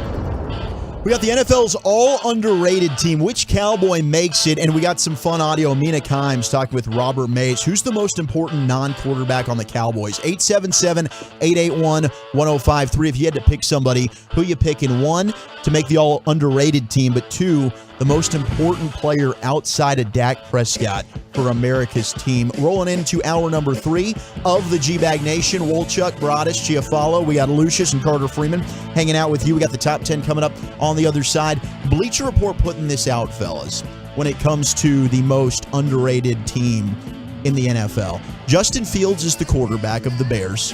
And we both think, Eric, you and me, that he's about to have an outstanding season. Like, we like the MVP odds, and if he can stay healthy, to me, I think he can have a Jalen Hurts type of season now that you have DJ Moore. They've helped him add some weapons. You know, I don't know that necessarily they're going to go to the Super Bowl, but no. I do think they're going to have a good year. He has to make giant strides in the passing game. I think with the personnel moves they've made, he's set up for more success there. But I just think with his legs alone, the dude is a absolute weapon. So if he can improve the passing, which he absolutely has to do if he wants to have longevity, but at this spot right now, with the speed and athleticism and his dynamic ability to run, I mean, I think just in 1 year, he's already convinced me he's the best rushing quarterback the NFL's ever seen. And that might be an overstatement, but I think crazy. I mean, it's not crazy. I get it. I'd still lean Vic, but what Fields was doing last year was pretty remarkable. Yeah, and of course, like Lamar Jackson, for sure. Right. But what Justin Fields did last year with no talent around him and no ability to pass the ball and just running all over, like there's Justin Fields for another 80 yards. He's 230 pounds, and he's faster than everybody. And they added to the offensive line with Pete Skoronski. I mean, right. I think, to me, that's the team that I think is going to overachieve in the North. I know, Brian, you're all in on the Lions. I think the Lions could be a playoff team. But if I had to pick a team that could go worst to first type deal, Darnell Wright was there at the Bears. Darnell Wright, I'm sorry. Yeah. Yes, Darnell Wright. Yeah. I think the thing, they're clearly, when you start to talk about adding DJ Moore, Darnell Wright was one of our top offensive tackles coming out of Tennessee. But it's funny, they really loaded up on defense. The majority of their picks, Tariq Stevenson from Miami was their second-round pick. Zach Pickens from South Carolina was their third-round pick. Gervin Dexter from Florida. And they got two good defensive tackles. It was another second-round pick. Well, and they bought some in free agency with all that money. Tremaine Edmonds and DJ Edwards. Yep. Noah Sewell was they loaded up on defensive players. Well, and Eberflus, we got a lot of respect for. But maybe one of our favorite backs, though, Roschon Johnson. Yes. I think they've done a good job this offseason adding talent to that roster. I think it's going to be they've got to keep him healthy, though. Towards the end of that year, he just, he's trying to win those games, and they're in every single game. I mean, they are in every single game down to the end. And it's because of his legs. He's running around, and then he has to throw. And he didn't have anyone to throw to either. I think Fields does have a good arm. I think he's got a better arm than Hurts does. And we saw what Hurts was able to do last year, improving. I think now he's actually got a legit bona fide number one in DJ Moore, and I'm excited to see what he can do. I do think there's a chance that Justin Fields does not end up getting to a place from a passing standpoint that allows him to have a long, successful starting quarterback career. But at this point in his career, where I think you're at least looking at some level of improvement from last year to this upcoming year from a passing standpoint, and his still full ability to run the way he does, and that'll evaporate from him quickly. Right. Because that's just the way it goes. We talk about that, the injury risk. But for this year, I think it could be pretty fun. Dameon Pierce is the all underrated team running back. You've got George Pickens at wide receiver. Chigo Okonkwo, the tight end for the Titans, makes it. And then on defensive lineman selection, Dorrance Armstrong of the Dallas Cowboys. Nice. Most underrated defensive lineman in football. If you were to pick who's the most underrated Cowboy, are you going with Armstrong? I think that's a very good selection, and Broadus was ahead of the curve on that one. Broadus was really the only person putting his name on Dorrance Armstrong big season in loading, going into training camp and stuff like that. So I do think that's a great name to throw down on that. Otherwise, I mean, nationally, I think you could still consider Donovan Wilson to be underrated. Now, locally, I think we all understand, and the Cowboys just paid him, and they made him a priority to come back. So I don't think around here he's underrated anymore, but I would say nationally he probably is because I think he's just an absolute dang dog. Otherwise, Deron Bland, Izzy McQuamu to me. Terrence Steele for sure. Are you talking about defense only? Is that no, just anybody on the Cowboys. I mean, I think Steele you can throw into that. I still think here we have, I mean, Gavin, for instance, not buying into Terrence Steele, right? Yeah. To me, it's like I'm done. I'm not second-guessing Steele. I'm not second guessing Steele anymore. I'm not, and I am a little worried though that he had really nice success with Joe Philbin. We'll see how things we'll see how things work out with Mike Solari. It might work out great. But I don't think Terrence Steele gets enough credit for really how well he plays. All right, 877-881-1053. Who is the non-quarterback on this Cowboys team that is most needed for a successful season? Ooh, I love this. Okay, because it was a fun conversation on the Mina Kimes podcast where they were going through every NFC team. They're like, who's the most important non-quarterback on every NFC team? So of course they get to the Cowboys, and it's Mina Kimes, it's Robert Mays. They both do a great job. Here's two separate clips. I want to start with Robert Mays. Here's his thoughts on who the most important non-quarterback is on the Cowboys for this season. I said Stephon Gilmore. You look at all the other pieces, okay? The offensive line's coming back. I think that's going to be a plus unit. Like, I feel very good about that group of players. Tyron Smith stepping back in at left tackle, Tyron Smith at left guard. Offense, you're dropping Brandon Cooks in there, and that I think allows Michael Gallup to be in the correct space in the pecking order where he should be on any receiving core. CeeDee Lamb now becomes your 1. You have a 1B. And on defense, I think every other spot I feel pretty good about. They have a lot of flexibility on the back end. They go get Maisie Smith in the first round, which I think is the one spot along their defensive line. They really needed help. This is the best pass rush in the NFL last year.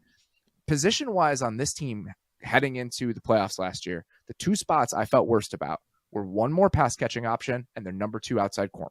And they added guys at both of those spots. And I think that Stephon Gilmore at this age, if he can hang on to good to above average play at that spot, I think they have a chance to be a really, really good defense. Picking Gilmore here feels like a commentary on how bullish I am about the Cowboys roster. That's kind of where I'm seeing it. We talked about this the defense is, I love the Gilmore trade back when it happened, and the defense is really good and really stacked. Okay, so there's Robert Mays. He's going with Stephon Gilmore. I certainly understand where he's coming from there. And towards the end of the season, there was once Anthony Brown was banged up, it's going, okay, it was for a few weeks they were trying to pull it together. What's going on? You had crappy quarterbacks. Mackenzie Alexander, Trayvon Mullen. I mean, it was a who's who of let's just throw somebody out there and see what they can do. But then Dan Quinn got it figured out, and I think there's a little bit more depth there, and a lot of it comes down to the trust of having Dan Quinn to put guys in the proper spot. And so if there is an injury to Diggs or Gilmore, I think they'll be able to figure it out. With McQuamu and Bland and Jordan Lewis coming back. And so I think you're going to be okay there, but I understand where he's going. I'm really not concerned that the defense. I think the easy answer would be Micah Parsons, of course, but I just think the defense is super dominant.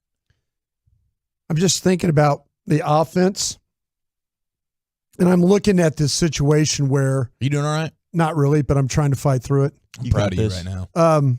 It's that lung fungus. Man. It might be. You've been eating dirt. Been eating a lot of dirt. If you're the Dallas Cowboys on offense, can you play without CeeDee Lamb? Yeah, CeeDee Lamb very likely could be the answer there. Or can you play without Tony Pollard? Well, that's they've proven they can't play without Tony Pollard, right? In the playoffs. Well, last year they certainly couldn't. Yeah, and actually I think that's a great leaping point for Mina Kimes to give her suggestion on these matters. I went with the spot that I think they're actually the thinnest. It might not matter, and it certainly violates my T-shirt, which says "Throw the damn ball." I went with Tony Pollard. Yeah, because holy smokes, there's no one behind him right now. That is true. And look, I think the argument against this is okay, well, they can. Well, so the people behind them, I don't see. No, it's Ronald Jones and Deuce Vaughn, who is fun player, gadget guy. He's not an every down back.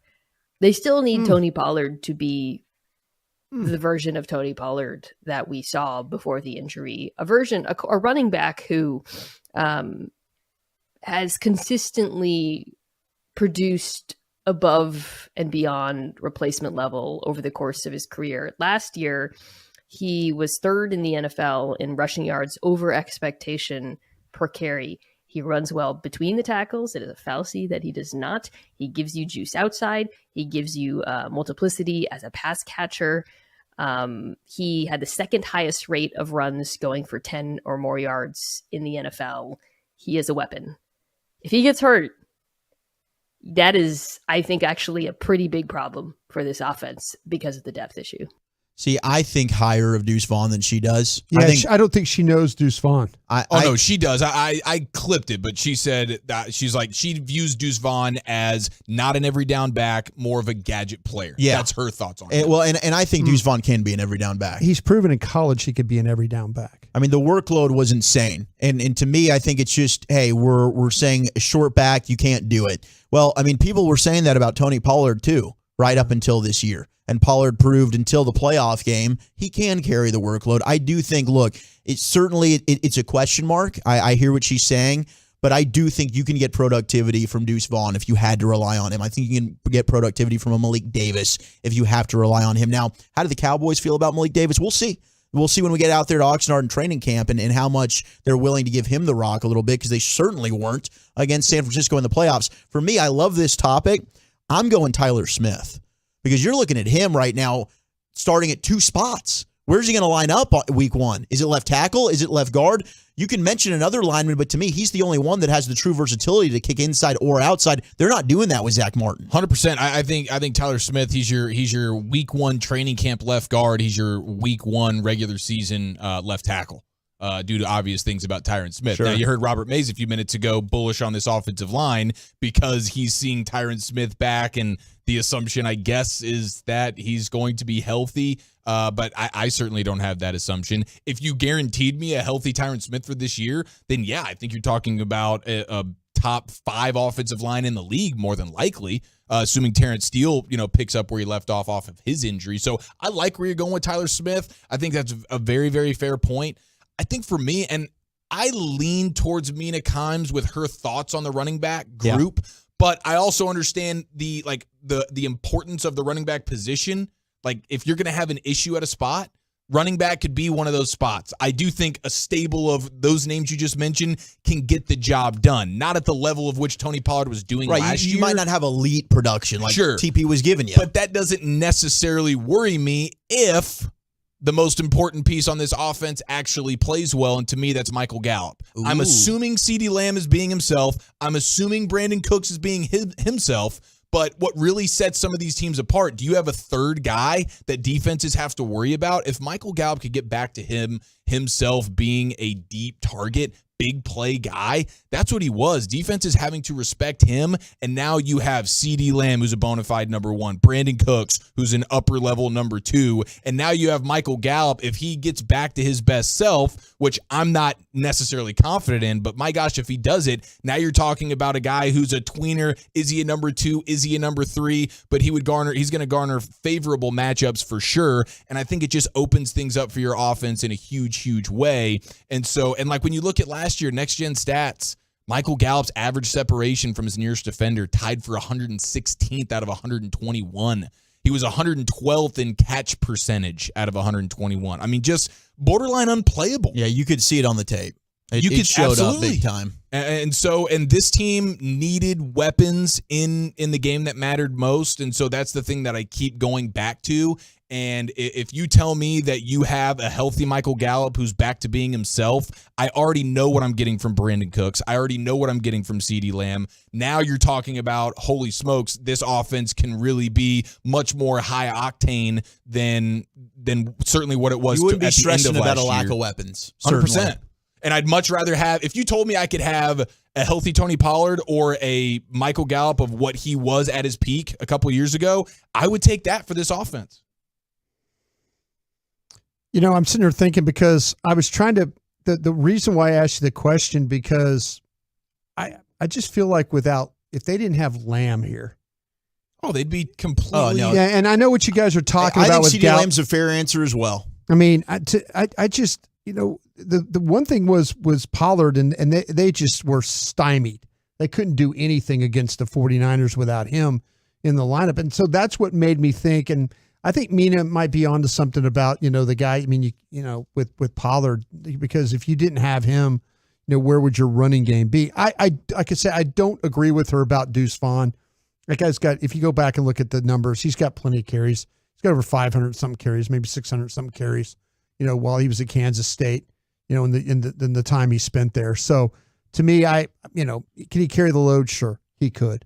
For 17 weeks, I think he's capable. But this wide receiver crew, they can't afford to lose a CeeDee Lamb. I agree. They can't afford to lose. And I think adding Brandon Cooks is a good thing, but I don't know if Brandon Cooks and Michael Gallup and Jalen Tolbert would put any fear in defensive coordinators. You talked about that. Like Brandon Cooks has put up number one level production, but that also might be a reason why he's been moved so much, because he's never really been that wide receiver 1 on a team. He's a great player to have, but he's more of a wide receiver 2 than a 1. And all of a sudden, everybody's moving up if you lose CD. Yeah, and if the question was like guy you can most ill afford to lose due to an injury, I think CeeDee Lamb would be that.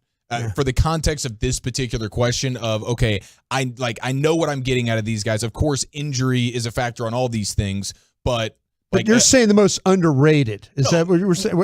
What I'm saying is just like the most important one to like the most important non-quarterback. If you feel like you know what you're getting from all these different guys, a guy that could play above maybe what you think he's going to play, like I don't know that Michael Gallup's getting back to his old self. Yeah. But I think if he does, it could really change the outlook for the entire offense. Sure.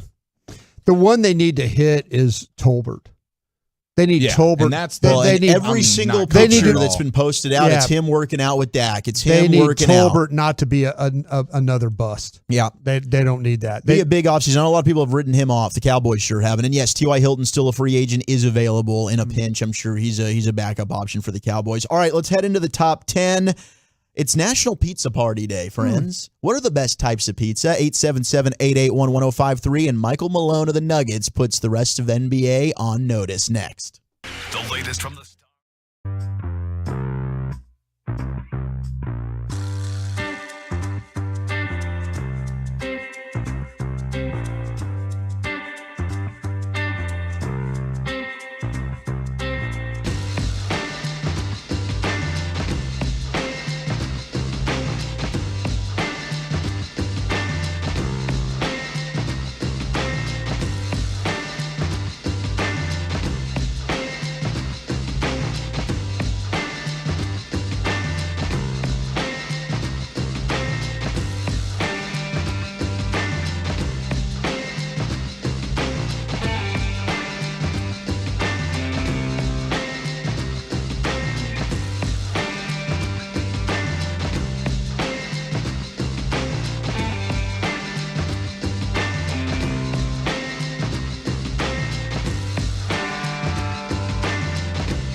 About to hit you with the Wooly Bully segment of the day on a Game 1 Western Conference Finals Friday. Great to have you in the G-Bag Nation. Segment's going to be brought to you by the Frankels.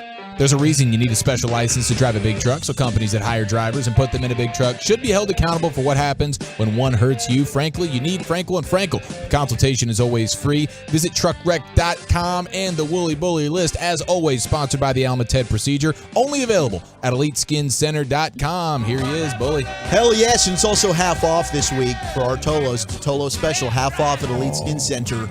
And so I know it's a touchy subject with the hair, but I am thrilled with what they've been doing to me. I'm seeing a ton of thickness and fullness. So am I, half dude. an inch growth here with the receding hairline. Not even something I had realized that I was going to need help with, but they're like, you need to get in here early. Every time I see you over the last couple of weeks, I'm just like, so But thick. I've noticed it with my dad, and my dad's now jealous. So thick. Trying to get him so set up full. there. Yeah, There well, with Elite Skin Center. it's 50% week, man. So Hell yeah. Papa Great Wolchuk, value. get on. Great value. All right, before we slide into the top 10, National Pizza Party Day. What's your favorite type of pizza? How about Nuggets coach Mike Malone? Last night, they go up 2-0. They beat the Lakers. He goes to the podium, and he had a bone to pick with the media. Here is Coach Malone.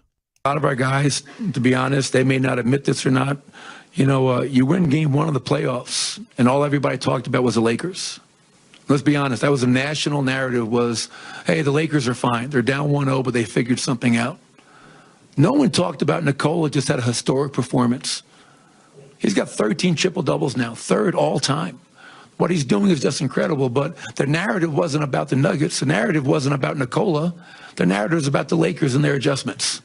So, you know, you put that in your pipe, you smoke it, and you come back, and you know what? We're going to go up 2-0. You put that in your pipe and smoke it. Yeah. I get it, man. He's a little bit frustrated. He is, and he's. I'm sorry, Coach, that you guys have a history of folding and not playing well in the playoffs and kind of fading away at the end. Right? Hey, he was honest, though, and you're asking for honesty with the coaches. I am. And he shared what was on his mind. I'm totally, but he's also got to understand why people don't think very much of his club, you know, and because they are a team that play well during the regular season, and then with the playoffs, even with one of the best players in all of the world, They fold. That's very true. And so, you know, you gotta, it's okay, Coach. We see you, you know, go out there, finish the job, find a way to go to LA, win 2 games in LA, and then, you know, sweep them and then get in the finals and go win a championship. And then, you know, then you'll get your respect. But, you know, you have a history of, you know, playing very well in the regular season and then folding in the playoffs. So, you know, go prove everybody wrong. There's nothing wrong with that. I just took it as more of the Laker love, you know. Me like too. If it was a different opponent, like if this was the Lakers deserve our respect for their history, right? And that's what I that's think what that's it is, right? ultimately Yeah, what it it's is. like they when deserve. you play the You go into the crypto center or whatever it's now called there in LA. There are banners all over the place for championships in that place, you know. And and just recently in the bubble, there were, you know, maybe the most difficult of championships to win. I'm with you. The Lakers won that. So, you know, I get it. They're talking about the Lakers because, you know, the Lakers have a history. You know, it might not be all the great players they've had once, but they still have one of the greatest players ever to play. And so do you. Yeah. You got a great player too. Now go finish this thing off. Top 10, National Pizza Party Day. We got the best types of pizza. And who doesn't love talking about pizza? We got a lot of text rolling in here. The Philadelphia steak and pepperoni. Campisi's is the only pizza in town from the 281. Campisi's is very good. I got one across the street from my apartment. I haven't had it in a while, but very good. Meat lovers getting texted in. And we've got a couple that like the jalapeno crust with pepperoni and pineapple. And I will say, I'm in on the pepperoni pineapple combo. That is the way to do it. It's not something that I really do, and I need it to be about a 3-to-1 pepperoni to pineapple ratio. But you get the savory, salty, whatever with the sweet. Like, I'm not going to totally crush on it, but most of the time when I see these, it's the Canadian bacon, not the pepperoni. Yes, that's the Hawaiian. As the meat, and that's the problem for me. And then it seems to be more like a 1-to-2 ratio between the actual meat itself compared to the pineapple. Too much pineapple. Scale back the pineapple, scale up the meat, and make the meat pepperoni. I love this though because I thought you were going to crush me for the pineapple thing. I know a lot of people don't like it. You should be. I'm a fan, man. The only topping I can't do, and I don't like black olives. Say don't. I thought we were going to say black olives together. Oh, you're going. I know where you're going. It's the anchovies. Like Is I don't like black olives either. Anchovies on pizza though. My dad. The thing is everybody's eating black olives on pizza. It's a common That's place. excellent. Black olives are excellent. They're disgusting. Oh, black olives are excellent. I can't do the anchovies, man. Lucius, where are you at on the pineapple? Is there a topping you can't do? What's your go-to? I mean, I will eat the pineapple on the pizza if that's the only thing I have to eat, and it was bought for me. You know what I mean? Okay, yeah. I'll buy it for you next time. There's nothing good about warm pineapple, by the way. No, there's nothing good about warm pineapple. With the ham, though, it does kind of hit, but it's just, but I am a man of a certain age, so I will I will date myself right here. Pizza Hut used to have a dine-in situation. Oh, yeah. And thin crust meat lovers on the dine-in Pizza Hut was fire. I miss the dine-in Pizza Hut. Oh, my God. With those red cups, you would get the red plastic cups and fill them up all the time. Yep. Yeah. You'll see. Maybe a little arcade game. Yes. Yeah. At halftime before you go back for more. There's a few that exist still. If you go on a road trip, I've driven by and seen we got a Pizza Hut dine-in situation. We have Mr. Gaddy's and stuff like that. Mr. Gaddy's, the buffet. Yes.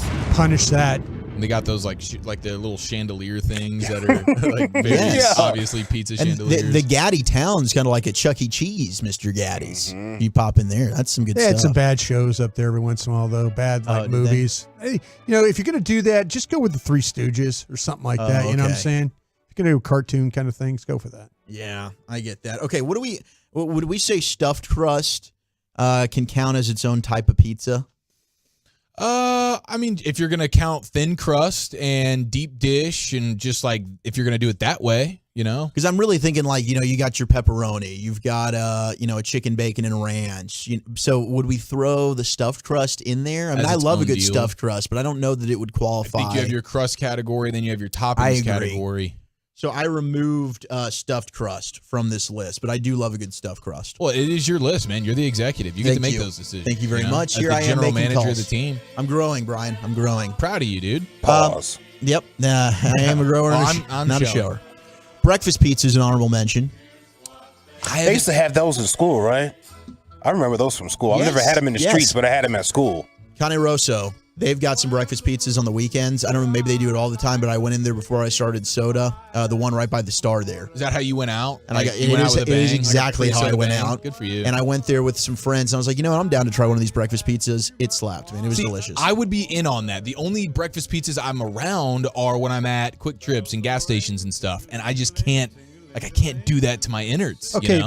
Breakfast too much pizza, are we respect for my own talking stomach. like eggs and bacon and It's stuff? like a gravy sauce, and then it's like eggs, probably It's eggs, like the bacon, cheese, and sausage. Yeah. I think there might have been some chorizo on the one that I got, and then they even put some peppers on there for some kick. It was good, man. I enjoyed it. Very, very good. Apparently, QT's got some bomb breakfast pizza. Yeah. I can't confirm the bombness of it, but that's where when I think of breakfast pizza, I think of Quick Trip gas station pizza. Oh, and I never had the breakfast pizza at Roosters. No, I did not, from the 214 in Denton. But Roosters was a good spot, and I did enjoy it there. Other honorable mentions, you have the meatball pizza.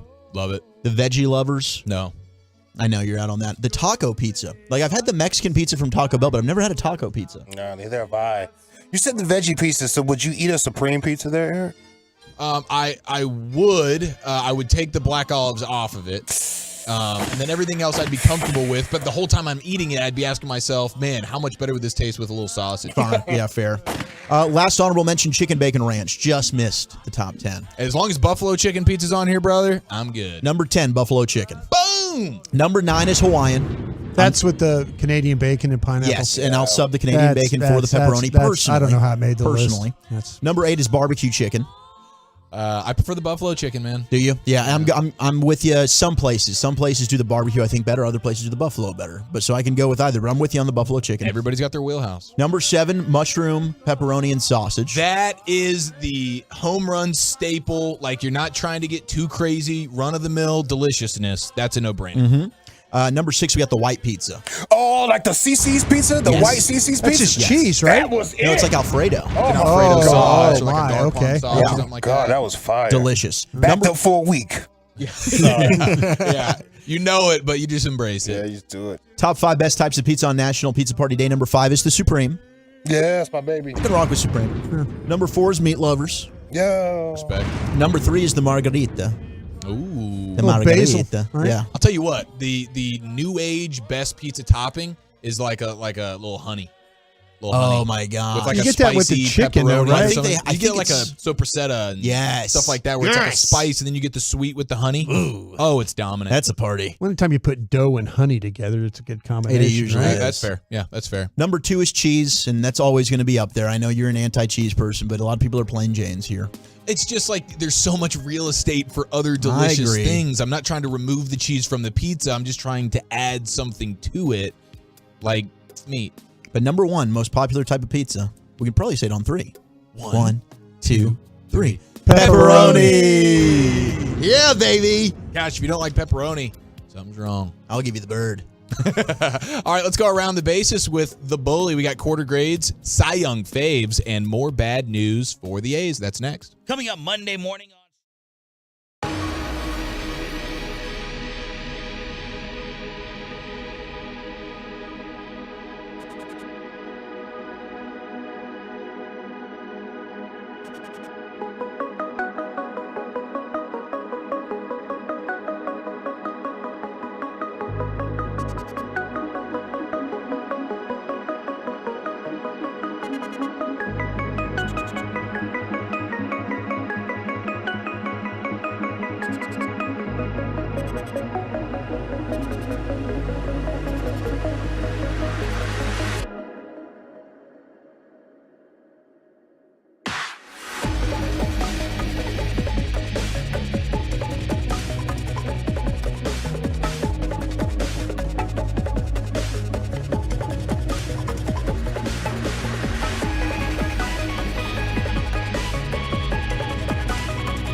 Cavs at Globe Life Field. Immaculate. Seager Bobble Night. City Connects. Peagle. Dropping down. Getting that Peagle on. They're wearing military hats tonight, too. Ooh, okay. I think for all 3 games, they've got the green military hats. Excited for that. We'll catch up with Jared Sandler coming up in under 2 hours. Now, Martin Perez gets the ball for the Rangers. He's taking on Carl Kaufman, who is starting, I believe, for the first time for the Rockies. They've struggled. They're 19-25, 5th place in their own division. Do have the Rangers lineup out, and Josh Young is back. He is starting at third. He is going to be hitting the 5th spot. Corey Seager playing short. So he's not DHing. He's back playing short. He's in the 2-hole. Ezekiel Duran will be the DH. So it's Simeon, Seager, Lowe, Garcia, Young, Heim, Grossman, Duran, Tavares. That is your Rangers batting lineup tonight. And we're going to be out there tomorrow, part of 105.3 The Fan. It's kind of our work at the ballpark day. And thank you very much to Spitzy. Check out the Spits and Suds podcast. We invited us all out to the fancy suite. So L.A. You see us walking Brian, through, man. Say we're hello. going to be out there. Eric, you bailed, but that's okay. You gotta help the grandparents. You got daughters, man. I got daughters. I got a daughter. And I got grandparents moving into their senior home. It's kind of one of those And weekends. I was so disrespected you didn't invite me for this. You know I love that. I know. I didn't want you painting the walls in that place, Golly, dude. man. You'll be breaking up marriages that have been lasting for over 50 years if you set foot in that building. Gosh, they love me there, though. I know. They love me. You love them back. Top 5 ESPN Power Rankings. Where are the Rangers? All right, last week they were at 5. Did they move up? Number 7. Blue Jays. Blue Jays at 5, okay? Okay, Blue Jays. Think the Rangers crack the top 4? Absolutely. I like the optimism. You're the pessimist, aren't you? I think the Braves series maybe knocked them down. Jackwagon, this Brian Broaddus guy. Knocked them Yeah, down. but you have to grade on a no DeGrom and basically no Seager curve, you know? I think so too. And number 4, it's our Texas Rangers. Oh, bada bing. In your face, Brian. How do you feel now, Broaddus? No, I would feel a lot better if they could have found a way to win one more of those Braves games. They had Hell a yeah. chance. Let's Had go. a chance to win the last one. You know? They moved up a spot. You're right, they did. And ESPN writes, we're not quite at Memorial Day, a common time to assess team standings, but it's looking more and more like the Rangers are in the race for the long haul. Playing the A's over the course of 4 games doesn't hurt either, as the Rangers took 3 of 4 over that weekend, but that doesn't mean they'll walk away with the division title. A wild card spot still seems to be the most likely outcome, despite their current place atop the AL West. Keep an eye on those Astros. Jose Altuve back tonight, as he will make his season debut for the Stros. Yeah, they over that period where the Rangers were playing the Braves and they lost 2 of 3, the Astros swept the Cubs. I know. So got no help from the Cubs. Gosh, there. it would have been nice to win that last one against the Braves. So the Braves are really good. Atlanta's at 2, by the way, or Atlanta's at 3, right ahead of the Rangers in the power. I don't know how you rankings. get Atlanta out. I don't know how you. That lineup is so good. I They're don't know filthy. how you. I don't know how you pitch around anybody in that lineup. Yeah, I really don't. No, to me, they're my World Series pick of the What's NL. it, Alcia? What's the Albies? No, not Albies. There's the guy hit the game-winning home run from against the Rangers. Geez. Yeah, I think it's Alcia. I'm going to trust your judgment on that, Broaddus. ACIA. As I say it wrong, spell it wrong. I think you're right. But anyway, the guy's hitting like an 8-9 hole type of a hitter, and and he's like going yard 50 something. Yeah, Arcia. I'm sorry about that. I didn't mean to butcher the man's name. We forgive you, man. Hey, It's a Forgiveness Friday. I tell you, but the guy is. I mean, you can get him out. No, he's hitting the 8-9 hole. I know. It's amazing. Top and the bottom of that lineup. Yeah. And what Ronald Acuna Jr. did was pretty filthy. Gosh, that guy. I mean, he's a must watch. All right. CBS Sports ranked the first quarter grades, or they gave their first quarter grades. I think you got to give the Rangers an A, right? I mean, they've been fantastic outside of the bullpen to be 26-17. They're 9 games over 500. They're in first place in the American League West. If you want to dock them for the bullpen, but what were your expectations? I think we all kind of thought that might end up being the weakness for this team. First couple of weeks, bullpen was fantastic. Now they've kind of come back down to earth. I do think that's something they get corrected at the deadline. I think it's just still a little bit too early to be able to make a trade, but outside of that, I mean, we're so upset about the bullpen because of how damn good this Rangers team is. I'd give them an A, but what do you guys think? It's a no-brainer A. I mean, this is a team whose over-under was set at 81.5 wins. I took the under, okay, to be fair, but and now they're they're already sitting at way more wins than I think anybody would have really anticipated. I know they had we looked at the schedule early on and said, hey, like you're playing some teams that you can take advantage of, but this Ranger team is so much better than I think anybody thought, especially when you account for the fact that DeGrom has missed some time and Seager's missed some time. Like if you told us all on the front end of this season that, hey, DeGrom's going to miss a handful of starts in May, or basically the entire month, and Seager's going to miss 6 weeks. And Garver. And Garver, then you'd be going, ooh, I'd be so nervous about that offense. But with Ezekiel Duran, Josh Smith, how about Robbie Grossman? Yep. I mean, my goodness. And then Will Smith, the guy that they got here, 1 year, $1.5 million contract about 2 weeks before the season started. He's been your best reliever. Yeah. And then Dane Dunning being the animal that he's been. Absolutely. So, yeah, it's an absolute A. I think, okay, going in, you were thinking maybe, or just the start of the season, your biggest concerns was that just the health of the rotation, right? Yeah, I think but to me, I was a little worried about the lineup. I wasn't sure if because you had Lowe and Heim coming off career years, and it's like, was that a flash in the pan, or are they going to carry that over? They've carried it over in a big way, especially Jonah Heim. See, that's what I know with Jared. He was talking the other day when we asked him about, he loves Duran and what he's been able to do. Yeah. I think the fact that they've been able to weather the early injuries, I think the biggest surprise is how well Dane Dunning's been pitching. Mm-hmm. Because we all were thinking that, Martin Perez is going to be this, and he's been kind of the guy that they've bailed him out with some run support and all that. His last 2 starts have been spotty. Yeah. I mean, he's 4-1 on the year, 4.25 ERA. But yeah, you're right. I mean, all of a sudden it's like, how do you weather the storm of your best players not even being in the lineup?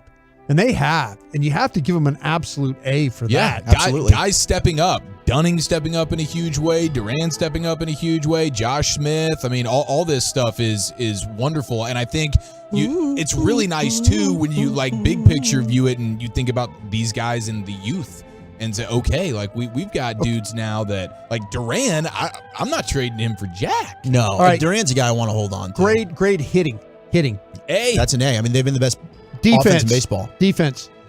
B. Yeah, the outfield's come up with some plays like Robbie Grossman and Adolis Garcia, some missed plays. They're on fly balls, so I'd go with B. Bullpen. That's a C. Yeah, it's probably a C. Could it be a D? It's trending towards a D, but the first couple of weeks, you would have given it like an A.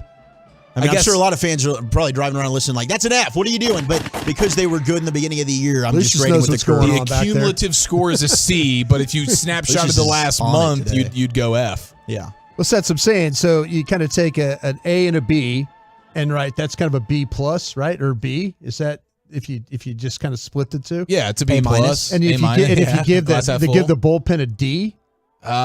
Personally, I wouldn't. So you're right. We're probably looking more like a B. That's what I'm saying, man. The C's gonna we're happy as heck the Rangers are where they are. But I think expectations-wise, you're grading with an A. I mean, I think you got to.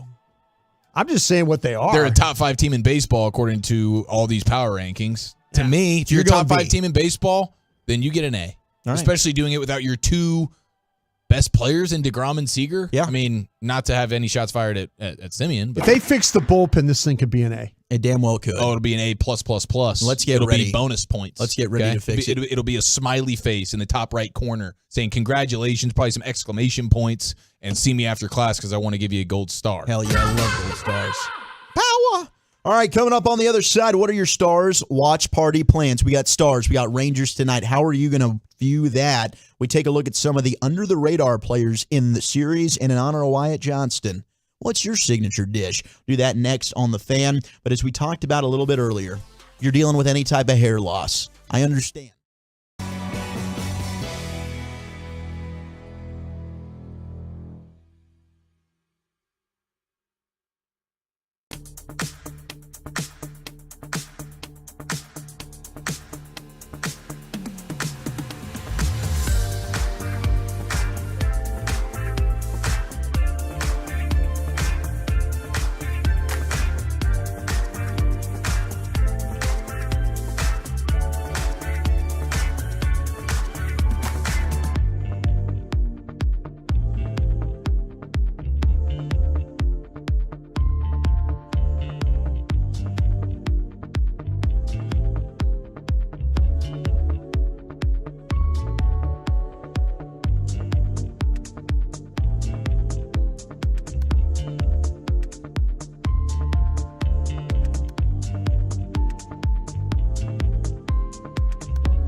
From our fan studio, secured by DFWsecurity.com, you're rolling with the G-Bang Nation on 105.3 The Fan.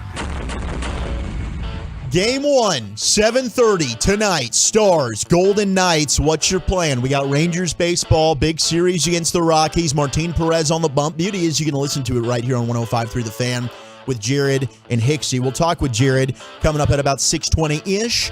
But I want to know your predictions and your watch party plans for tonight's Stars game. It's the Western Conference Finals, baby. We got to look at some under-the-radar players. And Eric, what's going on here with Wyatt Johnston? It's the greatest story that the Stars have going right now, in my personal opinion, Wolchuk. It's not just Wyatt Johnston and his play at 19, now 20 years old, being the dominant super beast that he's been and showing up big in the playoffs. Old Pavelski's rubbing off on him. And it makes sense because they're roommates now. Yep. And there's some great stories back from the start of the season that you could Google up and read if you just want to get your blood pumping for game number one. If you're not familiar with the story, Wyatt Johnston, the youngster, he's been living with Joe Pavelski, his wife, and one or two kids, I'm not sure. But Pavelski was just like, yeah, come on, youngster.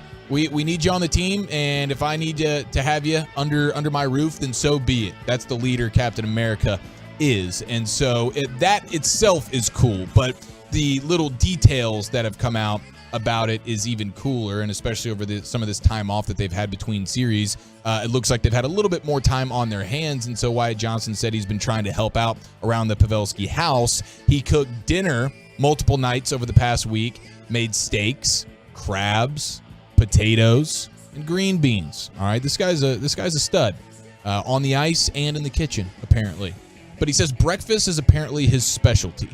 So I'm curious, what is your specialty? Maybe you just say it's breakfast, or maybe there's a specific meal that you have. That you say, man, if I have to impress some guests or some homies or whatever it is with a meal, what's your go-to staple meal that you feel confident you can cook? Could be anything. And if you just say, hey, man, I'm a top ramen guy, so be it. Everybody's got a wheelhouse. Everybody's got a specialty. Wyatt Johnston seems to be pretty dang well-versed, but breakfast is his specialty. 877-881-1053. Balls in your court, or pucks in your court. We're getting a lot of requests for club stars, so maybe have that queued up and ready to rock, Lucius. I'll see if I'm feeling the vibe, and we can hit it a little bit later on in this as we get ready to get pumped up for a stars party.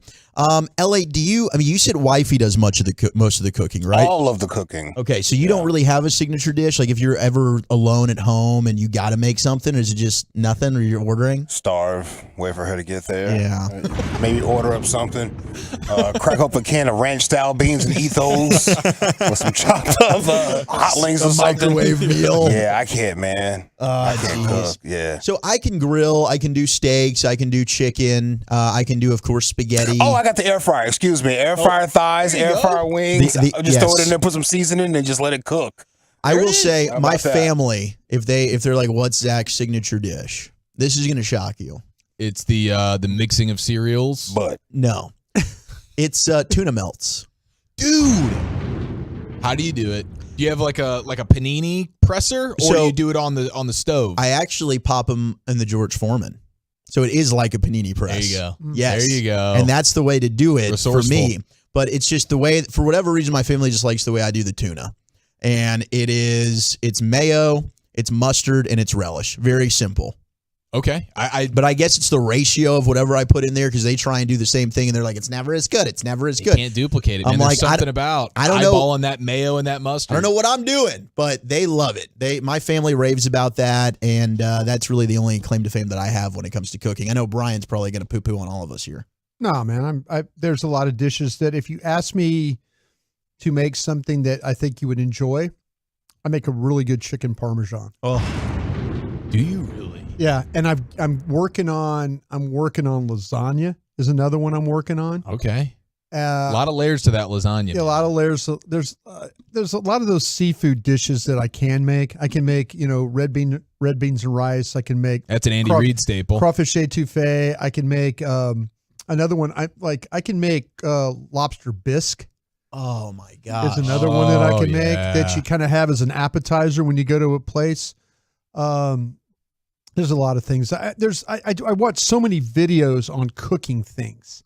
So there's things that when I'm about to move into a new place, and so I can't wait to get into my kitchen there and then start just. But if you asked me to make one dish that I think you would really enjoy, it would be chicken parmesan. What does the kitchen look like when you're finished cooking, guys? How about that? That's very important to me. I clean as I go. Splatters Good for you. all over the I place. totally I can't stand just having things pile up. Oh, me either. And you know what's funny? I'll go through 2 or 3 spoons just tasting. I don't use the same spoon. Yeah. You know, well, that's because you have respect for your counterparts. So you're basically running the Unlike people who dishwasher like after peanut every butter and meal stuff. because that thing's loaded. I've just learned that, like when you're doing spoons, you're like, yeah, you're right. You don't want somebody to have to, like, if you need to taste it for seasoning, you just use a different spoon every time. But that's a veteran chef move right there. I clean the whole time. Like I plan out to and I'm really big on prepping it. Like, okay, if you have some meals, they come together real quick. And sometimes if you're one of those people that can't cook, if you have one of those meals where you're trying to put together and it's going to go fast, have all your ingredients and stuff ready to go. Ooh. Don't be trying to cut stuff up. Yeah, you don't want to be playing from behind. While you're trying to stir, while you got stuff going on. Like, there's a lot of things I make with roux, with flour and butter. And if you burn it, you have to completely start over again. Oh, so your attention, and that happens in a lot of dishes. It happens in bechamels too, when you're making cheese sauces and stuff like that. You can't go away and you have to pay attention to what you're doing, because if you let it burn, it ruins the whole meal. Right. So, there's just my advice to you. If you're one of those people, plan everything out, have everything out ready to go, have everything cut up already. So as the meal goes, you could just kind of flow along with it. A man with a plan is a man who can. Yeah. 877-881-1053. 972 says everybody tries to claim breakfast is their specialty. But there's only a select few that's their actual wheelhouse. That is the most consistent meal. We're going breakfast, lunch, or dinner that I cook at my house for the kiddo. It's always breakfast is the most consistent with the one. Lime and the bacon. Lime and the bacon, absolutely. And then Gordon Ramsay's eggs. The Gordon Ramsay. That's my guy. Scrambled eggs. I feel very confident in those. He folds his eggs, right? I don't maybe do it exactly like he does, but I found a way that it's very similar and to fluffy. Me Makes them very fluffy. Very fluffy and delightful. I like a little cheese in my eggs. I can make a really good hangover meal for somebody in the morning. Oh my gosh! Well, on Sunday I might need to come over. Well, that's what I'm saying. I can make you enough. I can make you a meal for breakfast or brunch that will the grease level will be perfect. That's for my you guy. to kind of get you back going again. But I love omelets. Yeah. Stuff like that. Filling. I put crab meat in omelets. Wow, bro.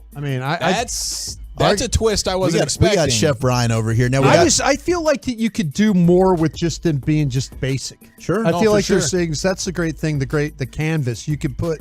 You can experiment with things. You're various an artist. things. Yeah. 214 signature dish: bacon wrapped onion rings. That's dude. a great Sounds plan. delicious. Yeah. Another one, shrimp linguine.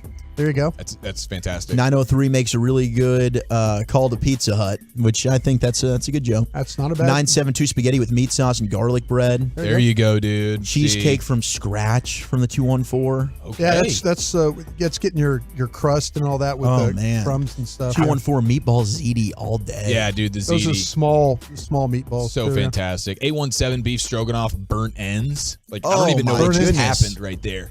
I'm in a little Pine bit of barbecue shock with those and burnt awe. ends. You got the 972 fajitas on the Blackstone or smoked pork tenderloin. Yeah. Ooh.